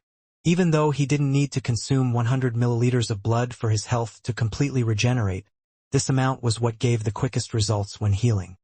His fingers were back to what they once were, But now the blood bullet could no longer be used for another 24 hours regardless if his fingers were healed. The good thing about the new leveled-up blood bank was now Quinn could store 300 milliliters of blood, essentially giving him 3 lives in the middle of a fight, and it was more opportunity to use his stronger skills that took up more blood. The Greylash men that had been hit weren't out of the fight, but they were hurt, and Quinn wasn't done yet. They continued to fire lightning towards Quinn, and he could now see Robin charging towards him as well. Isn't he afraid of getting hit by the lightning? Quinn thought. However, even if the strikes from the others would hit him, they would do nothing, being reflected from the lightning off his own body. His power would just strike the other strikes, and he would continue to charge forward, faster than any human he could see. Quinn couldn't avoid all the attacks, so some would hit him from time to time, but there was one person he needed to avoid, and that was Robin. He was moving too fast for Quinn to even have time to use his flash step. He knew a collision was incoming. Moving his blood, it started to harden. Blood hardening was another skill Quinn had learned from Ino, but he could only get it up to the 2nd level. Moving his 2nd stage of chi to reinforce it, he took the blow head. It looked like a rocket had collided straight into Quinn's stomach as the two of them were dragged through the air. 40 HP. Even with the armor on, the hardening, and chi, it still does this much damage. Robin's body was all encased in lightning, but Quinn was able to slip away from him as the blood started to move, creating a barrier between the two of them. With the chi helping out, he could detach himself from Robin's attack, and fell to the ground. "My target was never you in the first place," Quinn said, breathing heavily with his chest full of pain from the attack. He held out both hands and looked at the 9 others. Blood Expand activated. Suddenly, all of the 9 Greylash members had parts of their bodies explode, blood ripping out from their skin. Some had been hit in the leg. Others had blood gushing from their arms. They weren't dead, but they certainly were now heavily injured that they couldn't fight like they did before. Blood Expand wasn't a skill that vampires used, but something Quinn had learned to do after figuring out his blood control. After firing off the blood bullets, Quinn had to use an immense amount of control to control the shots so they would remain inside the Greylash members. It had entered a part of their body but never left it. The blood bullet was a condensed form of Quinn's aura, and through blood control, Quinn was able to make the blood bullet inside their body expand and go wild, destroying a part of a person from the inside out. Blood Bank activated. 100 milliliters consumed. 100 milliliters remaining. Now that these annoying guys are out of the way, I can finally deal with you, Quinn shouted, looking at a furious Robin. Activate Nitrate Accelerate. This was the opportunity Quinn was waiting for. He knew the annoying members of the Greylash would soon be able to attack in some way. He needed to finish this battle now. Activating his armor set's active skill. He now needed to finish the fight in 2 minutes. Pressing off his foot, he dashed left, right, and then straight towards Robin. Sending out a strike from each of his fingertips, Robin still had an answer. His first attack had missed, but the following 9 somehow managed to hit Quinn. It zapped his body, sending him spinning in circles through the air. The next second, Robin was above him and slammed 2 fists filled with lightning hitting Quinn into the ground. Using the last bit of his blood bank, he quickly used his new speed to get away but was now constantly running in circles around Robin. It just looked like a blur was running around the place. What happened? How did he attack me when I'm moving so fast? Was it because I stopped moving? Then I'll just keep moving so he can't hit me. You're a fool, I have to admit you are fast, and maybe the move would have worked on me if I hadn't seen it before. But do you really think that you can outrun the power of lightning? The attacks may be weaker, but I can hit you any time I want, Robin said, now throwing out more little sparks of lightning in all directions. He didn't know where Quinn was but just needed to hit him once for him to slow him down as his body reacted to the hit. If only I had my shadow. Quinn gritted his teeth. I can't win without using it, I can only do one thing then. I have to do it, Quinn thought. A wall of red blood aura was raised in front of him, blocking off the first wave of lightning attack. It was smashed in seconds. Quinn knew that Robin could just make the same attack again, but that wasn't what he was aiming for. Shadow lock. Release. All around, shadow portals opened up, and the hundreds of marked that he had in there were all released from the shadow space. In an instant, they all turned to attack Quinn, but with his speed, he could avoid them all without them ever seeing him. The small lighting strikes would hit them, hurting them but wouldn't kill them, and now Quinn had Robin in his sight.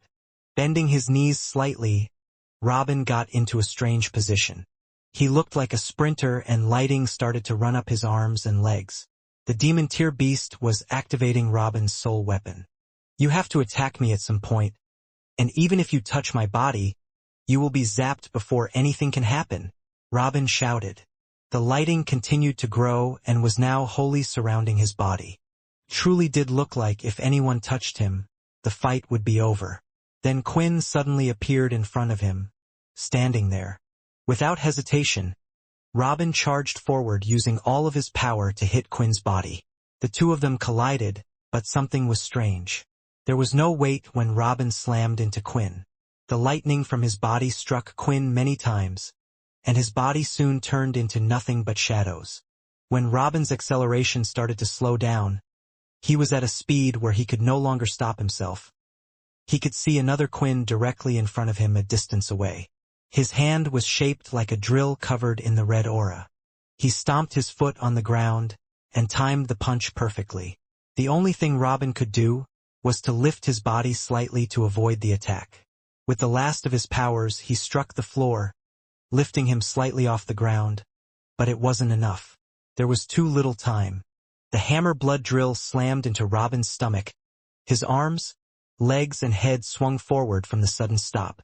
His body was thrown halfway up, stopping at Quinn's shoulder, and even caused his feet to slide across the floor. The veins on Quinn's neck showed as he fought against the velocity and weight until they eventually stopped, and Robin's body was no longer moving. When comparing himself to Hilston and Arthur, he knew this was what they would do, and was most likely the only option. "I'm sorry. I couldn't keep you alive," Quinn said. The sounds of people huffing and panting were echoing as Ko and Ely continued to run as fast as they could through the tunnels. The place was similar to a maze with many variations where one could turn at, that would lead them to different areas of this tunnel. Luckily, Ko had remembered the way back to the most important place, which was the one directly in front of the faction base. "It looks like there aren't any marked around here. Do you think they already got to where they needed to be?" Ely wondered. That's when Ko suddenly stopped moving, making Ely bump into him. Just as he wanted to complain that he stopped, he too saw the silhouettes of two people turn around and start heading towards them. "You just had to say something. Of course there would be marked down here," Ko shouted at him as he pulled out his weapon. He was quite skilled with the sword, but he wasn't sure it would be enough to fight off the marked. His ability was also rather useless in the small cramped space. Unfortunately, retreating wasn't an option either. The marked were fast and strong, and now that they had seen them, they wouldn't stop chasing them. He would have to at least injure them to the same degree as his family members if he wanted to escape. Ko punched the first marked in the face and sent him stumbling back a few steps.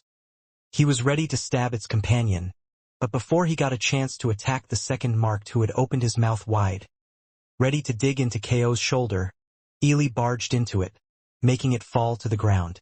However, it wasn't the only one sent flying. Having used too much force, Ely tripped over. The next second, the first marked that had already recovered from the earlier hit, leapt up, but instead of trying to get revenge against Ko, it bit Ely into the side of his arm. "Arg!" Ely screamed in pain. "Screw you, you bastard. Ko, just run. I'll hold these two back and any other. You have to get to that damn tree." Ko wanted to save his friend, but he knew that after being bitten, Ely would soon turn into a marked as well. Gritting his teeth, Ko left the trio behind. The marked who had just bitten into Ely wanted to give chase, but he felt something grab its leg and yank it back. When he turned around, he saw Ely with one of his eyes glowing. "Now have a taste of your own power, huh?" Ely screamed at it. The process of turning was usually rather instantaneous, yet the one before it had somehow managed to delay it, giving him time to fight it. Ko continued to run, until eventually reaching a hidden escape route. Wasting no time, he pushed the trapdoor up and slid it off to the side before pulling himself up. Exiting from the doors, he could feel waves of energy hit him. Something was going on and sparks of lightning were everywhere. Ko wanted to ignore it, so he turned to look around, and thankfully no one seemed to be next to the pink tree, at least the back of it. Running forward, Ko could now hear that the sounds of fighting were turning more intense. Curious, he couldn't help himself but to take a peek around the corner. Head General Robin had blue lighting covering his whole body from head to toe, seemingly powering up for a massive attack. Yet Ko was unable to see who exactly he was currently fighting. Once he was done, a big clash occurred, revealing Quinn, who had been invisible before that. Now he stood in front of Robin, open for an attack. "Don't tell me he's been fighting against Robin this whole time?" Ko mumbled in surprise to himself. "Damn it, I cursed that guy and his whole faction, and now it looks like he's even risking his life for this place. What the hell kind of leader does that make me?" Ko thought as he stopped spectating and gazed at the giant tree. He didn't really know where the crystal would be located, as he had never had the chance to fight against a demon-tier beast like this. So he grabbed his sword and swung it as hard as he could sideways like an axe. During his swing, his weapon sword grew in size until it overshadowed the trunk itself. Yet, after it landed, there was no damage. Grumbling, Ko went over to inspect the tree, only to discover that his attack had barely left a scratch.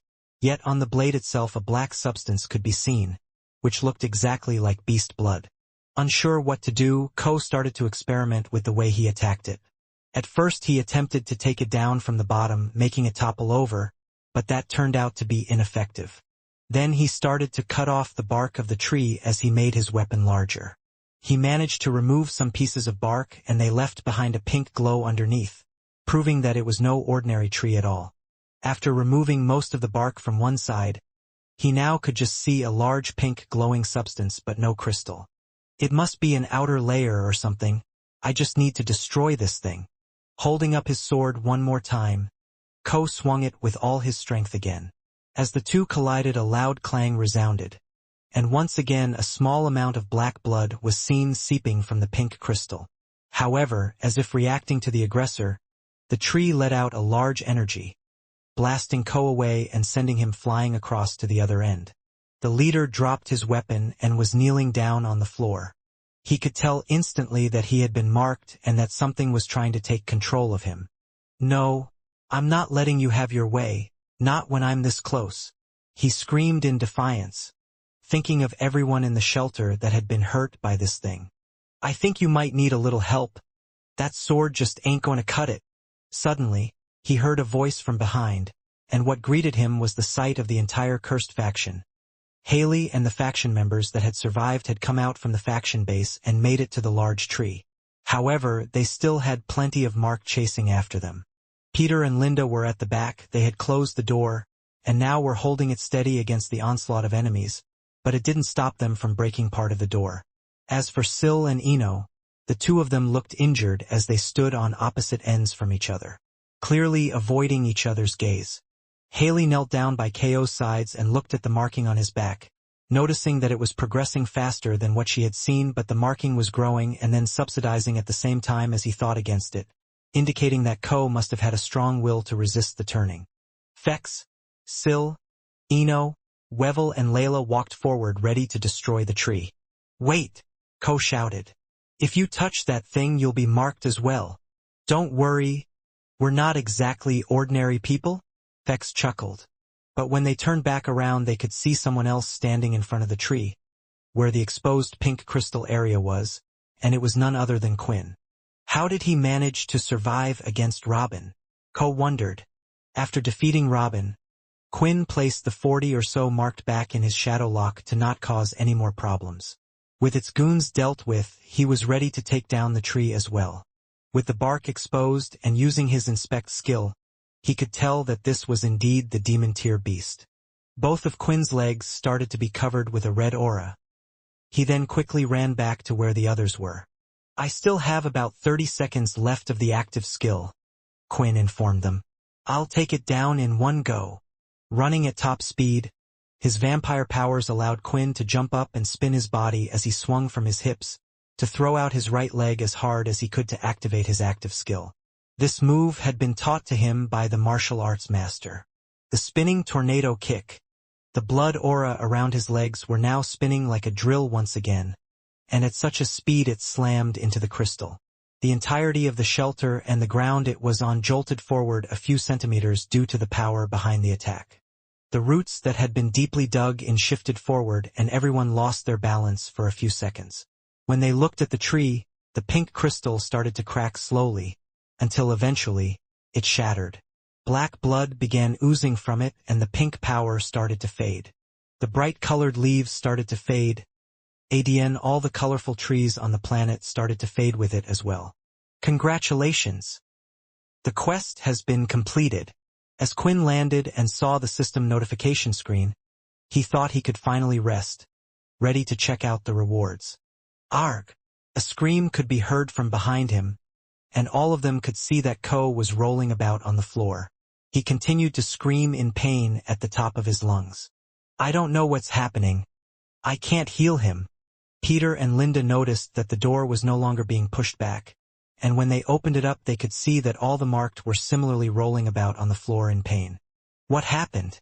Didn't we defeat the demon tier beast? Shouldn't the ones marked return to normal? Quinn wondered, before he realized that this very information had come from none other than Ino. Looking up, he tried to see where Ino was, but he was nowhere to be seen. Now you have a difficult choice, Quinn, a voice said from behind. Turning, he could see Ino, with a pink crystal that was almost see-through in his hand. For a second Quinn was having a sense of déjà vu, when Arthur had stolen the demon tier crystal. With the power of the demon tier crystal, I can use my ability to get rid of the markings on everyone here, thus saving their lives. However, you saw the power of this demon tier crystal. Using it, you could create a weapon or a piece of armor that will undoubtedly bring us one step closer to defeating the Dalki race. I have given you many warnings, Quinn, and after today's events I can confirm it even more. At the current rate, the human race is doomed to lose the war against the Dalki. It's up to you. Do you wish to save the ones afflicted, forsaking the rest of humanity? Or shall we lament their sacrifice for the greater good? You must now choose? Quinn wasn't sure why, but for some reason Ino seemed to disdain making a decision on his own, rather opting to let others decide for him. It seemed like he was either afraid of having to take responsibility for the consequences of such an action, or perhaps he simply didn't care about the outcome either way. What's up with having to decide? Didn't he say that killing the demon tier beast would get rid of the markings? Quinn wondered. Indeed, he did. Vincent confirmed it. I'm afraid that technically speaking he isn't wrong about that. The markings do seem to disappear from their bodies, but they also seem to be taking their life force away as they do. It's hard to say whether he knew this would be the outcome, but if he told you about this possibility, I'm certain you would have attempted to try and find another way to help those that have been marked without killing the demon tier. Vincent added. I was an idiot to just trust him that defeating the demon tier beast would be the end of it. Quinn replied, pissed. Now it's too late to look for another way. Quinn, now is not the time for regrets. As far as we know, this might have very well been the only solution. Just look at the current state of the shelter. It has been taken over to this degree, despite you having acted as soon as you did. Barely any survivors are left standing. Do you really think we had the time to look for another way? The screams of people throughout the shelter continued and Quinn had to agree that Vincent was right. He had to make a choice about whether or not to help them. Regardless of what could have happened, what Ino should have told him, he had to solve the situation their actions had led them to. Originally, they had intended to use that demon tier beast crystal on Syl. This was the exchange that was needed to use his power, but Quinn had other ideas about this in the first place. This was only his backup plan. He never wanted to rely on Ino using his powers, but when he came across two demigod tier beasts as well, he now had enough to use Ino if he wanted to, which meant the demon's crystal could now be used to create a weapon. Until Ino had just dropped this bombshell on him. Quinn, you can continue to hesitate, but that will also have been your decision then, Ino stated, holding up the crystal. Rolling around on the floor, Ko was barely conscious enough to register the conversation around him. Naturally, he wanted Quinn to use the demon crystal to heal him, but more so he wanted his family members to survive this ordeal. Alas, he was also aware just how precious a demon tear crystal was. Factions would have wars to obtain such a thing. At the moment, the human race only had 2 demon tier weapons, one belonging to Pure and the other to Oscar. A third one would be of great help against the Dalki. After everything we have done to treat the cursed like crap, they don't owe us anything, Ko sighed, as he fought through the pain. He pulled out the demigod tear crystal from the side of his pouch and passed it on to Haley. The veins on his neck were showing, and it was hard for him to even speak. He was going through intense pain. Give it to them, Ko requested through gritted teeth. Turning, Quinn could see this, and it helped him make a choice. I can't do it. I can't be the selfish person you seem to want me to be, Ino, Quinn stated. We can always find more demon tear crystals, but we can't bring back the dead. Are you sure about this, Quinn? You know how long it has taken to find a crystal like this? And even though there are more, there isn't a lot of time until the Dalki will arrive. Ino questioned Quinn's determination. At the moment, although Quinn looked to be strong standing there, his leg was throbbing with pain from the attack. His health was low from using the blood technique, and all he wanted to do was rest, but hearing this a new energy was rising in him. If the Dalki attack, and we don't have a demon tier weapon, then I'll just find another way to defeat them. I've come this far without having to rely on them, Quinn shouted. At that moment, the crystal was seen as it was chucked in the air, and landed straight in Quinn's hands. He was confused, as the crystal still had its glow and power. Wait, Ino, I said save them. I told you to use the crystal, Quinn said. Quinn, Haley shouted with tears running down her face. He's getting better. Although they had gone through a lot of pain, the marking had disappeared and Ko's breathing had slowed down, returning to normal. He was still weak, but his health had visibly improved. Did he use his ability without having to use the crystal? Quinn wondered. No, that's not it. We can't activate our ability like this, Vincent clarified. I see you're confused, Ino said. That crystal is rightfully yours to keep. Do what you wish with it. I told you before, didn't I? Defeating the demon tier beast would get rid of the marking. Everyone should be okay now. I just wanted to know, Quinn, what your answer would be when you would be faced with such a situation. We can always ask people these types of questions, but only when they are faced with the real situation is it possible to discover someone's real character. This time you didn't really have to decide. But in the future there is no guarantee you will have such a luxury. It might be better for you to get used to this. Ino then started to walk away from Quinn, who unsurprisingly wanted to smash his face in for putting him through something like that. But Vincent, as his voice of reason, told him that Ino had a point of doing all this. Although Quinn wasn't particularly listening to Ino, he chose to refrain from hitting him, if only due to how weak his body was currently feeling. It would be impossible for him to defeat even a regular vampire at the moment, much less one like Ino. Before Ino was out of sight, he suddenly stopped for a few seconds and turned around. Your earlier decision. It reminds me of Arthur. I'm like Arthur. What does he mean by that? Quinn thought. After a while, everyone who had been marked and turned woke up again. Those that had been afflicted were aware of what they had done. Although they had not been in control of their body, they still felt responsible, which caused quite the awkward situation for many of them, but the main issue was the shelter that had suffered severely from all their scuffles. Ko, Linda, and Haley were in charge of organizing things to restore it to its former glory. The first order was to heal all those that had been injured, including Ko and his family members. He wanted to have the sweet reunion and talk with his family he had desperately longing for, but it was time he did his job as faction leader and head of the shelter. The Greylash family had been given their own room in the shelter. Due to what had happened, they didn't want to make a report back to Owen just yet, and waited for Quinn's order before proceeding to take any type of action. For the time being, they just retrieved General Robin's body, which they respectfully put into a coffin.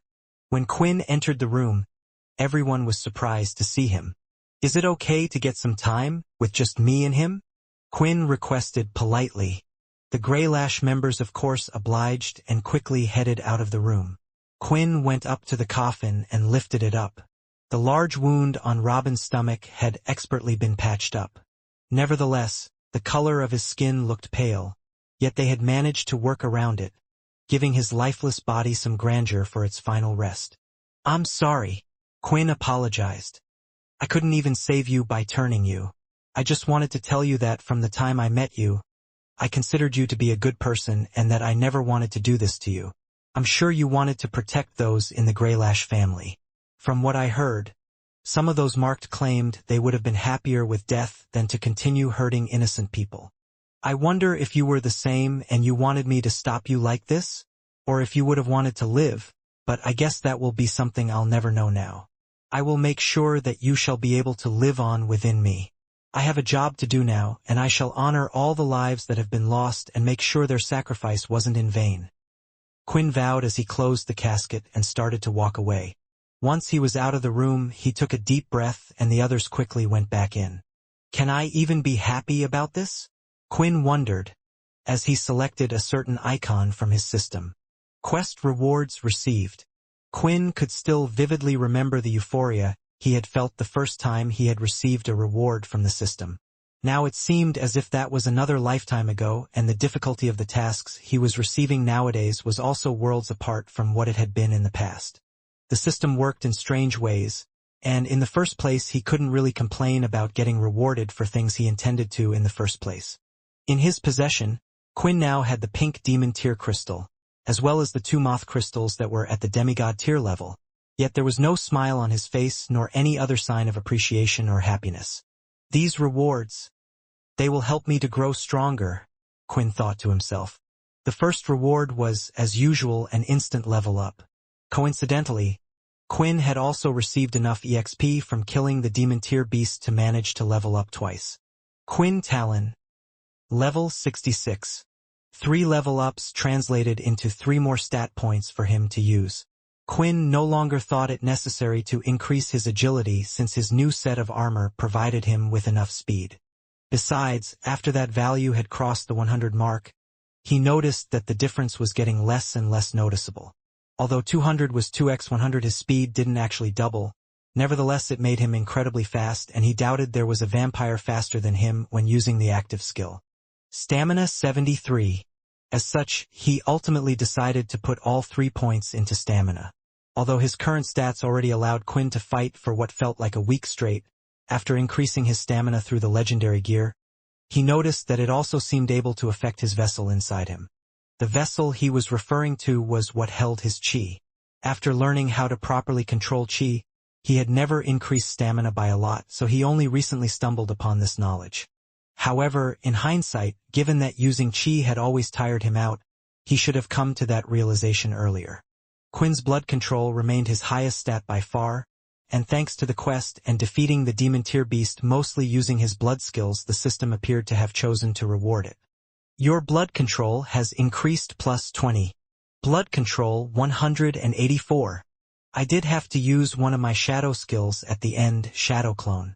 Perhaps it was a good thing that the demon tier never saw my shadow skills in the first place.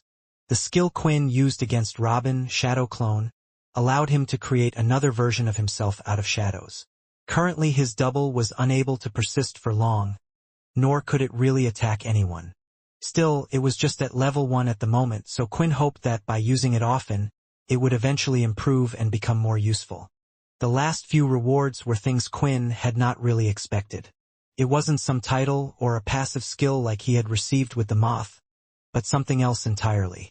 High-tier instant upgrade crystal. Quinn had never even heard of such an item before, but then again he was no forger. Perhaps on some planet somewhere, certain beasts carried those type of crystals within them. The high-tier crystal can be used to upgrade the tier of any weapon or by 1 rank. The highest tier of equipment this crystal can be used on is legendary tier gear. Based on the description, if Quinn handed this crystal over to Alex together with a piece of his legendary tier armor, the smith should be able to turn it into a demigod tier level of equipment. Alternatively, it should allow him to turn an emperor tier piece into a legendary piece, but that option seemed like a waste in comparison. Hold on a second? Didn't Alex tell me that he had problems creating gauntlets from certain crystals? What if I had more of these upgrade crystals? Couldn't I just keep using them on the advanced tier gauntlets I have with the lightning active ability? Then I could just get them up to the legendary or demigod tier level. Still, for some reason, that felt like a bit of a waste as well. This was the first time he had received such a crystal, and who knows when the system would decide to bless him with another. As for the last reward Quinn received, he didn't know what to do with it at all, as there was really no explanation for what it did. Demon tier seedling. A seed from a demon tier beast. This item can be planted. It is uncertain what it will grow into. It seemed quite strange that even the system seemed unsure what exactly it would become. Still, it was certain that it should be something amazing one way or the other. Nevertheless, Quinn was a bit frightened that if he planted the seed, then perhaps another demon tier tree might pop up. But was that such a bad thing? I could just clear one of the cursed planets, and when it grows up, attack it again to farm for a demon tier crystal. If that's what it actually does. Quinn thought. Looking at the rewards, Quinn couldn't help but think back to his fight with the demon tier beast. It was hard to say how difficult it was because he didn't really fight with the demon tier itself. The most troublesome part seemed to be its ability to power those it turned, and perhaps it could have turned an infinite amount of people. It was still hard to tell whether Quinn would have had a chance against a demon tier beast on his own or not. When fighting Robin, although it had the demon tier's power in him, it wasn't the same. In a way, the demon tier crab was more difficult to fight, whereas the demon tier tree seemed to be far more dangerous. Still, Quinn could use this for future reference that demon tiers were strange as they had all sorts of abilities. The shelter was in the middle of being rebuilt, and Quinn had decided that the cursed faction would stay here for a while. He had even called up Sam to make a couple of requests of him. First was to send over a group of people form the cursed faction that could help with the rebuilding of things. He also asked if there was any progress on a little favor he had asked, and judging from the grin on his face, the answer he received was exactly what he wanted to hear. Looks like we'll be able to use all 3 crystals as items then, Quinn thought, as his secret plan to help Syl was progressing.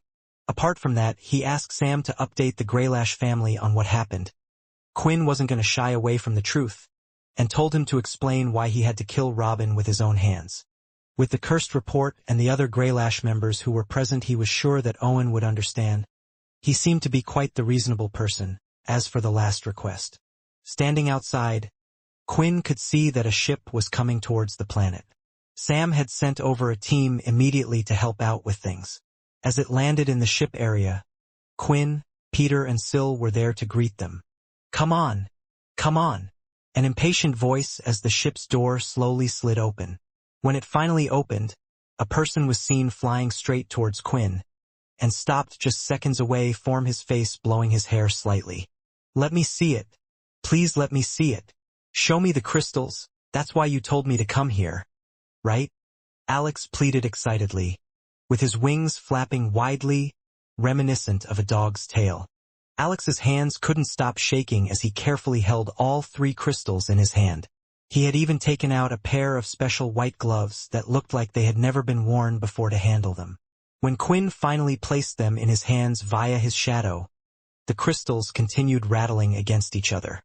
"Careful. I have to be extra careful with my precious.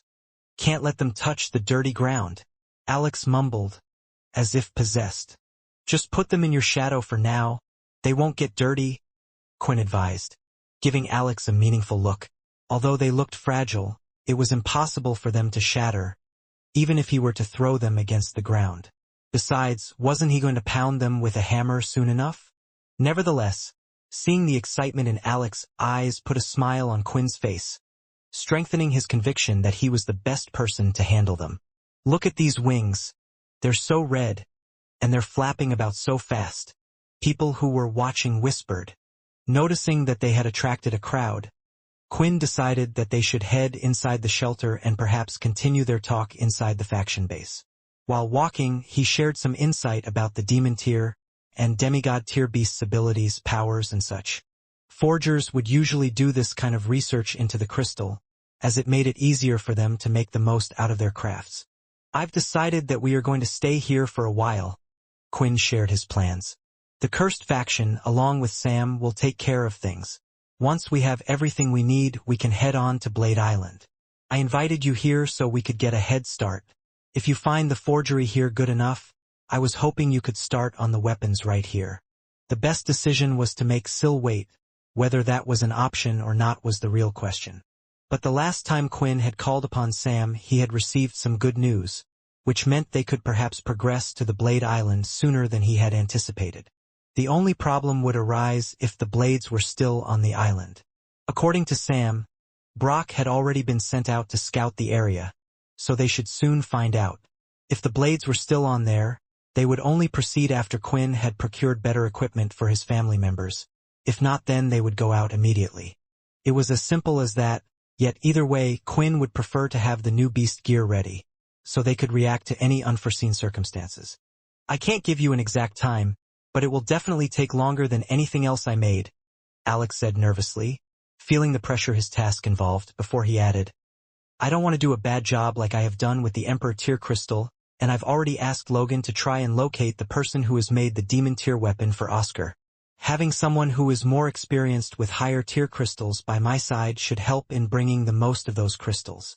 Alex, you're the main forger for the equipment for our cursed faction, and more importantly, you are the only one I can fully trust. I don't mind you getting tips from someone or even a helping hand, but I won't accept something created by anyone else, Quinn stated. Of course, Alex replied, and Quinn could tell how happy he was due to his wings falling about.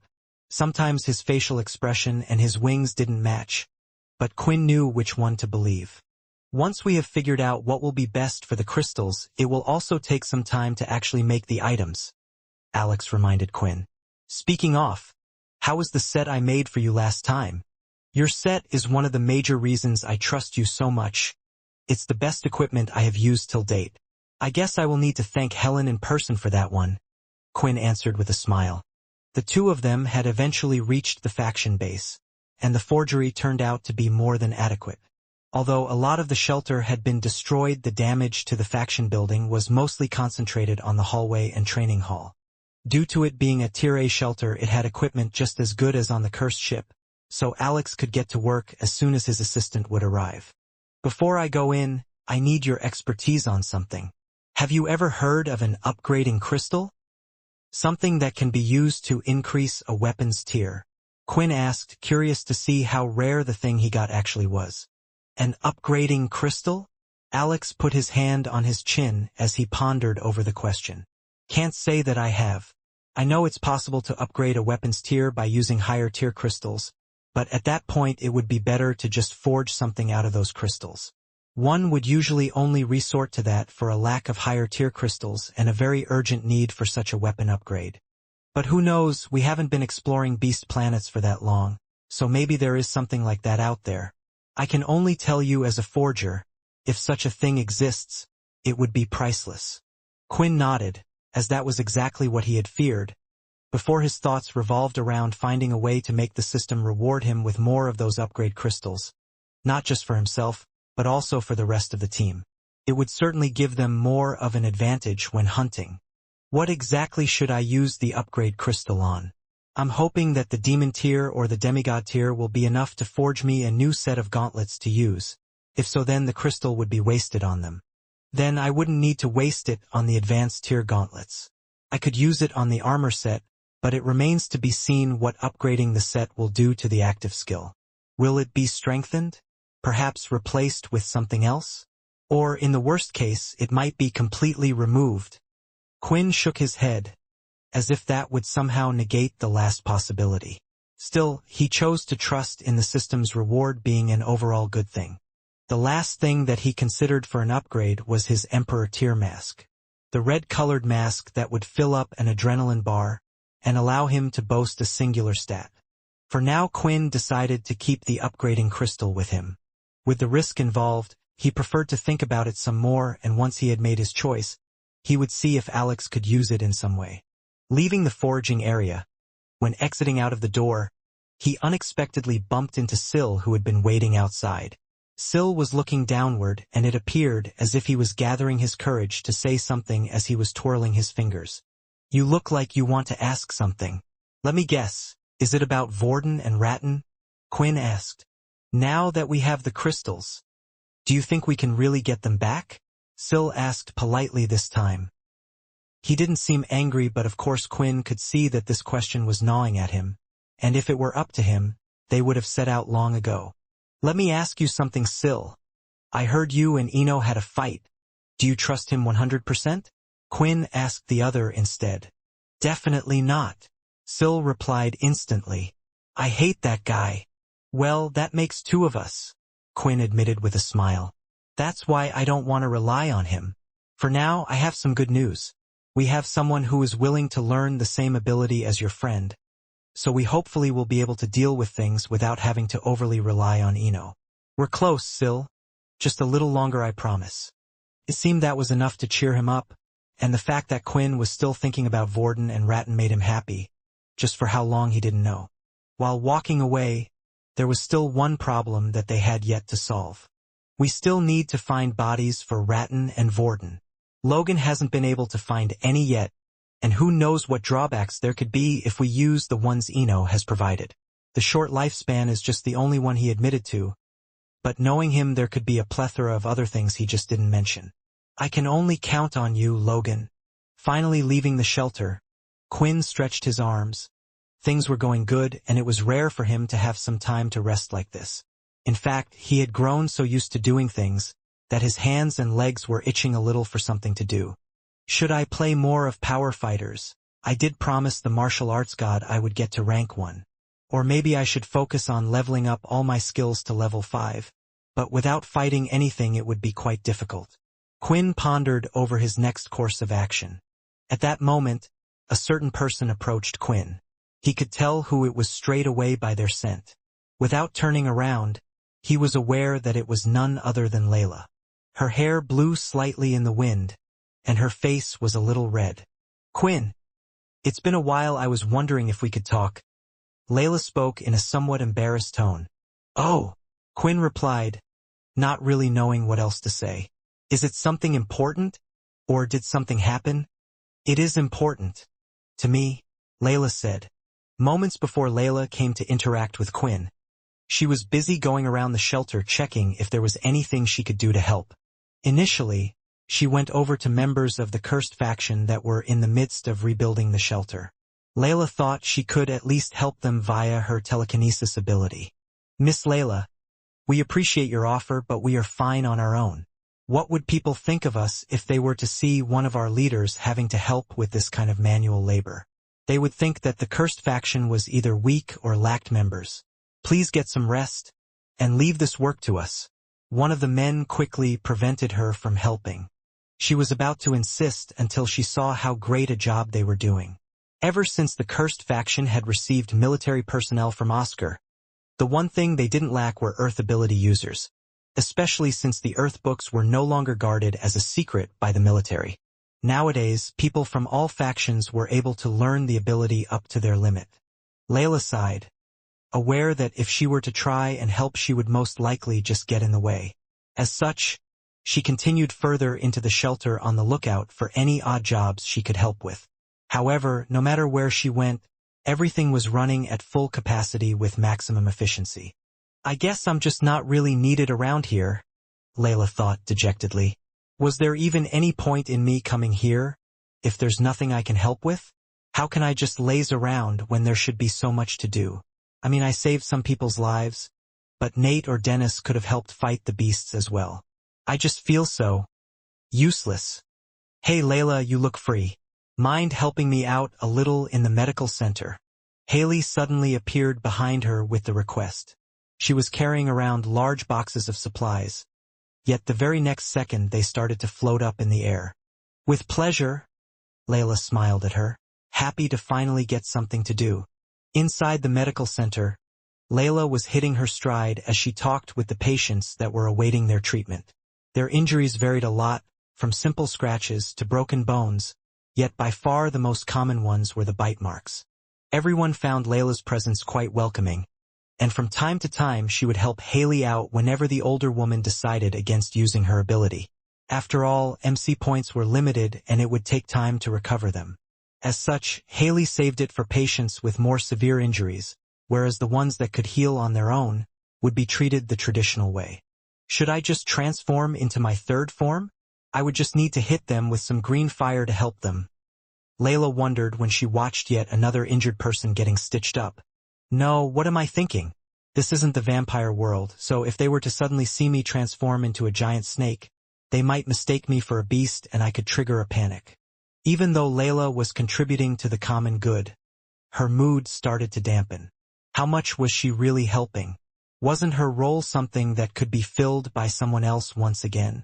In comparison, Haley had a role that only she could fulfill. Even CIA was able to see the future. Who knows if she had been alive? She might have been able to warn us about the demon-tier beast. Maybe even told us how to defeat it to save many lives, or at least limit the damage, Layla thought. Just then, a new patient came in.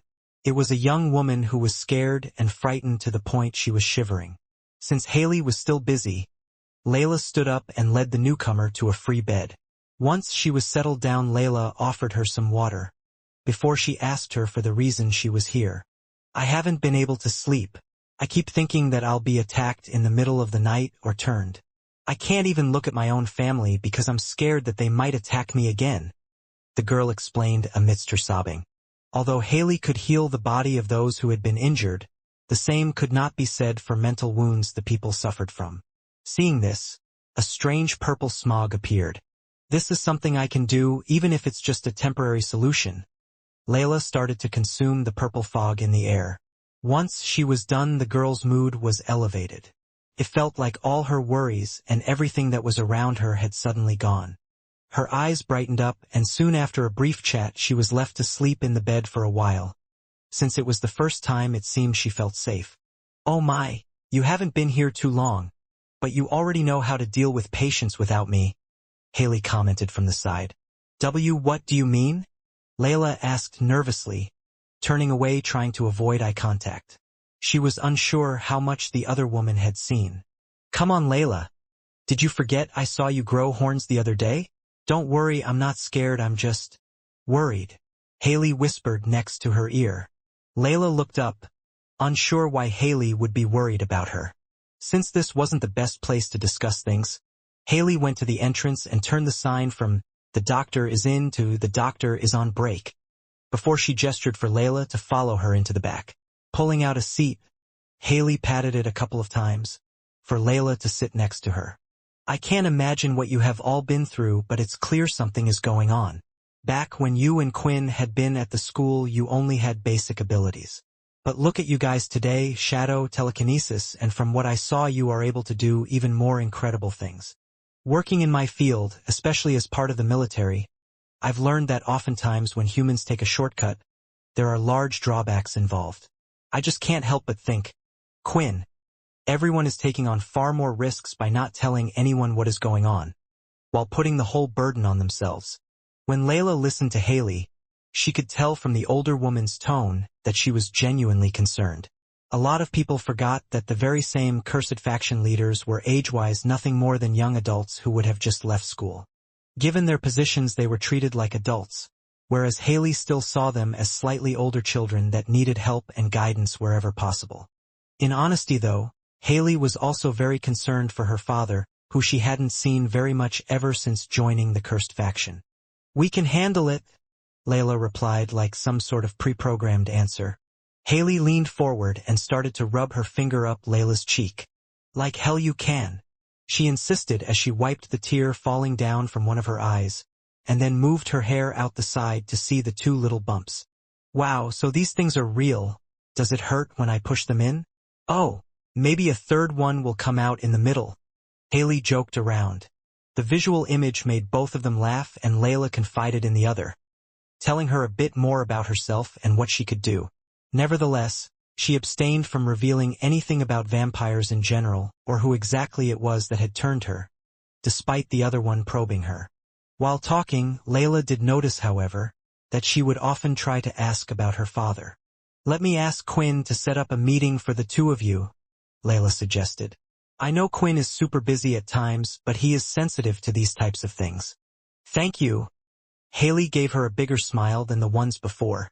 Someone knocked on the door before coming. Sorry for the intrusion, but I've been told that despite the sign Haley is here. Seeing the girl who had entered, Haley stood up and almost had tears in her eyes herself. Wendy, you're all good. Although the two of them hadn't really spoken much, Wendy had protected her and there was a link between these two people. As they ran up to hug each other. I guess it's my cue to get out of here, Layla decided and was about to leave. Wait, Layla. I nearly forgot what I wanted to tell you. Haley called out to stop her for a moment. Earlier you said that Quinn always seems to be busy and that there never seems to be a right time to talk to him, right? Well, he seems pretty free at the moment, so you should go and talk to him.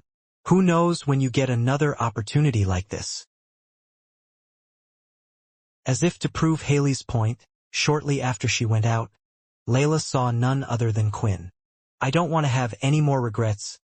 Layla, perhaps still influenced by the pep talk she had just received, decided to approach Quinn. Quinn, it's been a while. I was wondering if we could talk. Layla spoke in a somewhat embarrassed tone. Oh, Quinn replied, not really knowing what else to say. Is it something important? Or did something happen? It is important.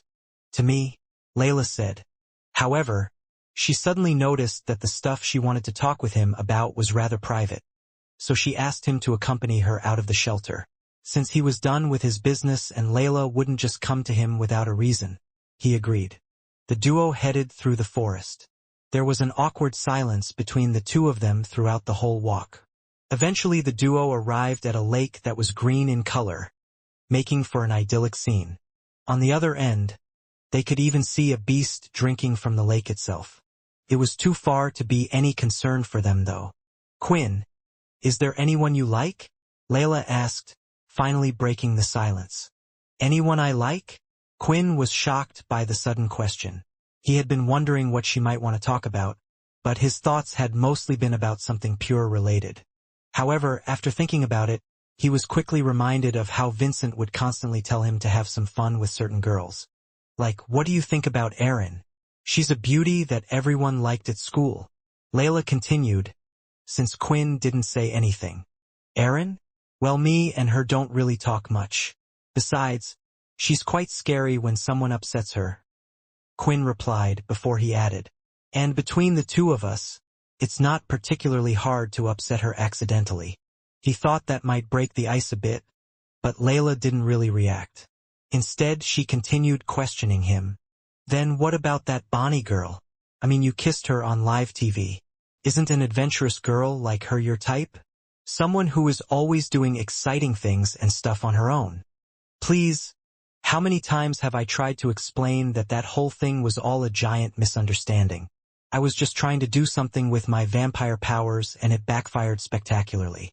Also, I don't think I would like someone like her as my girlfriend. I mean, I would never be able to see her, unless I accompanied her on one of her adventures, and with the type of responsibilities I have now, I can't really afford to do that. Sometimes I wished all of this was over, and I could return to being a normal guy. If I wasn't the cursed faction leader, I would just finish my military training, look for the right woman to settle down, have a family, a house, 2 kids, maybe a dog. Quinn shared his thoughts. At his point, he didn't really know whether was saying, but the image of when he lived his life as Vincent, with his family, had appeared in his head. Then what about Helen? She made it clear that she liked you. A strong beauty that probably is matched with your talents and could give you the kind of life once all of this is over. Layla asked. Helen, I think she is a good person, but I can't help but be cautious towards her. How can I date someone if I don't even trust them? Layla was a bit surprised after hearing the answer. The others Quinn had disregarded quite quickly, but with Helen he had hesitated. Did that mean that he did have some feelings for her, but chose not to act because he couldn't trust her? Perhaps he didn't trust her due to how much time they had spent together. But didn't that mean that if he were to trust her, then there was nothing stopping him from pursuing her? Once again, Layla was thinking of pulling back, but clenching her fist, she told herself that she couldn't give up this time. She walked in front of Quinn, standing at the very edge of the lake, and turned around, placing her hair behind her ear. Since you've been so honest with me, I only have one more question for you, Quinn. What about me? Quinn, I like you. I like you a lot, but what do you feel towards me? Did Layla just confess to me? Was Quinn's first thought after hearing those words. Ah, to be young and innocent again.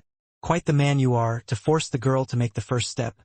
Then again, otherwise I bet you would have never realized that she liked you, even though it's been pretty obvious from the beginning if you asked me. Heck, I haven't even been with you the whole time, yet it was obvious. Vincent teased Quinn. Quinn still had trouble wrapping his head around it. Sure, there had been times some girls had shown interest in him in a certain manner, but those had been far more sexual than anything and could mostly be attributed to his charm. As such, he had never regarded himself as the type to be popular with girls. In his entire life he had only been confessed to by Helen before today. But even then, he was still unaware whether Helen genuinely liked him or was merely after the position he had ended up in. "What do I think of you?" Quinn repeated her question as if to find some deeper meaning behind it. Unlike the others, it was far harder to answer the question, not just because the one in question was right before him, but more so because he himself was unsure what the answer to that was. Thinking about it, Layla had helped him from the beginning, even long before she had been turned. She had always been there and was one of the few people that actually knew nearly everything about him, what he was going through, and was of similar age. When he thought up to this point, he wasn't exactly against the idea, but didn't the fact that he had to ponder over all these facts bear testimony that he himself wasn't entirely sure about it? Alas, her intense gaze made it clear that she would like an answer now and not some other time. However, there was one thing he felt he had to address first. "Layla, are you sure you want to be with me? You know I'm the one responsible for your mother's death, right? Back then you used your ability to save her, but then she used her chi to save your life. The thing is, my attack would have undoubtedly killed her. She would have died by my hands if she hadn't saved you. Do you really want to be with someone who is responsible for the death of someone so close to you?" Quinn asked. He didn't choose to ask this question to suddenly change the topic, but he felt that such a thing wasn't exactly something they could both overlook. Perhaps part of him also wanted to show her that she deserved better, that there was someone better for her. "I know you aren't like that, Quinn. You are one of the most righteous persons I know. I have grown up with my mother, so I know that she herself acted for what she perceived would be for the greater good. She was a woman who cared more about her ideals than her own feelings, even if it was towards her own flesh and blood. I was raised by her, so for the longest time, I believed in those ideals. That my personal feelings would have to take a step back if it was for the sake of others. But I don't want to live like that any longer. I'm aware that you were partly responsible for her death, but in the end my mother chose to save my life and I decided that I wished to find happiness in it, for her sake as well as my own." Suddenly Layla came closer and grabbed Quinn's hands. "I just didn't want to hide my feelings for you anymore. I want to be with you, and I don't just want to be by your side. I want to grow old together with you and enjoy our lives once this whole thing is over," Layla declared confidently. Looking into her eyes, Quinn's heart started to beat faster, and his hands started to heat up, but it was only for a few seconds, as a strange energy came over him, and by the looks of it, it came over her as well. The two of them almost pulled away as they both felt a pain in their heads. "Vincent, what's going on?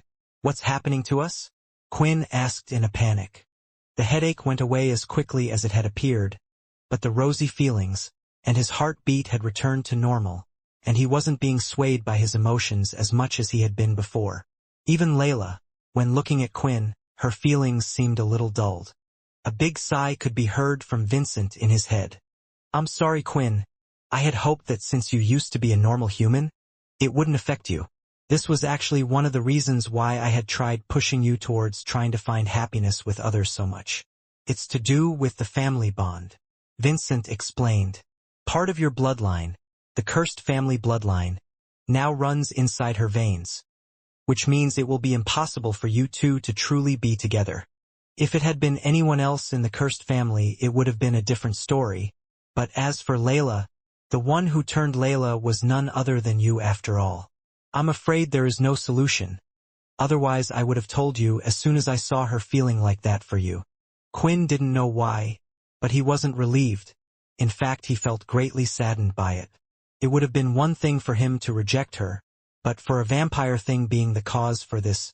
Did I actually have feelings for Layla as well then? Quinn wondered. "Are you sure? There is no way?" Theoretically there is. Either you or her would have to return to being truly human. However, you better than anyone else should know what an extremely difficult thing that is to do. I do not know of another way, Vincent answered, in a somber tone, feeling bad for the one having given him this news. Layla, once she had cleared her mind in the few seconds he had conversed with Vincent, felt the same way about Quinn as she had always done. She let out a deep sigh, but when she looked up, she still had a smile on her face. I can see that this whole situation seems to be a bit much for you. You are taking a long time to think about this, but perhaps that is a good thing. At least you haven't instantly rejected me, unlike the others. I don't know who or what is in your mind, Quinn. Maybe you're just too busy at the moment, but I will fight against my rivals, just as you are fighting against the Dalki. This means war, Layla said, pointing to Quinn and giggling a little at the end. She seems so happy. Quinn thought as a warm feeling was felt all over his body. He too couldn't help but smile back at her. Yeah, I'm sorry, I guess I can be a real klutz in that field. I am truly happy that you confessed to me. It really is just that before today, I have never thought about that possibility. So how about a date? Quinn suggested with a shy smile. Don't you think it would only be fair that the two of us get to know each other properly, outside of this vampire stuff, outside of all the school mess, before I decide whether we would make a good match for the rest of our life, especially given how long it could be? Layla put out her hand again and raised her little pinky. Quinn understood she was going for a pinky promise. He didn't hesitate, yet as his pinky touched hers to confirm the promise, the headache the two of had suffered earlier returned, forcing them to let go. Quinn, what is that? Layla asked, stupefied, as she held her head. Don't worry, Quinn replied, not wanting to break her heart. It's vampire stuff. I'll sort it out. I've sorted everything else out so far, haven't I? Walking back, Quinn was determined to get an answer, more so now about turning vampires back to humans. And there was one person who knew the possible answer, even if he was the last person Quinn wished to talk to. Richard Eno was the original who had turned Arthur into a vampire, so perhaps he also knew a way to be turned back. Still, based on Eno's personality, it was clear he wouldn't just comply, especially for something that might drastically lower their fighting power. After moving the demon-tier beast and bringing back Vorden and Ratton, it might prove to be a better time to ask the old-timer. Returning to the shelter, all the faction members and the few Greylash members that had still been there seemed to be quite on high alert. Even the kitchen staff looked a little worried. Entering the faction base, Quinn was told that the Cursed and the others were currently in a meeting. Sir Quinn, if the two of you could head that way, I believe this matter is something of utmost importance. One of the faction members in the base spoke and led them to the meeting room. Quinn, you're here just in time. The hologram figure of Sam greeted him from the center of the table. He was green in color, which looked quite menacing in its own right, quite the contrast to Sam's own figure. Unfortunately, I do not bear great news, but it falls under my duty to inform you all of the current situation. As you know, the Dalki have been quite active in the area, and at the moment Owen, along with the Greylash family, are engaged in combat against them. I'm calling you right now to tell you that Owen seems to be in trouble, and I'm not sure how long they can hang in there. With war having been declared, all of the planets that the human race lived on were on high alert, especially those in the Greylash area. The Dalki had been making very strange movements from what they had been able to monitor. Bit by bit, they would be testing the waters as small scuffles between certain spaceships, as well as on orange portal planets, had occurred. There was a reason why the human race wasn't so quick to give up the beast planets and were still hunting for beasts daily. For one, they acted as the fuel for the powerful mechs that would be used by those who weren't strong ability users, giving them a fighting chance against the Dalki. The second reason, which was true for both sides, was they would be used to power their spaceships' weapons. The large ships created by both sides were strong and resilient enough that only a demon-tier weapon would be able to harm. As such, the most common way for a fight to occur in space was to send out fleets of smaller ships, in order to eventually invade the larger ship from the inside. Alternatively, smaller fleet ships would act as a mothership and land on the planet, forcing the other side to protect it. The weapons on board were to destroy these smaller ships. In the current situation, Bonnie and Void had decided to go and film the fights up close. After all, they were war reporters and the best ones at that. Humanity needed to know what was happening and they couldn't be scared. At the moment, the two of them were on board one of the larger Greylash ships, led by one of the top Greylash members named Hermes. It was a ship with a force of 100,000 on board. 30,000 of them consisted of those from the Greylash family and their follower factions, while the others were from one of the military groups given by Oscar for Owen to command. The reason they were on this ship rather than the one Owen was on was due to the latter acting as an important figure in this war. He himself wouldn't get involved in fighting unless he had to. Yes, he was a powerful person, but that was also why he couldn't be the first one to charge in when there was trouble. As such, Bonnie had made the decision to go on board another Greylash ship that was more likely to experience combat first. In one of the training rooms, the Greylash were currently on their next course of actions, figuring out the best way to protect certain planets in case the Dalki would attack them. They also went through drills and more. There were even teams that would be sent out from the ship to the faction basis on the beast planets just in case they were needed to help with a hunt. As you can see behind me, everyone in the Greylash group is working diligently to protect our front line. So far there have been a total of 4 skirmishes between us and the Dalki. For now we have claimed victory, as we have successfully been able to defend all of the planets. We will continue to bring you news as it develops. Bonnie reported, ending the recording there. Void gave a nice little thumbs up, noting that they were off the air. Bonnie gave a sigh, as she went to sit down in the corner of the room with Void. There was a little bar refreshment area that would serve snacks and drinks for the team every time they were done with training, or had a tough meeting. Since the meeting was still going on in the main area, Void and Bonnie were sitting on their own. "Do you think what we're doing is right?" Bonnie suddenly asked her colleague. "You mean about the report we just made?" Void wondered as he was checking the footage back from his camera. He also had a strange set of glasses that were green. They would be linked to a few drones around the Greylash ship, so he wouldn't miss if anything big was going on. "Yeah, although I said we successfully defended against their attacks and it's good to make sure that the people don't panic, the truth is, there still hasn't been a level of attack similar to the one on planet Immortality." Bonnie clarified. "Yes, it was a good thing Quinn was there at the time. Otherwise that would have been a loss, but I don't think what you're doing is wrong to answer your question. We have been in this business long enough to know that. Currently, there is nothing to panic about. Speaking of, did you hear the Cursed have managed to hunt down a demon-tier beast? It seems like we might have picked the wrong thing to film." Void replied.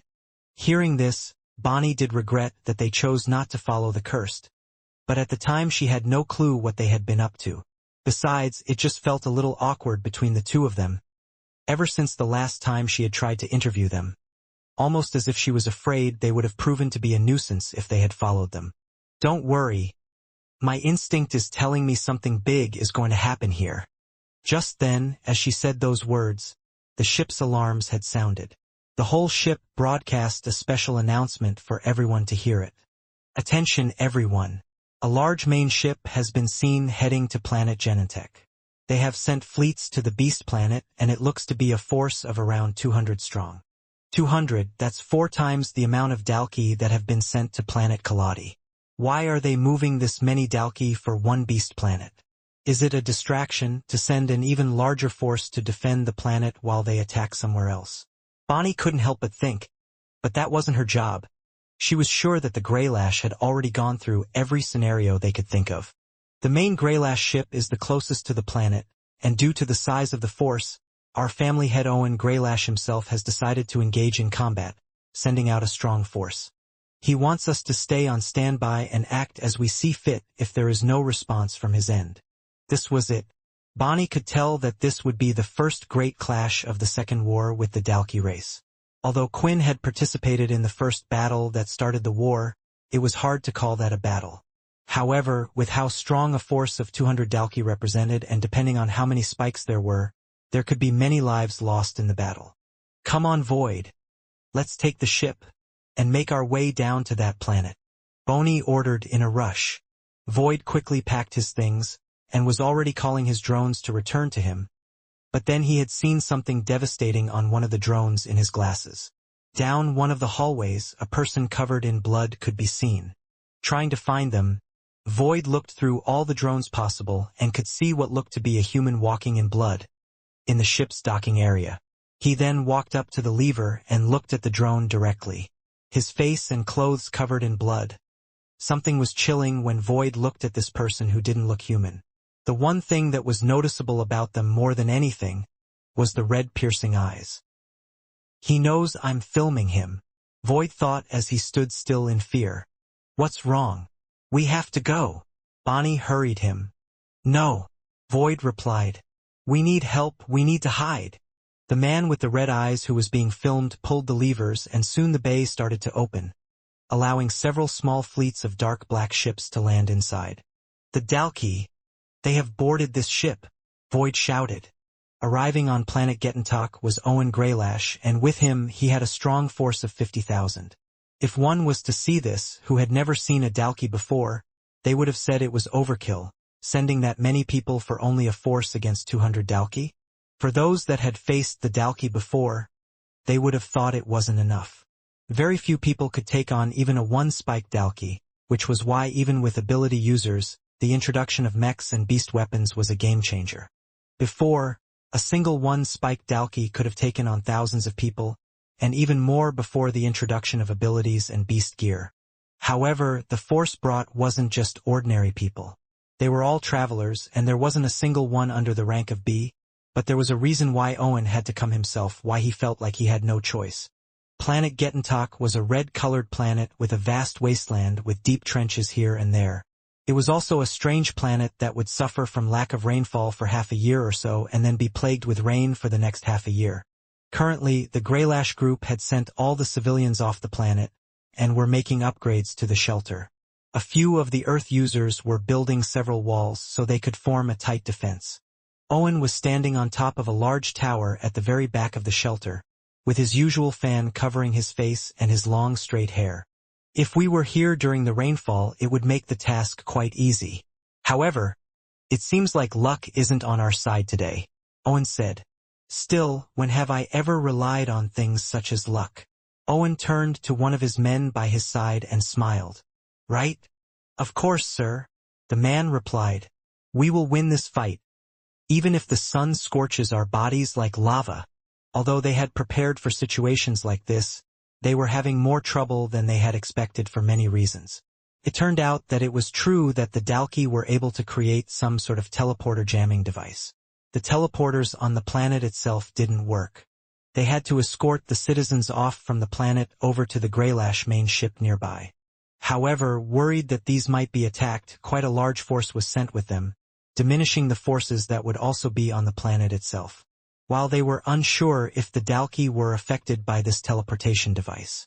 Lastly, the real reason why Owen was here was because of the rumors that the Dalki forces this time were being led by a 4-spike Dalki.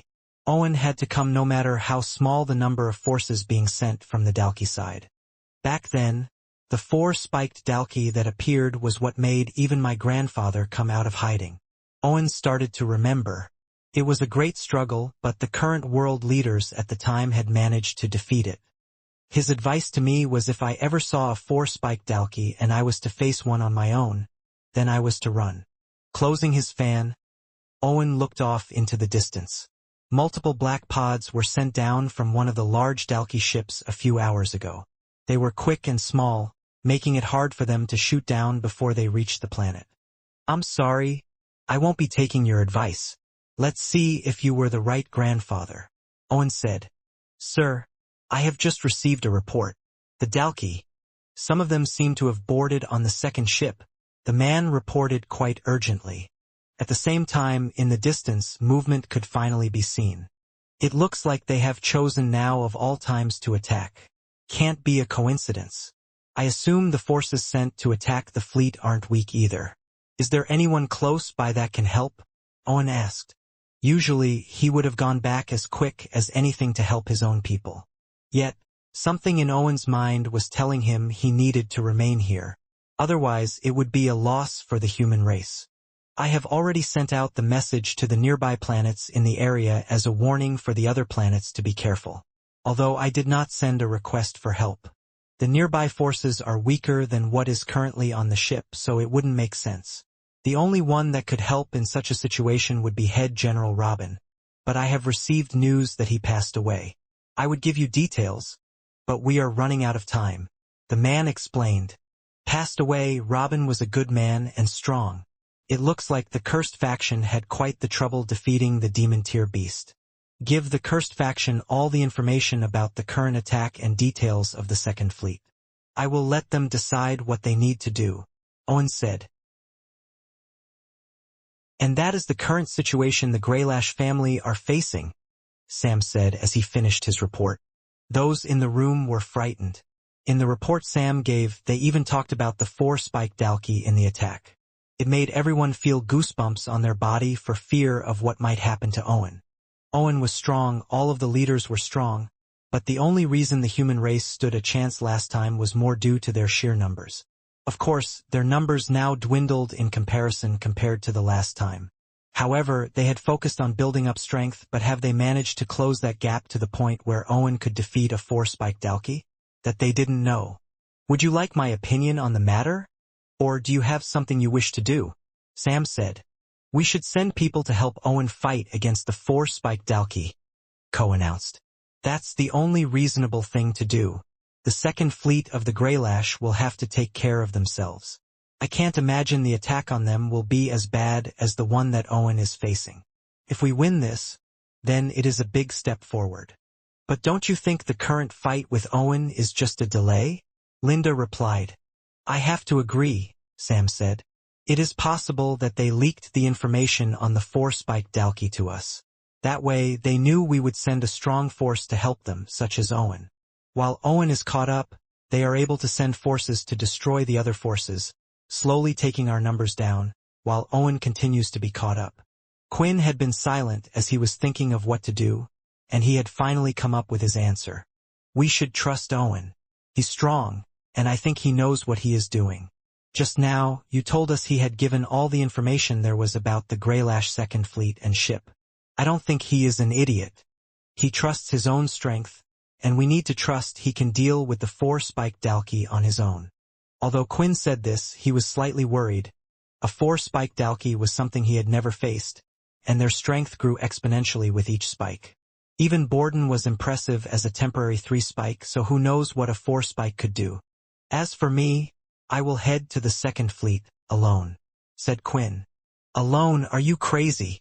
Ely stood up from his seat. It might not be a 4-spiked Dalki, but there will be more on board. You can't take them on alone. I think it might be the best thing to do. Sam agreed. You see, we don't know how strong the Dalki are that have been sent to attack the Second Fleet. What we do know is they are in great trouble. However, the cursed forces are in an entirely different place. Sending everyone here to fight them would be useless. Not only that, Quinn added, I'm the only one that can return with no problems. It seems like the Dalki can block the teleporters, which means that the Second Fleet are unable to escape. If they are too strong even for me, then I'm the only person that can still get out of there with my ability. I will be going alone, and that's an order, Quinn said, which was now the second time he had used his authority as one of the world leaders. While Quinn and the others had been busy hunting for the demon tier beast, other members of his family hadn't exactly been lazing around either. Despite the war declaration, Aaron and Leo had gone out on their own, continuing the search for the pure base or at least any of their members.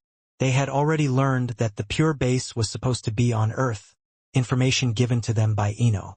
According to the intel Layla provided, one of the main bases on Earth was located in a well-known city by the name of Zoo.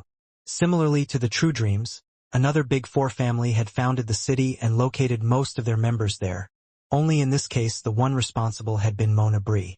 The reason for the quite bizarre name of the city was due to the many beasts that were roaming around freely. While it might seem dangerous at first, all of those beasts had at one point been tamed by members of the Bree family thanks to their ability.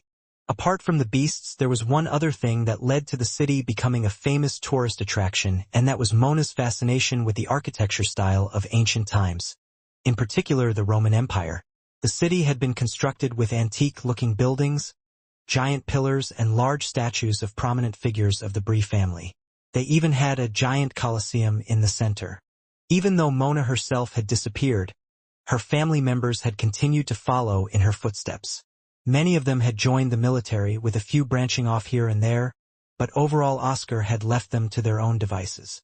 Nowadays, the Zoo City is heavily guarded by strong members of the Brie family. Walking down the streets, Erin felt as if she had traveled back in time. She wouldn't have even been surprised if at any moment someone would appear in a toga. Meanwhile, Leo was just appreciating the structure of the architecture he could see with his ability. I'm not sure whether I should praise Pure for choosing such a place to have a base, or call them daring, Erin commented after the first shock had settled down. The best place to hide a tree will always be in a forest. Who would think to look for them in a city controlled by one of the big four? Leo replied. If Pure hasn't given up on the idea of creating a man-made beast for them to control, then this would seem like the perfect location. Come to think of it, perhaps the members we found from the Brie family last time would have been taken from this city. Just then they saw someone walking alongside a two-horned walking beast that was a little larger than a human. It must have been at the advanced tier level. It was quite an amazing ability for them to control the beasts. Humph, I could take out every single one of these with a simple swipe of my paw, Ovinic commented lazily from atop Leo's head. After seeing so many wild beasts walking around freely, the cat familiar had suddenly decided to come out and explore the human world a little bit, and Leo saw no problem with that at all. The only issue was that every time they encountered a beast that looked somewhat impressive, Oven seemingly felt the need to remind them that he could beat them with a single swipe if he just chose to act. Erin just stared at the cat, that for some reason had decided to include her in its thought talk, rather than just speaking to Leo directly. The only thing that worried the damper was whether this allowed Oven to read her thoughts as well, but so far it hadn't shown any signs of it. Can that fat cat really be that strong here? Erin wondered. I mean, there has to be a difference between his strength in the familiar world and this world, right? At that moment, as if Oven had read her mind, he stared towards her and raised one of his chubby paws, seemingly ready to attack. Did he actually hear me? Whatever. I won't back down from you. If one cat is all it takes to make me cower, how am I meant to face the Dalki? Erin thought as she stared back at the cat and moved her hand towards the sword hilt by her side, ready to defend herself at any moment. Oven moved and Erin was halfway through drawing her sword, until she saw that the familiar was merely liking its paw, before letting out a big yawn. From the looks of it, the cat looked far more interested in taking a big nap over getting into any fights. Yeah, I must be imagining things. No way that cat can hear me. Erin breathed out a sigh of relief, shaking her head over her previous behavior. However, the next moment she received a thought message that sounded like a sneer. Before Erin had any chance to react to what she perceived as a sort of provocation, a man shouted from their side, "Attention, attention! Last chance to register for this month's Beast Battling Games. Riches and fame await you, as long your beast is the strongest." Behind the man there was a table, and quite a queue of people who looked eager to participate in that event. "Are you interested?" Erin asked, since Leo had stopped to have a look. Such an event should be the perfect place to scout for strong users with the beast-taming ability, so there is a good chance that someone from Pure would be there, Leo replied and walked towards the shouting man. "Oh my! What a pleasure to see such beauty. Are you here to register for the Battle of the Beasts? I'm afraid you will have to line up if you wish to." The man was too smitten by Erin's appearance to notice Leo next to her. "It's our first time here. Could you tell us more about this Battle of the Beasts event?" Erin asked in her cold voice, emphasizing the us part. Only then did the man notice Leo's presence, as well as the fact that the only beast the duo had on them appeared to be a fat cat that for some reason was napping on the bald man's head. He would have normally dismissed them, but the level of beast equipment and beast gear told him that both of them were either very powerful or quite influential. "Oh, so you are newcomers. Each month, Zoo is hosting the Beast Battling Games in the Colosseum. This month's attraction is the so-called Battle of the Beasts, a tournament in which tamed beasts compete against each other. This time's winner gets to walk home with the grand prize of a demigod-tier crystal, courtesy of the Brie family. the man enthusiastically explained. The price was certainly enough to garner a lot of attention. The question was whether the Bree family was just generous enough to continue certain traditions, or whether this time's event was somehow more special. Leo seems to be correct once more. With such a price, it's practically guaranteed that the strongest ability users would participate to show off the power of their beasts. Aaron thought.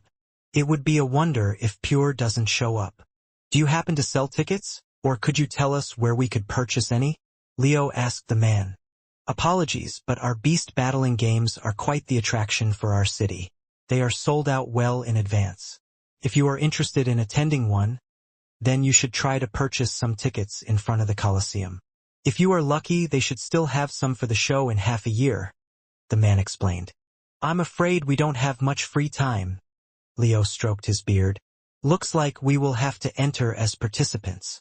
My colleague will be happy to register you, but one of the requirements is that your tamed beast has to be present during the registration process, and it has to be at least at the advanced tier level. The man had still been polite, but it was clear that he was getting impatient explaining everything to the duo. At that moment, Leo lifted Oven from his head. This here is a beast at the legendary level. I'm sure he will do well in the competition, Leo stated with a smile. If this fat cat is a legendary beast, then I am a member of the Big Four. The man was sure that the other party was pulling his leg for some reason. This is a serious tournament, but I suppose the crowd deserves some laughs. If someone of that caliber wants to sacrifice a cat to enter it, who am I to stop him? Leo and Aaron went in line to enter the so-called tournament, with Oven as their contender. Inside the city of Zoo, below a certain tavern, a certain meeting was being held. Now, do you understand what we have to do? Although I don't particularly agree with this, we have no other choice. We have to keep an eye on the Bree family and keep a tab on all those who are able to control high and strong tier beasts. A red-haired man explained to his listeners. Yes, sir, the group replied back. As the group prepared themselves, the red-haired man couldn't help but wonder. Is this really the right thing to do? Lucy, would you have tried to put a stop to this if you knew what we were going to do? Inside a dark cave-like room, there was a table set up that seemed to have naturally formed from the ground. It was large and round but not smooth, and the surfaces were uneven and bumpy.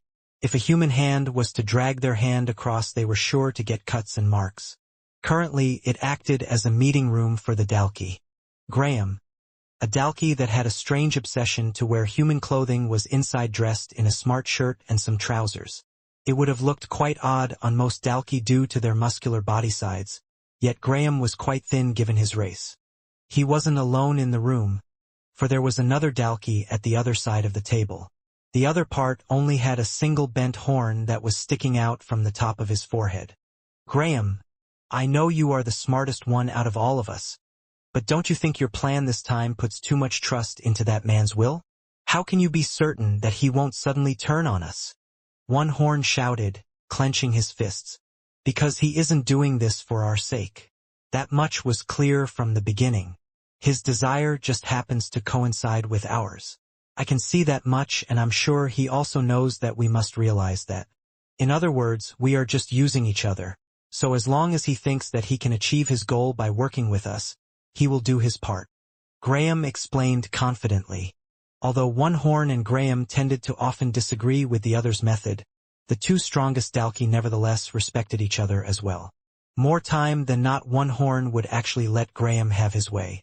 Fine, One Horn stated. Still annoyed, he slumped back into his seat as if he no longer cared about the matter. It seems too late for regrets anyway. But I still don't understand what you're thinking by sending out Green Horn to face that lighting user?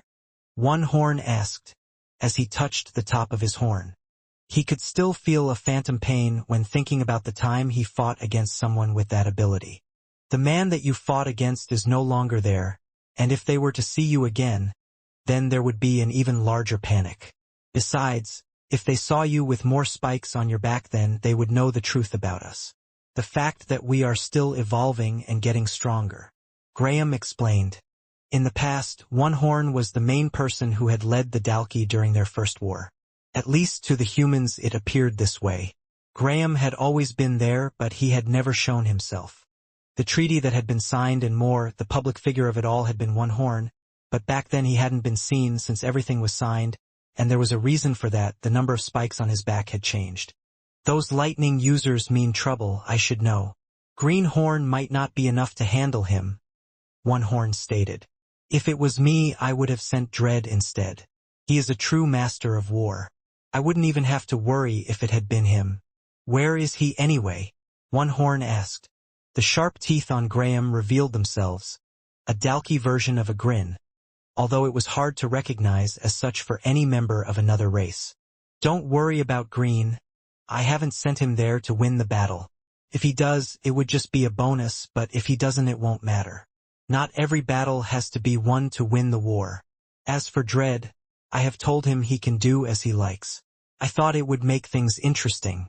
If an unpredictable Dalkey is doing things that even I can't predict, I doubt the humans will have a clue as well. Even One Horn, the most aggressive Dalkey, was shocked to hear what Graham had just said. But soon his shock turned into laughter.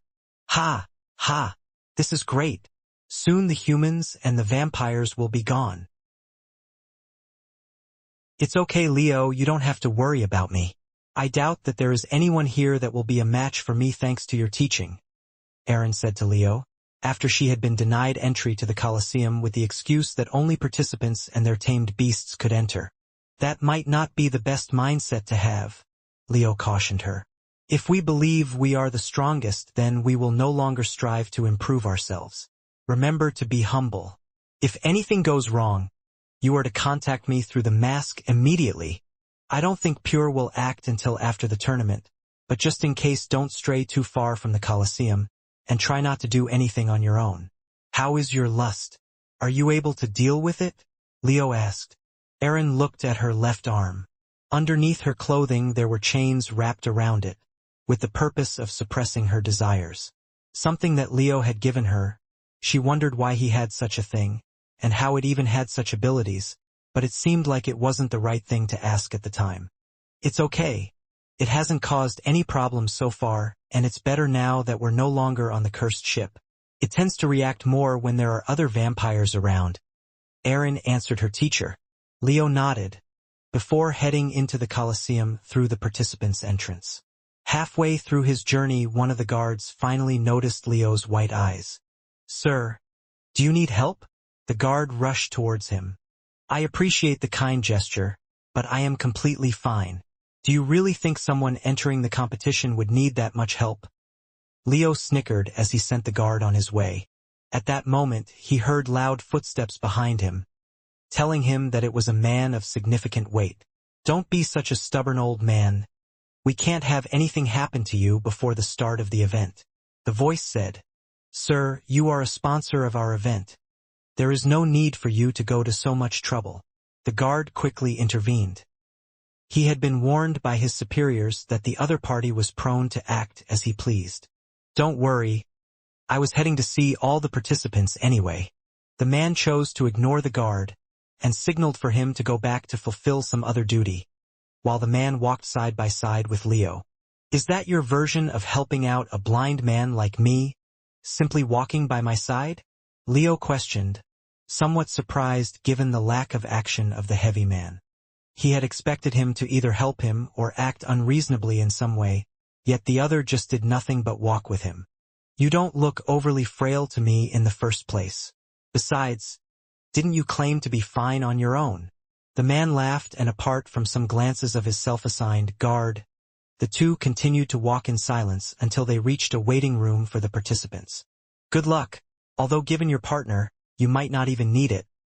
The large man bid him goodbye, walking off to look at the other participants. At least he seems to have a discerning eye, Oven purred in satisfaction. How come you have been hiding your chi presence ever since you got in here? We are close to finding Pure's leader, and with how big this event is, I have the feeling they won't just be sending some foot soldier, but someone higher up who would be able to feel it.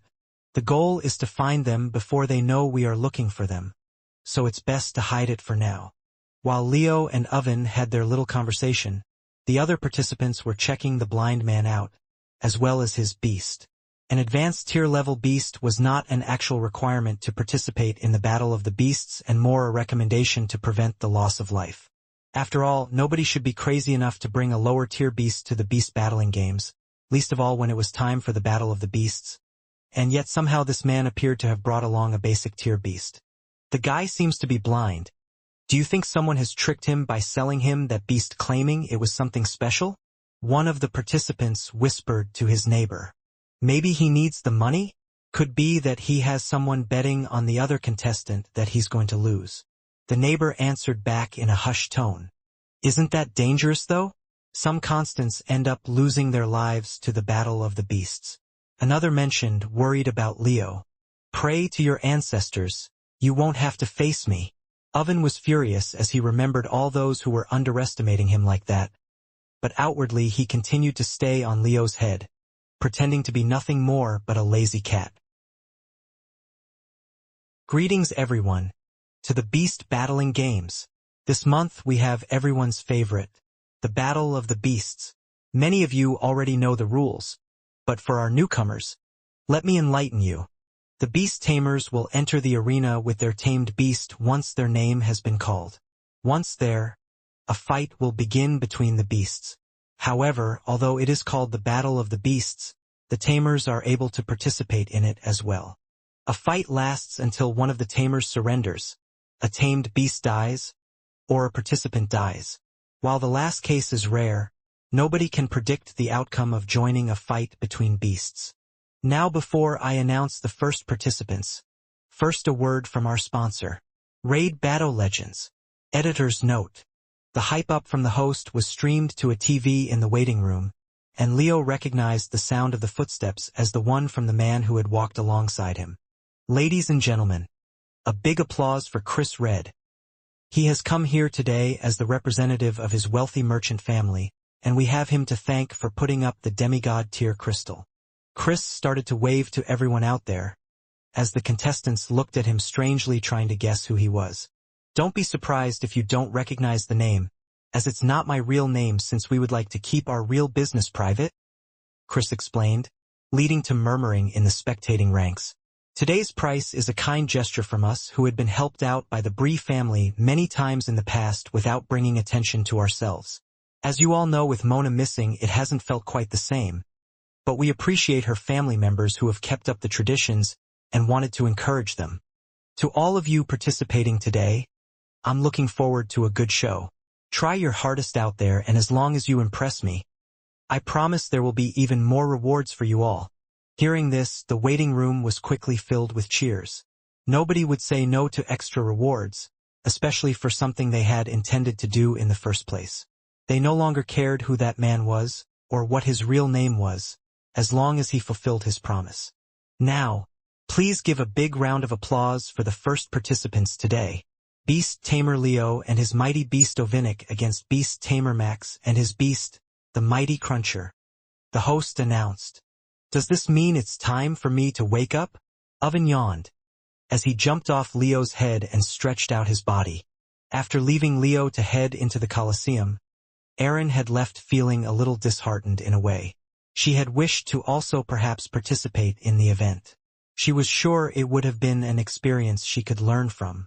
She also felt like kicking herself after saying what she had done in front of her teacher and mentor.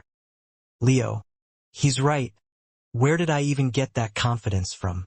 It's okay to be confident in oneself, but I have to know there are plenty of people out there stronger than me, and not just my enemies either. The one who came to mind was Quinn. Whenever she had an image of catching up to someone, it wasn't her teacher, Leo, but Quinn instead. She had seen him improve beyond belief. Although she knew Leo's strength, it was hard to relate because, in her eyes, Leo had always been strong. As for Quinn, she had seen him grow in leaps and bounds, and at one point she could defeat him with a single hand. While walking around, she spotted a digital scrolling advert on top of what looked to be an entertainment establishment. It was hard for her to figure out, but she could hear people laughing inside, and the words written on the very top were tavern. It was strange seeing a mix of new and old in a city like that, but the digital advert was what had caught her eye as it informed her that she could watch the Battle of the Beasts inside. Entering the place, the smell of alcohol had hit her nose, and it was more sensitive than usual. As alcohol was one of the few things that vampires still could taste, Not that she had this problem anyway, but some things seemed to still affect her differently. The place was pretty busy and pretty dark inside. All the tables and chairs were facing towards the back where a large digital screen was showing the battle of the beasts, and that's when she saw Leo enter the arena with Oven and his opponent. His opponent looked like a decent traveler with good gear at the advanced level, and the beast was one that walked on all fours with a body similar to that of a crocodile. However, its head looked like a giant plant with giant razor-sharp teeth. Even as it was being brought out, the beast kept hammering its jaws shut, smashing its teeth, and with each one, a loud clang was heard. It made Aaron wonder if they were adding sound effects to the video to make the beast look more menacing, or if that was really the case. As for Leo, he stood there with his beast gear on, hiding some of the more higher-tier parts under a black robe that would swirl around, in particular his chest piece. Still, those with a keen eye would be able to notice that the level of his other equipment was at the Emperor tier level at the moment. However, what caught everyone's attention, of course, was the black cat that seemed to waddle as it took steps forward in front of him. Is that a beast? I've never seen one that looks like that. The viewers started to communicate. Didn't they say that only advanced beasts and up that were tamed could enter? Does that mean it's an advanced beast cat? The only thing advanced about that cat is its belly. I haven't seen one as fat as that. Perhaps Sir Connell put them in as a joke. He does like doing things like that. That would seem far too cruel. He would be eaten in minutes by that cruncher. I'm afraid seeing a cat get crunched up might not be as pleasant as a strong battle.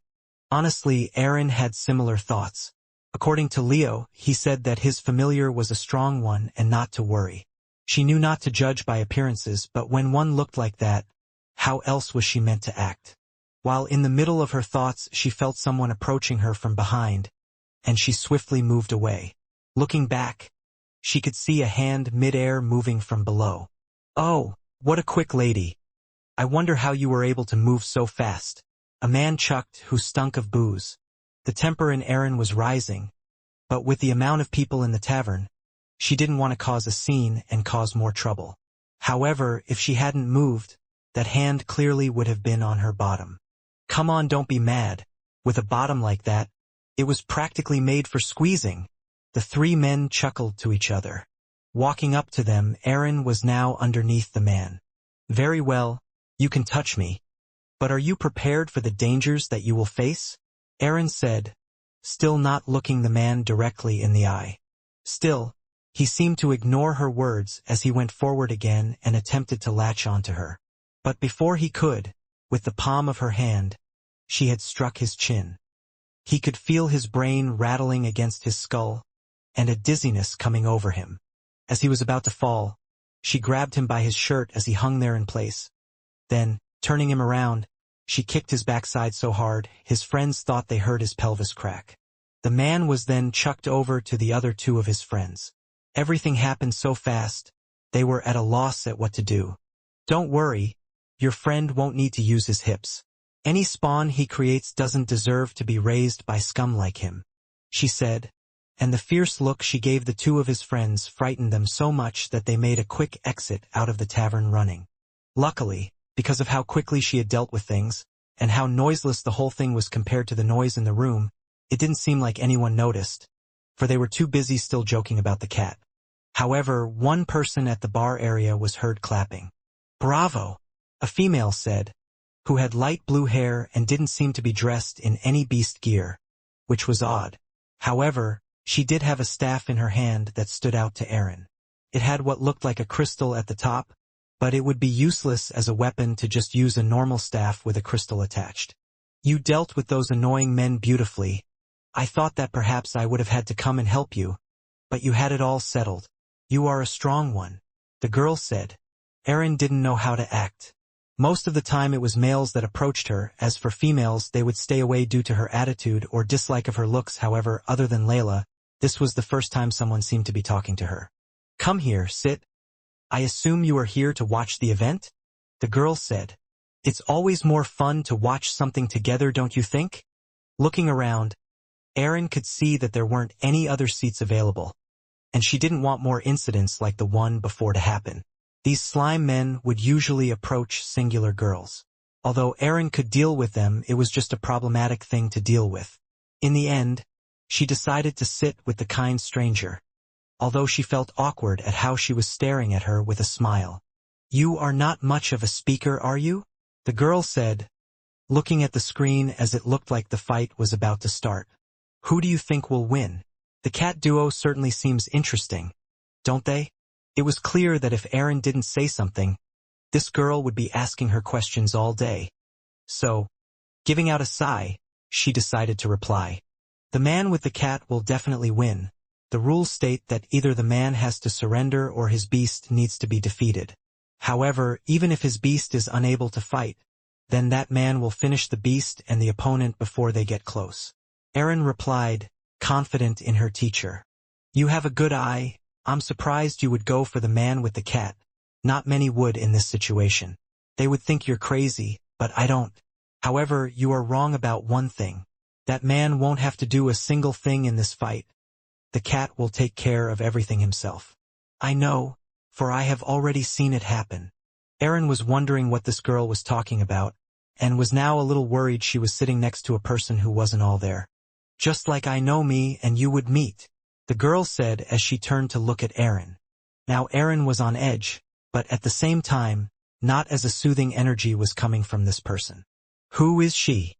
Would you like me to tell you about your future, Erin?" Getting up from her seat, Erin was ready to get out of the place. She was afraid this was some type of trap. There were only a few people who knew her name. Those from Pure who she had worked with, the vampires, and those from the cursed ship. But Erin didn't recognize this girl at all. "Who are you?" Erin asked. "Me, I'm just someone who is able to see things that others can't. But if you were asking for my name, then it would be Bliss," she said, standing up now as well. "Erin, heed my warning. While two sides that didn't know of each other will come together to defeat an enemy the other one created, the whole world will learn of the other side. At that moment, the trust and bond between those two will be broken, and a new chaos will destroy the other. You will become that chaos," Bliss said. Erin felt a headache coming up. Not only had that strange girl called Bliss come up to her without being asked, now she was speaking in riddles. It was hard for her to judge whether the girl was just someone crazy, or perhaps someone affiliated with Pure. But if it was the latter, then why would she have willingly appeared in front of her? "Don't you think it's pretty rude to tell someone you have just met something like that?" Erin questioned her with a nervous smile. "How about you start explaining yourself? For example, who exactly you are, before I really might be causing some chaos here." Looking around the room, the damper checked if there was anyone else in the room with her. There was no scent of a vampire or such, else her body would have reacted strongly by now, and her own ability couldn't sense any chi apart from her own. Unless someone here had an even greater chi control than herself, which would mean she was in great danger. Raising her hand, Bliss pointed towards the screen at the back. It looked like the fight was about to commence. "I'm not here to hurt you, Erin. So why don't we just enjoy the match and see if my little prediction turns out to be correct?" Bliss suggested. The damper was still skeptical, but if the other party had wanted to hurt her, would she have shown herself so willingly and openly?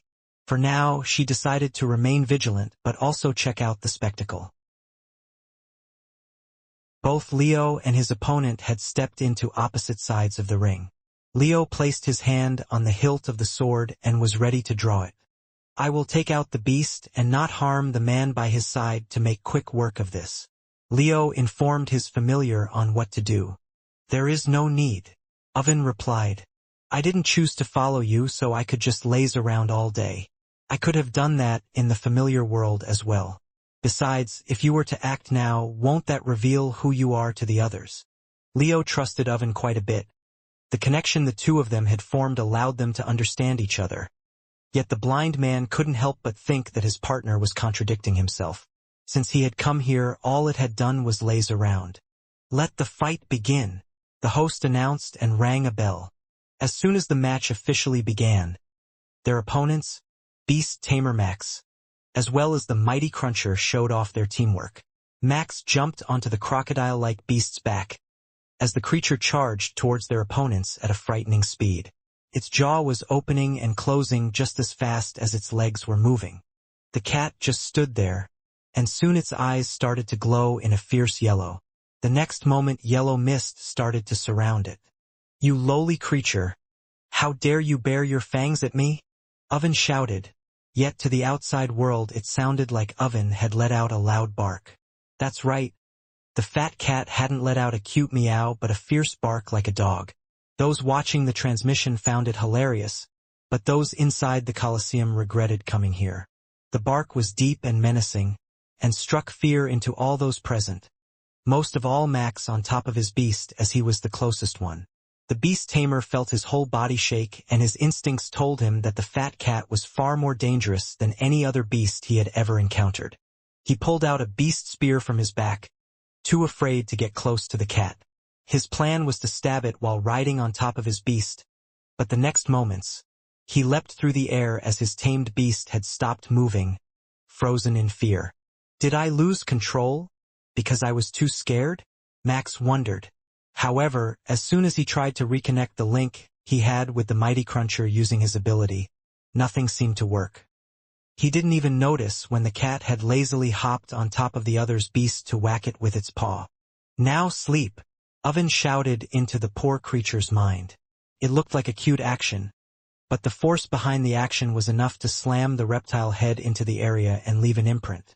Nobody was surprised that all of the mighty cruncher's teeth had shattered in the process. "This is your punishment for not knowing your place."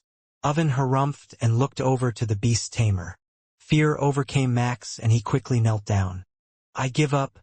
Please let me get out of here," he begged shamelessly, afraid what might happen to him if the cat could deal such damage to his beast with a simple cat paw. It was dead silent and everyone just watched the fat black cat leisurely walk back to its owner, as if everything before that had been a mere illusion, and yawned once more and laid down on its stomach. "This body is tired. Pick me up, please," Oven requested as he rolled around on his back. Leo didn't hesitate to comply.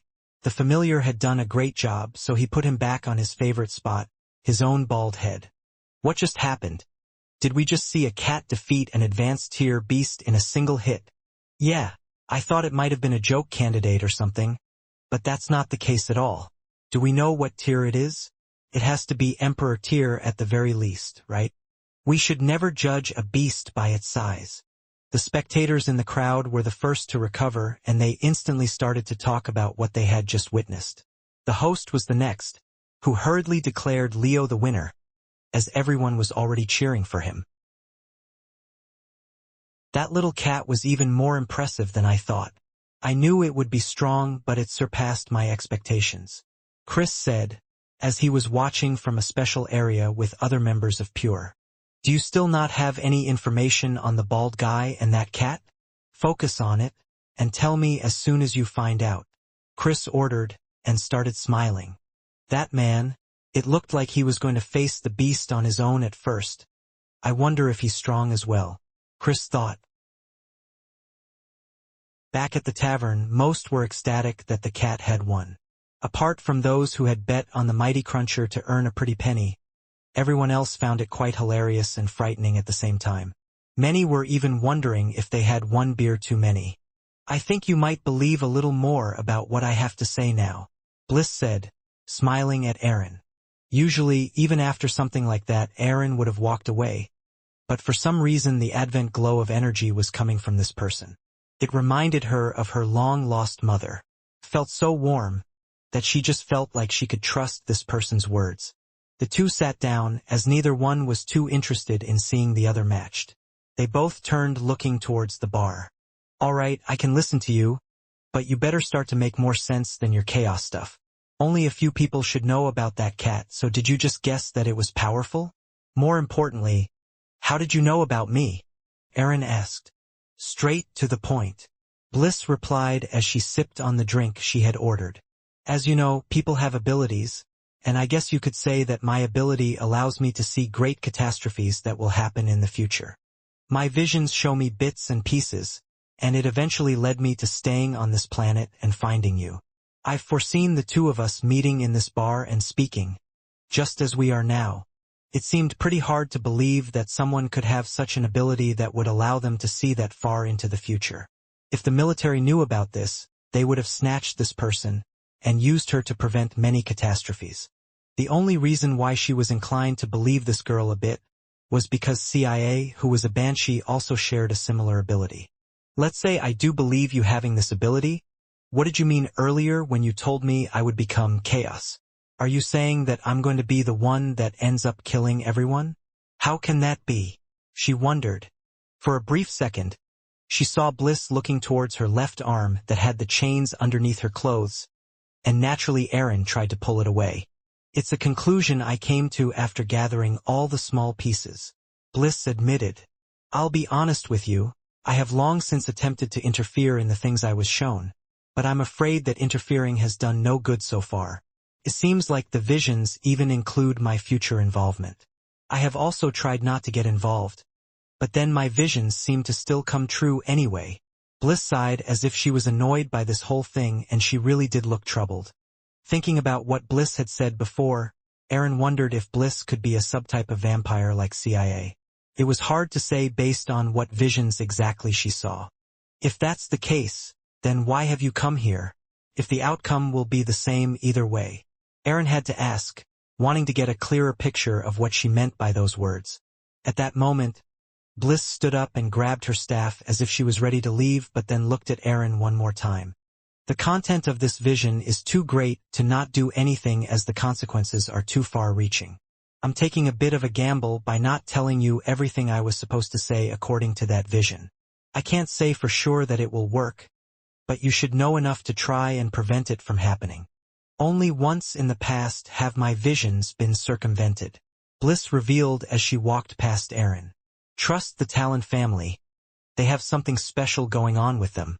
They were the only ones who had ever proven me wrong. Trust the Talon family? Aaron thought. Talon, as in Quinn Talon? Aaron wasn't content with knowing just this much. Seeing Bliss go away, she wanted to stop her, but as she tried to stand up, she felt that her feet were stuck in place. She opened to shout at this person, but the words from her mouth wouldn't leave either. Is this her doing? What sort of ability can do something like this? Aaron was panicking. From a distance, she could hear Bliss mumble a few words with her advanced hearing as she left out the door. If he was here, then none of this would have been a problem. Is this really what you wanted to happen? Is this why you placed everything in that giant tablet? On their way back into the waiting area, Leo couldn't stop being praised as soon as the other contestants saw him. All of them were staring at him in awe. How lucky must he have been to get such a cat? I wonder what his beast's level it's at? Maybe we'll get to see it fight even more beasts. I want to rub its belly, a man said with pink rose cheeks, and there were a few more that agreed. Just to be clear, we are talking about the cat, right? It was unusual to see such small, powerful beasts, and especially with a person none of them knew. Those who had the beast-taming ability would usually be part of the Bree family somehow, which was why they were so surprised to see someone else with strong ability. Although no one questioned it for a few reasons, there were always those who might have learned the ability and left the faction, especially after Mona left. There was also the chance that it was taught to outsiders. Now with Mona gone, there wasn't such a tight leash on the ability itself. The other thing they thought, it was possible that this man was a nobody in the faction before and had just come across the cat. Taming a strong beast was a quick way to go up the ranks in the Bree family, so there would often be many who didn't have one to start. The way the Bree ability worked depended on their MC cells. They would form a type of link over the beast. In a way, rather than taming the beast, it was more similar to controlling its mind to the point where one would become its owner. However, a person's MC cells were limited. Some would have the strongest beast. Their ability allowed them to, while others would control multiple weaker beasts. Still, if they came across a beast that was stronger than their own and wished to tame it, the only thing they could do was get rid of the current ones they had. I'm glad that they are all finally seeing my worth, Oven said, laughing inside Leo's head. The black cat sure liked to showboat.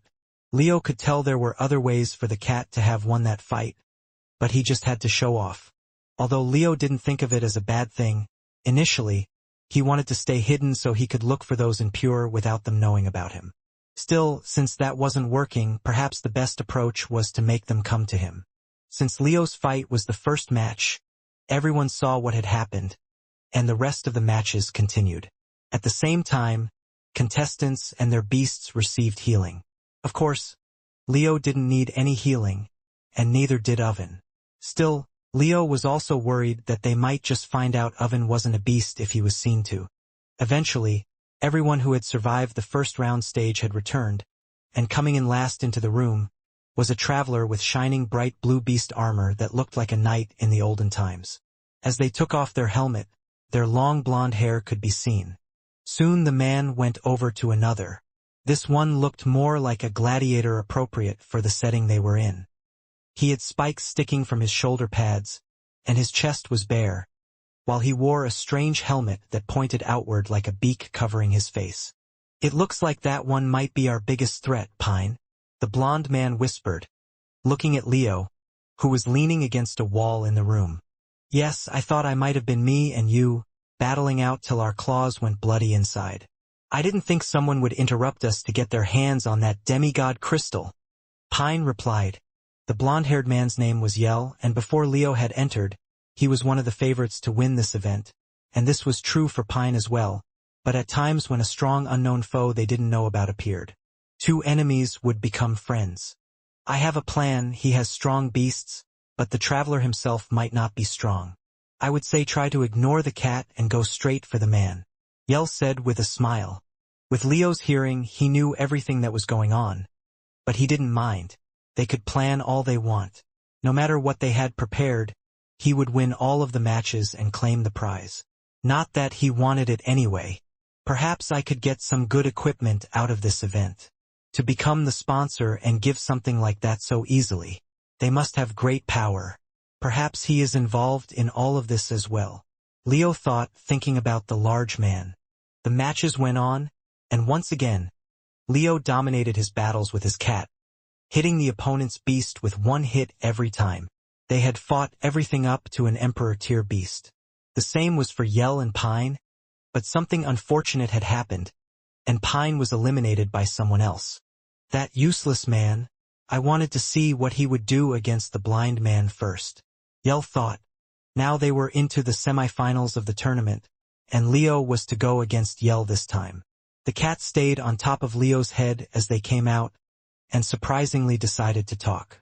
"I'm afraid that I might not be able to help you with this one," Oven said. Leo looked at the beast and could sense it was at the Emperor tier level. It was a bird-type beast that was large and had its two legs grounded on the floor. Its wings were razor-sharp, which were used to slice the opponents it faced. It was strange to hear Oven say this, for Leo was sure he should have been able to defeat something like this. "I'm not weak. I'm just weak at the moment. When connected with our hosts, we familiars aren't meant to stay out this long. But because you had me pretending to be a beast, I stayed out for you. Finish this as quick as possible, and then let me rest," Oven said, jumping off his head and pretending to fight once again. Leo didn't really understand the familiars that well. If they suffered so much connecting to a host, then why did they choose to have one in the first place? Was it the desire that Oven had talked about? Still, the fight was to continue, and Leo wanted to return the favor to Oven. "I will finish this as quickly as possible," Leo stated. At the same time, in the special booth Chris was watching from, one of the Pure members had eventually returned and had some information he wanted to deliver. "Sir, we tried looking into that man that you spoke of. There was no information about him concerning the Bree family," the man reported. "However, when we continued digging, we did find someone that thought they might have recognized him. They believe that he is under the cursed faction at the moment, the man who is known as one of the heroes of the war, the blind swordsman." As Chris heard this information, his heart beat faster than ever. He looked down at the arena floor, and Leo had drawn his sword. The beast was coming straight at him, ignoring the cat, and Oven had even jumped out of the way. "Yes, I will win this thing," Yell shouted. Lacing his weapon with as much chi as possible, Leo struck once, cutting off the whole of the beast's wing cleanly as it went past. It immediately fell crashing onto the floor, and before Yell could do anything else, the blade was pointed at his neck. "I surrender," Yell shouted. The crowd cheered once again, And when Yell had finally stopped shaking and looked up at the man who had his sword pointed at him, he noticed he wasn't looking at him. Is he looking at someone in the crowd? But I thought this man was blind. At that moment, Leo was looking directly at Chris, who was standing up, letting all of his chi energy out as well. Looks like I've finally found you, they both said. When Bliss had left the tavern, the effects of whatever was stopping Erin from moving her body were still there for a few seconds. She looked down at her arm, and was tempted to take off the chain. Her hand hovered over it for a few seconds but quickly decided against it. Waiting a short while, she eventually could move just like before, and of course by now the girl known as Bliss would have been long gone. Who was that crazy girl? Should I believe everything she said? Erin thought. But she knew the name Talon, and that little passage she spoke or riddle, it didn't sound like the best of things. Knowing that Bliss was out of reach, Erin looked at the ground where she was, and it was only then that she could see a giant circle that had been drawn underneath, and inside that circle there were several patterns. The patterns were other shapes and objects inside the circle. The floor was quite dusty and the circle itself just looked like it had been drawn, with someone wiping their finger against the dust. Whatever the case was, the circle definitely wasn't there before when Erin came to sit down with the girl. She was sure of it. This looks like some creepy magic stuff.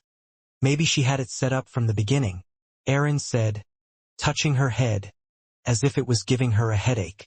I'm acting like what she said was true. But what if it is true? No, even if it is true, she said that not all of her visions had come true, and decided my own fate.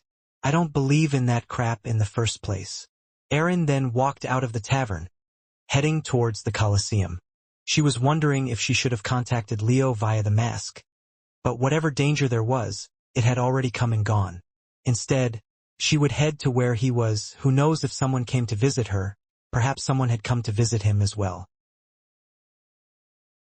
After the semi-final match had finished in the Battle of the Beasts, there was a break before the final event would happen. The last two contestants had even been placed in different rooms as they recovered. As for Chris and the others, they too were taking a break as they waited for the final event to begin, and were in a break room inside the Colosseum. The room had been created for Mona Bree, as the Colosseum was one of her most favorite places to visit. However, at the moment it was occupied by 6 members of Pure, as well as Chris, who was sitting down on a sofa. "Sir, are we not going to do anything about the blind swordsman?" one of the men asked. "It's clear that is him after his display of skills. If our research is correct, he shouldn't have the beast-taming ability. He should be disqualified from this tournament." Chris was relaxed and he couldn't stop smiling since returning from the arena. Every so often, once in a while he would laugh randomly as he was deep in his thoughts. "Are you saying that a small cat isn't a beast? Then what would you have me think it was? Even if he doesn't have the beast-taming ability, the fact that he is able to control a beast means he is doing the same thing. Is he not? And whether he is using his own skills or the beast, that is completely up to him and within the rules." Although the other Pure members didn't say it, they were wondering what Chris was thinking. Did it matter if it was against the rules or not? Had he forgotten their real reason for coming here and supporting the event? It wasn't to find a winner or to see who was the strongest, but to bring those with high-level beast-taming abilities back with them. However, none of them would say a thing to Chris. After all, he was rank 1, and there was only one person in the organization who could truly overthrow his order. "Then answer me this. Do you not think that man might run away if he finds out who we are?" Chris scoffed at this thought like the man was a fool. "Do you really think it was a coincidence that the blind swordsman has come all the way here? No, trust me, he won't run away. I'm sure he has plenty of questions to ask, and I have my own as well." Chris tapped the sheath of his strange-toothed weapons a few times as he said this. "The two of us shall meet when I hand over the prize to him. He just doesn't know that there will be one more opponent for him to face." Meanwhile, in Leo's resting room, away from the eyes of others, he had finally paced Oven back into his own body, giving him time to rest. "Ah, that's much better," Oven said. It was also the first time that Leo had felt a significant amount of his chi energy being taken from him. Are they not able to consume chi as well while they are out? Leo thought. Sitting down, Leo concentrated to try to recover as much energy as he could. from what he had lost giving to Oven. Now Oven's power had returned. He was sure that he could deal with the final competitor. However, one should never be content, and Leo wanted himself to be at full strength as well, ready for anything. Now that he had learned the third stage of Qi, Leo could extract small bits of Qi from the outside world, sensing Qi not just from life and beasts, but in the air around them. Earth, unlike the other planets, seemed to have quite the bit of natural Qi flowing around. Still, it was a difficult thing to do, and the amount that could be extracted was minimal. It felt like a straw had been strangled, and Leo was trying to drink water from a pool with that said straw. That man from earlier, he purposely showed me his Qi. He knew straight away that I could use Qi in an instant, and he was able to hide it from me before. I can only assume that he is a member of Pure, and a high-ranking one at that. He will be able to give me my answers, Leo thought. The stage was set, and everyone was ready for the final match that was about to take place. Oven was out once again and on top of Leo's head, but he was slumped over more than he usually was. I know I recovered some energy, but fighting these guys is a bit of pain. I think it might be good if I didn't use my full power, Oven said.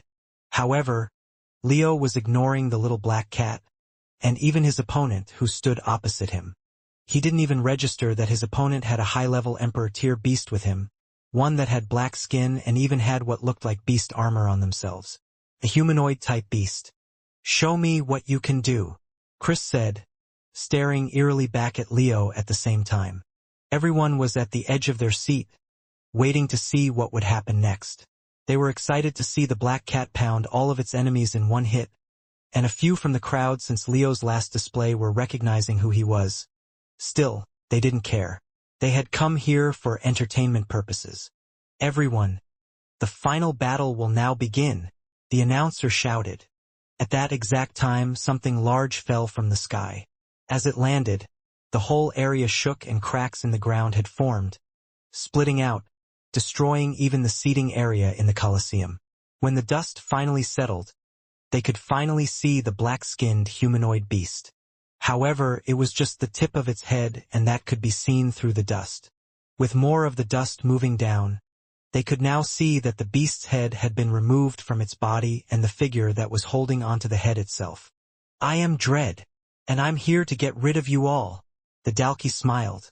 A Dalki had invaded the Collusion, a place on Earth, and a single one at that, but this event would send shockwaves through the whole human race, for it was a four-spiked Dalki. Bang! A loud sound was heard throughout the whole giant ship, and even at the very end vibrations could be felt. However, the Dalki on the ship continued their work as usual. It seemed like it was an everyday occurrence for them. As for where the bang came from, it was none other than the cave-like meeting room, where One Horn and Graham were in the middle of conversing again. One Horn's two fists could be seen on the black table, and small cracks had formed in the top of it, but not much damage had been done to the table or the room itself. "Do you not remember our warning to you, One Horn?" Graham said. "If you break this room one more time, we will be banning you from meeting with us. I know you struck that way on purpose, but you are testing the limits of this ship." "Do you think I care about something like that?" One Horn shouted, waving his arms about. Although Graham didn't really react much to One Horn's cries or shouts, it was an everyday occurrence at this point. "You must have gotten the report. I know you said Dread was free to do what he liked, but I bet even you didn't expect him to go to Earth at this crucial point in time, and on his own. If it was you or me, we could have gotten out of there. But Dread will fight until all of his blood has been split," One Horn shouted. "If we lose him, are you doubting our commanders?" Graham replied, as he looked into One Horn's eyes across the table. "You're right, I didn't expect this. Did you forget what I said before, though? If we didn't expect this, then neither did they. It will be a long time until they will send anyone of significance to help. He will definitely be able to cause quite the carnage. But this will give us a chance to see just what we are up against. Besides, remember, although Greenhorn and Dread are our two weakest commanders, we will not have to worry," Graham said. This answer didn't really please One Horn, but he knew now there was nothing he could do. Sending out a force to help Dread would be useless in their situation. For now, before the Dalki fully acted, they had to wait for one of two things to happen, which was why he was so aggravated. The Dalki were waiting for something to occur in the vampire world, before they made the moves they wanted to on the humans. Putting so much trust in people he didn't even know about was what had worried him. "Don't overthink too much. That vampire is strong," Graham said, as if he could tell what One Horn was thinking. "Remember how he was able to beat both Dread and Green Horn? He will succeed, if he wants us to keep up our end of the deal." The giant dust cloud was lifted so high into the sky that nearly everyone from the entire city could see it. The Colosseum was placed in the center of the entire city after all. Even if they had happened to miss it, they sure would have heard the screams coming from the place as people ran outward, warning everyone.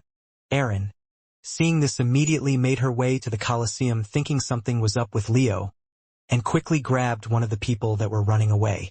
"Tell me, what's going on inside?" Erin demanded. It was a woman who was completely shaken. Even while Erin was holding her now, she was shaking. "It's a Dalki. The Dalki have invaded, and it's a 4-spiked one," she shouted back. Now she understood why everyone was running like it was their last days. A 4-spiked Dalki in a place of little significance like this, no one probably expected this. Soon Erin's grip had weakened, letting the girl go. "A 4-spiked Dalki invading here?" A shiver ran down her spine, and seeing the shocked look on people's faces reminded her of a past. A dreaded past when she had lost all of her family. "Don't fear it, Erin. You have to turn this fear into a strength. Remember," she told herself as she took deep breaths. However, back then, she could do nothing when a Dalki had attacked her planet, and when the Dalki had attacked her and her friends, she had failed again. Would she fail this time? These past experiences were severely clouding her judgment on what to do. Sister, you have to run," a little boy shouted at Erin as she stood there, before her mother picked up the boy and continued running. She wasn't sure if she would be much help the way she was at the moment, but she couldn't just stand here while other people were getting hurt inside. She grabbed the chains on her left arm for a few seconds, and when she did, a memory had occurred to her. Back on the cursed ship a while ago, Erin and Leo were in a training room together. The one who had called the meeting was Leo himself. He had caught Erin's aura acting widely, and he noticed it was every time she would get close to a vampire, especially when the two of them would have training sessions together. "When have you been experiencing these urges?" Leo asked. "Ever since we returned from the vampire world, but I have never acted on them, and I won't," she said in a panic. "Are you sure? You should know we don't know much about vampires. The urge of the blood was something even I couldn't completely control when I was in a dire situation. Sometimes our will isn't all that is needed. We shouldn't feel bad about using the tools around us to help us. Otherwise, I would have never picked up the sword to help me in the first place." Erin understood what Leo was saying, and more so, she actually felt the urge growing stronger as days went by. Sure, she could control it for now, but could she really keep it in forever? Would the urge continue to grow? Shouldn't Quinn be able to feel things like this? And I thought we weren't able to attack our own family members in an attempt to do harm. The bond would stop us. Erin pleaded, hoping to find some answers. "Erin, I know you are afraid. In an unknown situation like this one, most people would be. Don't you remember Quinn telling you that you are different? Perhaps the normal rules don't apply to you, as you are different to all of us." At this point, it felt like Erin was going to give up at any moment now. She had been through so much, losing her family, then having to hide from the True Dream family, joining Pure, and even know she was different compared to everyone else. Why did it always seem to be her? Placed in front of her, Leo had laid out a set of chains. With her ability, she could sense that they were beast weapons, but something was different about them. They also had a different aura attached other than the beast aura, something similar to chi. "This item has a passive suppression skill," Leo explained. "It's only at the advanced tier level, so it might not be able to keep you at bay all the time, but I'm sure you have noticed that there is something else in there as well." "Yes, teacher. I can sense a different aura. Is this your chi energy?" she asked. "It is not," Leo replied, shaking his head. "I have a number of weapons that have been cursed. Some people think I'm crazy when I tell them this story, but you should be able to see the truth. When my friends died, they all wanted me to complete a wish for them, to defeat the Dalki at any cost. Their souls went into those weapons, cursing them, making them more powerful. If ordinary people tried to use those weapons, the curse inside will attempt to take them over. However, if you can control your chi, then you are able to repel it, like I do. However, I believe that with you, the curse can be used in a different way. Increasing the suppression powers. Placing the chain around her arm, the passive skill could be felt instantly, and Erin could feel the energy trying to take her over, but she attempted to fight it. Until eventually she had it under control, and what Leo had said was true. Her urge had been suppressed. She just wondered for how long. What she did notice was while wearing the chain, it made her feel weaker and she was unable to use her full extent of her powers. For now, though, she would just see this as a training method to make herself stronger. Back at the front of the Colosseum, the area was clear now, as nearly everyone had run away from the area, and Erin was left there with her hand over the chains. If it's a 4-spike Dalki, I'm going to have to use everything, otherwise I'll just get in the way, she said, unraveling the chains. At the same time, her normal, usual blonde hair started to turn to black, and her eyes started to glow yellow. On planet Earth, the new school base that had been built was redesigned to serve its purpose as the central hub for the main military. This was always the plan once the students were to leave, so it was easy work converting the rooms as they saw fit. Here, Oscar was currently in some type of command room. Several computer servers were running, and each worker was monitoring something on their screen. All the information from the different beast planets, the Cursed faction, and the Greylash faction would come back to here. I need a report on how Owen is doing out there, Oscar demanded. It was rare for those to see him the way he was currently, a little agitated and shouty. Usually, Oscar was always calm, but his frustrations were led by the fact that Owen was out there on his own. Sir, we can't get in contact with head leader Owen. From what we can see, he has already engaged in combat personally with the Dalki. One of the men shouted from their seats. Holding onto an oversized chair that was in front of him, Oscar gripped onto it so tight that the plastic on the chair was starting to crack. Owen, I know you're strong, but before in the past, it took all of us to take down a 4-spike Dalki. You never experienced what we did back then. Do you really think your life is worth it? You should retreat, Oscar thought. Knowing that Owen was facing a 4-spike Dalki, Oscar was debating whether or not to go out there himself. They had a low chance of winning the battle otherwise. However, he didn't understand why the Dalki were attacking with such a strong force this early on, and what significance that planet held. It was the only thing that was keeping him back. He needed to stay on Earth in case anything else happened here. Owen, I hope the god of luck is on your side. On the red surface planet, Owen had recently come down in the center of the Dalki force like a flash of lightning. His white robe lifted, and his eyes were glowing blue. There was not white seen at all. The Dalki closest to him attempted to grab him, but before they could get close, he was lifted into the air with a constant flow of the lightning. Once he stopped, the Dalki fell to the ground and didn't get back up. The others now had him surrounded. Using his fan, he threw it up in the air and struck it with lighting once again. For a few seconds, the metal fan stayed floating in the air, and soon it rained thunder like a tent covering Owen's body and hitting all the Dalki around. I need to deal with them as fast as I can and get to that 4-spike Dalki, Owen thought as he stepped forward and leapt up with his 2 feet spinning his body. With lighting shooting off from his feet and covering his body, he was able to make himself become a giant lightning bolt, hitting 3 of the Dalki along the way. Finally, when he landed, he was standing in front of the Dalki leader. This one looked different from the others. His skin was greener in color instead of blackened scales like the other Dalki, and running up his back it was clear as day, for spikes were sticking out.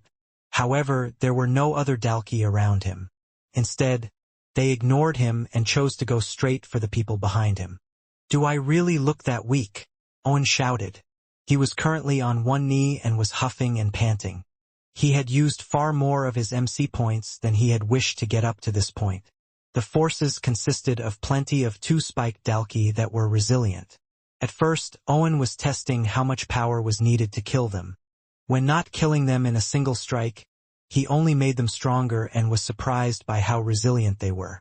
You are already tired, and you haven't even fought against me yet. You are just a single human, but I have to admit you seem to be the only one that has caused me some trouble. Dalki said, although this is the person with lightning abilities, is this the man that hurt one horn? Which means I should be careful. Greenhorn thought. Wait, that can't be right. He said that was an old man. This doesn't look like an old man to me. The humans are getting weaker after all. You know nothing, do you? As he pushed himself up, Owen smiled and opened up his fan to cover his face as usual. His breathing now seemed to be under control. I was hailed a genius even among the Greylash family members. I was able to progress faster and teach techniques to my people to help them grow. Owen said, our lighting abilities seem to be different compared to the other powers out there. For us, it's all about the breath. Soon something started to glow in front of Owen, as his soul weapon was starting to activate. Back in the command room, Oscar was still waiting for something to happen, and suddenly, a beeping coming from one of the corners of the room could be heard. It quickly went onto the main screen as an energy source was being felt. It was the strongest signal they had seen had landed on a specific place on Earth. Sir, an urgent report, a man said. It appears that a Dalki has entered the city of Zoo. They have invaded Earth. How is that possible? We have been keeping track outside. There have been no ships and no pods. Oscar shouted. It was true. Even from all the footage they had, they could see nothing from space. Until one of the cameras caught something. It looked like the Dalki had just fallen out of the sky. There was no pod, nothing, as they fell straight to the ground. But a few seconds before landing, they did see something, wings. This reading, it looks like it's another 4-spiked Dalki. It seems to be the only one as well. They reported. What is going on? In the first war, we only faced one 4-spiked Dalki, and now there are 2. And what is their goal of landing in Zoo of all places? There is no one there that can handle a 4-spiked Dalki. Mona Bree is still missing. We need to move out as quickly as possible and head to Zoo immediately, Oscar ordered. Inside the Colosseum, the dust had settled entirely, and the head of the Emperor-tier humanoid beast was chucked to the side by the Dalki. As it hit the wall, it splattered into pieces, only leaving black blood on the wall. The human who controlled the beast had long run out of the arena, but instead, another one had jumped in. The red-haired man with his 2 weapons drawn. Leo too had his weapon drawn, and even Oven was on high alert as its eyes started to glow, forming the trail of yellow mist. Every single one of them was looking towards the Dalki in the center. They didn't need to communicate. They didn't need to say anything. They just knew that they would need to work together to take this Dalki down. Should I contact Quinn and inform him of what is happening here? Leo thought. If the Dalki is here, perhaps the teleporters aren't working either. However, how would he get here? He can summon me to his side, but what about Aaron? And there are no shadow users here either. Who would have thought the 2 of us would be working together? Chris spoke. When I first met you, I thought that maybe we could be friends, talk about a few things together. Looks like that might have to wait. I can feel your bloodlust and the bloodlust coming from your sword there as well. You hate these giant lizards, don't you? Well, a good thing for you. I hate them too, Chris said, as he activated all the chi that he had contained in his body. There was no use hiding it now. Unlike Leo's, which was calm and controlled, Chris's was wild, and his body was reinforced with it everywhere. It was the largest amount of chi Leo had ever seen. Cutting his sword through the air, Leo smiled. Since when did I start becoming reliant on the boy? I will solve this matter with my own hands, and I shall get revenge for everyone.